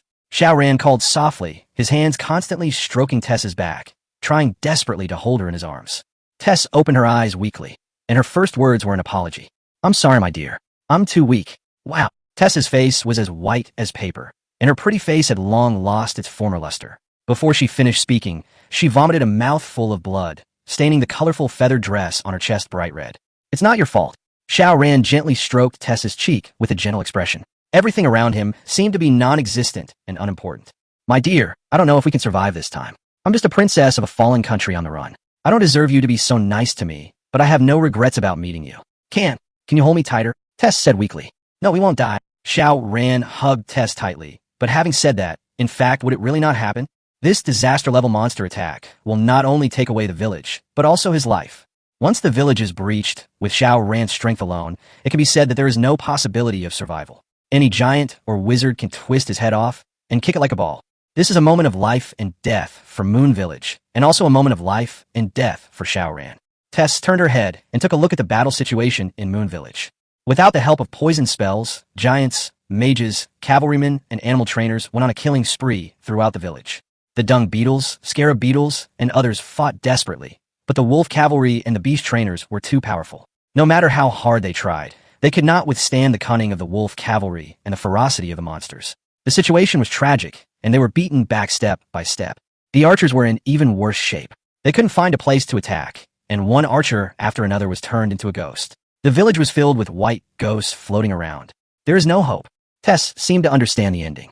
She withdrew her gaze and looked deeply at Xiao Ran's cheek, with a faint smile on the corner of her mouth, as if she could never see enough. Kiss me, Tess said suddenly, trying her best to put on what she thought was the most beautiful smile.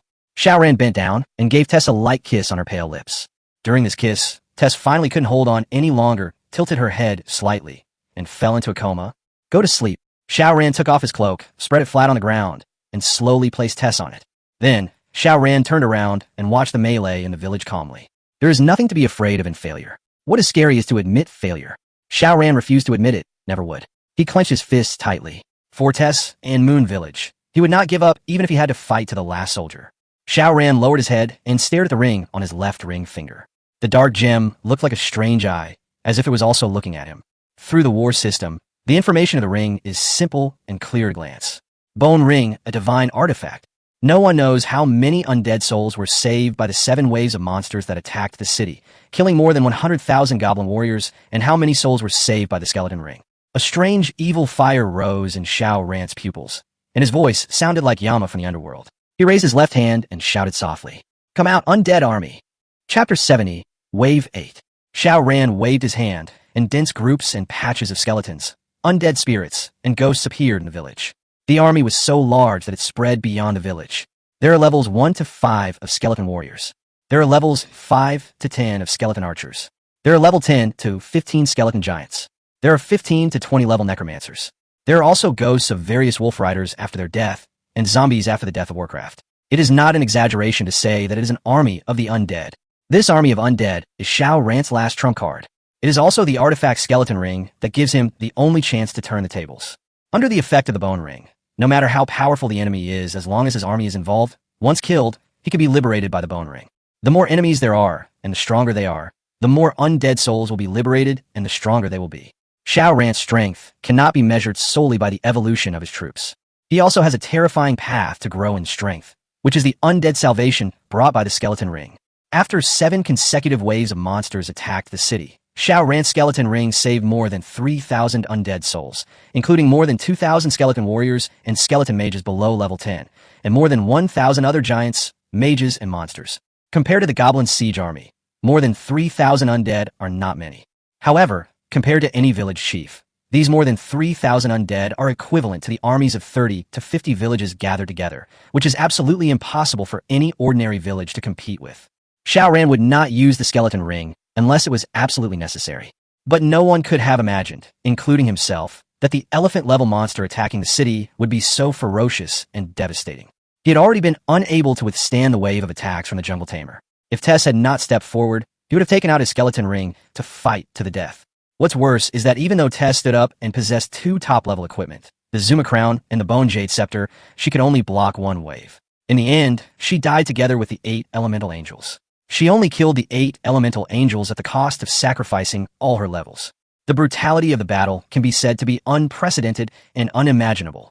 But now, there is no way to retreat. Whether we can stop the remaining 3 waves of sieges depends on the undead army. At this time, the 7th wave of siege had not yet ended, and a large number of goblin troops still remained in the village. For the barbarians and archers, the remaining troops were still deadly, but in front of the undead army, they seemed insignificant. All barbarians, listen up. Retreat behind the undead army. All archers, listen up. Divide into 2 groups. Group 1 will use wind and earth elements to assist the undead army, while Group 2 will use lightning elements to disperse and clear the way for the undead army. Execute immediately. Now, the barbarians need to rest and recuperate and leave the battlefield to the undead army. Archers can also play a huge role. Even archers who have been turned into ghosts can be resurrected under the protection of the undead army and can reposition themselves to output. With the assistance of elemental archers, the losses of the undead army can be greatly reduced.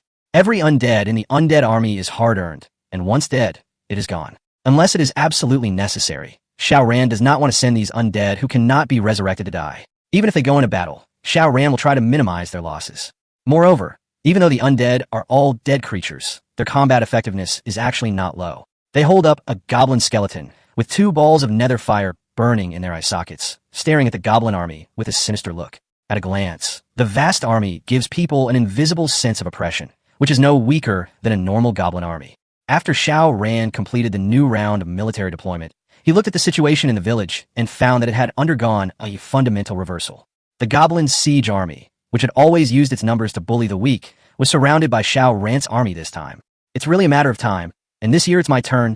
The dense army of skeletons surrounded the few remaining goblins, giants, mages, and other troops in 3 layers inside and outside. The entire moon village turned into a sea of undead troops.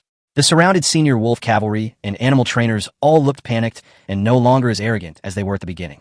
Who doesn't know how to use numbers to bully the weak? Now it's Xiao Ran's turn to use numbers to bully the weak.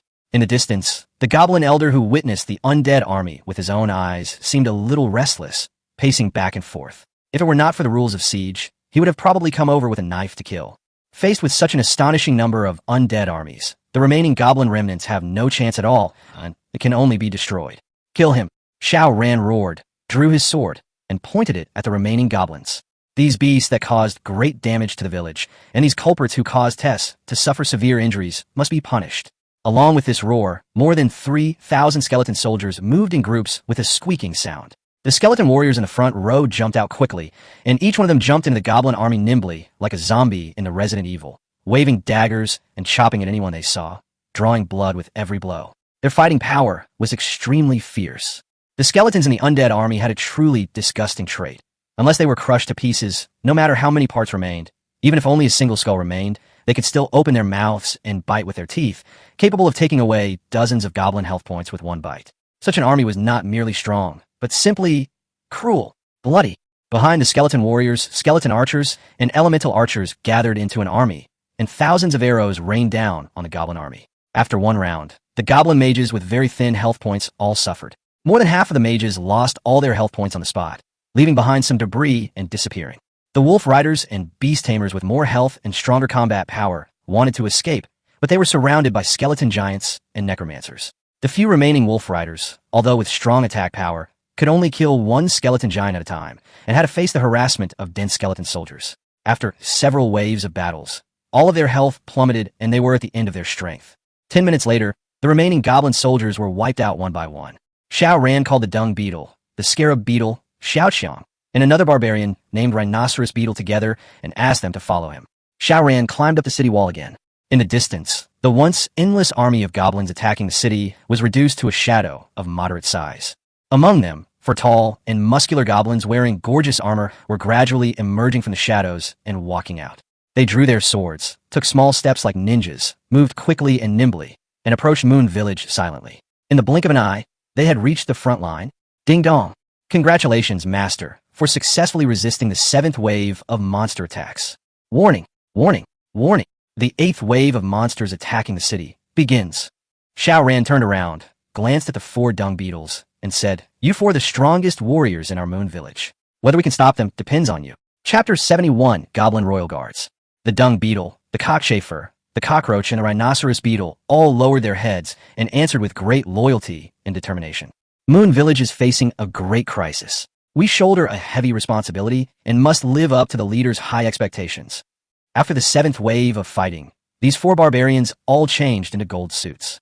The attributes of the gold suit are 3 to 5 times higher than those of silver equipment, which is far beyond the reach of silver equipment. Judging from their current combat effectiveness, it would be more appropriate to say that they are 4 super pickups rather than 4 barbarians. Their equipment is of the same level as the level 40 Goblin Royal Guards, all of which are gold suits. Moreover, as third-turn barbarians, they have mastered as many as 6 skills. For example, the dung beetle has learned 3 skills: strength, stone skin, and self-healing, and has also mastered 3 reincarnation skills: flying axe, self-destruction, and immortality. Let's look at Scarab Beetle again. In addition to the 3 reincarnation skills, the other 3 random skills are strength, dodge, and holy shield. Xiaoqiang's 3 random skills are stone skin, countershock, and rebirth, while rhinoceros beetles are strength, divine blessing, and domination. After wearing gold equipment, their health is between 1,500 to 2,000, and they have powerful defensive skills such as stone skin and holy shield.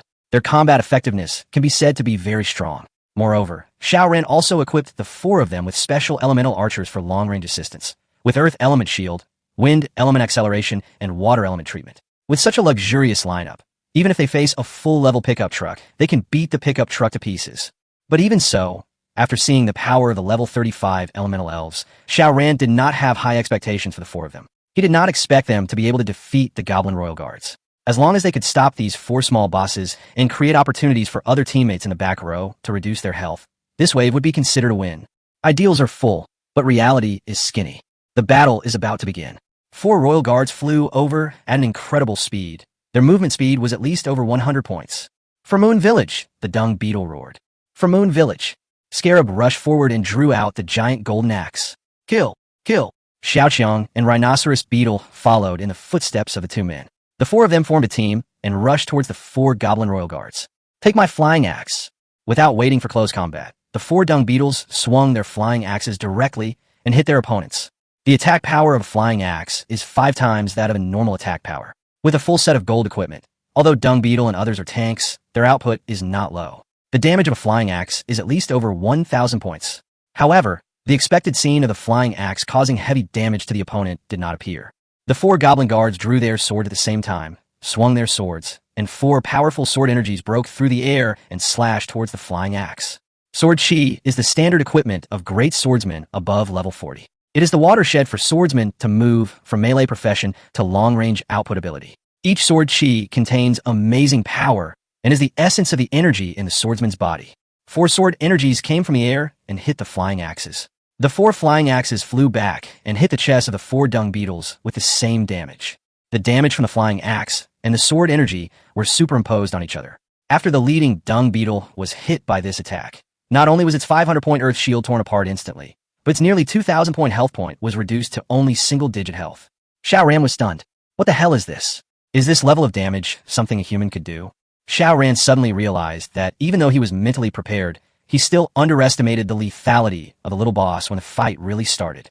As a stone-skinned barbarian, the dung beetle will have all damage received reduced by 50, so this sword of the Goblin Royal Guard will cause at least 5,000 points of damage. The outcome of the first wave of confrontation was the dung beetle, which possesses both the skills of strong and stone skin, is now low on health. The scarab beetle, which does not have the stone skin skill, fails to dodge, its health drops to nothing, and its undead skill is automatically triggered. Xiaoqiang, who had stone skin but no strong skills, couldn't withstand the sword energy and used his rebirth skill. The rhinoceros beetle felt the terrifying damage from the sword energy and immediately activated the divine protection, becoming invincible for 1 second, and overcame it. In other words, even the 4 most powerful dung beetles among the barbarians cannot withstand these 4 small bosses. Archers prepare the lightning element, shoot. Xiao Ran urgently mobilized archers, hoping to use the paralyzing effect of the thunder element to stop the offensive rhythm of the 4 goblin guards. But the goblin guards were not only fast, but also had extremely high evasion capabilities. After a round of rain of arrows from the archers, they didn't even touch a hair of the guards. All their arrows missed. What's worse is that the royal guards seem to have noticed the difference in the arrows shot by the elemental archers. These lightning arrows with a 1-second paralysis effect posed a huge threat to masters of the royal guards level. Once paralyzed, the dangers they might encounter and the damage they might suffer in 1 second were unpredictable. As soon as the archer made his move, the 4 guards actually separated 2 of them and charged into the elemental archer's camp. Damn, this IQ is much better than those 30-plus wolf cavalrymen. It took the wolf cavalry 30 minutes to go from resisting the barbarians to adjusting their tactics and focusing their fire on the archers. However, the same tactics only took the 4 goblin guards 3 seconds. They immediately identified the weakness of Xiao Ran's tactics and rushed towards the archers without hesitation. This is outrageous. Barbarians, listen up. Throwing axes ready, fire. Xiao Ran hurriedly mobilized the barbarians, nearly 40 flying axes, and attacked the 2 goblin guards who intended to cut the back row. As a result, exaggerated scene appeared. 2 goblin guards, armed with only a heavy sword, performed the 8 basic moves of chopping, slashing, chopping, lifting, hanging, clouding, and wiping smoothly. They struck at the powerful flying axes with one sword after another, one move after another. When the heavy sword and the flying axe collided, powerful sword energy splashed everywhere, and a huge energy collision made a series of muffled bang, bang, bang sounds. The momentum of the flying axes was interrupted in an instant, and they flew back one after another, returning empty-handed. Nearly 40 flying axes were swatted back by the 2 goblin guards like swatting flies. This is the barbarian's ultimate skill. Xiao Ran's face instantly turned extremely ugly. The enemy was so strong. How should he fight him now? Chapter 72 Archers Explosive Output.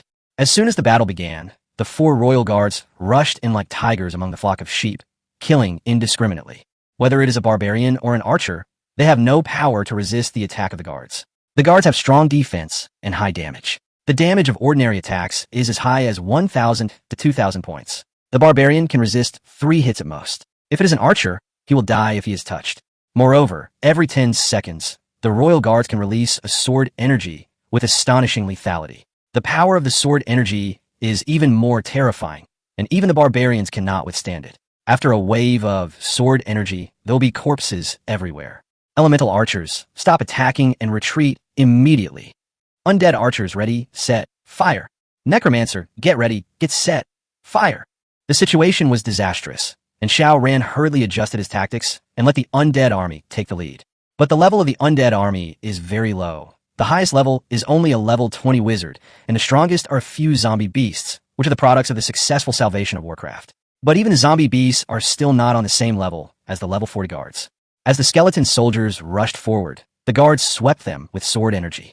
All the skeleton soldiers were cut in half, and their skeletons fell apart in large pieces. There were heavy casualties and countless bones.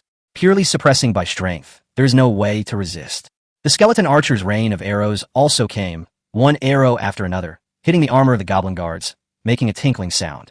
A layer of protective energy condensed outside the goblin guard's armor. Dash 1, dash 1, dash 1. All attacks were intercepted by the gong cheat, symbolically deducting 1 health point. This amount of damage is probably not enough to keep up with the blood recovery speed of the guards. Skeleton archers are not like Shao Rance elemental archers, whose arrows can deal hundreds of damage. The attack power of skeleton archers is generally between 10 to 20. Even if the rain of arrows is impenetrable, it cannot play any substantial role. If you want to rely on skeleton archers to kill the goblin guards, you will probably be wiped out before the guards die. The necromancer's attack range was very short, and his speed could not keep up with the goblin guard's movement speed. Before the necromancer could start attacking, the skeleton giants in the front row were chopped down to the ground in groups, and they could not withstand even a single sword blow. If the fighting continues like this, in half an hour at most, Shao Rance's undead army will have to be handed over to these 4 goblin guards. Now, the only things that can be of use are the barbarian's immortality and the archer's ghost. The immortal skill allows the barbarian to stay strong for 5 seconds, which Shao Ran calls 5 seconds of being a real man. Ghost skills, immune to physical damage, are very effective against melee output professions like swordsmen. Swordsmen must reach level 50 and upgrade to magic swordsmen before they can use magic attacks. The same is true for warriors. After reaching level 50, they can obtain the title of magic warrior and use their powerful internal fighting spirit to control the surrounding magical energy, thereby dealing magic damage. For example, Shao Ran met Mo Tung, who was the princess's personal guard. Mo Tung was a magic warrior, and his level should be between 50 and 60. What does this mean? Perhaps you can get the answer by comparing it with the Goblin Elder. The Goblin Elder commands thousands of troops alone, and his level is only 50. For the level 40 Goblin Guards, if they want to kill ghosts, they can only use sword energy to disperse the ghost energy. However, sword energy is a big money skill with a 10-second cooldown. Unless several guards cooperate with each other, it is not so easy to kill the ghost archer. Shao Ran's side was defeated by the 4 royal guards, and all the barbarians and archers realized the crisis of destruction. For Moon Village, the dung beetle shouted in a tragic voice. At this time, Moon Village has reached its most difficult time. For Moon Village, all the barbarians and archers shouted in unison. Kill! Kill! Kill! At this moment, all the barbarians rushed towards the 4 goblin guards one by one, and chose to die together with the guards by collective self-destruction. Boom! Boom! Boom!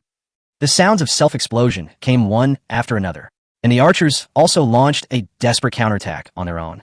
No archer chose to run away or retreat. Facing an enemy of the goblin guard's level, running away was meaningless. Running away was not survival, but waiting for death. The clone archer summoned 2 clones, stood in front of him, and shot 3 arrows at once, adding elemental damage. Not to mention the level 40 goblin guards. Even if Morden came, he would not dare to resist.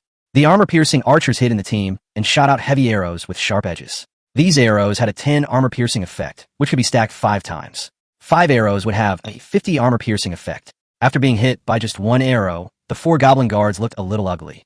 What is the boss most afraid of? Armor penetration. The characteristics of the boss are not only high damage, but also thick health, thick armor, and strong recovery ability. For most bosses, a lot of health is only one aspect. The main thing is the thick armor, so that without breaking the armor, no matter how high the attack power is, it will appear extremely short and powerless when hitting the boss. In addition to the armor-piercing archer, Shao Ran's seriously injured archer is also not a vegetarian. The bow of the seriously injured archer is engraved with patterns of dark magic. It is a kind of curse magic that can reduce the target's healing and recovery effects by 50. And these are just auxiliary skills. The real highlight is to kill the archers. Beheading is the only magical skill for hunting bosses. It has a 1 chance of dealing true damage equal to 1/10,000th of the target's maximum health, ignoring all defenses. This skill is second only to the clone. It is useless when fighting against small monsters, but it is the trump card when fighting against small bosses like the guards. After the 3rd transformation, the archers also have a skill combination of 3 reincarnation skills plus 3 random skills, including a large number of clone, armor-breaking, serious injury, and killing skills. After giving up the retreat, the damage burst out in an instant by this group of archers made the 4 goblin guards change their faces instantly. The two goblin guards who were originally hunting the barbarians simply gave up on the barbarians and came to kill the archers. That's right. How could the extreme output ability that Xiao Ran personally chose for the archer be so powerful? Even if the archer is given 10 seconds of output time, it can give Xiao Ran a whole new world. In addition to the above skills that are specifically used to fight bosses, the third-level archers whose other skills are not well matched all start to sing the battle song. Under the battle song, the attack speed skyrocketed. After the attack speed is maxed out, as long as there is still a breath, continue to join the offensive camp. The magic element is switched to the fire element magic arrow, and the magic burn of one of the maximum health value is still the top skill for hunting bosses. At this moment, the combat effectiveness of Xiao Ran's army skyrocketed, and the health of the four guards dropped rapidly at a speed visible to the naked eye. The four originally invincible guards were so beaten by this wave of fierce shooting from the archers that they started to question their lives. Of course, such a terrifying mutant archer also angered the four goblin guards. Before they could kill them, four sword energies with a length of more than 10 meters and a power almost doubled hit the archers' camp at the same time. The remaining 30 or so barbarians were like human sandbags, still shouting, "From Moon Village!" They pounced forward together, forming 1 row, 2 rows, 3 rows, and blocked the sword energy with their bodies. The powerful sword energy deformed their bodies. Their blood volume was instantly drained, a black air wrapped around their bodies, and the 5-second immortality skill was triggered. Kill! Kill! Kill! Wrapped in this black air, the barbarians blocked the royal guard steps without retreating a single step. Holding heavy axes, they hacked and chopped wildly, fighting to the death. Boom! Boom! Boom! More and more explosions were heard all over the village. Chapter 73. We blocked it. Some of the barbarians were beaten to pieces, but they still threw the flying axes in their hands, as if they were determined to take someone with them, even if they died. Some barbarians, even after being chopped down, still crawled towards the enemy frantically, just wanting the power of their self-explosion to be bigger and more severe. Some barbarians, fresh from their training camp, rushed directly to the battlefield. 5 seconds later, another explosion was heard, and they died heroically. Xiao Ran had never experienced such a hard and bloody battle. He suddenly understood why Huanggeshu was so sad, helpless, and proud when he recounted the past of Moon Village. Moon Village, a spiritual totem of the Chinese land, once held sway over the world. Its power and might reverberate across the seas. It could be driven back to its roots, yet still stands. The only two remaining barbarians, the dung beetle and the scarab, repeatedly proved to Xiao Ran why Moon Village would never fall, why Huang Lao and Akang were still waiting after 10 years, and why its very name alone was enough to strike fear into the hearts of its enemies. This is the answer. 40 barbarians, almost in a suicidal manner, blew themselves up again and again, reborn again and again, and continued to self-destruct. 40 archers. Some were knocked into ghost state just as they drew their bows. After 10 seconds of resurrection, they continued to draw their bows and shoot arrows, but before they could shoot 2 arrows, they were knocked into ghost state again. With the help of the armor-piercing archers, the skeleton archers, who were originally unable to cause any damage to the goblin guards, saw their damage values gradually increase from -1 to -3, -5, and -7. The necromancers also found a suitable output environment, and magic bullets continued to hit the 4 goblin guards. Other skeleton warriors, skeleton giants, and zombie beasts kept jumping out and harassing the 4 goblin guards. Even if they could only take a little blood from the guards, it would be worth it. The battle was unprecedentedly brutal.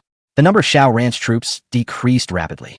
The army, which was already fully staffed with 80 people, saw its number drop sharply within seconds. 80, 79, 78, 70, 69, 68, 60, 59, 58. In less than 5 minutes, half of the people were gone. The dung beetle and his companions were bloodthirsty, and so were the 4 goblin guards. Because Xiao Ran's mutated archer is really too abnormal. It's not that his attack power is abnormal, but his skills are too abnormal. When most elemental archers were playing supporting roles, the 4 goblin guards could not feel the power of this mutant archer army. But in the current situation, it was no longer meaningful for the mutant archers to play support. All of them began to focus their fire and attack, using various strange output skills in turn. Poison, combo, violent kill, armor penetration, severe injury, beheading clone. It was also the first time that Xiao Ran discovered that the combat effectiveness of his mutant archers was far beyond what he understood. Perhaps, letting the mutant archers assist the barbarians was a wrong idea in itself. Xiao Ran had always focused on the barbarians, ignoring the power of the mutant archers. You know, each evolution of an archer consumes twice as many soul fragments as a barbarian. Although their HP is very thin and they will die if they are hit, if they really get ruthless, anyone who comes will be in trouble. Take the clone archer, for example. 2 clones plus 1 main body, 3 fire element magic arrows at a time, which means 3 magic damage per second. Even if the goblin guards have high magic resistance, they cannot withstand the continuous burning of the fire element magic arrows. It can be said that as long as the mutant archer is preserved, there will definitely be a chance to destroy these 4 goblin guards. At this time, the 4 goblin guards had no time to destroy Xiao Ran's undead army, and were trying their best to kill the 40 mutant archers. But killing the mutant archer is not easy. In front of the archers, a group of barbarians had long been accustomed to protecting the female archers behind them. Now, they were desperately trying to intercept the goblin guards, using their bodies to form a line of defense to buy more time for the female archers in the back row. Other skeleton soldiers also kept jumping out to beat the 4 guards. When the guards finally met the archer, they slashed him with a knife. However, the archer did not die instantly, but turned into a ghost. Unless he was hit by a sword, he would be resurrected, get up, and continue shooting. The battle reached a stalemate. The guards chased the archers all over the village. Barbarians filled the village to protect the archers. The archer was wandering around the village, and I didn't know how many times he had been knocked into ghost mode. Archers in ghost state are immune to physical attacks. This attribute almost drives the 4 goblin guards crazy. Just imagine, a group of swordsmen fighting ghosts is like hitting cotton with fists. How uncomfortable it would be. In the end, all the barbarians were dead, but only half of the archers' ghosts were left, floating around the village. At this time, the health of the 4 guards was also drained. One after another, they fell to the ground for 3-2. The number of ghosts continued to decrease, and only the last 10 were left. Finally, the second-to-last guard couldn't hold on any longer, and, after dropping a bunch of equipment, he died tragically on the spot. In the training camp, the dung beetle was resurrected. The dung beetle didn't waste a second and rushed towards the goblin guards who were still chasing the ghost. After repeatedly resurrecting, resurrecting, and sacrificing, its body seemed to have formed muscle memory. As soon as it rushed forward, it opened its arms and hugged the last goblin guard tightly. The goblin guard's eyes were red. With one strike of his sword, he reduced the dung beetle's health to a low level. With another strike, the undead skill was triggered. After the undeath skill was triggered, the dung beetle still did not let go, because it wanted to die together. And because of the dung beetle's distraction, another ghost archer was resurrected. He summoned a clone, seized the opportunity, and fired at the only surviving goblin guard. More ghost archers were resurrected one after another and continued to shoot. Armor-breaking, poisonous, severe injury, beheading. 5 seconds passed by little, and the dung beetle opened its numb and confused eyes, looked at the dense undead army around it, and then looked at the only remaining goblin guard. It raised its head and shouted in a voice almost crying with joy, "Chief, we blocked it, we blocked it. We did not let you down. Blocked. This is a sentence that is enough to bring tears to the eyes of any leader or anyone who has experienced it. 40 barbarians, all wiped out. Of the 40 archers, only a few ghosts were left. The undead army suffered over 100 casualties. Xiao Ran knew the dung beetle would be resurrected, but he was still deeply shocked. He was speechless and could only mutter 3 words, blocked. As soon as the dung beetle finished speaking, its body swelled up rapidly. Boom! With a loud bang, the goblin guards disappeared into the earth. Congratulations, Master, for successfully resisting the 8th wave of monster attacks. Warning! The 9th wave of monsters attacking the city begins. Chapter 74, Alloy Armored Beast.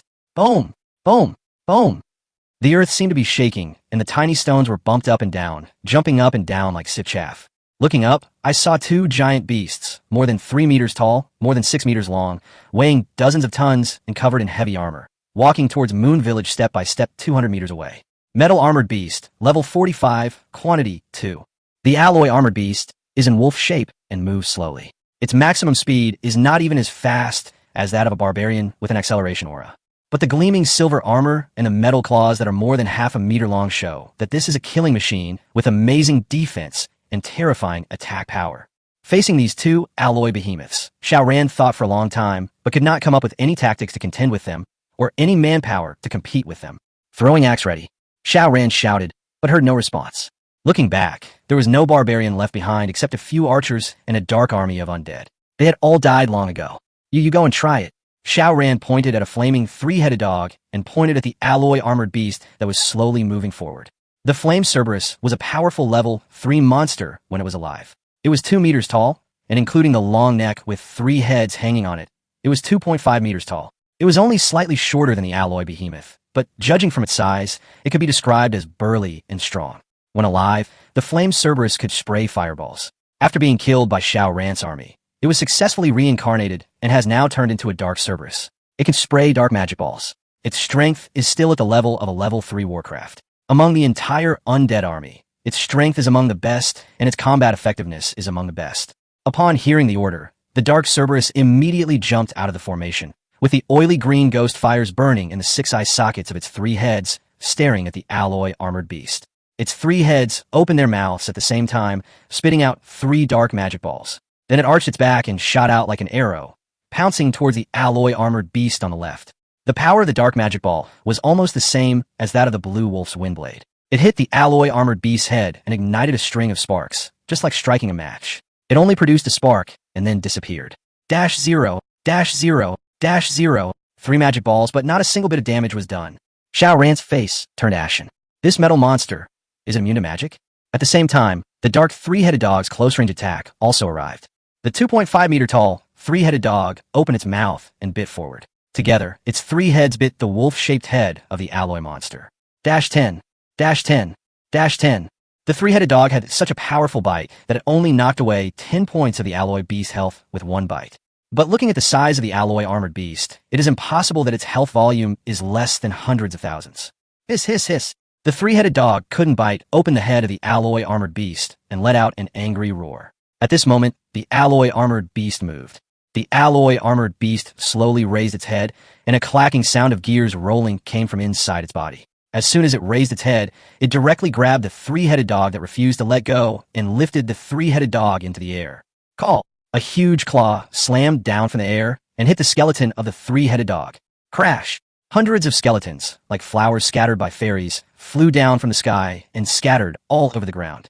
Before it could even make it through a single round, the Dark Cerberus turned into a pile of bones. At this time, Scarab was resurrected and ran out of the training camp. Jingweezy doesn't care who the other party is. As long as they come to destroy Moon Village, they must be stopped. For Moon Village! Jingweezy shouted slogans and rushed forward with 2 hand axes. Without Xiao Ran's order, Jingweezy had already mastered the use of his skills. Before he got close to the alloy armored beast, he swung a flying axe and hit it hard on the head of the alloy armored beast. This was the first time Xiao Ran saw a monster that could rely on its strong defense to withstand the flying axe skill. No matter whether it was the level 5 magical beast, the wind-controlling blue wolf, or the level 40 goblin royal guards, when facing the flying axes, they simply suppressed them with their strength. They were definitely not like the alloy armored beast, which didn't even look at them, but directly caught the flying axes head-on with its heavy metal armor. Duong! The flying axe and the alloy armored beast collided head-on, making a sound like hammering iron. -10. Xiao Ran's eyes twitched as he watched. The flying axe with a damage of up to 1,000 points only took away 10 points of the alloy beast's health. This is almost 100 magic immunity, and more than 99 physical immunity. Scarab failed to hit the target and rushed forward. With a height of only 1.5 meters, he stood in front of the alloy armored beast, raised his 2 hand axes, and chopped them on the body of the alloy armored beast with ping bang. -0, -0, -0. Can't do any damage at all. The alloy armored beast's claws arrived, and with a slap, it slammed the beetle directly into the mud. 5 seconds later, boom! The sound of self-destruction echoed from beneath the alloy armored beast's claws. Its 10-ton-plus body trembled slightly, as if shaking itself, before adjusting to a more comfortable position and continuing its march toward Moon Village. Several elemental archers rushed forward, and their sparse arrows hit the alloy armored beast. However, the magic immunity attribute of the alloy armored beast is too incredible. Rockets and lightning arrows have been tried, but they have no effect at all. It has no reaction to magic damage at all. The only thing that can work against the alloy armored beast is the armor-piercing archer. A heavy armor-piercing arrow shot at it will make the alloy armored beast tremble violently, and the strength of its armor will be forcibly weakened by 10. However, armor-piercing archers can only achieve a maximum of 50 armor-piercing effect. Even if the alloy armored beast still has 50 armor left, it is still extremely powerful and as stable as the domestically produced Type 99 main battle tank. Xiao Ran looked back at his army. The barbarians were gone, and there were only a few archers left. As for the undead army, let alone them, even if they could stop it, it was impossible for them to stop these 2 unbreakable alloy armored beasts. Magic immunity and up to 99 physical immunity. No matter how many undead troops go up, they will all be ruthlessly destroyed as cannon fodder. Xiao Ran stood blankly on the city wall, looking at the alloy armored beast approaching little by little, not knowing what he was thinking. At this time, Xiaoqiang was resurrected and rushed forward to fight with the alloy armored beast. Fortunately, an archer shot several wind arrows at Xiaoqiang. With the acceleration effect of wind magic, Xiaoxiang dodged the fatal claw attacks of the alloy armored beast one after another. But no matter how hard Xiaoxiang tried, he could not inflict any damage, nor could he stop the alloy armored beast from moving forward. Chief! Xiaoxiang's voice was filled with deep despair. It can't be stopped, Chief. Xiaoxiang went crazy and chopped at Metal Armament's thigh. In the end, Xiaoxiang almost hugged Metal Armament's thigh and was dragged all the way by Metal Armormon, little by little, into Moon Village. I can't stop it. What a cruel and desperate sentence. However, at this moment, Xiao Ran, who had been standing still, suddenly moved. His eyes were deep and his thoughts were hazy. He turned his head slightly and looked at the dense army of undead. He said, "No, we still have a chance." Chapter 75, The True Power of the Artifact. As an artifact, the skeleton ring has a total of 3 skills. They are salvation, devouring, and summoning. Through salvation, one can summon undead creatures from corpses and use them for one's own purposes. Summoning. You can summon undead creatures to fight at any time. As long as the undead creatures are still alive, you can continue to summon them. If it is only used for salvation and summoning, the power of the bone ring depends only on the number of undead, and this is not the full power of the bone ring, because there is another skill called Devour. Xiao Ran looked down at the army of undead below him, and his pupils once again burned with a ball of ghost fire. This is the precursor to the activation of the skeleton ring. He stretched out his left hand, like a supreme king, towards the army of more than 3,000 undead. O fallen creature, offer your soul and blood as a sacrifice. Accept the invitation of the Dark Messenger. Open your heart and devour to your heart's content. In my name, I summon your awakening. Open, and the darkness devours. As Xiao Ran chanted, an eerie light burst out from the skeleton ring.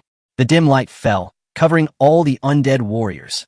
The bodies of the skeleton warriors of levels 1 to 5, the skeleton archers of levels 5 to 10, the skeleton giants of levels 10 to 15, and the skeleton mages of levels 15 to 20 suddenly began to burn. All the undead were shrouded in a ball of ghost fire, as if they were burning their lives, or as if they were nirvana, welcoming a new life. In the blink of an eye, these burning undead suddenly began to move.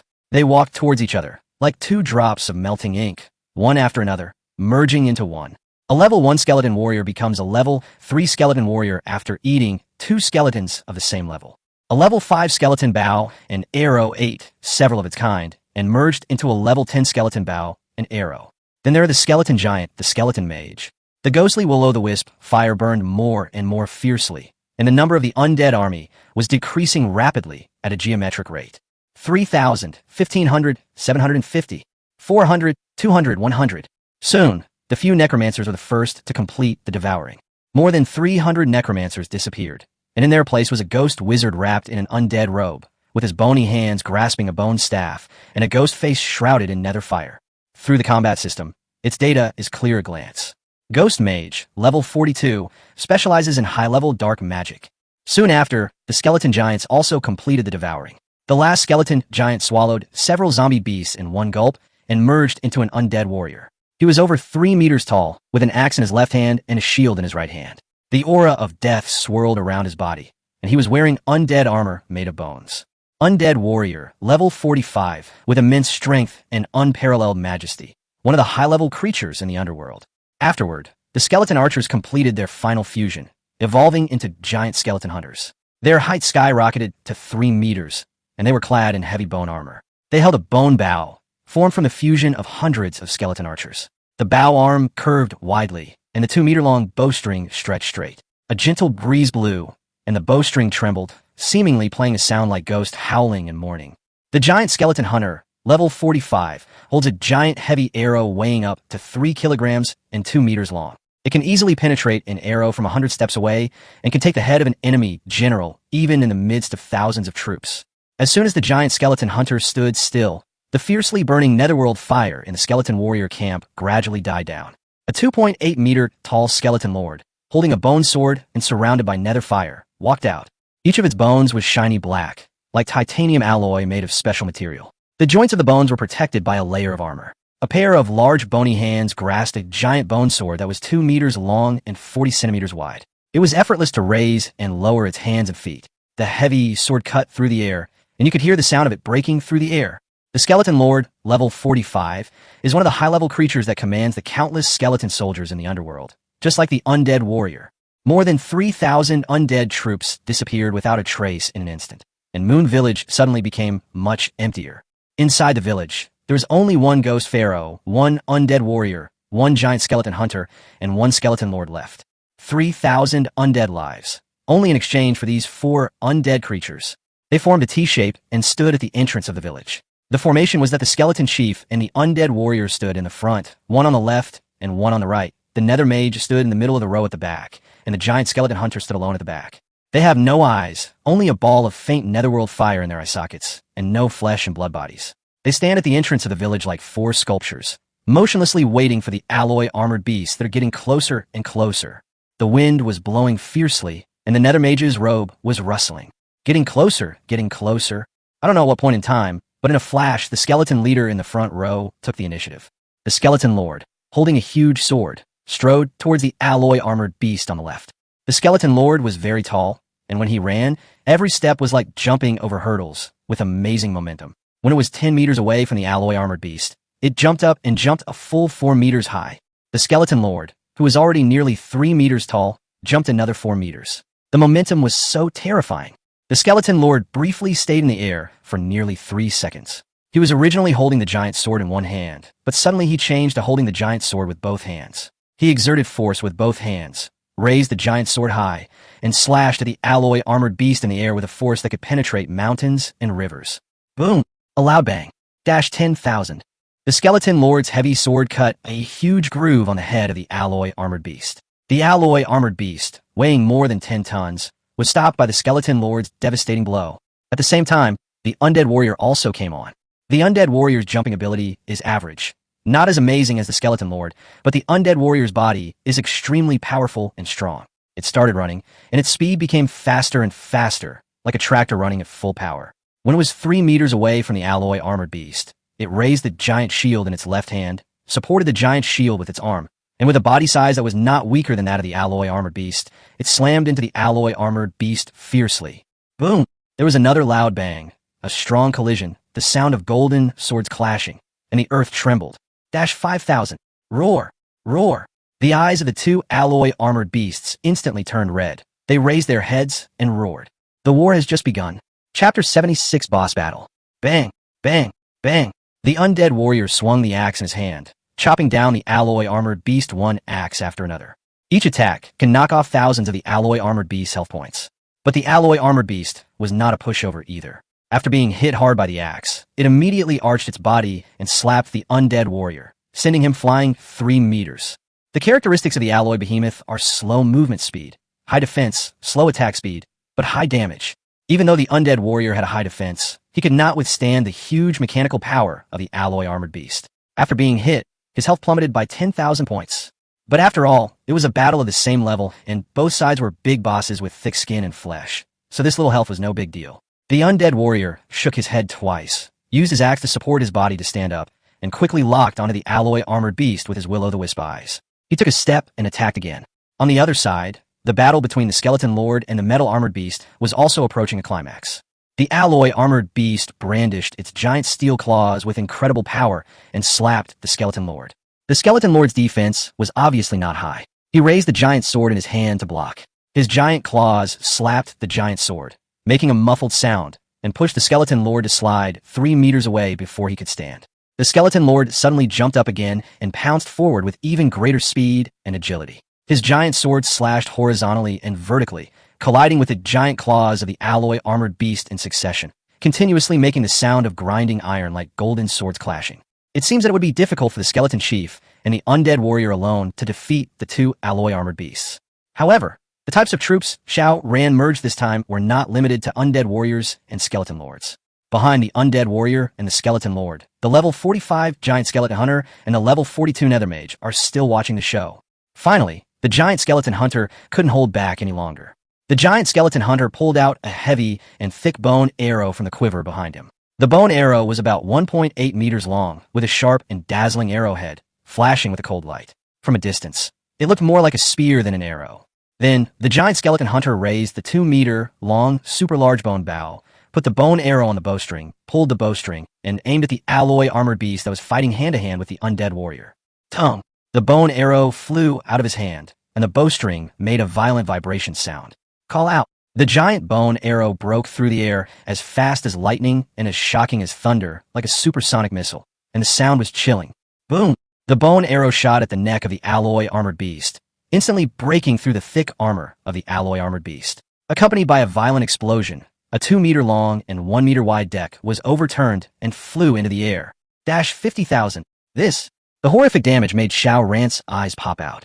Sure enough, when it comes to violent output, archers are the real violent soldiers. After the giant skeleton hunter succeeded in his attack, he quickly adjusted his position because the alloy armored beast skills were also coming. Although the alloy armored beast moves very slowly, it has a charging skill. Like a bison, it first spurts 2 streams of white smoke from its nostrils, then lowers its head, faces in one direction, kicks its hind legs twice, and its body immediately becomes a straight line, charging towards the skeleton hunter. In the collision state, the speed of the alloy armored beast increased by at least 10 times, and it had no problem catching up with the skeleton hunter.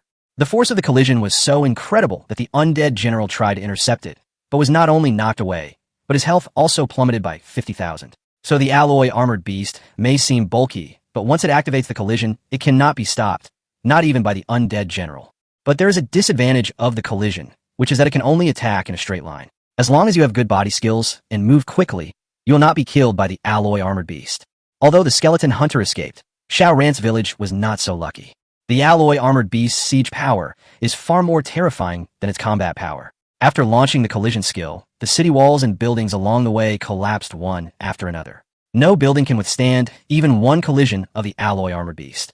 As long as you are in the straight line of the alloy armored beast collision, even the storage with the thickest health will be flattened instantly after being hit. After several rounds of collisions in Xiao Ran's village, except for the base camp and training camp at the back, all other buildings and city walls were completely destroyed.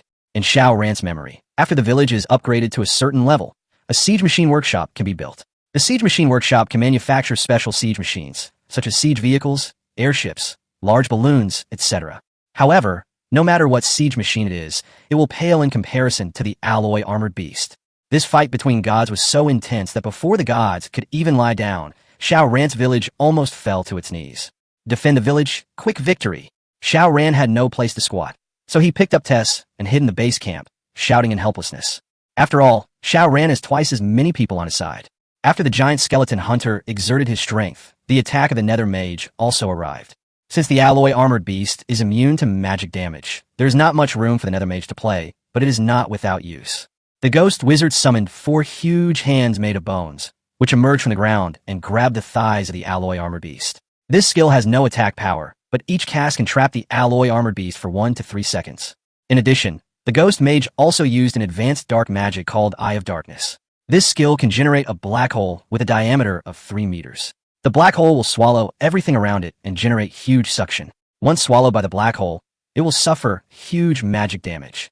Since alloy armored beast is immune to magic, it cannot deal magic damage. However, the suction generated by the black hole is still effective on alloy armored beast. Therefore, every time a black hole appears, alloy armored beast's movements will become extremely difficult. On the contrary, the battle between the skeleton lord and the undead warrior will become much easier. Bang bang bang. Boom boom boom. Swoosh swoosh swoosh. Explosions and loud noises echoed one after another in the village. Chapter 77 Wave 10. The skeleton lord and the undead warrior were responsible for the front row respectively. The 2 high-level undead creatures continuously used their giant swords and hand axes to bombard the metal armor of the alloy armored beast. With repeated heavy blows, the alloy armored beast's body gradually deformed and its health dropped to less than half. The giant skeleton hunter's attacks were even more ferocious. Every time it attacked, it could knock over several pieces of armor on the alloy armored beast. Once it succeeded, the alloy armored beast would become extremely angry, breaking free from the entanglement of the skeleton lord and the undead warrior several times in a row, rushing forward madly, desperately chasing after this annoying giant skeleton hunter. However, with the interference of the nether mage, the alloy armored beast could not catch up with or reach the skeleton hunter. As long as the distance between the 2 sides was shortened, the nether mage could trap the huge alloy armored beast in time and create a chance for his teammates to escape. The situation on the battlefield gradually improved. The alloy armored beast's health dropped little by little, and its death was not far away. Xiao Ran also had plenty of time, so he resurrected the 4 generals: the dung beetle, the scarab, the cockroach, and the rhinoceros beetle. Afterwards, Xiao Ran began to resurrect 3 more archers. After that round of battle with the goblin royal guards, Xiao Ran had already understood that in order to defeat a strong enemy, it was not enough to rely on a group of meat shields alone. Archers had to be brought in. The archers he carefully trained were the ace troops to destroy the enemy. Just when Xiao Ran thought he had victory in his grasp, suddenly, something strange happened. An alloy armored beast, as if forced into a corner, suddenly stopped and opened its huge steel mouth. A stream of fiery red liquid in the shape of magma spurted out violently with a puff sound. The target is the giant skeleton hunter. The hot lava illuminated Xiao Ran's cheeks and completely stunned him. How could Xiao Ran dare to believe that these two steel behemoths with diamond bones, in addition to magic immunity, super high physical defense, amazing attack power, and terrifying collision skills, actually have long-range output capabilities? What the hell is this monster? This stalemate lasted for such a long time, and no one, whether it was the Skeleton Lord, the Undead Warrior, or the Skeleton Hunter and Nether Mage in the back row, had ever thought that the alloy armored beast had this trick, so they were not prepared at all. Indeed, after fighting for so long, the alloy armored beast's image is bulky, ferocious, and Iron Turtle has long been deeply rooted in people's minds. Who can believe that the Iron Turtle can actually jump up and bite people? This time, the giant skeleton hunter was caught off guard and tried desperately to dodge, but it was too late.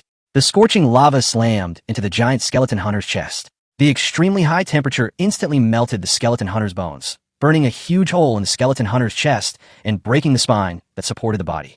The skeleton hunter fell to the ground on the spot, and the will-o'-the-wisp in his eyes trembled violently, as if he was dying and unable to fight anymore.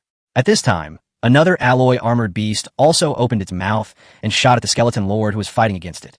The skeleton lord is an agile creature with fast speed and reaction. When he saw the alloy armored beast using its ultimate move, he quickly jumped to the side and rolled over to avoid the fatal blow.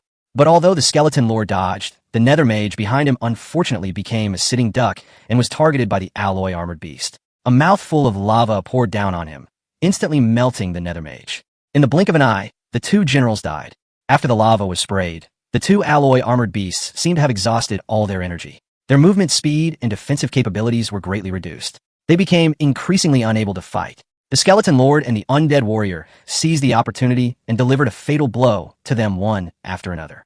The skeleton lord jumped high and stabbed the alloy armored beast in the forehead with a sword. The long sword pierced the alloy armored beast's head, officially declaring the end of the battle.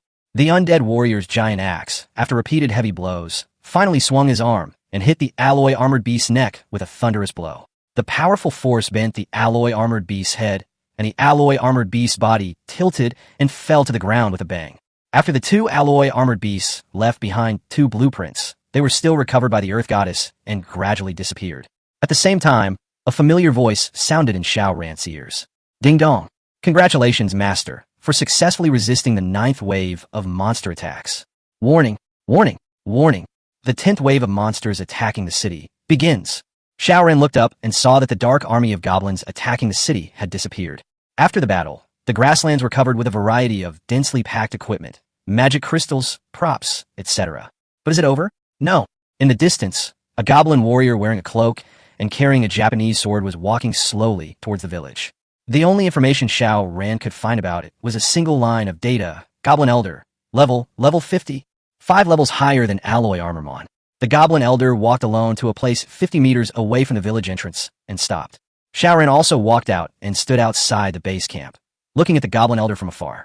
The lonely man in front of him seemed weak and powerless, but in Xiao Ran's eyes, the pressure he brought was even greater and more terrifying than that of a sea of goblins with thousands of horses and horses. What made Xiao Ran even more incredible was that this Goblin Elder actually spoke. Damn humans! You are greedy and unrepentant, repeatedly slaughtering the people of our Goblin Kingdom. We have repeatedly yielded to you, but now we can no longer tolerate you. If we allow this to continue, our Goblin Kingdom will no longer have a foothold. Today, I have come to take your head at the King's command. This is both a punishment for you humans and a well-deserved punishment for your crimes. Do you have any final words before you die? Xiao Ran took a deep breath. Now that things had come to this, was there still room for him to bow his head and admit defeat? Xiao Ran said, "All right, I've killed those who deserve to be killed, and I've also killed those who shouldn't be killed. No matter how big the world is, no matter how many laws there are, the strong will always be respected. Why waste time talking nonsense? Come on, let me see what you're capable of. How dare you? You are about to die, yet you still have the audacity to speak so shamelessly." Xiao Ran's words made the Goblin Elder extremely angry. His left hand was placed on his waist deftly, and his index finger flicked on the hilt of the knife. A Japanese sword that could cut through iron like mud and flashed with cold light was unsheathed in an instant. On Xiao Ran's left and right, the skeleton chieftain and the undead general stood on either side. When they saw the Goblin Elder draw his sword, they also tightened their grip on their weapons. Kill, Xiao Ran said coldly, and the skeleton leader and the undead warrior rushed out at the same time, one on the left and one on the right, attacking the Goblin Elder. Chapter 78 Black Wind returns. And the Goblin Elder spoke in human language with a look of contempt. The skeleton leader jumped up again and slashed at the Goblin Elder with a huge sword in the air. The Goblin Elder raised his head slightly, and a breeze blew through his cloak, opening a small gap. Through the gap, one could see the Goblin Elder's green skin, delicate facial features, and a pair of cold and ruthless eyes. The Goblin Elder moved.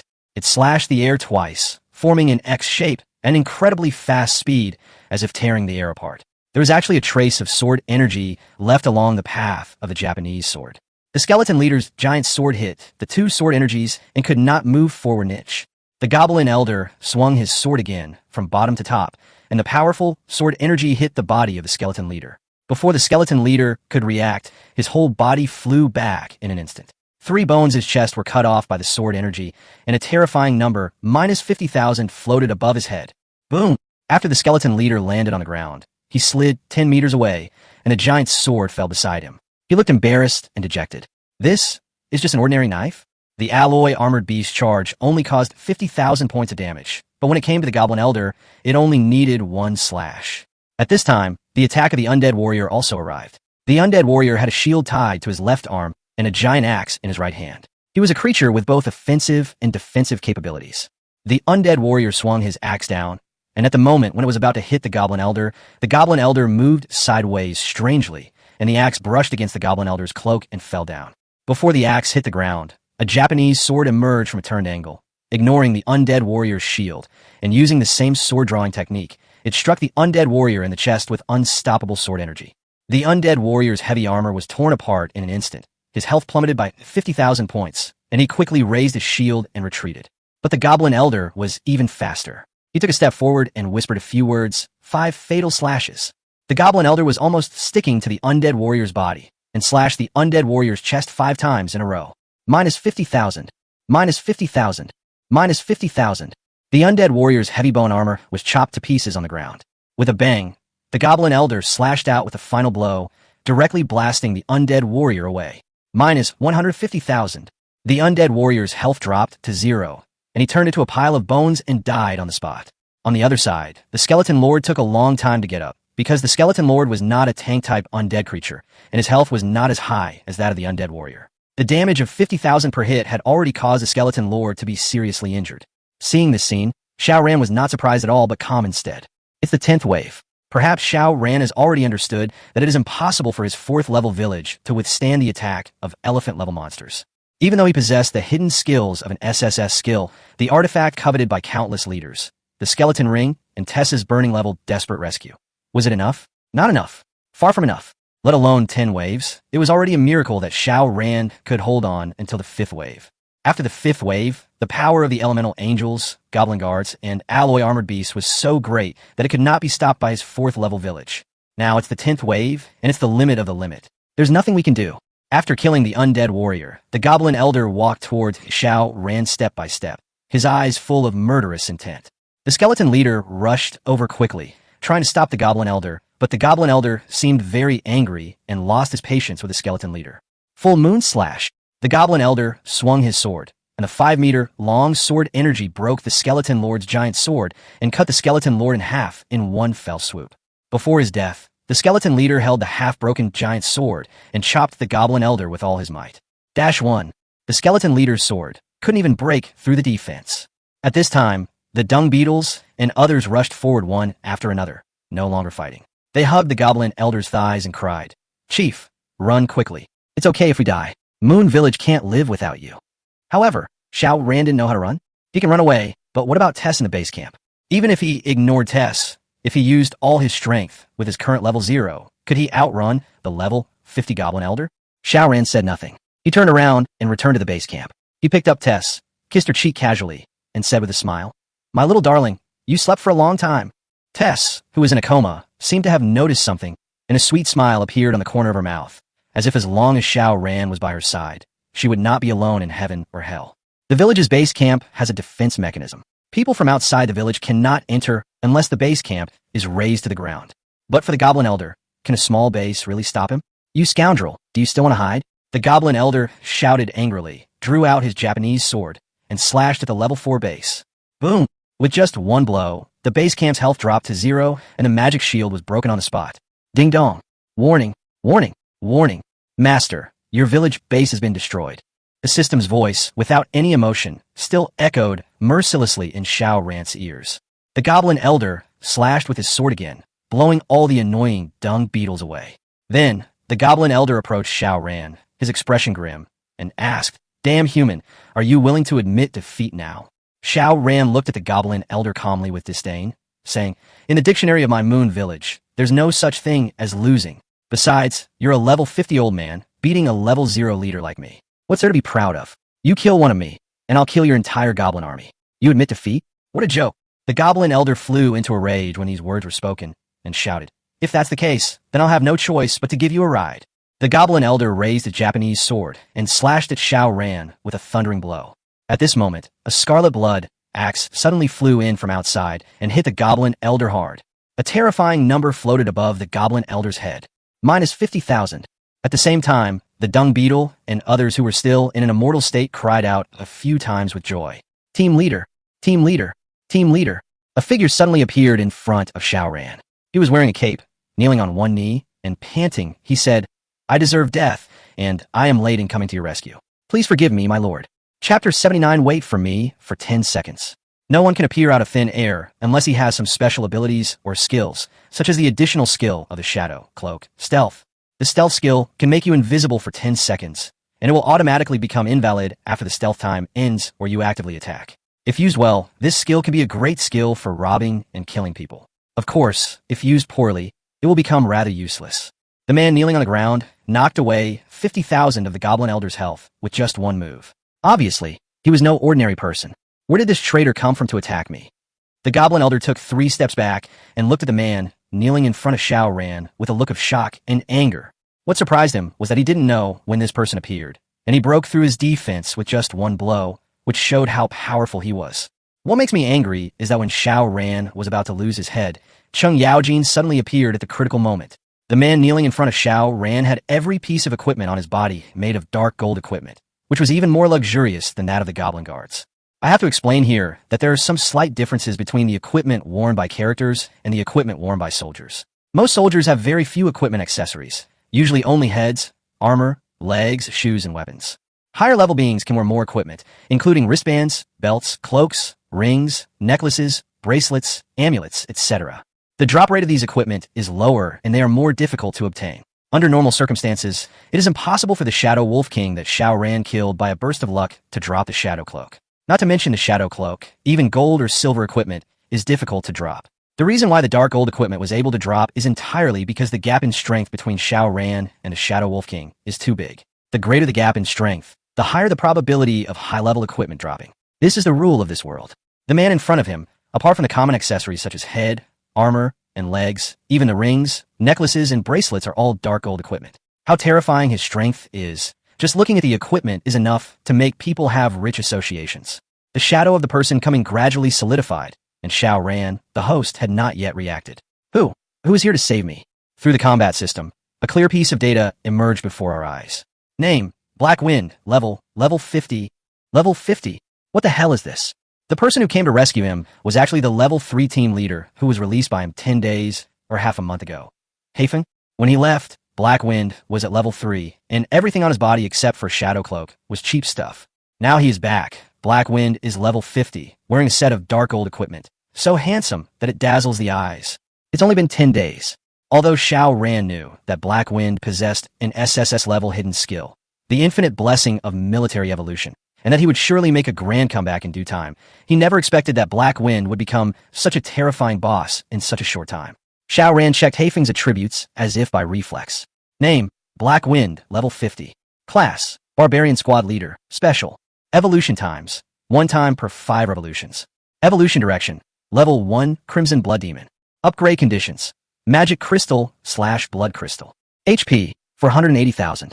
Damage per second, 40,000. Defense damage reduction, 1200. Movement speed, 150. Population, 1. Talents, Bloodline Power. Physical attacks have both bleeding and life-stealing effects. Nether blood armor. Excess health will condense into a special armor. Blood rage. Consume health and give a weapon an equal amount of damage. Skills. Sharp knife, brute force, splash, bleeding, counterattack, heavy attack. Equipment. Godzilla Crimson Axe, Dark Old. Godzilla Guardian, Dark Old. Godzilla Armor, Dark Old. Godzilla Shin, Dark Old. Godzilla Boots, Dark Old. Godzilla Guardian. Other skills. Stealth from Shadow Cloak can be stealth for 10 seconds. Godzilla Transformation. Suit skill. Transform into Godzilla. Lasts for 15 seconds. The evolution mechanism of Black Wind is different from that of ordinary barbarians. Black Wind can learn a fixed skill each time it evolves. After choosing exclusive evolution, there's a 50 chance of learning another skill. Therefore, the current Black Wind not only masters all 10 attack skills of the first turn, but also learns additional skills such as Stone Skin, Dominance, Divine Protection, Mirror Image, Knockback, and Knockback. But what shocked Xiao Ran the most was Haifeng's evolution progress. 5 turns in 1 time. This guy, is he on drugs? So fast. What's even more shocking is that after 5 transformations, Black Wind's evolution direction actually turned into Scarlet Blood Demon. Just by listening to the name and looking at the talents and skills, you can tell what a damn ruthless profession this is. At this time, Haifeng, who was kneeling on the ground, was panting and sweating profusely, as if he was full of guilt for being late in coming to the rescue. Because everything he has was given by Xiao Ran. Moreover, as a servant who signed a master-servant contract with Xiao Ran, if Xiao Ran died, he would be forcibly wiped out by the system. One can imagine how frightened Haifeng was at this moment. If Xiao Ran died, no matter how powerful he was, he would be buried with Xiao Ran. Fortunately, it's not too late. The Black Wind in front of him made Xiao Ran smile. The mountains are so high and the rivers are so steep that I doubt there is any way out. There is always light at the end of the tunnel. Level 50 Black Wind versus level 50 Goblin Elder. This is going to be a good show. Xiao Ran raised his head, looked at the Goblin Elder, and said to Haifeng, "Get up. Now I'm giving you a chance to make amends. Look at that old man behind you. What are your chances of winning?" "Thank you, Master." Haifeng stood up with a sense of relief, but after standing up, he didn't even look at the Goblin Elder behind him. Black Wind said, "Master, it is no match for me, nor is it worthy of being my opponent. If we really want to talk about the chances of winning, it's only 100. As soon as Haifeng said this, the Goblin Elder behind him was so angry that he almost spat out a mouthful of blood on Xiao Ran's face. What a shame. A dignified Goblin Elder, commanding an army of 100,000 goblins, was actually despised like this by a servant of a level 0 leader. "Traitor, you speak so arrogantly. You deserve death. In this case, I will grant you death." Zheng. After the Goblin Elder finished speaking, a flash of sword light appeared, and the Japanese sword that could cut through iron like mud was instantly unsheathed. Haifeng just turned his head to glance at it, and without any panic, he pulled out the Godzilla Scarlet Battle Axe from his back. "Master, please step aside and wait for me for 10 seconds. 10 seconds. Could it be that Haifeng wants to end the battle in 10 seconds? Is this really a battle between level 50 and level 50? Even if a level 60 player fights a level 50 player, he wouldn't dare to be so arrogant. Good. Xiao Ran turned around and left without saying a word. Now, Xiao Ran was no longer interested in how strong Haifeng was, or whether Haifeng could defeat the Goblin Elder. But it was about how his Black Wind could kill this Goblin boss within 10 seconds. The Goblin Elder was furious. He uttered 2 words and came forward with a knife to kill. Court death. And Haifeng only said 1 word. Then, the 10-second countdown begins. Chapter 80 Godzilla transforms. Haifeng moved and shook his body. Suddenly, 3 shadows exactly like Haifeng appeared on the battlefield. This is an auxiliary skill in the first job skill, Mirror Image. The mirror can generate 4 mirror images that are exactly the same as the original. The mirror images have no output capabilities, but can imitate the original's actions and will automatically disappear after being attacked. 9. The 4 Black Winds suddenly dispersed and attacked the Goblin Elder from 4 different angles. The Goblin Elder's expression suddenly changed. 1 Black Wind was already troublesome enough, and now there were 4. How to fight him? Air control, activate. The Goblin's tiger-like body shook, and powerful fighting spirit burst out of his body, wrapping around his short body. Immediately afterwards, the Goblin Elder quickly drew his sword and chopped 4x's in 4 different directions at a faster and more rapid speed than when he fought against the skeleton leader. To be able to control 4 sword energies that can stay in the air in a row, I'm afraid the Goblin Elder has used up all his life skills. Come out. Then, the Goblin Elder suddenly slashed out 4 times, hitting the sword energy. The sword energy attacked the 4 Black Winds at the same time at a speed that was almost invisible to the naked eye. As a master of the same level as Black Wind, the Goblin Elder can easily perceive that not all Black Winds have attack power. Among the 4 Black Winds, only 1 is real, and the other 3 are all fake. However, when the 4 sword energies hit the 4 Black Winds at the same time, the 4 Black Winds all disappeared. Not good. As the four mirror images disappeared, the Goblin Elder's face changed again. The four Black Winds were all fake. The real Black Wind is not among them at all. Only Xiao Ran knew that the number of clones created by the mirror image was not 3, but 4. In other words, from the moment Black Wind activated the mirror image, the real Black Wind had actually started stealth and reached the Goblin Elder's most vulnerable defensive position. At this moment, a ghostly voice sounded in the ears of the Goblin Elder. 8. A sharp battle axe suddenly chopped towards the Goblin Elder's waist. With Haifeng's current attack power, if he stomps on the Goblin Elder with this axe, he will be skinned alive even if he doesn't die. But did the Goblin Elder still have a chance to dodge? No. The battle axe hit the Goblin Elder with a bang, triggering the double damage of the heavy attack, and the bleeding and knockback effects were also triggered. These are just ordinary attack effects. The real horror comes from Haifeng's Blood Demon skill, Blood Rage. In the Blood Rage state, each attack of Black Wind will consume one of his own health and cause equal damage to the enemy. Every 20 seconds, he can launch a Revenge Rage, which consumes 20 of his own health and causes equal damage to the enemy. What is 20 of Haifeng's health? It is close to 100,000 additional damage. The horror of the Blood Demon profession can be said to lie entirely in the Blood Rage talent.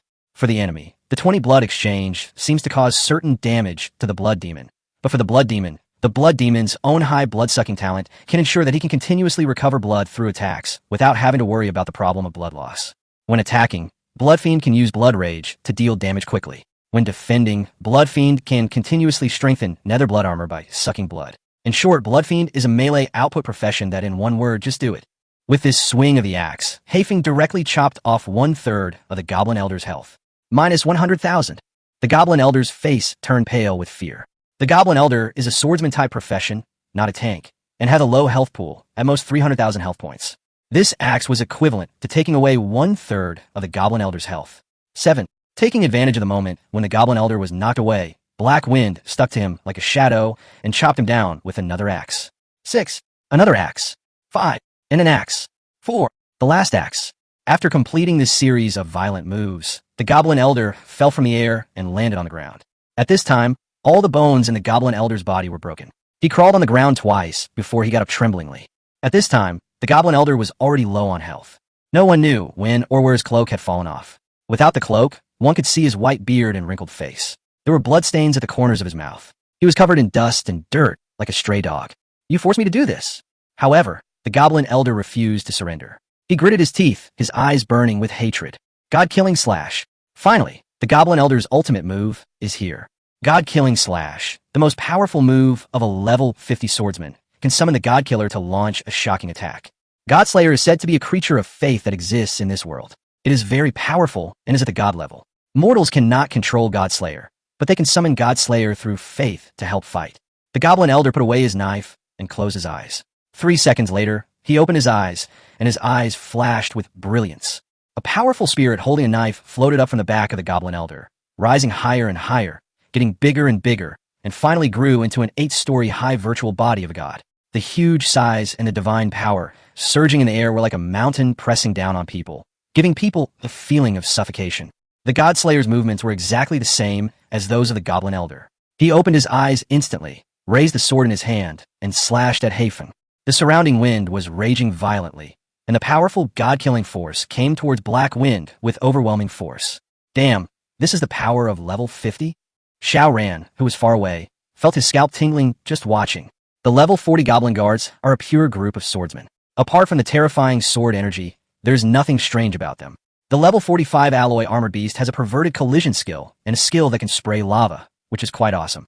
Now that I'm level 50, I can actually summon gods to help me in battle. This is incredible. In front of the god-slaying slash, Black Wind's shadow cloak blew loudly, as if he was about to face the end of the world. However, at this moment, Haifeng uttered a word. 1.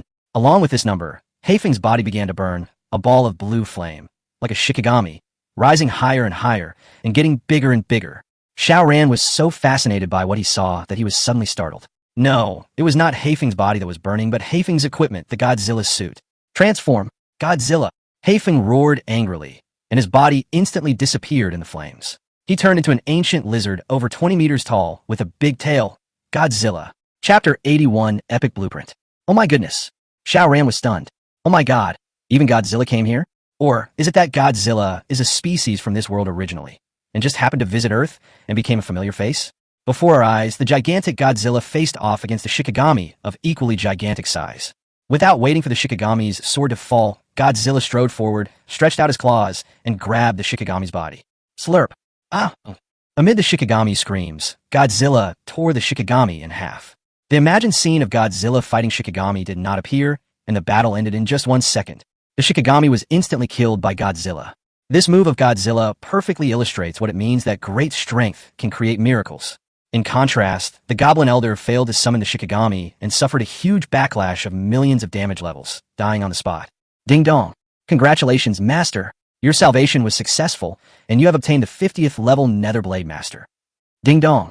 Congratulations, Master, for successfully resisting the 10th wave of monster attacks. Ding dong. Congratulations, Master, for successfully defending the city from the attack of an elephant-level monster. The Goblin King has sent a peace order. You can check the token's properties through the system. Finally, it's over. The sun is shining and the breeze is not dry. The world remains the same. Nothing has changed. The 3 lonely training camps and the scattered ruins in Moon Village seem to be telling a story of blood and fire. In front of and behind the village, densely packed equipment, props, and magic crystals sparkled in the sun. The few archers who survived hugged each other and cried, shouting and yelling with joy. Xiaoren looked up at the sky and took a deep breath. After holding it in for a long time, Xiaoren finally uttered a sweet word. Damn, it's really too hard for me. Moon Village once again returned to its pre-war tranquility. Turkeys, psyducks, pigeons, and big fat geese all ran out and returned to their posts, and the work of repairing the village was carried out in an orderly manner. Huang Lao and others returned to the village, said nothing, and knelt down to Xiaoran together. Moon Village is saved. The process of saving Moon Village was so tragic and heroic that Huang Lao and others who were hiding far away were all moved to tears and felt the same pain. This kneeling was like bowing to a god. No words were said, but a lot of words were contained in it. Let's get to work and clean up the village. Don't show off your wealth. Put away everything that needs to be put away, Xiaoran said. As you command, Chief. Old Huang stood up tremblingly and went to clean up the battlefield with a Kang, Ayang, and 2 other villagers. You go and help too. Xiaoran sent out the newly trained barbarians and archers. At this time, Kurofu transformed back from Godzilla state. After seeing Mr. Huang, a Kang, and others, Heifeng was extremely excited. He ran over and greeted Mr. Huang and others one by one, and said some words of concern to them. Perhaps it was because of the flattery from Mr. Huang and others that the black wind disappeared. Heifeng ran up to Xiaoran again, with a shameless face, and said flatteringly, Master, do you think I fought beautifully? I said 10 seconds, and that's 10 seconds. 10 seconds is a real man. 1 more second, and I lose. At this time, the dung beetles and scarab beetles were resurrected one after another and walked out of the training camp. Heifeng quickly stopped the 2 of them and shouted, Hey, come here, tell my master how cool I was just now. Pick out the key points, like the big monster tearing the little minions apart with its bare hands. Hurry up, my master is waiting. The dung beetle and the scarab were both confused. They were both waiting to be resurrected in the training camp just now, and no one noticed how handsome Heifeng was. Captain, when did you come back? The dung beetle scratched his head and asked honestly. Captain, do you want me to praise you for your handsome looks? Or for your handsome dress? Jingguizi also had a face full of question marks. Heifeng's face suddenly fell. Xiaoran shook his head. This Heifeng really couldn't change his habit of eating whatever he wanted. He was already level 50, but he was still the same. Go and help Mr. Huang, Xiaoran said lightly. Master, Heifeng was about to cry. Okay, I saw it. It's pretty cool. Thumbs up, I'll continue next time. Yeah. Heifeng jumped 3 feet high and almost went to heaven with joy.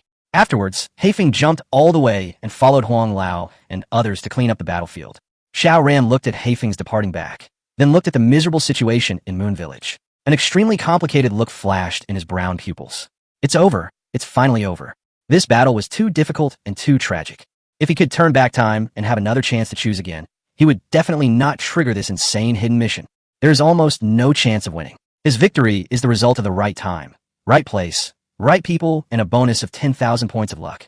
If it were anyone else, let alone winning, their bodies would probably have rotted by now. However, no matter how difficult and tragic the war was, the gains from it were also astonishing.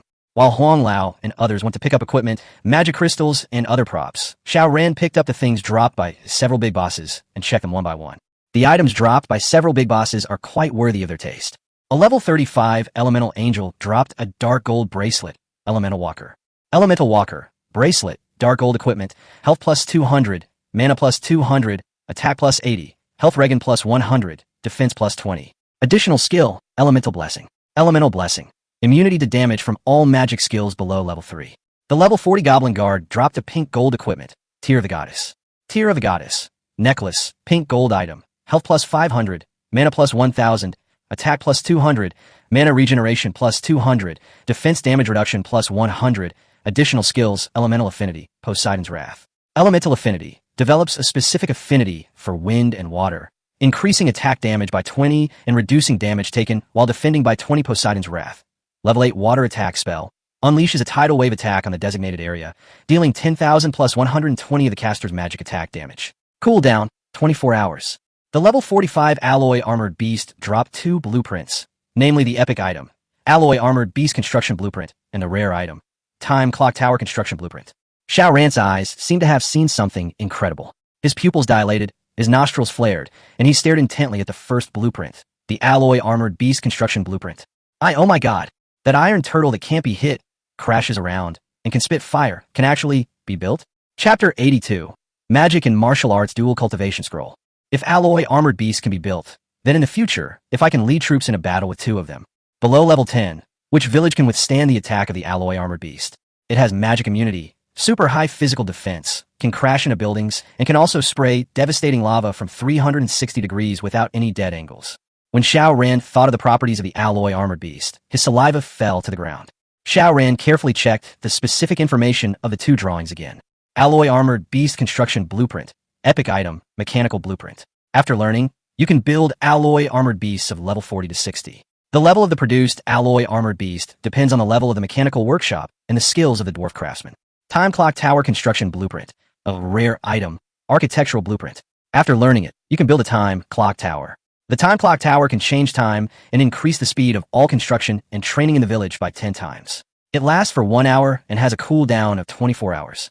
In addition to the construction drawings of the Alloy Armored Beast, the construction drawings of the Time Clock Tower are also good. With the Time Clock Tower, Xiao Ran's village construction progress can be accelerated a lot. After all, one is an epic item and the other is a rare item. But what really makes Xiao Ran jealous is the construction drawings of the Alloy Armored Beast. The props in this world are divided into 7 levels, just like the equipment: primary, intermediate, advanced, rare, epic, legendary, and god level. Epic items are equivalent to pink gold equipment. Rare items are equivalent to dark gold equipment. Since the Alloy Armored Beast can indeed be built, Xiao Ran made up his mind to build the Alloy Armored Beast first. And this is it. This iron turtle is even more powerful than the mutated barbarians and archers. Now Xiao Ran's barbarians and archers have reached the 3rd level, but in front of the Alloy Armored Beast, they can't even scrape off the skin. With this iron turtle, for a long time, the main killer in Xiao Ran village was no longer the mutant barbarians and mutant archers, but the Alloy Armored Beast. But building an Alloy Armored Beast is not easy. Xiao Ran checked the construction instructions of the Alloy Armored Beast. It requires all kinds of random resources, including rare minerals such as muscovite, Miyun Mine, and Yuhua Stone, precious woods such as rosewood, chicken bloodwood, ebony, and boxwood, as well as various magic crystals, alchemical materials, warcraft remains, and so on. At least half of the props were ones Xiao Ran had never heard of. However, most of the props are low-level and medium-level materials, which are not difficult to obtain. The most troublesome thing is that building an Alloy Armored Beast requires constructing a special building called a Mechanical Workshop. The blueprints of the Mechanical Workshop are rare and difficult to obtain. Secondly, building Alloy Armored Beasts requires a special type of worker: dwarves. Dwarves are neutral creatures in this world and cannot be conquered or enslaved, but can only be recruited. Whether or not the recruitment is successful depends entirely on the other party's willingness. Once, a leader, unable to recruit, forcibly captured one. However, within 24 hours, the village was attacked by several tribes, and even the leader was killed. Why would they be attacked by other tribes after capturing the dwarves? Could it be that the dwarves were protected by other leaders? The answer is not so. It is because there is a special system in this world called the mercenary system. After the level 5 village, each village can build a tribal castle. The tribal castle contains 2 major functions: the trading system and the mercenary system. After activating the mercenary system, all leaders and high-level beings of other races can issue and accept tasks through the mercenary system, and will receive corresponding commissions after completing them. Although dwarves are neutral creatures, they have no country and no army, but they have money. Whenever a dwarf is enslaved or abused, other dwarves will issue a rescue mission through the mercenary system. Just imagine, with high commissions and high rewards, what will other leaders do? Therefore, the neutral creatures in this world often have their own way of life and meaning of existence. A leader with a normal mind will not provoke neutral creatures, especially the huge number of neutral creatures like dwarves. Now, there are 2 difficult problems facing Xiao Ran. The first is to build a mechanical workshop, and the second is to recruit dwarf craftsmen. Even if it wasn't for building the alloy armored beast, Xiao Ran would still do these two things, but now the time has been brought forward. Because the mechanical workshop can not only build alloy armored beasts, but also build various combat equipment, such as artillery carts, mechanical dogs, muskets, mechas, etc. After upgrading to the final level, even aircraft carriers can be built. Of course, the prerequisite is that there must be drawings. Otherwise, a skilled cook cannot cook without rice. Even the most skilled dwarf craftsman can't make anything without a blueprint. In this world, anything that requires blueprints to build is not a building or weapon in the village growth system, but an additional building or weapon that not every village can possess. Whether it can be built depends entirely on the strength and luck of the village leader. Similarly, any blueprint is a treasure among treasures. For example, the two blueprints in Xiao Ran's hand were both dropped by a level 45 boss. In other villages, before level 10, you can't even think about it, and before level 15, you may not be able to save up a few blueprints. After packing up the two precious blueprints, Xiao Ran turned his attention to the last prop. An item dropped by a level 50 goblin elder, a scroll. I have to say that this level 50 elder is really incorruptible and upright. In other words, he is extremely poor. Such a big boss only dropped one scroll. The scroll was very dilapidated, protected by a layer of magic power and engraved with a line of words. Scroll of Magic and Martial Arts Dual Cultivation. What the hell, damn? Xiao Ran was playing with the scroll when he suddenly saw two shocking words for the combat system. Legendary props. This crappy thing is actually a legendary prop that's even more awesome than the alloy armormon construction blueprints.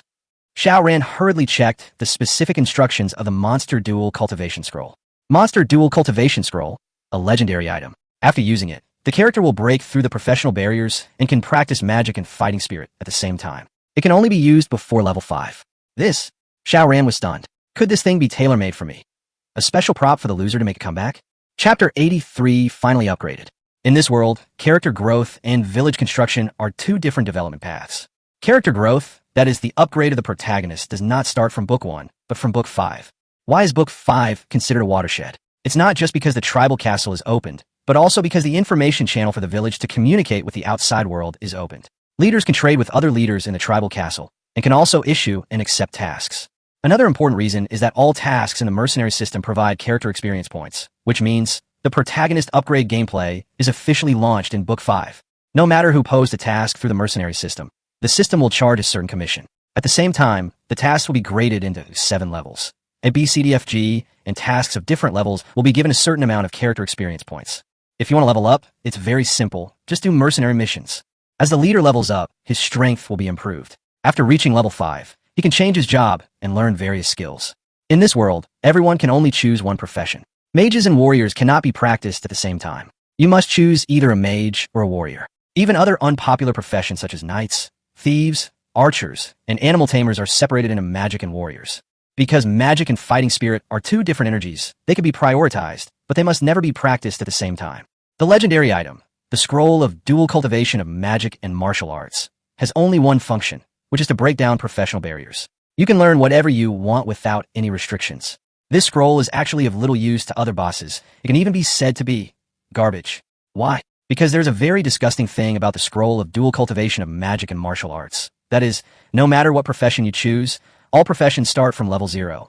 This means that if Xiao Ran wants to practice with a mage and a warrior together, he will need double the experience points. If you want to become an archer, you need 3 times the experience points. If you learn animal taming, you'll get 4 times the experience points, and so on. For other leaders, playing one profession is already exhausting, and Xiao Ran has to play several accounts by himself. You can imagine how difficult it is. However, Xiao Ran was not worried about this problem, because after checking the career description, Xiao Ran found another way to upgrade. Like Black Wind, devour the magic crystal. All monsters will drop magic crystals, and wild beasts also have a certain probability of dropping magic crystal fragments. Above the monsters, fierce beasts will drop blood crystals, and demon beasts will drop demon spirits. These props can be absorbed by the characters and then upgraded. However, there's a time limit for swallowing magic crystals. Since the magic crystals have too much energy, the experience effect they can provide per hour will be halved. Generally, after 6 hours, if the magic crystals have not been swallowed, they will have almost no effect. Therefore, leading troops in a battle and hunting monsters is also one of the ways to upgrade your character. This made Xiao Ran very excited. He lacked everything now. The only thing he lacked was probably the magic crystal. After the monster siege ended, more than 200 magic crystals were contributed to him from level 1 monsters to level 7 monsters. With so many magic crystals, I wonder how many levels he can upgrade to. System: how do I devour the magic crystal? Xiao Ran asked. Master, just eat it, the system replied. Damn, it's not poisonous, right? Xiao Ran picked up a magic crystal and shook it in his hand. It was a purple diamond-shaped magic crystal, a level 5 magic crystal. The size of magic crystals is very small. The largest is only the size of an egg, but magic crystals are divided into many grades. The higher the grade, the higher the purity, and the size also varies, including round, oval, diamond, ring, etc. Xiao Ran picked up the magic crystal and put it into his mouth. The magic crystal melted in his mouth and sank into his dantian, transforming into a ball of chaotic energy.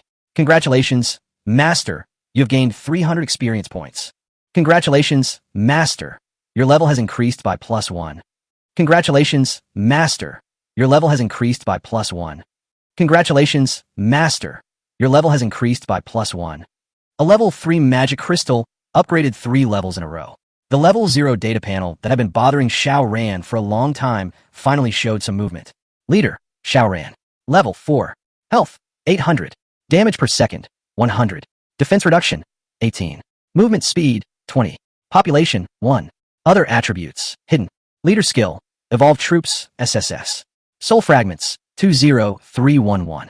This data made Xiao Ran so excited that he couldn't speak clearly. I can finally beat a giant.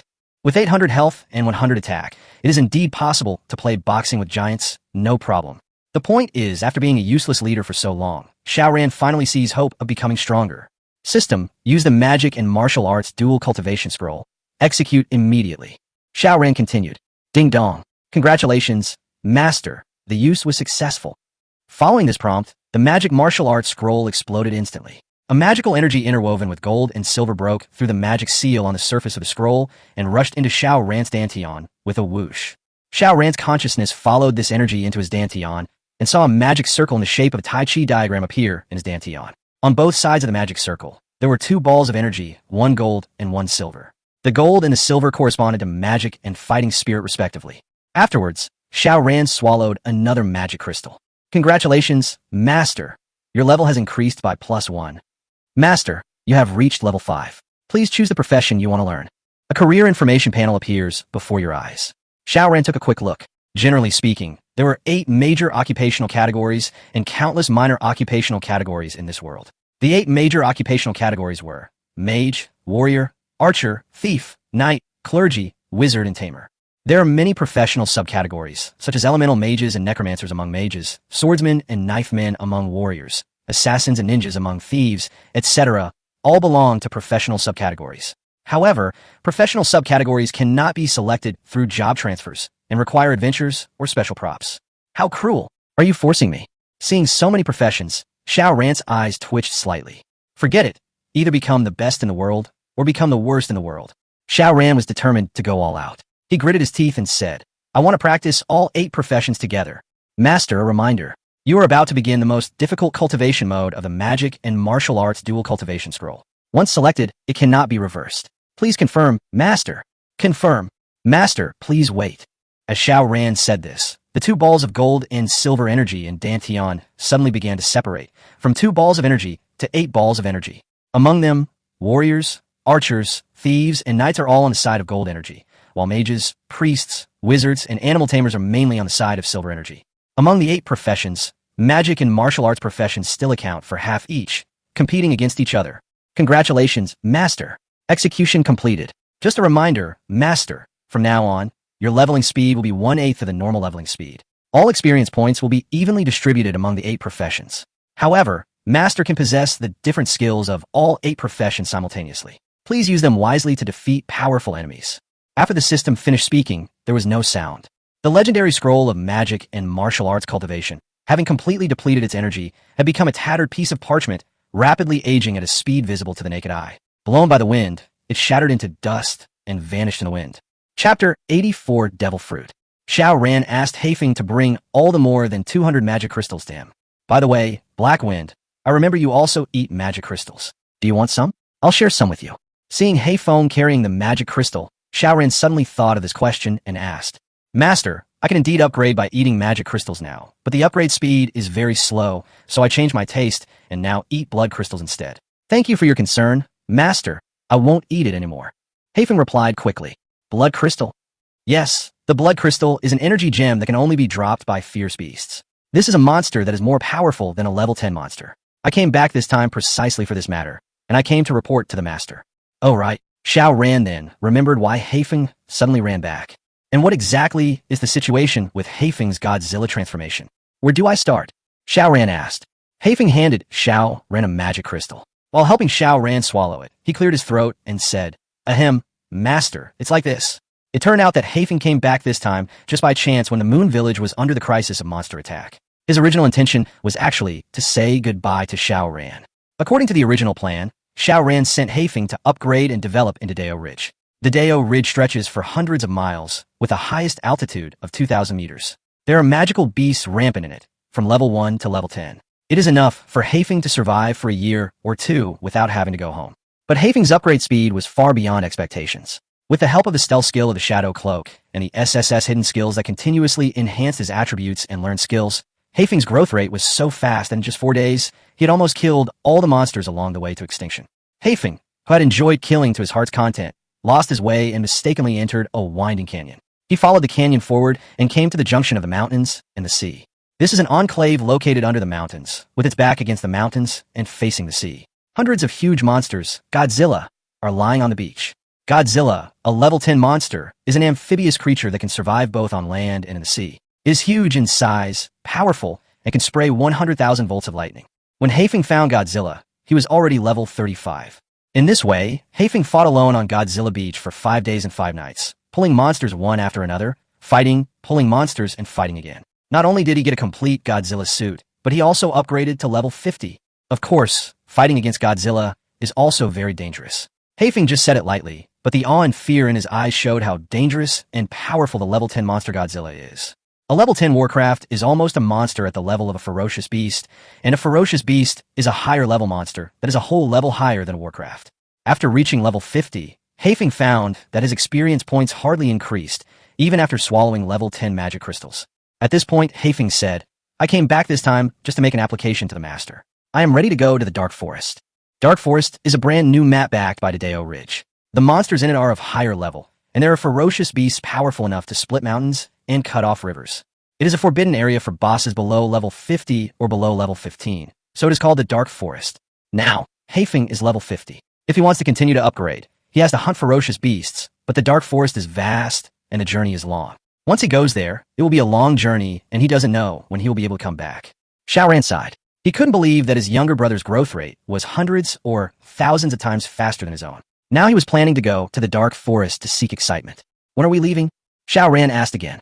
I plan to stay for 2 days. Once the master is stable and there are no hidden dangers in Moon Village, I will leave.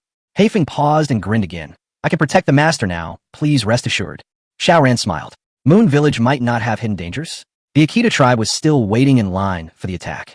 You're planning to stay for 2 days before going back to work, right? Xiao Ran asked. This, master. Haifeng's eyes were filled with tears, and he put on a pitiful expression. Okay, I'm going to Izumo City tomorrow. Come with me. Xiao Ran said. Ahaha. Thank you, master. Thank you, master. You're the best to me. Xiao Ran nodded and said nothing more. Since Haifeng is back, just play at home for 2 days. Although Haifeng is now level 50 and his strength has improved greatly, there is no need to stay by his side and take care of him during his retirement. Xiao Ran cannot afford to support Haifeng's development. Whether it is magic crystals or soul fragments, he has to rely on himself. And now, Xiao Ran doesn't really need Haifeng to protect him because he has successfully saved the Goblin Elder, a level 50 Nether Blade user, which is enough to deal with most crises. Haifeng wanted to stay for 2 days just because he was naughty and wanted to reminisce and have fun with Huang Lao, Dung Beetle, and others for a few days.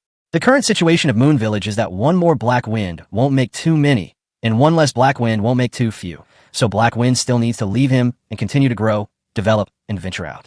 Don't look down on the fact that Black Wind is level 50 and extremely powerful. With his current strength, Black Wind may be just a side dish in front of the ferocious beast. Above the fierce beasts, there are demon beasts, and above the demon beasts, there are spirit beasts. Take this siege, for example. Although the difficulty level is close to the purgatory level, among all the beast disasters, this is just an elephant level siege. Above the elephant level siege, there's the tiger level. Above the tiger level, there's the dragon level. Above the dragon level, there's the ghost level. Therefore, although Haifeng has become stronger, there is still a big gap between him and a true strong man. In this world, he is just an ordinary master, far from being a strong man. Allowing Haifeng to continue to grow is inevitable and necessary. After Xiao Ran checked the equipment dropped by several big bosses one by one, Huang Lao and others quickly cleaned up the battlefield outside the village. All the equipment and supplies were placed in the houses. Mr. Huang hadn't had time to count the accounts yet. Xiao Ran took a quick look and found that, including the equipment that Dung Beetle and others had already put on, the other equipment that had been cleaned out were 2 sets of gold equipment, 60 sets of silver equipment, and 542 sets of ordinary equipment. One set is equal to 5 pieces. With so much equipment, the yard of the house is instantly filled up. It seems that we need to build a tribal castle. Xiao Ran scratched his head. The warehouse in the tribal castle has a larger capacity, which is just right for storing supplies. In addition to equipment, the goblin army also contributed a large number of props, including high-level, mid-level, and low-level ones. Advanced props. Marrow cleansing spirit fruit. Cleanses the pet's marrow, reshapes the pet's qualifications, and the pet will definitely mutate. Advanced binding rope. Has a higher chance of taming wild monsters into your own pets. 1 book of architecture. After using it, you can skip the waiting time and successfully upgrade any building immediately. 1 book of heroes. After using it, you can skip the waiting time and immediately upgrade any hero successfully. 1 barbarian's heart. A core item to strengthen the barbarian. After use, you can strengthen it into a super barbarian. Intermediate items. 1 healing magic book, mage. 1 violent magic book, mage. 1 swiftness skill book, warrior. 1 sweeping army skill book, warrior. 1 explosive arrow skill book, archer. 1 force shield skill book, cleric. Low-level items. 1 strength potion, 1 training potion, 2 resource potions, 1 research potion, 1 elven flower brew, 1 healing potion, and some leather, bones, and parts dropped by other monsters. Xiao Ran was counting the items and sorting out their uses. Behind the village, on the path leading to the Daling, a group of people and horses were walking sparsely. Listen up, everyone. If anyone tells anyone that I was trapped in a dilapidated cave for a whole day and night, I'll skin them alive. Especially in front of my brothers. My head may be cut off, but my hair must remain in one piece. I may bleed, but I must not lose face. Got it. Understood, Chief. What a fucking bad luck.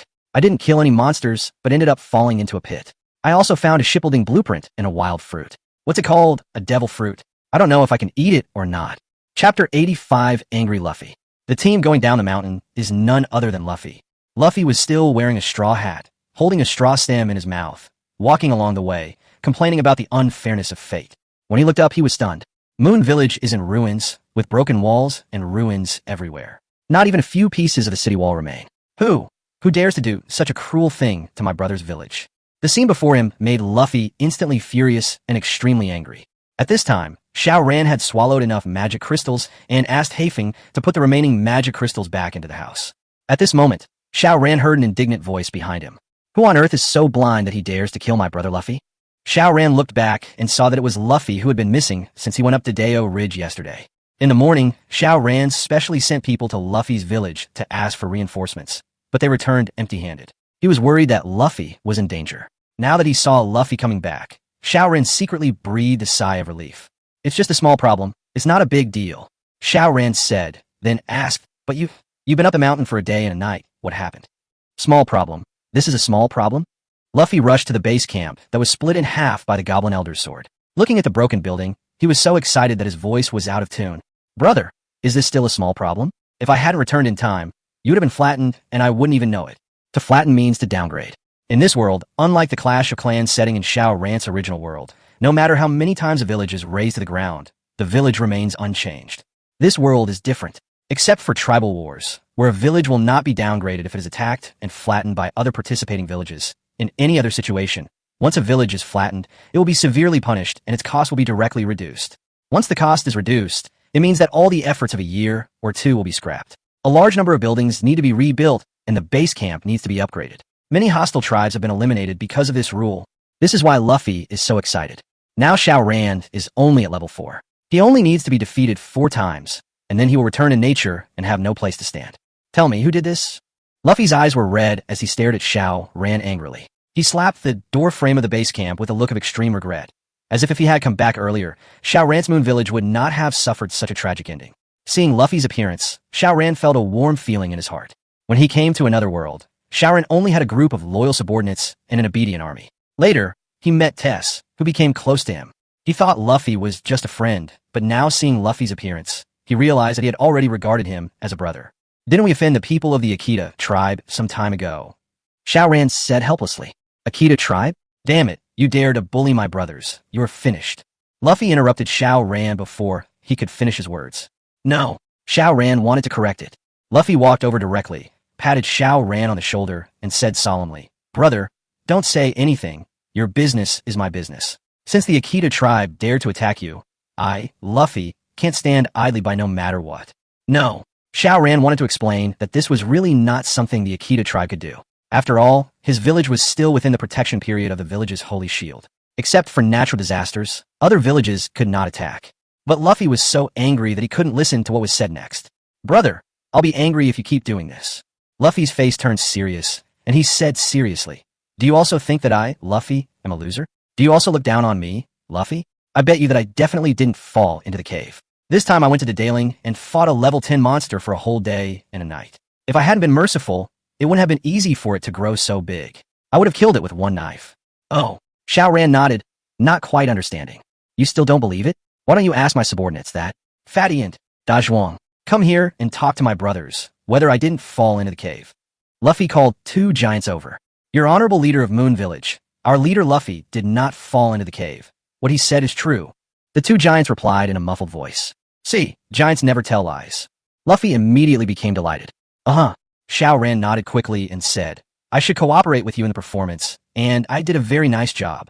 Then, Luffy took out a bag from behind and opened it. Inside was a blueprint and a purple fruit. Although I didn't kill the level 10 monster, I killed its grandson. Look, this is the trophy. Luffy showed off to Xiao Ran the blueprint and the fruit. Don't underestimate the blueprint. It's a treasure that even level 10 villages can't even envy. What do you think? Am I awesome? Luffy continued to show off while displaying it. Xiao Ran checked the properties of the 2 items. Pirate Ship Construction Blueprint. A rare item that can be used to build a pirate ship. The level of the pirate ship is determined by the materials invested. The higher the level, the more materials are required and the longer the construction time. Devil Fruit. A special item, use unknown, edible. I can't believe that Luffy actually got a rare blueprint. Moreover, this devil fruit is also very strange. Xiao Ran squeezed it in his hand and found it to be very elastic. There seemed to be a black gas hidden in the core. Although it was marked as edible, no one knew whether it would cause diarrhea after eating it. Not bad, not bad. Xiao Ran continued to express his agreement. If he still disagreed, let alone a level 10 monster, Luffy might even make up a story about a man fighting a bloody battle against a level 10 beast. Luffy's expression became much happier, and he said seriously, So, brother, don't worry. I will go and avenge you right away. They're called the Akita tribe, right? I promise to beat them to a pulp and never dare to bother you again. Luffy did what he said and shouted to the dozen or so giants and mages behind him, Follow me. Luffy led the army and walked away aggressively. Wait, Xiao Ran suddenly shouted. What's wrong, brother? Is there anything missing? Luffy asked, turning around. Xiao Ran thought about it, took out a necklace from the warehouse and handed it to Luffy. Xiao Ran said, My base is of low level, so I can't help you much. You can use this necklace. I picked it up last time. Necklaces are accessories and their drop rate is much lower than other equipment, so they are very rare no matter what level.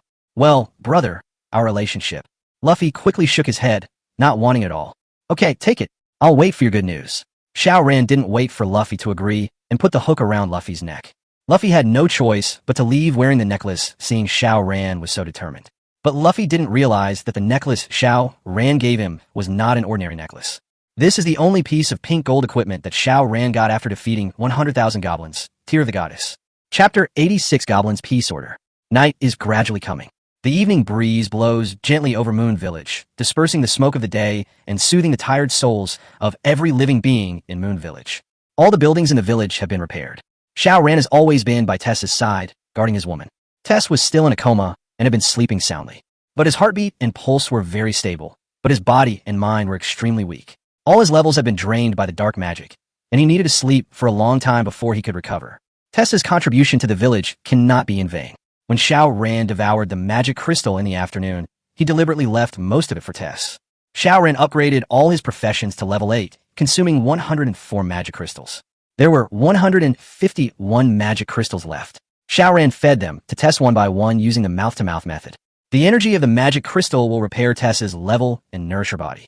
151 magic crystals restored Tess's level to level 35. Now Tess's body is no longer in danger, but she is mentally weak, so she is still sleeping. While accompanying Tess, Xiao Ran also arranged the affairs of the village.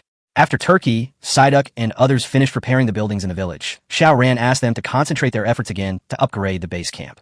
For a level 5 base camp, It takes 8 days for a single construction worker to upgrade, and 2 days for 4 people to upgrade together. The significance of Book 5 was truly immense for Xiao Ran. After surviving the monster siege crisis, he wanted to settle down and develop for a while, and put hunting on hold for now. The current village level, buildings, and technology were all too low and in urgent need of improvement. While Xiao Ran was busy evolving his troops, the village's construction had actually fallen far behind.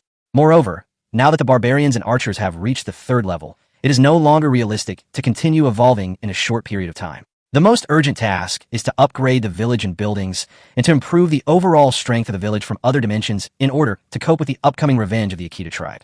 At present, Xiao Ran has no shortage of resources, only time. Tomorrow, Xiao Ran needs to hurry to Izumo City to buy slaves, recruit dwarfs, sell equipment, find blueprints for the mechanical workshop, and purchase construction materials for alloy armored beasts and the time clock tower. These are the purposes of this trip, and every task is very urgent. No words were spoken that night. Early the next morning, Xiao Ran was still asleep when he heard Mr. Huang's anxious and frightened voice outside the door. Chief, something terrible has happened. The goblins are coming again. These words, spoken from Mr. Huang's throat with a snoring sound, almost woke Xiao Ran up from a nightmare. What again? Is this never going to end? Heifeng was also resting in a private house last night. When he heard the noise, he got up from his bed, cursing, and pushed the door open, saying, Go, go, go. These weak little minions dare to disturb my master's sleep. I'm going to skin them right now. Xiao Ran also got up and followed Huang Lao and Heifeng to the village entrance to check the enemy situation. It was just dawn when Xiao Ran climbed up the city wall. He opened his eyes wide and saw only dozens of goblins standing outside the village, looking around. He had no idea what they were doing. These goblins were carrying several boxes and leading 2 unicorns. They were guarded by a team of majestic warriors and were not moving forward at all. Who is coming? Old Huang shouted to the other party. Hearing the sound, a goblin wearing a tall hat, a long robe, and holding a talisman in his hand walked out from the opposite side. The goblin walked forward slowly, lowered his head slightly, spoke in human language, and actually started talking. Honorable Chief of Moon Village, we are here on the orders of the Goblin King to deliver this month's tribute to you. We also convey the Goblin King's will. We hope you will not attack our goblin territory again. We are willing to build friendship with you and practice non-aggression. Please accept this tribute, Chief. This is for your information. I'm dizzy. After hearing what the goblins said, Xiao Ran broke out in a cold sweat and almost scared himself to death. I was wondering what was going on, but it turned out to be goblins delivering gifts. Xiao Ran suddenly thought of something. He was too busy yesterday and had forgotten about it. It seemed that after the siege was over, the system also rewarded a special item called the Goblin Peace Order. Xiao Ran hurriedly called the system and checked the information about the Goblin's peace request. Goblin Peace Request. The Goblin King has requested peace with you. They will provide you with a monthly gift of equipment, items, diamonds, and other supplies. If you accept the gifts, you will gain 10 times the Goblin King's aggro points for each goblin you kill within a month. If you do not accept the gifts, your aggro points will remain unchanged after you kill a goblin. Note, your aggro points will trigger various hidden quests, and completing them will grant you special items. Oh shit, is this the Goblin's peace request? This is not a peace order. It is clearly a monthly welfare card for VIP players. Now Xiao Ran is not interested in continuing to attack the Goblin camp. Instead of angering the Goblin King, why not accept the peace request and receive the VIP monthly benefits for free? What's more, if the Goblin King is really angered, the next hidden mission triggered may not be led by the Goblin Elder. If a Goblin Chieftain, a Goblin Prince, or even the Goblin King himself comes to visit, it will be useless even if the 10 Black Winds come back. Of course, if you truly defeat the Goblin King's Goblin army, the special item you'll receive won't be a peace order, but rather a surrender order or a conquest order. The corresponding token's function will also be incredibly terrifying. Can I ask what you sent? Xiao Ran asked. Ahem. The goblin cleared his throat, stared at the talisman in his hand, and read. Honorable Leader of Moon Village, this month's tribute is 1 million gold coins, 1 million holy water, 10,000 diamonds, 5 pieces of gold equipment, 15 pieces of silver equipment, 2 4th-grade unicorn mounts, and 10 level 20 elite goblins. Giving away money, equipment, people, and even mounts, this peace order seems to be the most precious treasure among treasures. Moreover, Xiao Ran was still struggling with this last night. The distance from Moon Village to Izumo City is at least 40 or 50 miles. If he walked all the way there, he would be exhausted to death, or at least exhausted. Now that I have a mount, a rank for unicorn at that, the journey that used to take most of the day can now be completed in 2 or 3 hours. Thank you for your kindness, Your Majesty. We accept it, Xiao Ran replied happily. Chapter 87 Izumo Castle. Mounts, a creature different from pets, have certain combat capabilities, but their more important functions are transportation and transportation. They are one of the most commonly used means of transportation in this world. Mounts are divided into 3 grades and 9 levels according to their strength. Common livestock such as horses, donkeys, and cows belong to the 3rd grade, while saber-toothed tigers, wind-controlling blue wolves, three-eyed golden eagles, griffins, dragons, etc., which can not only carry people but also have powerful combat capabilities, belong to the 9th grade mounts. The unicorn can be rated as a 4th grade mount, which is already a very powerful mount. After Xiao Ran sent the goblin envoy away, he immediately checked the unicorn's attributes. Name, unicorn. Type, 4th grade mount. Comprehensive combat power, 20,000. Health, 5,000. Mana, 1,000. Damage per second, 300. Movement speed, 150. Population, 1. Talent, elemental affinity. Has elemental affinity for wind, fire, water, earth, and mines, increasing magic damage caused by 20 and reducing magic damage received by 20. Skills, gliding, can spread wings and glide through the air at regular intervals, greatly increasing movement speed. Thunderbolt, can summon lightning to attack enemies. Love sacrifice, burns one's own life to restore the same amount of health to the master. Is worthy of being a 4th grade monster. Including its innate skills, it has a total of 4 skills. But for Xiao Ran, the main function of the unicorn is to serve as a means of transportation. Riding a unicorn to Izumo City is really convenient. Hey Feng, what are you still standing there for? Get on your horse. Xiao Ran was eager to try and climb onto the back of a unicorn. The unicorn is very tall, about 2.5 meters, and has a pair of 4-meter-long wings. Its white fur is flowing and handsome, and its lively eyes are rolling around, making it look smart and handsome. As a special mount produced by the Forest of Elves, the unicorn's appearance and combat effectiveness are impeccable. Chief, wait a minute. Izumo City is a long way off. I have a map here. Take it with you. It might be of some help to you. Old Huang pulled out a piece of worn parchment from his arms and handed it to Xiao Ran. Okay, thank you, Mr. Huang. Xiao Ran opened the map and took a look at it before accepting the parchment. He then told Mr. Huang to take good care of Tess and called out, Hey Feng, let's go. The 2 unicorns flapped their wings like gliding falcons, galloping all the way to Izumo City. The unicorn was very fast, and the journey that originally took half a day was shortened by more than half. Moreover, Xiao Ran also discovered the wonderful use of the map. Many important castles, fortresses, passes, etc. were marked on the map, but its most important function was actually to check the nearby roads. The roads in this world are public buildings. The system will automatically generate some roads based on the comings and goings of the leaders, but roads can also be built manually. Building roads is something that will only be considered for castles above level 10, because road construction is very expensive and requires a lot of manpower and financial investment. After the village is upgraded to a castle, the city lord will gradually start to build roads in order to communicate with nearby villages. When it comes to lords and kings, the progress of road construction will be accelerated and the scope will expand in all directions. In the end, the success or failure of national wars and the survival of the country will be affected by this type of infrastructure.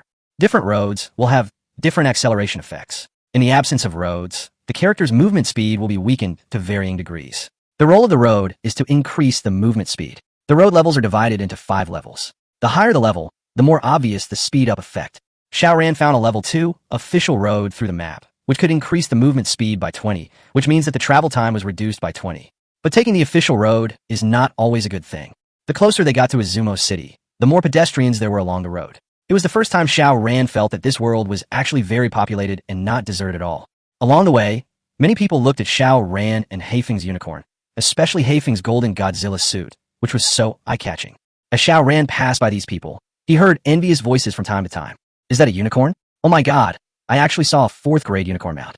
Am I dreaming? I've lived in Izumo County for decades, and I've only heard that the mayor of Dayu City raised a unicorn. Today, I saw 2 at once. It's incredible. Look at the man on the right. He's wearing a cloak, rings, bracelets, and a necklace. Oh my god, I bet he must be a magic warrior above level 50. I don't know what tribe they are from. If I could join their tribe, I would brag about it for the rest of my life. Along the way, every 100 meters, you can see the leaders of various villages heading to Izumo City. They are walking on the road in 2s and 3s. Some are followed by a group of barbarians and archers. Some are accompanied by giants and mages, and some are riding horses and cows, but almost all of them are 3rd-rate mounts. Even the worst 1st-grade mounts, the prairie wolves and the 2nd-grade mounts, the saber-toothed tigers, are hard to see, not to mention Xiao Ran's 4th-grade mount, the unicorn.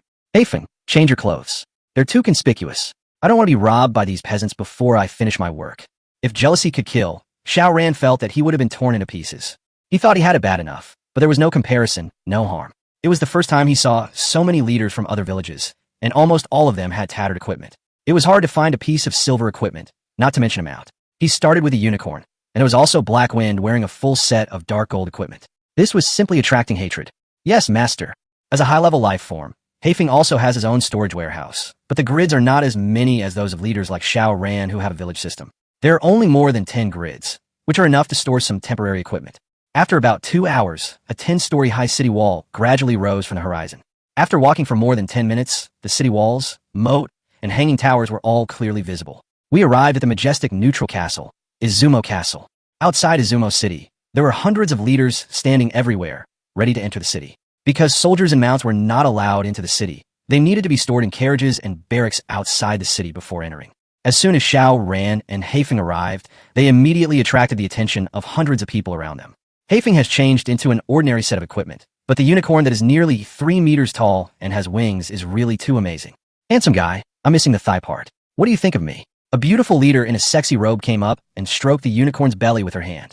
She folded her long legs together and posed in a way that she thought was very charming and kept winking at Xiao Ran. Boy, are you going to sell your horse? 500 diamonds are enough. We can negotiate if it's not enough. A bearded man, carrying an axe, asked fiercely. Friends, which tribe are you from? I see that you hit it off right away and you look a lot like brothers from our tribe. Well, our Superman tribe is short of people, so come to our tribe and develop together. Whatever position you want, just tell me. A graceful man standing 10 meters away shouted with a warm face. Level 3 Superman tribe? Get out of here. How dare you poach people from here? Brother, our windmill tribe has been upgraded to level 5 and will soon be level 6. We can donate soldiers in seconds and lead you in tribal wars. How about it? Do you want to consider it? Another man with a loud voice stepped forward and shouted excitedly. Oh no, you don't know until you come, and you'll be shocked once you come. Xiao Ran sighed silently in his heart. It seems that this world is even more exciting than he imagined. No shortage, no selling, no adding. After Xiao Ran finished speaking, the unicorn spread its wings, flapped out a gust of wind, dived forward, broke through the crowd, and went straight to the suspension bridge. Enter the city.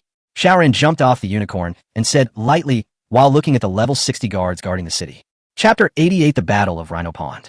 The level of the guards guarding the city is very high, 10 levels higher than Haifeng. But it is not surprising when you think about it. After all, the neutral castle is jointly controlled by the 10 strongest tribes around it. The power behind them is very huge. Moreover, demons are rampant in this world and there are many variables. If some monster goes crazy and directly leads troops to attack the neutral castle may be defeated before other tribes can come to support it. The neutral castle is the social, economic, and cultural hub of a region. As long as you are the leader of this region, no accidents will be allowed to happen in the neutral castle. Please follow me, sir. After you have deposited your beloved horse, you can enter the city by paying a toll of 1 diamond.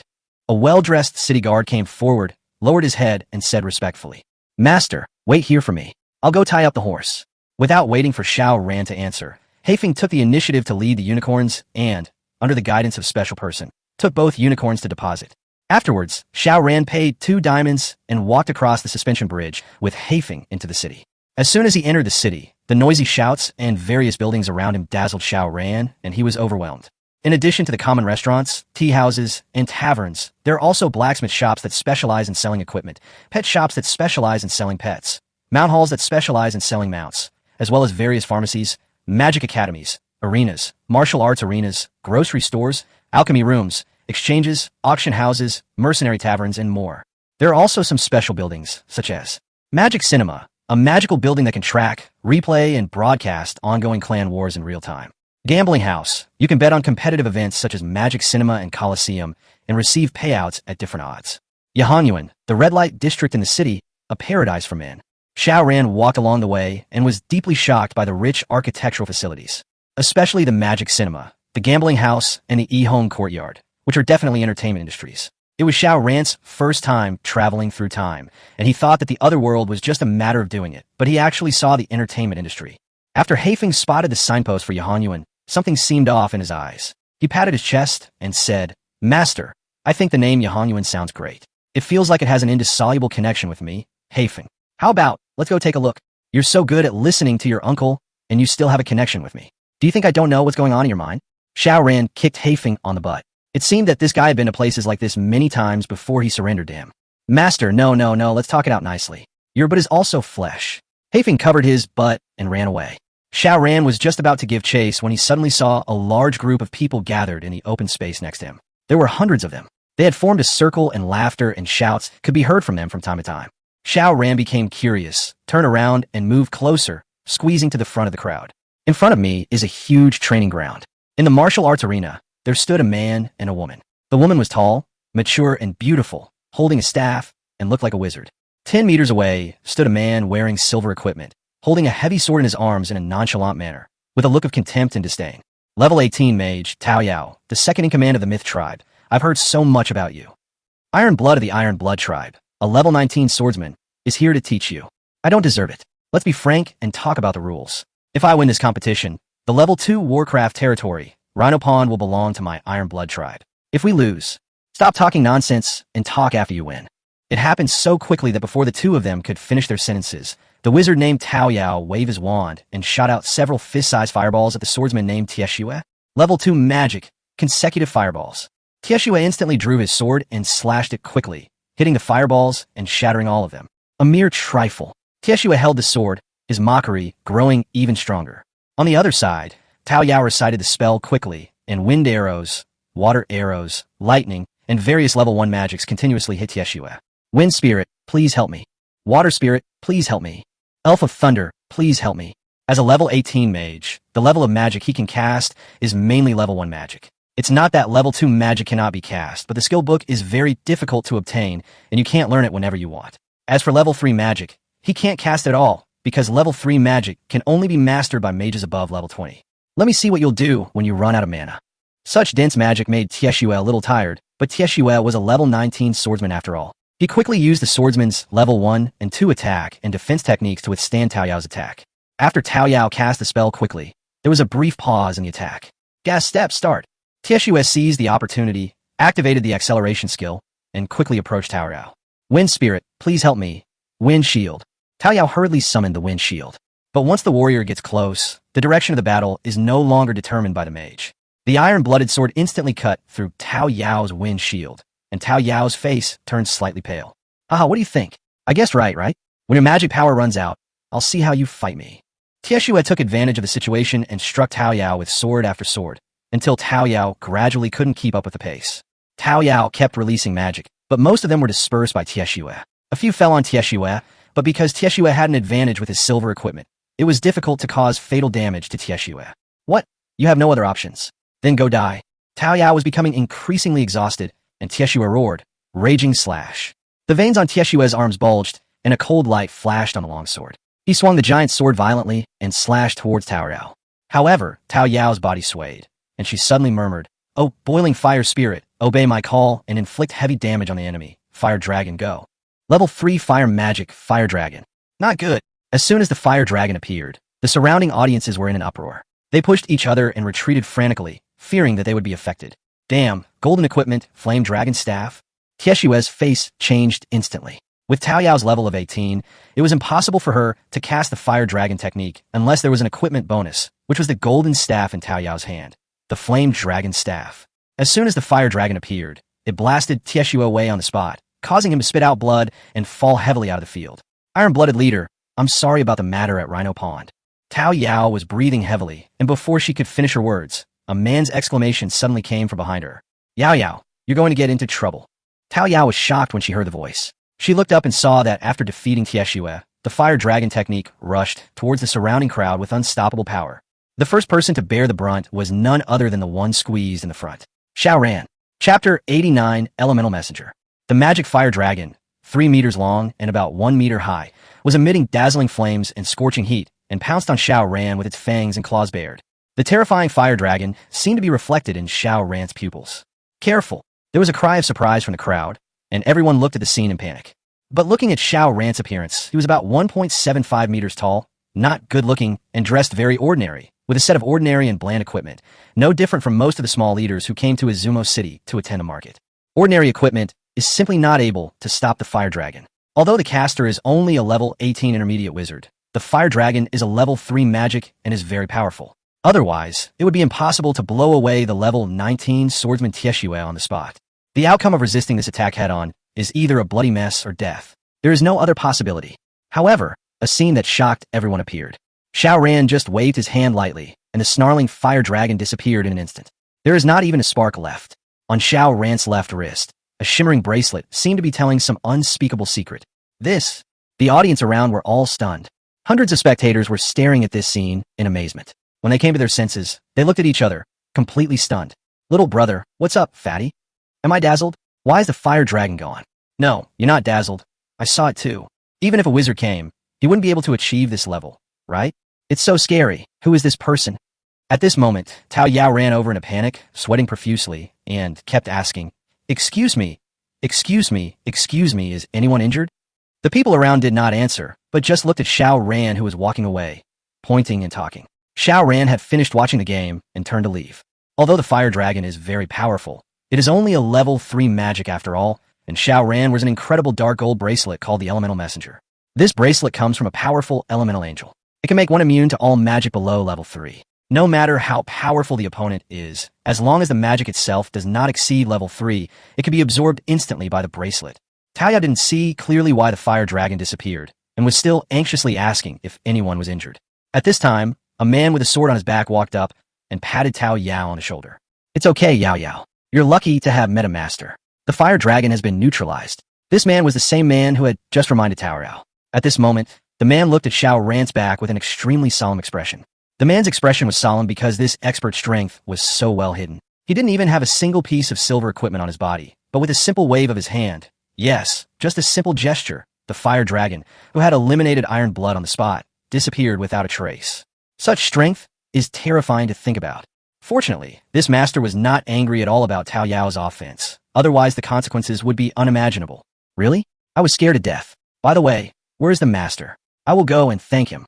Tao Yao patted his chest and sighed. No need, he's gone. We can go and thank him when we have a chance. Not only our mythology tribe, but even the 10 elders of Izumo City wouldn't dare to provoke a man like him. Okay, Yao Yao, let's go. We're not here to fight. I'm sorry, Brother Zaheo, I made you worry. After the two of them finished talking, they left in a hurry, and the lively martial arts arena soon ended. On the other side, Xiao Ran had already arrived at the gate of the exchange. In front of the exchange, there was a notice board introducing the functions of the exchange and some friendly tips. The notice board read, "Exchange, you can query and trade materials and props. The system charges a 10 commission, of which 8 is recovered by the system and 2 is recovered by the castle." Xiao Ran walked in, and what caught his eyes was a huge trading hall with an area of thousands of square meters. On both sides of the hall, there were hundreds of service windows densely arranged. Each window had a one-on-one service from Human Beauty. There were many windows, and there were also many leaders handling transactions. In the center of the hall, there are numerous bulletin boards for inquiries, displaying all currently traded items and materials. There are over 10 boards, each corresponding to a different type of material or item, such as equipment, weapons, potions, items, materials, blueprints, skill books, and more. The boards are used for inquiries. Any leader can directly view the corresponding material status by looking at the board, or they can approach the board and actively inquire about any material they desire through their village system. It feels like doing business in a bank. Xiao Ran couldn't help but mutter, "Master, what is a bank? Is it also a building?" Haifeng walked beside Xiao Ran and asked with a puzzled look. "Well, a high-end building that is more attractive than Yuan." Xiao Ran said, "Wow, the master is worthy of being the master. You can tell at a glance that he is a man who has seen the world. Please accept my knees, Haifeng." Haifeng's eyes were full of admiration, and he kept flattering him. "Okay, let's get down to business. These are all the supplies we need to purchase today. Check the shopping list and buy them all." Xiao Ran pulled out a piece of parchment, which he had asked old Huang to prepare yesterday, and handed it to Haifeng.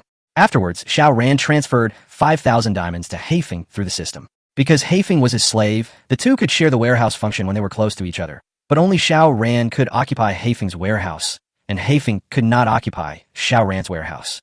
"Okay, master, Haifeng will be back soon." Haifeng took the parchment and left in a hurry to look for supplies. This time, Xiao Ran had to purchase a lot of materials, and they were very complicated. Unlike the fixed buildings provided by the village system, any weapons, equipment, or buildings that require blueprints to build not only require money to build, but also require a large amount of additional supplies, and many of these supplies are extremely difficult to obtain. However, every effort pays off, and things built according to blueprints are often quite abnormal, such as the time clock tower. Under normal circumstances, ordinary villages will gradually use blueprints only after they are upgraded to castles, because blueprints are too difficult to obtain, and all blueprints require a lot of resources to support. Even if ordinary villages obtain blueprints, they will sell them because they cannot afford to maintain them. Moreover, before level 10, most villages didn't even have enough gold and holy water, let alone various supplies. For someone like Xiao Ran, who got an epic blueprint at level 4, there are only 2 words to describe it: incredible. While Haifeng went to purchase supplies, Xiao Ran was also strolling around the trading hall, checking out various props to see if there was anything suitable for him. You know what? Xiao Ran actually found the black technology. Magic cards. Magic cards, consumables, the work of high-level alchemists, can be obtained through the alchemy room after the village reaches level 10. Magic card details. Magic cards are categorized into unit-type cards, spell cards, pet cards, mount cards, and momentary cards. Unit-type cards can contain any unit type. When needed, simply crush the card to summon the corresponding unit type. Each card can only contain units of the same unit type, and the number of units can be stacked. Once all units have been summoned, the card automatically disappears. Other spell, pet, mount, and momentary cards have similar usage and functions to unit-type cards. With magic cards, you no longer need to march to lead troops to battle. You can just ride on your mount. After arriving at the destination, just scatter a few magic cards, and all the troops will appear. Chapter 90 Mechanical Workshop Drawings. Xiao Ran quickly checked the price of magic cards. 20 diamonds per card was not expensive, it was already very cheap. For a castle with more than 10 levels, it was completely affordable. However, for a village with less than 10 levels, using magic cards was inevitably a bit of a luxury. But when the village level is high, if you go to high-level maps to fight monsters, magic cards are indispensable. Otherwise, when a large army arrives, especially if there are turtle-like soldiers such as PK and Golem in the army, the grass in the village will probably be 3 feet high after battle. Xiao Ran directly purchased 10 magic cards and 200 diamonds. In addition to magic cards, there are many strange props and black technologies, but Xiao Ran is short of money now. If the goblins hadn't temporarily supported him with 10,000 diamonds, he would have had a hard time even purchasing supplies on this trip. In the end, after much selection, Xiao Ran only purchased 10 bottles of construction worker potions, spending 1,000 diamonds, and didn't dare to buy anything else. Through the warehouse system, Xiao Ran discovered that Haifeng had already consumed 3,000 diamonds and was still continuing to purchase. It was estimated that the diamonds he had were not enough for this purchase. However, the exchange is not only for buying equipment, but also for selling equipment and supplies. This time, Xiao Ran didn't bring much equipment because his warehouse was limited and the maximum capacity was only 100 slots. Therefore, Xiao Ran brought some equipment that looked pretty good, a total of 50 pieces of silver equipment, and deposited and sold them all through the service window. In this world, equipment is a scarce commodity. The price of an ordinary piece of equipment is between 100 to 200 diamonds. Silver equipment is even more expensive, costing more than 1,000 diamonds. Moreover, there is no market for it, and it is impossible to buy. The 50 pieces of silver equipment that Xiao Ran put up for sale were quickly sold out. After deducting the commission fees, Xiao Ran earned more than 40,000 diamonds. The sudden appearance of 50 pieces of silver equipment also caused quite a stir in the trading hall. Hurry, hurry, the silver equipment is out. Line up and buy it. Everyone gets a share. Whoever tries to grab the equipment will die first. Don't try to grab it. Don't you see all the silver equipment? With your poor looks, can you afford it? Oh my god, who's behind this? Why are there so many? Are silver equipment so cheap now? Oh my god, it's the same number again, 50 pieces. Is some lord here to sell equipment? Inside the trading hall, everyone was observing the situation at the service window, trying to see which lord had passed through Izumo City to sell equipment. But after looking for a long time, they couldn't see who looked like a lord. After Xiao Ran put on the equipment, he left the service window directly. The system would automatically transfer all the money to him. The silver equipment sold were all equipment for high-level troops, such as giants and mages, which were useless to Xiao Ran's barbarians and archers. Moreover, Xiao Ran was now concentrating on evolving the barbarians and archers, so he didn't have to consider the equipment for giants and mages in the short term. At this time, Haifeng came back and took away 5,000 diamonds from him and continued to purchase supplies. Haifeng's warehouse didn't have enough grids, so Xiao Ran exchanged 90 grids for Haifeng through the system, spending 9,000 diamonds. After Haifeng filled up the 100 warehouse grids, Xiao Ran also filled the storage grids he had vacated with the various purchase supplies. After 2 hours of hard work, he almost finished the purchase. Haifeng said, "Master, now only these few supplies have not been found. The others have been found. Take a look." Haifeng handed the parchment back. The materials purchased this time included alloy armored beasts, time clock towers, and all the materials for building mechanical workshops. Some high-end materials were not sold in the exchange and needed to be purchased from another place, that is, the auction house. This was discovered just now when Xiao Ran was about to consign gold equipment, because the service staff told him, the exchange does not support the transaction of equipment above gold. Xiao Ran looked at the parchment. There were several missing materials on it, namely meteorite iron, lava crystal core, thunder heart, or an ebony. Let's go somewhere else. After Xiao Ran finished speaking, he took Haifeng and left the exchange. On the other side, at the door of the auction house, many leaders in luxurious clothes were walking into the auction house one after another. The auction house is different from the exchange. The exchange basically completes transactions through the system, while the auction house is managed by the Elders Council of Izumo City. The materials sold there are very rare, and of course, the prices are also extremely expensive. Most of the people who can enter the auction house are leaders above level 7, and they are basically the leaders or deputy leaders of the tribal alliance. For the development and growth of the tribe, these leaders will concentrate the resources of the entire tribe to purchase a top-quality equipment or props. You can imagine how difficult it is to obtain high-level materials. But what Xiao Ran cared about was not the equipment, but coincidentally, among the items for today's auction displayed on the auction house's notice board, he saw not only materials such as meteorite iron, but also a prop that made his heart beat faster. Mechanical workshop construction drawings. After searching for it everywhere, I finally found it without any effort. The mechanical workshop blueprint is also the highlight item of today's auction. As soon as Xiao Ran arrived at the auction house, he heard the people around him talking. It's been half a year, and I finally saw a rare blueprint again. The last time I saw a rare item was half a year ago. It said that Yunying, one of the 10 elders, fought back. Yunying mobilized over a dozen surrounding tribes, even sacrificing several of their leaders, before overturning the lair of the violent war elephants, and this rare blueprint dropped. A violent war elephant? That's a level 2 beast, and there are hundreds of guard elephants. I really don't know how Yunying did it. Well, Yunying is the leader of Book 12. How can a small shrimp like you judge his strength? Moreover, in order to hunt the violent war elephant, Yunying City suffered heavy losses. This time, selling this item is also to make up for everyone's losses. Otherwise, Yunying would have kept it for himself long ago. No wonder so many alliance leaders came to this auction. This is a mechanical workshop, producing weapons and modifying equipment. We really can't do without it. This auction is going to be exciting. Listening to the wind around him, Xiao Ran brought Haifeng, paid 20 diamonds, and entered the auction house. Afterwards, Xiao Ran consigned all the gold equipment he brought with him. The value of the gold equipment was conservatively estimated to be more than 5,000 diamonds. If it were a weapon, it could be sold for more than 10,000. Xiao Ran kept everything that could be used by the barbarians and archers, but after hunting hundreds of monsters and several goblin guards, a lot of gold equipment for other professions dropped, which the barbarians and archers could not use, so he had to sell them. There were a total of 8 pieces of gold equipment, and Xiao Ran estimated that they could be sold for tens of thousands of diamonds. After the consignment was completed, Xiao Ran followed the group into the auction hall and took a seat according to his number. At this time, outside the auction house, a man named Zaheo and a woman named Tao Yao also came to the door of the auction house. Brother Zaheo, can we compete with others? Tao Yao's face was full of worry. Tao Yao, this mechanical workshop will not only enhance the strength of one village, but the strength of the entire tribe. No matter what, we must take it down.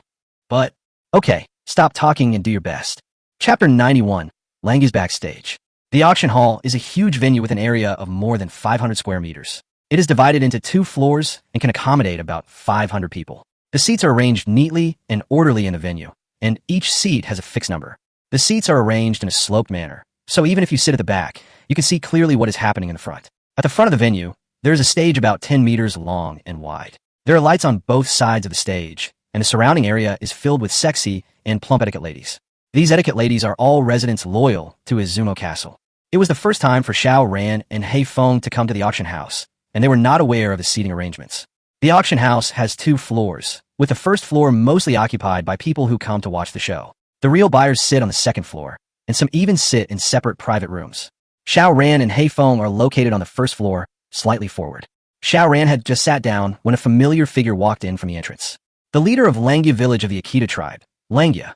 Langya was a shabby old man in his 30s with a mustache, a thin body, and smart clothes. Xiao Ran recognized Langya at a glance. Last time, if Langya hadn't run fast, Xiao Ran would have caught this guy. Even if he didn't kill him, he would have captured him and made him a slave. This Langya not only destroyed most of Moon Village when Xiao Ran was not there, but also wanted to humiliate Tess. Even if he escaped, Xiao Ran only let him go temporarily. Because Xiao Ran was sitting in a conspicuous position, and because he stayed for a few seconds longer when he saw Langya, Langya became alert. Langya turned around and met Xiao Ran's eyes. Langya was stunned, his face changed slightly, and he seemed to feel a chill on his back, and suddenly shivered. Then, Langya took a step back and hid behind a fat man next to him. He leaned close to the fat man's ear, looked at Xiao Ran, and muttered a few words. Langya did not come to the auction house alone, but accompanied by a fat man about 1.6 meters tall. The fat man had a big belly as big as if he was 9 months pregnant, and walked with a gait that showed no regard for his relatives, looking very stylish. Several guests who passed by the fat man stopped in their tracks when they saw him, put on smiles, and shouted, "Master Hai, long time no see. I've heard a lot about you." Hai Yi, whose full name is Chiyoda Hai, is the deputy leader of the 8th level tribe, Akita tribe. He is not very strong himself, and ranks only 8th in the Akita tribe. However, Chiyoda Hai has a special identity because he is the elder brother of the leader Akita. Akita is not only the leader of the Akita tribe, but also the lord of the prestigious Akita city in Izumo County. Because of this relationship, Haiya's status and position naturally rose rapidly. Haiya himself was actually just the leader of an 8th level village, and he had to live a life of idleness and flattery along the way. He only managed to reach the level of an 8th level village with the help of 40 members of the tribe. This time, Haiya came to the auction house specifically for a simple purpose, which was to compete for the rare blueprints, the mechanical workshop blueprints. This thing is not only a symbol of strength, but also a symbol of identity and status. After the village is upgraded to level 10, many milestone buildings will appear, such as the prison, where other leaders can be imprisoned, the alchemy room, where various black technologies can be developed, and the mechanical workshop, where various war machines can be developed. Among them, the prison and alchemy room are buildings that can only be built after level 10, while the mechanical workshop can be built at any time. However, if the village is less than level 10, it is almost impossible to maintain this building and its powerful effect cannot be exerted. After owning a mechanical workshop, leaders from all directions will come to curry favor with you and apply for cooperation in using the mechanical workshop, because the mechanical workshop itself means strong combat effectiveness and research and development capabilities. Currently in Izumo County, which is the surrounding area of Izumo City, there are no more than 5 castles with mechanical workshops. Even among the castles of the 10 elders of Izumo Castle, no more than 3 have mechanical workshops.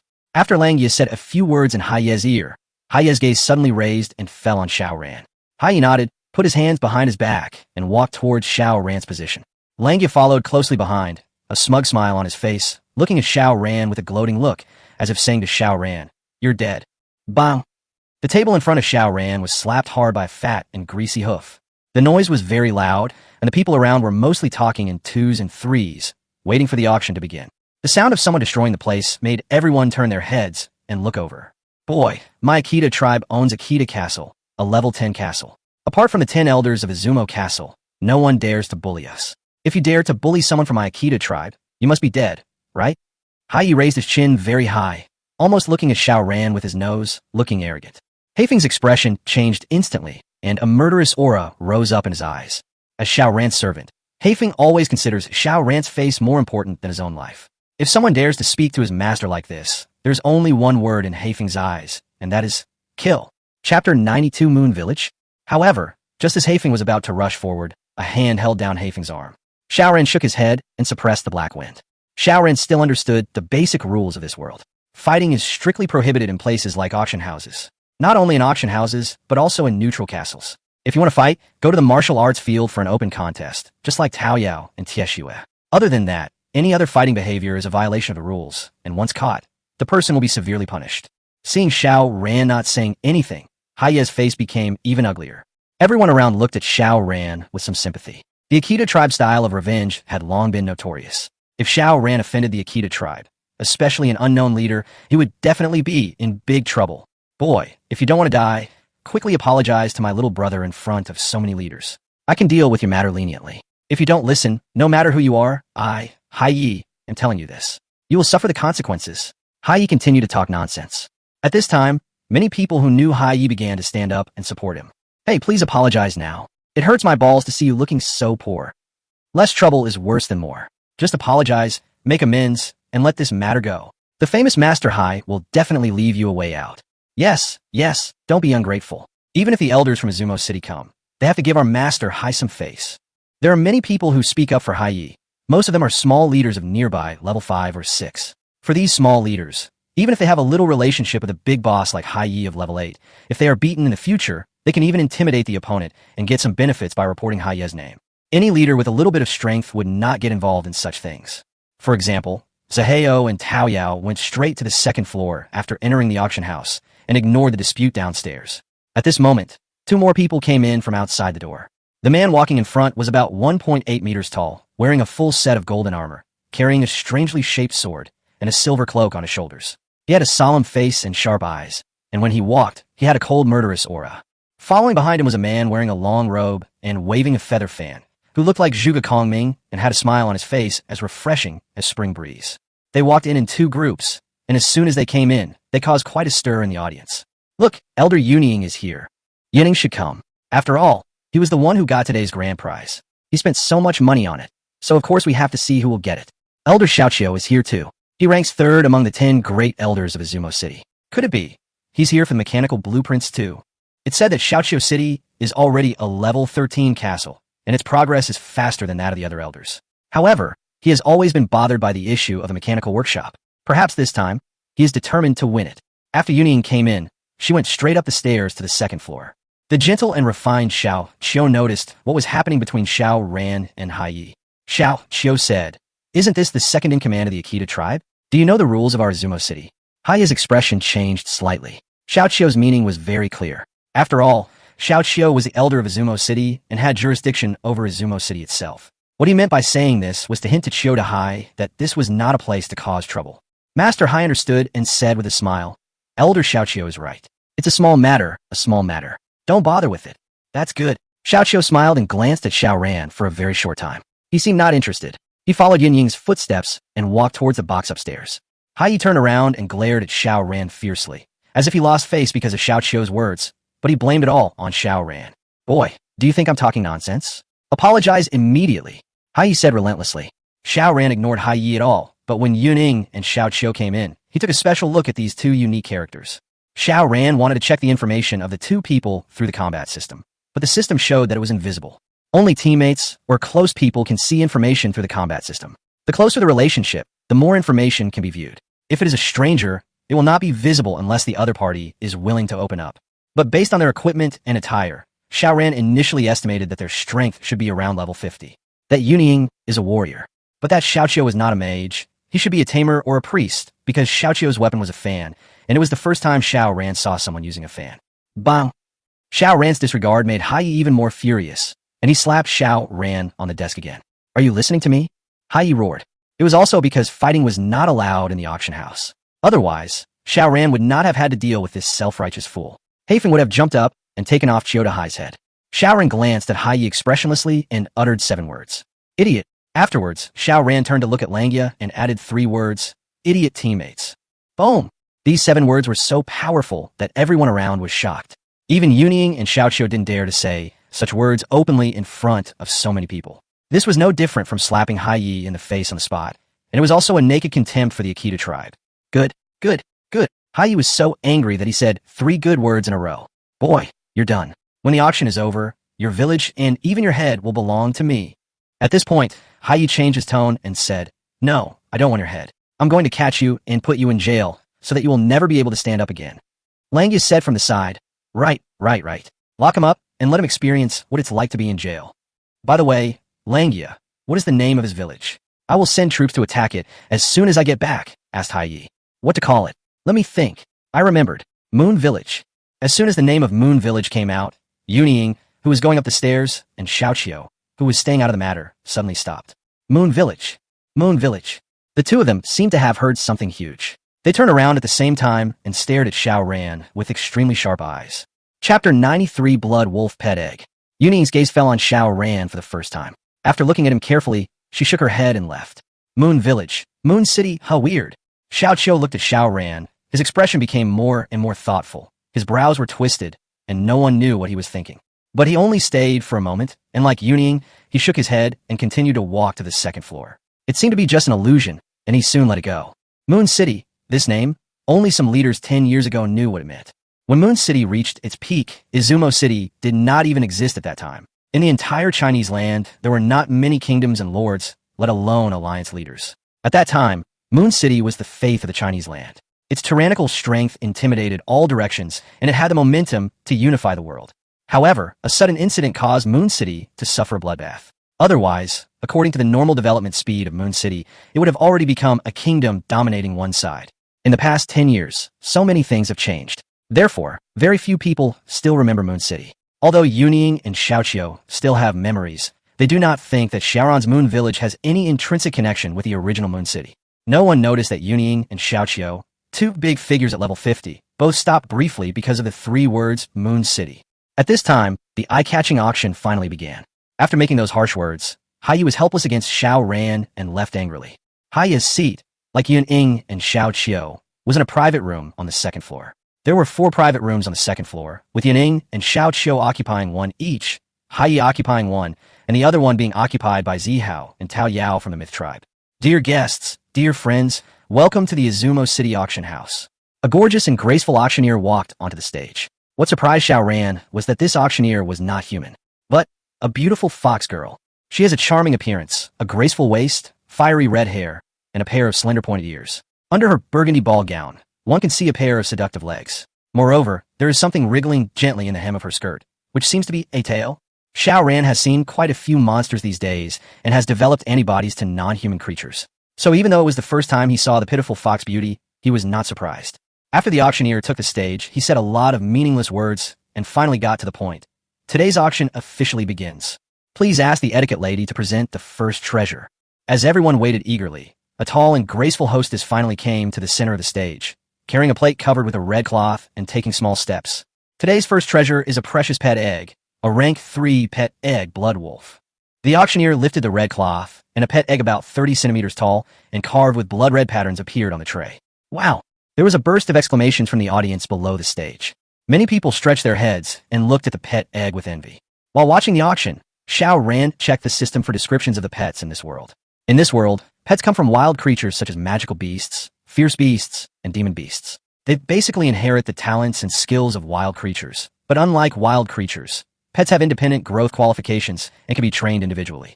Pets are divided into 3 grades and 9 levels according to their strength, just like mounts. The higher the level, the better the qualifications and the stronger the strength. Generally speaking, the combat power of a mature pet at each level is approximately equal to the strength of an ordinary leader at level 10. If it is a level 3 pet, it means it can defeat a leader at level 30, and so on. Level 30 is already a very powerful combat capability. If a leader raises a blood wolf, it is equivalent to having a level 30 fighter. That is the meaning.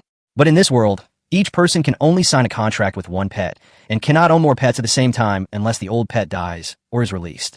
Of course, there is one exception, and that is animal trainer. Every time a tamer advances 10 levels, he or she can have one more pet. Moreover, as his or her strength increases, he or she can control and summon powerful monsters from various other worlds, summoning them through certain media to fight for him or her. Xiao Ran stared at Hei Feng for a long time, looking thoughtful. Master, why are you staring at me? Hei Feng felt his whole body go numb when Xiao Ran stared at him, and couldn't help but ask. I just learned that everyone can keep a pet, so can you? Xiao Ran asked. Of course. Hei Feng wondered what Xiao Ran was doing, and it turned out that he was considering raising a pet. Are you interested in this egg? Xiao Ran said with a smile. After hearing this, Hei Feng shook his head and said, forget it.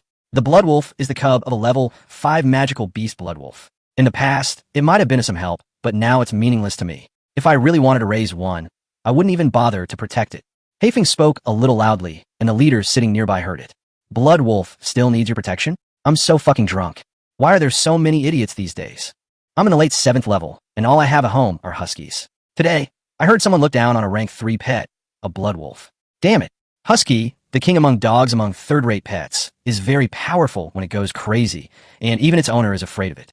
Once a pet is upgraded, its combat effectiveness is still very good. Even the lowest grade 1 pet, if trained well, can compete with the best in the tribe, such as Taoyao and Tieshue. In Izumo City's pet shops, the best pets are only rank 1. Occasionally, they'll sell rank 2, but they're unsold. The pets sold in pet shops are not only of poor caliber and skills, but also incredibly expensive. A rank 3 pet like the blood wolf, with its excellent talent and caliber, is enough to make people envious.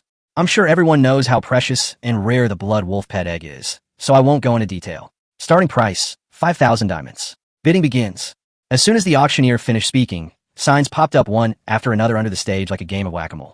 5,500, 6,000, 7,000, 8,000. In the end, the blood wolf pet egg was bought by a tribal leader for 18,000 diamonds, and the first auction ended. Afterwards, the auctioneer launched other treasures one after another, including equipment, props, mounts, potions, skill books, and village building blueprints. There were many categories, which was eye-opening. The 8 pieces of gold equipment that Xiao Ranji had bid for also sold one after another. The weapon with the best attributes, the magic sealing crystal bow, a gold equipment with the effect of sealing magic, was sold for 20,000 diamonds. The prices of the others were between 10,000 and 15,000 diamonds. The precious materials that Xiao Ran was going to purchase, meteorite iron, lava crystal core, thunder core, or an ebony, were almost not wanted by anyone and had very little competitiveness, so he bought them all at a price of 20,000. Although these materials were high level, they were not needed in most villages and were in oversupply, making them easy to procure. On the other hand, the most common equipment, potions, and skill books were more sought after, but for Xiao Ran, they held little appeal.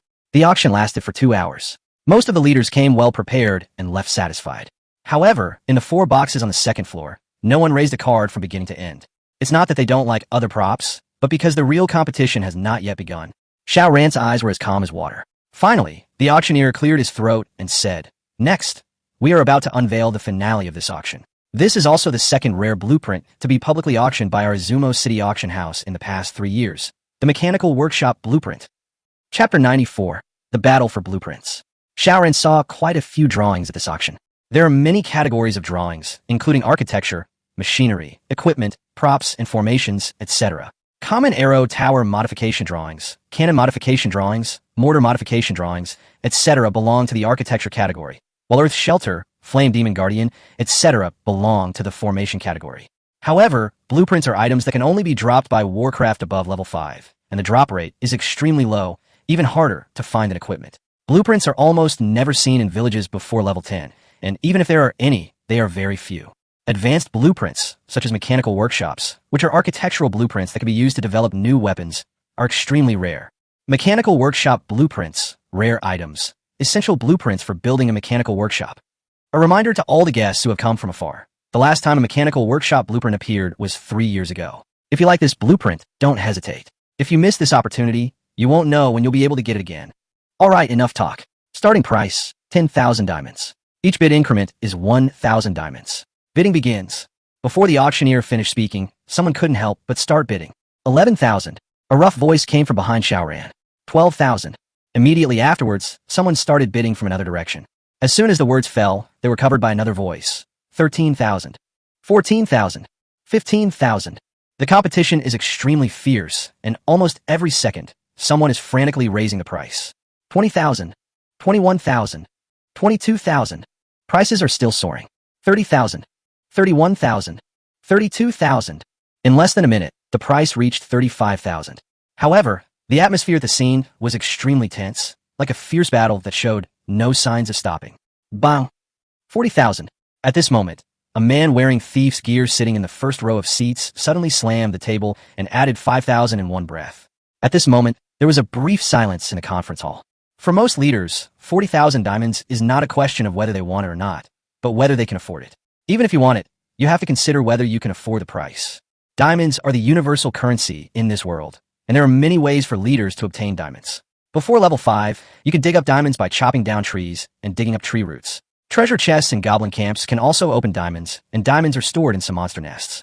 However, monsters themselves rarely drop diamonds. Xiao Ran hunted hundreds of monsters in the monster siege, but only picked up 1,000 diamonds. Therefore, you cannot get rich by simply hunting monsters, but you can get a lot of diamonds by trading the equipment dropped by monsters. After level 5, there are more ways to get diamonds. First, you can get diamonds by completing mercenary missions. The more difficult the mission, the more diamonds you will get. Second, you can get diamonds by participating in clan wars. The rewards are very generous. Clan wars are divided into clan level, county level, lord level, and king level. The higher the level, the more diamonds you will get. In addition, gem mines can also produce diamonds, but building a gem mine requires a blueprint. This blueprint is not difficult to obtain, but not all villages have gem mines. In general, there are many ways to obtain diamonds, but for most villages, the number of diamonds they have is actually not that large. Because the village needs to develop and the leader needs to grow, money needs to be spent on buying holy water, gold coins, equipment, buildings, and workers. Even if you occasionally get top quality equipment and props, you don't think about selling them for money, but about improving your own strength to avoid being bullied and plundered by other villages. In an ordinary village, diamonds are simply not enough, let alone saving money. Therefore, when the number 40,000 was announced, many speculators who were eager to try finally began to hesitate. Some simply gave up and stopped shouting. Even if the leader of a tribe concentrates the resources of the entire tribe, it is still very difficult to collect 40,000 diamonds. At this time, the only ones who can continue to bid are the city lords with more than 10 books. Mulan City, the lord of Mulan City, is indeed wealthy and powerful. On the second floor, an elegant middle-aged man stood up. He was no longer in a hurry to bid, but instead shouted to the buyer who had bid 40,000. The elegant man first pointed out the other party's identity, then immediately changed the subject and said, however, wanting to get the mechanical workshop blueprints for 40,000 diamonds is probably a bit too much. The elegant man looked around and clasped his fists. Everyone, I am Yin Yin, the mayor of Yin City. I am begging you to please, for my sake, give me this blueprint. I am willing to buy it outright for 50,000. I also promise you that once this blueprint is completed, the machinery workshop in Yin City will be open to you free of charge, forever. Please take good care of me.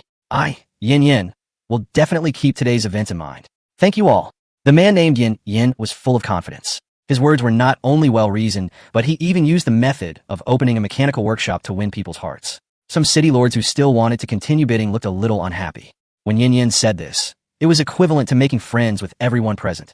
If anyone still bid to compete, it would be equivalent to offending everyone. The ins and outs of this can only be understood, not explained. We all trust the character of Lord Yin. You're so polite, so polite. Lord Yinqing is so modest. When you become a lord in the future, don't forget us, your humble friends. Having said this, there's nothing more to say. I hope Lord Yinqing will keep his word. On the second floor, more than half of the people gave up on the spot. Although the mechanical workshop is important, the price is too high. Since Yin has offered a high price of 50,000 and is willing to open the mechanical workshop for free, he has already done his best, and there is no need to fight for it anymore. However, who can guarantee that Yin will do what he says? In this world, wars have never stopped. In the face of life and death, even taking a step back may lead to an abyss. Master, should we bid?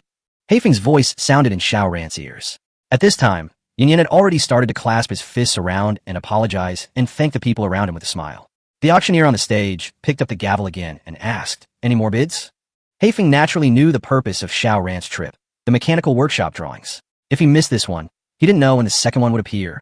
Xiao Ran didn't say anything, and Heifeng became a little anxious. 50,000 diamonds at a time, the auctioneer shouted. 50,000 diamonds twice. Another voice came, and the scene was eerily quiet for 1 second. 50,000. Heifeng saw that Xiao Ran didn't say anything and was about to raise the sign, but Xiao Ran reached out and pressed the sign. Xiao Ran whispered, "Don't be impatient. It hasn't started yet."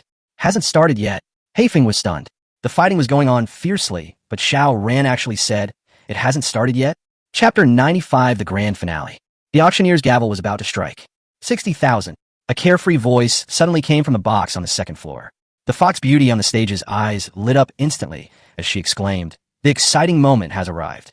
I heard it correctly. The price for the top-tier private room on the second floor is 60,000. 60,000 here. Is there a higher price than 60,000? As soon as the price of 60,000 came out, everyone's eyes turned to the number one box. Although the box faces the stage, it is blocked by a semicircular curtain and you can't see what's going on inside. At this time, sitting on the second floor, Yin face turned ashen. However, Yin did not give up the opportunity to continue competing for the drawings. Yin calmed himself down and shouted towards the Tianzi box. "I wonder who is sitting in the Tianzi box? If there is anything Yin, am not considered, please take a step back and ask. As long as it is within my ability, please feel free to speak." However, before Yin could finish his words, another voice came from the number one box. 70,000. The Fox Beauty's expression became even more exciting, and she screamed, "Oh my god, I can't believe my ears." The bid for the ground level box is 70,000, and they're increasing it by 10,000 at a time. What a bold move. Is there a higher bid than 70,000? Yin face became even uglier. I wonder about the friends in the D box. Yin turned his head and looked at the D box again. Yin put a lot of effort into this drawing. As a result, before Yin could ask for clarification, another voice came from the Shin box. 80,000. Hiss. The whole audience fell silent instantly. This drawing, which contains more than 30 numbers from 10,000 to 40,000, took 1 minute to complete. From 50,000 to 80,000, only 3 numbers were called out, and the price almost doubled in 3 seconds.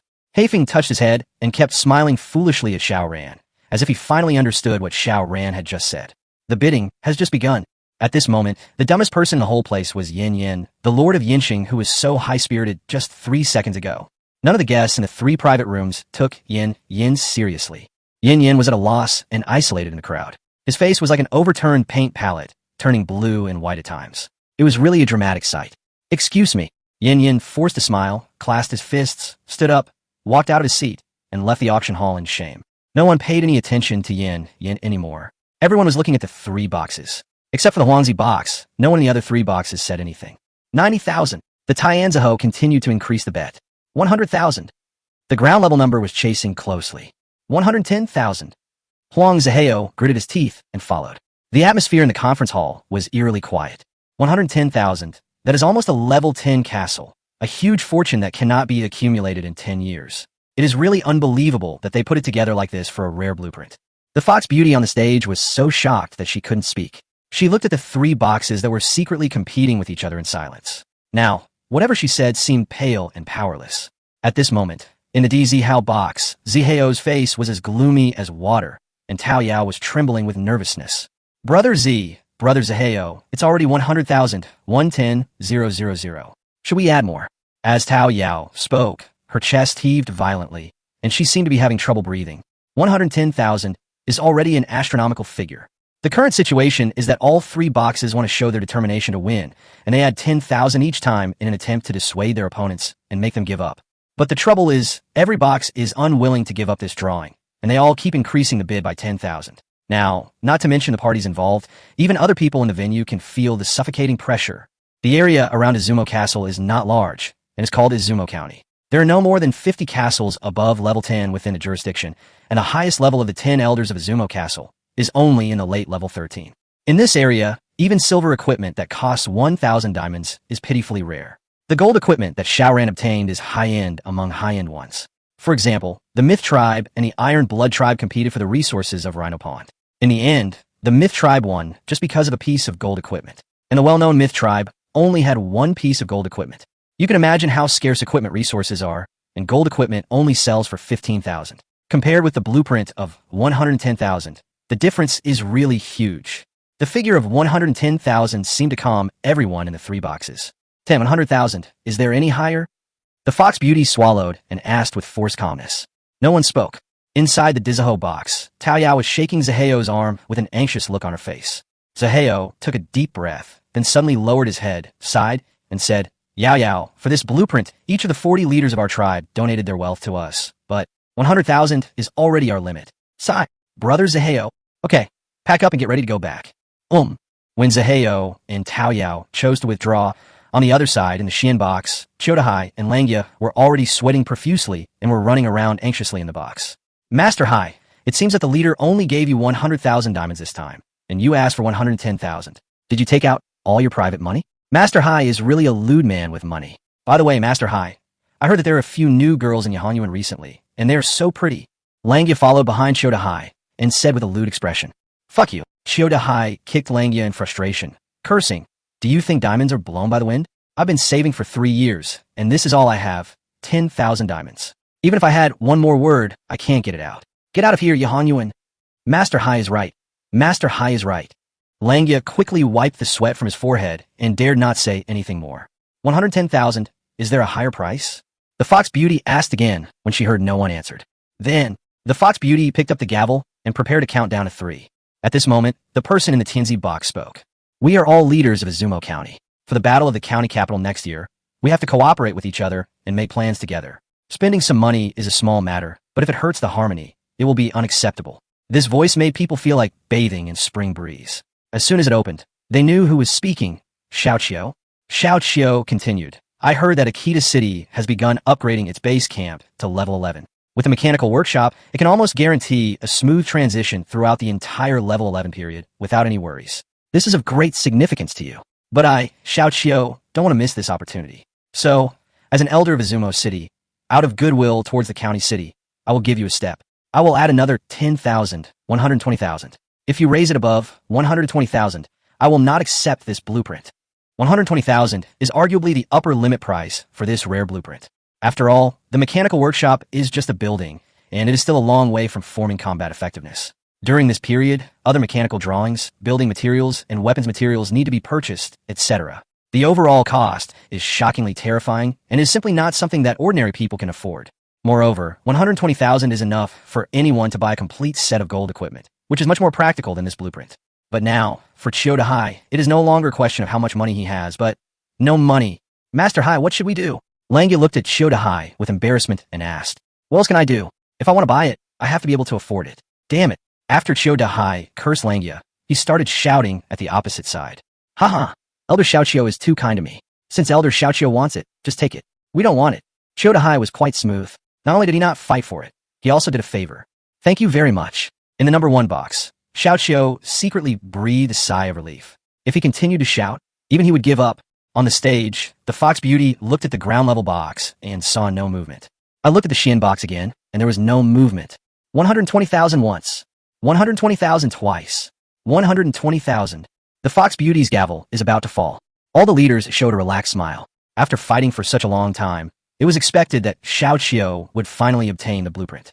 However, at this moment, an indifferent voice came from the most inconspicuous corner of the first floor. Wait, I'll add another 1,000. The auction hall was quiet again. Everyone looked at the owner of the voice, who was the plain-looking, expressionless Xiao Ran. Chapter 96 Black Wind is angry. In the D-shaped box, Zaheo and Tao Yao were ready to leave. Brother Zaheo, someone added another 1,000. Shouldn't we take another look? Inside the auction venue, the unexpected additional 1,000 created an eerie atmosphere and new variables. It's not our stuff, so there's no use looking at it. It's a pity that we have the intermediate blueprints in our hands, siege artillery vehicles. The power of each artillery vehicle is not inferior to that of a pickup truck warrior, but without a mechanical workshop, it's just an aerial attic. Alas, Zaheo sighed. Okay, I'm just a little curious. This man who is bidding the price is dressed in ordinary clothes. I really don't know where he gets so much money. He is actually richer than us. Tao Yao muttered to herself, and then looked at the drawing on the stage reluctantly, then turned around and walked out of the box door. Don't judge a book by its cover. Yao Yao, your fire dragon magic today was also... While Zaheo was speaking, he inadvertently glanced at Xiao Ran, who was bidding. Before he could finish his words, Zaheo's whole body trembled. Etc. What's wrong? This person is... Zaheo stared at Xiao Ran intently. The figure who took away the fire dragon with a wave of his hand at the edge of the martial arts field instantly appeared in his mind. Zaheo. Interesting, Yao Yao. Don't be anxious. Let's take a look. At the same time, in the number 1 box, Xiao Qiu's gaze suddenly fell on Xiao Ran. How is it possible? Xiao Qiu stood up suddenly and muttered to himself. If what Manga said is true, there's only one moon village in Izumo County, and that is the one that was beaten back to a level 0 village from a level 10 castle 9 years ago. Moon City. As long as the village is upgraded to level 5, it will definitely have contact with the outside world, whether it is doing mercenary missions or fighting tribal wars. Almost no village will develop in isolation. In other words, the leader of this suddenly emerging moon village, the village level cannot exceed level 5. Where do the 120,000 diamonds come from if you don't have 5 books? Although Xiao Ran was very low-key and only added 1,000 diamonds, you have to know that before this 1,000, there were 120,000 diamonds. Among all the leaders present, except for the city lord who could produce more than 10,000 assets, the alliance leader-level leaders were lucky enough to produce 5,000 diamonds. How could an ordinary village of level 5 possibly produce 120,000 diamonds? Xiao Qiu walked out of the private room and stood beneath the curtains, fanning himself and shouting, Sir, as an elder of Izumo City, my words and deeds are always my bond. Whether it's a key to city or you, as long as the price is over 120,000, I, Xiao Qiu, will help you with this blueprint. However, I don't think you're a pushover. The mechanical workshop blueprint is priceless and cannot be toyed with. So, I would like to ask, are you sure you can cover the entire cost of purchasing the mechanical workshop blueprints by yourself? Xiao Qiu's words were full of doubts. Not only Xiao Qiu, but other leaders also started talking after they recovered from their shock. Yeah, this guy is wearing a set of blank equipment. Everything on his body is not worth 100 diamonds. How can he buy rare blueprints with it? Are you here to cause trouble? I think so. To tease the elders of Chuyan City, this guy is so brave. Qiu Dahai also walked out of the Xuanhao box and shouted in a vehement tone. Isn't this obvious? Can't everyone see it? This guy is here to cause trouble. 2 days ago, our tribe's Langya attacked his village, but it was only a 4-level village. A 4-level village couldn't even produce gold coins and holy water, let alone diamonds. Think about it. Think about it carefully. I suggest that he be arrested immediately and handed over to our Akita tribe for severe punishment. He dares to play tricks on you here, and he will be sentenced to death or even death. Yes, catch him, break his legs, cut off his tongue, and let him taste the consequences of his rude words. Langya Fox shouted in a show of power. Xiao Qiu frowned. Quatre villages? For villages are here to fight for the mechanical workshop blueprints. Aren't they here to cause trouble? In the dizzy box, Tao Yao tugged at Zaheo's clothes and whispered, Brother Zaheo, how could this guy be so stupid? He actually dared to talk nonsense in such a big occasion. Moreover, Xiao Qiu and Yuning were present. They are the elders of Chuyan City. If he angered them, he would die. Zaheo shook his head, crossed his arms, and said, Not necessarily. What? Brother Zaheo, do you think that a small village like his with only 4 books can afford this rare blueprint? Zaheo was silent for a while, then actually nodded. Tao Yao was so shocked that her mouth opened wide, her face full of disbelief. She looked at Xiao Ran, who was sitting quietly in the corner of the first floor. How could this be possible? At this time, Heifeng moved beside Xiao Ran. Heifeng took out Godzilla's scarlet battle axe, stored in the warehouse. Godzilla's scarlet battle axe is 1.5 meters long, with a blade width of 50 centimeters. It is scarlet in color, but the dim golden light on the axe handle with carvings of dragons and phoenixes tells everyone what level of weapon it is. Bang! Faced with the sarcasm and aggressiveness around him, Heifeng could no longer bear it and chopped the table in front of him with an axe. Sawdust flying. The guards of the auction house, a team of level 30 warriors rushed into the venue. Black Wind's face was as red as a date, his voice as resonant as a bell, like a time-traveling Chung Yaojin. He shouldered the axe, looked around, and said, "My master wants to buy it, and that's what he wants. If we don't do business, do you want to start a fight?" As soon as Heifeng's axe came out, the faces of the people around him changed drastically, including Xiaoqiu. Everyone stared at Heifeng's axe with serious expressions. Dark gold. That's dark gold equipment. Oh my god, it's a dark gold axe. This is equipment that only level 10 monsters have a chance to drop. A level 10 monster. That's a monster that even magic swordsmen and magicians don't dare to provoke easily. Just a quick question. Am I the only one who just heard this guy with the dark gold equipment calling the person next to him Master? Chapter 97 Mythical Tribe. There was chaos in the auction hall, but as Heifeng's Godzilla's Scarlet Battle Axe appeared, the doubts disappeared in the blink of an eye, perfectly interpreting what it means to conquer people with virtue. Xiao Ran frowned and said, "Heifeng, don't be rude." Xiao Ran then stood up, looked around at the surrounding leaders, and said, "I, Xiao Ran, the leader of Moon Village, have no intention of causing trouble. I'm just an ordinary buyer visiting the Izumo City auction house. Before entering the auction house, I followed the procedures and submitted a deposit of 5,000 diamonds. With the deposit, I have equal bidding rights like everyone else. Now you're openly questioning my purchasing power and want to put me in jail. Excuse me, is this how you treat guests at the Izumo City auction house?" As soon as these words were spoken, the people around looked at each other and were speechless for a moment. Izumo Castle, as a neutral castle, is very rule-abiding. Anyone who breaks the rules will be publicly tried by the Elders' Council of Izumo Castle, and the consequences will be very serious.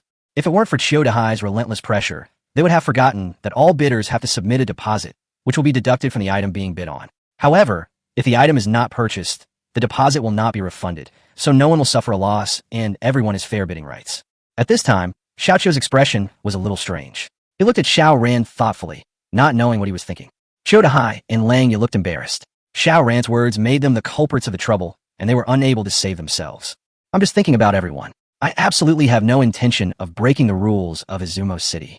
Chiodahai hurriedly tried to smooth things over. He was only the second in command of the Akita tribe. If he was judged to have disturbed the order, the entire Akita tribe would be in trouble. At this time, Yuning walked out from the window of Huangziha's box. Yuning is one of the 10 elders of Izumo City and the original owner of the mechanical workshop blueprints. He has a high prestige among the people, almost the same as Xiaoqiu.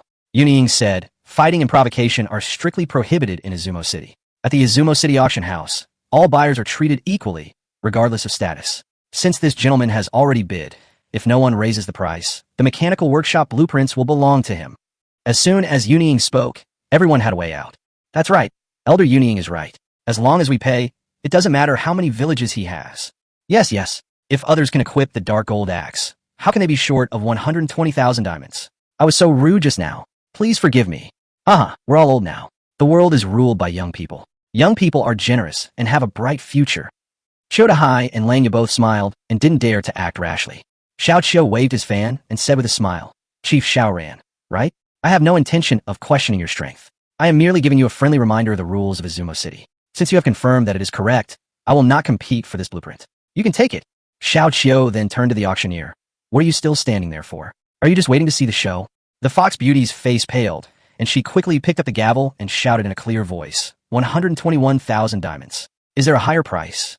121,000 once. 121,000 twice. 121,000. Just as the mechanical drawings were about to belong to Xiao Ran, a sharp voice suddenly came from outside the door. 130,000. I saw a man walking in from outside the door. He was short, only about 1.65 meters tall, with his hand behind his back, and he was staggering as he walked. He was wearing a coat, with a knife slung over his waist. He had a big face, small eyes, and a sinister look. He was a soldier by profession, but since he was not in combat, he chose to dress lightly. As soon as the person came in, Chiodahai and Lang Yu rushed downstairs and surrounded him. "Alliance leader, you are finally here." Lang Yu bowed and nodded as he went up to him, flattering him endlessly. "Brother, if you don't come soon, this blueprint will be handed over to someone else." Chiodahai wiped the cold sweat from his forehead and said with lingering fear. Xiao Ran turned his head and looked at the person who came. Could this be the leader of the Akita tribe and the lord of Akita City? Akita? Xiao Ran's gaze fell on Xiao Tian like a sharp knife. Huang Lao's granddaughter Miao Miao is still in Xiao Tian's hands. This account will be settled sooner or later. Akita noticed Xiao Ran's gaze, but just glanced at him and ignored him. His contempt was self-evident. Akita said to Chiodahai and the others, "I'm late. I meant to come here earlier, but I ran into a fool who came to attack my Akita castle. Seeing they didn't know what was good for him, I led my troops over and wiped out his lair. So, I was delayed a little. What? Someone from Izumo County dares to attack our castle. Chiyoda was shocked. The 10 castles are all very majestic in a region. Unless they are particularly hostile forces, they will not attack each other because the result can only be mutual destruction. That is why Chiyoda was so shocked when he heard that Akita Castle was attacked. Yes, what's the name of Luffy Village? Who cares? I've already demoted him anyway. Next time he comes to trouble me, I'll beat him back to a level 0 village. A small 5th level village dares to offend my Akita Castle. It's courting death. Akita spoke in a loud voice with a sneer, as if warning the other leaders around him that Akita Castle was not to be messed with. However, when Xiao Ran heard Luffy's name, his whole body was shocked. Luffy actually attacked the Akita tribe for him. A level 5 village going to attack level 10 Akita Castle? The result is predictable. Xiao Ran could hardly believe his ears. Is this Luffy stupid, or is he willing to risk his life for his brothers? But at the moment, Xiao Ran has no way to confirm the truth of the matter. Moreover, the sudden appearance of Akita has caused variables to appear again in the drawings that have already been taken down.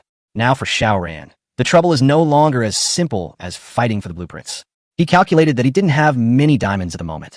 After deducting a 10 handling fee from the 8 pieces of gold equipment, he got about 100,000 diamonds, plus the more than 40,000 diamonds left from selling the silver equipment. However, he also spent 10,000 diamonds to buy warehouse grids for Hafeng. In other words, his total diamonds were actually only 130,000. No more. Now, Akita suddenly shouted the price to 130,000, which made him very uncomfortable. Hafeng seemed to have felt Xiao Ran's pressure as well. He stared at Akita with his tiger eyes, wishing he could chop this troublemaker into pieces on the spot. At this moment, the happiest person was of course Chiyoda. Chiyoda looked at Xiao Ran and said smugly, "Why? You're not adding any more? I told you before, you're just a shabby village with level 4 books. Just buy some holy water and gold coins and you're done. You're still trying to buy rare blueprints. What a pretentious act. Now you're broke, so why are you calling me no more?" Chiyoda looked so proud that he almost went to heaven. Beside Xiao Ran, Hafeng whispered, "Master, how about pawning my equipment first? Mortgage your dark old gear? Impossible." Even if Xiao Ran temporarily gave up the mechanical workshop blueprints, he would not be able to mortgage the dark gold equipment. You know, the elephant-level monster attack only dropped 1 piece of dark gold equipment and 1 piece of pink gold equipment. Compared to the rarity of the blueprints, dark gold equipment is also a rare treasure. Moreover, Black Wind's dark gold suit is a complete set of Godzilla equipment. If any piece is missing, you can't transform into Godzilla. At this moment, Xiao Ran's face was extremely gloomy. If he couldn't sell the equipment, he would have to give up. If he gave up, what would happen to the alloy armored beast? The highest level of alloy armored beast is as high as level 60. Whether it is siege or fighting, it is an awesome ace killing weapon. It is not easy to make him give up. Chiyo Tian didn't seem to take Xiao Ran seriously at all, and ignored him, saying, "Since no one is bidding higher, Chiyo will be disrespectful to refuse this blueprint." At this moment, a cheerful voice came from the number 1 box. The person who spoke was none other than the leader of the Myth tribe, Zaheo. The second in command of the Akita tribe also said that Sir Xiao Ran only has 4 villages. For villages, not even a tribe, and yet you're competing for priceless rare blueprints,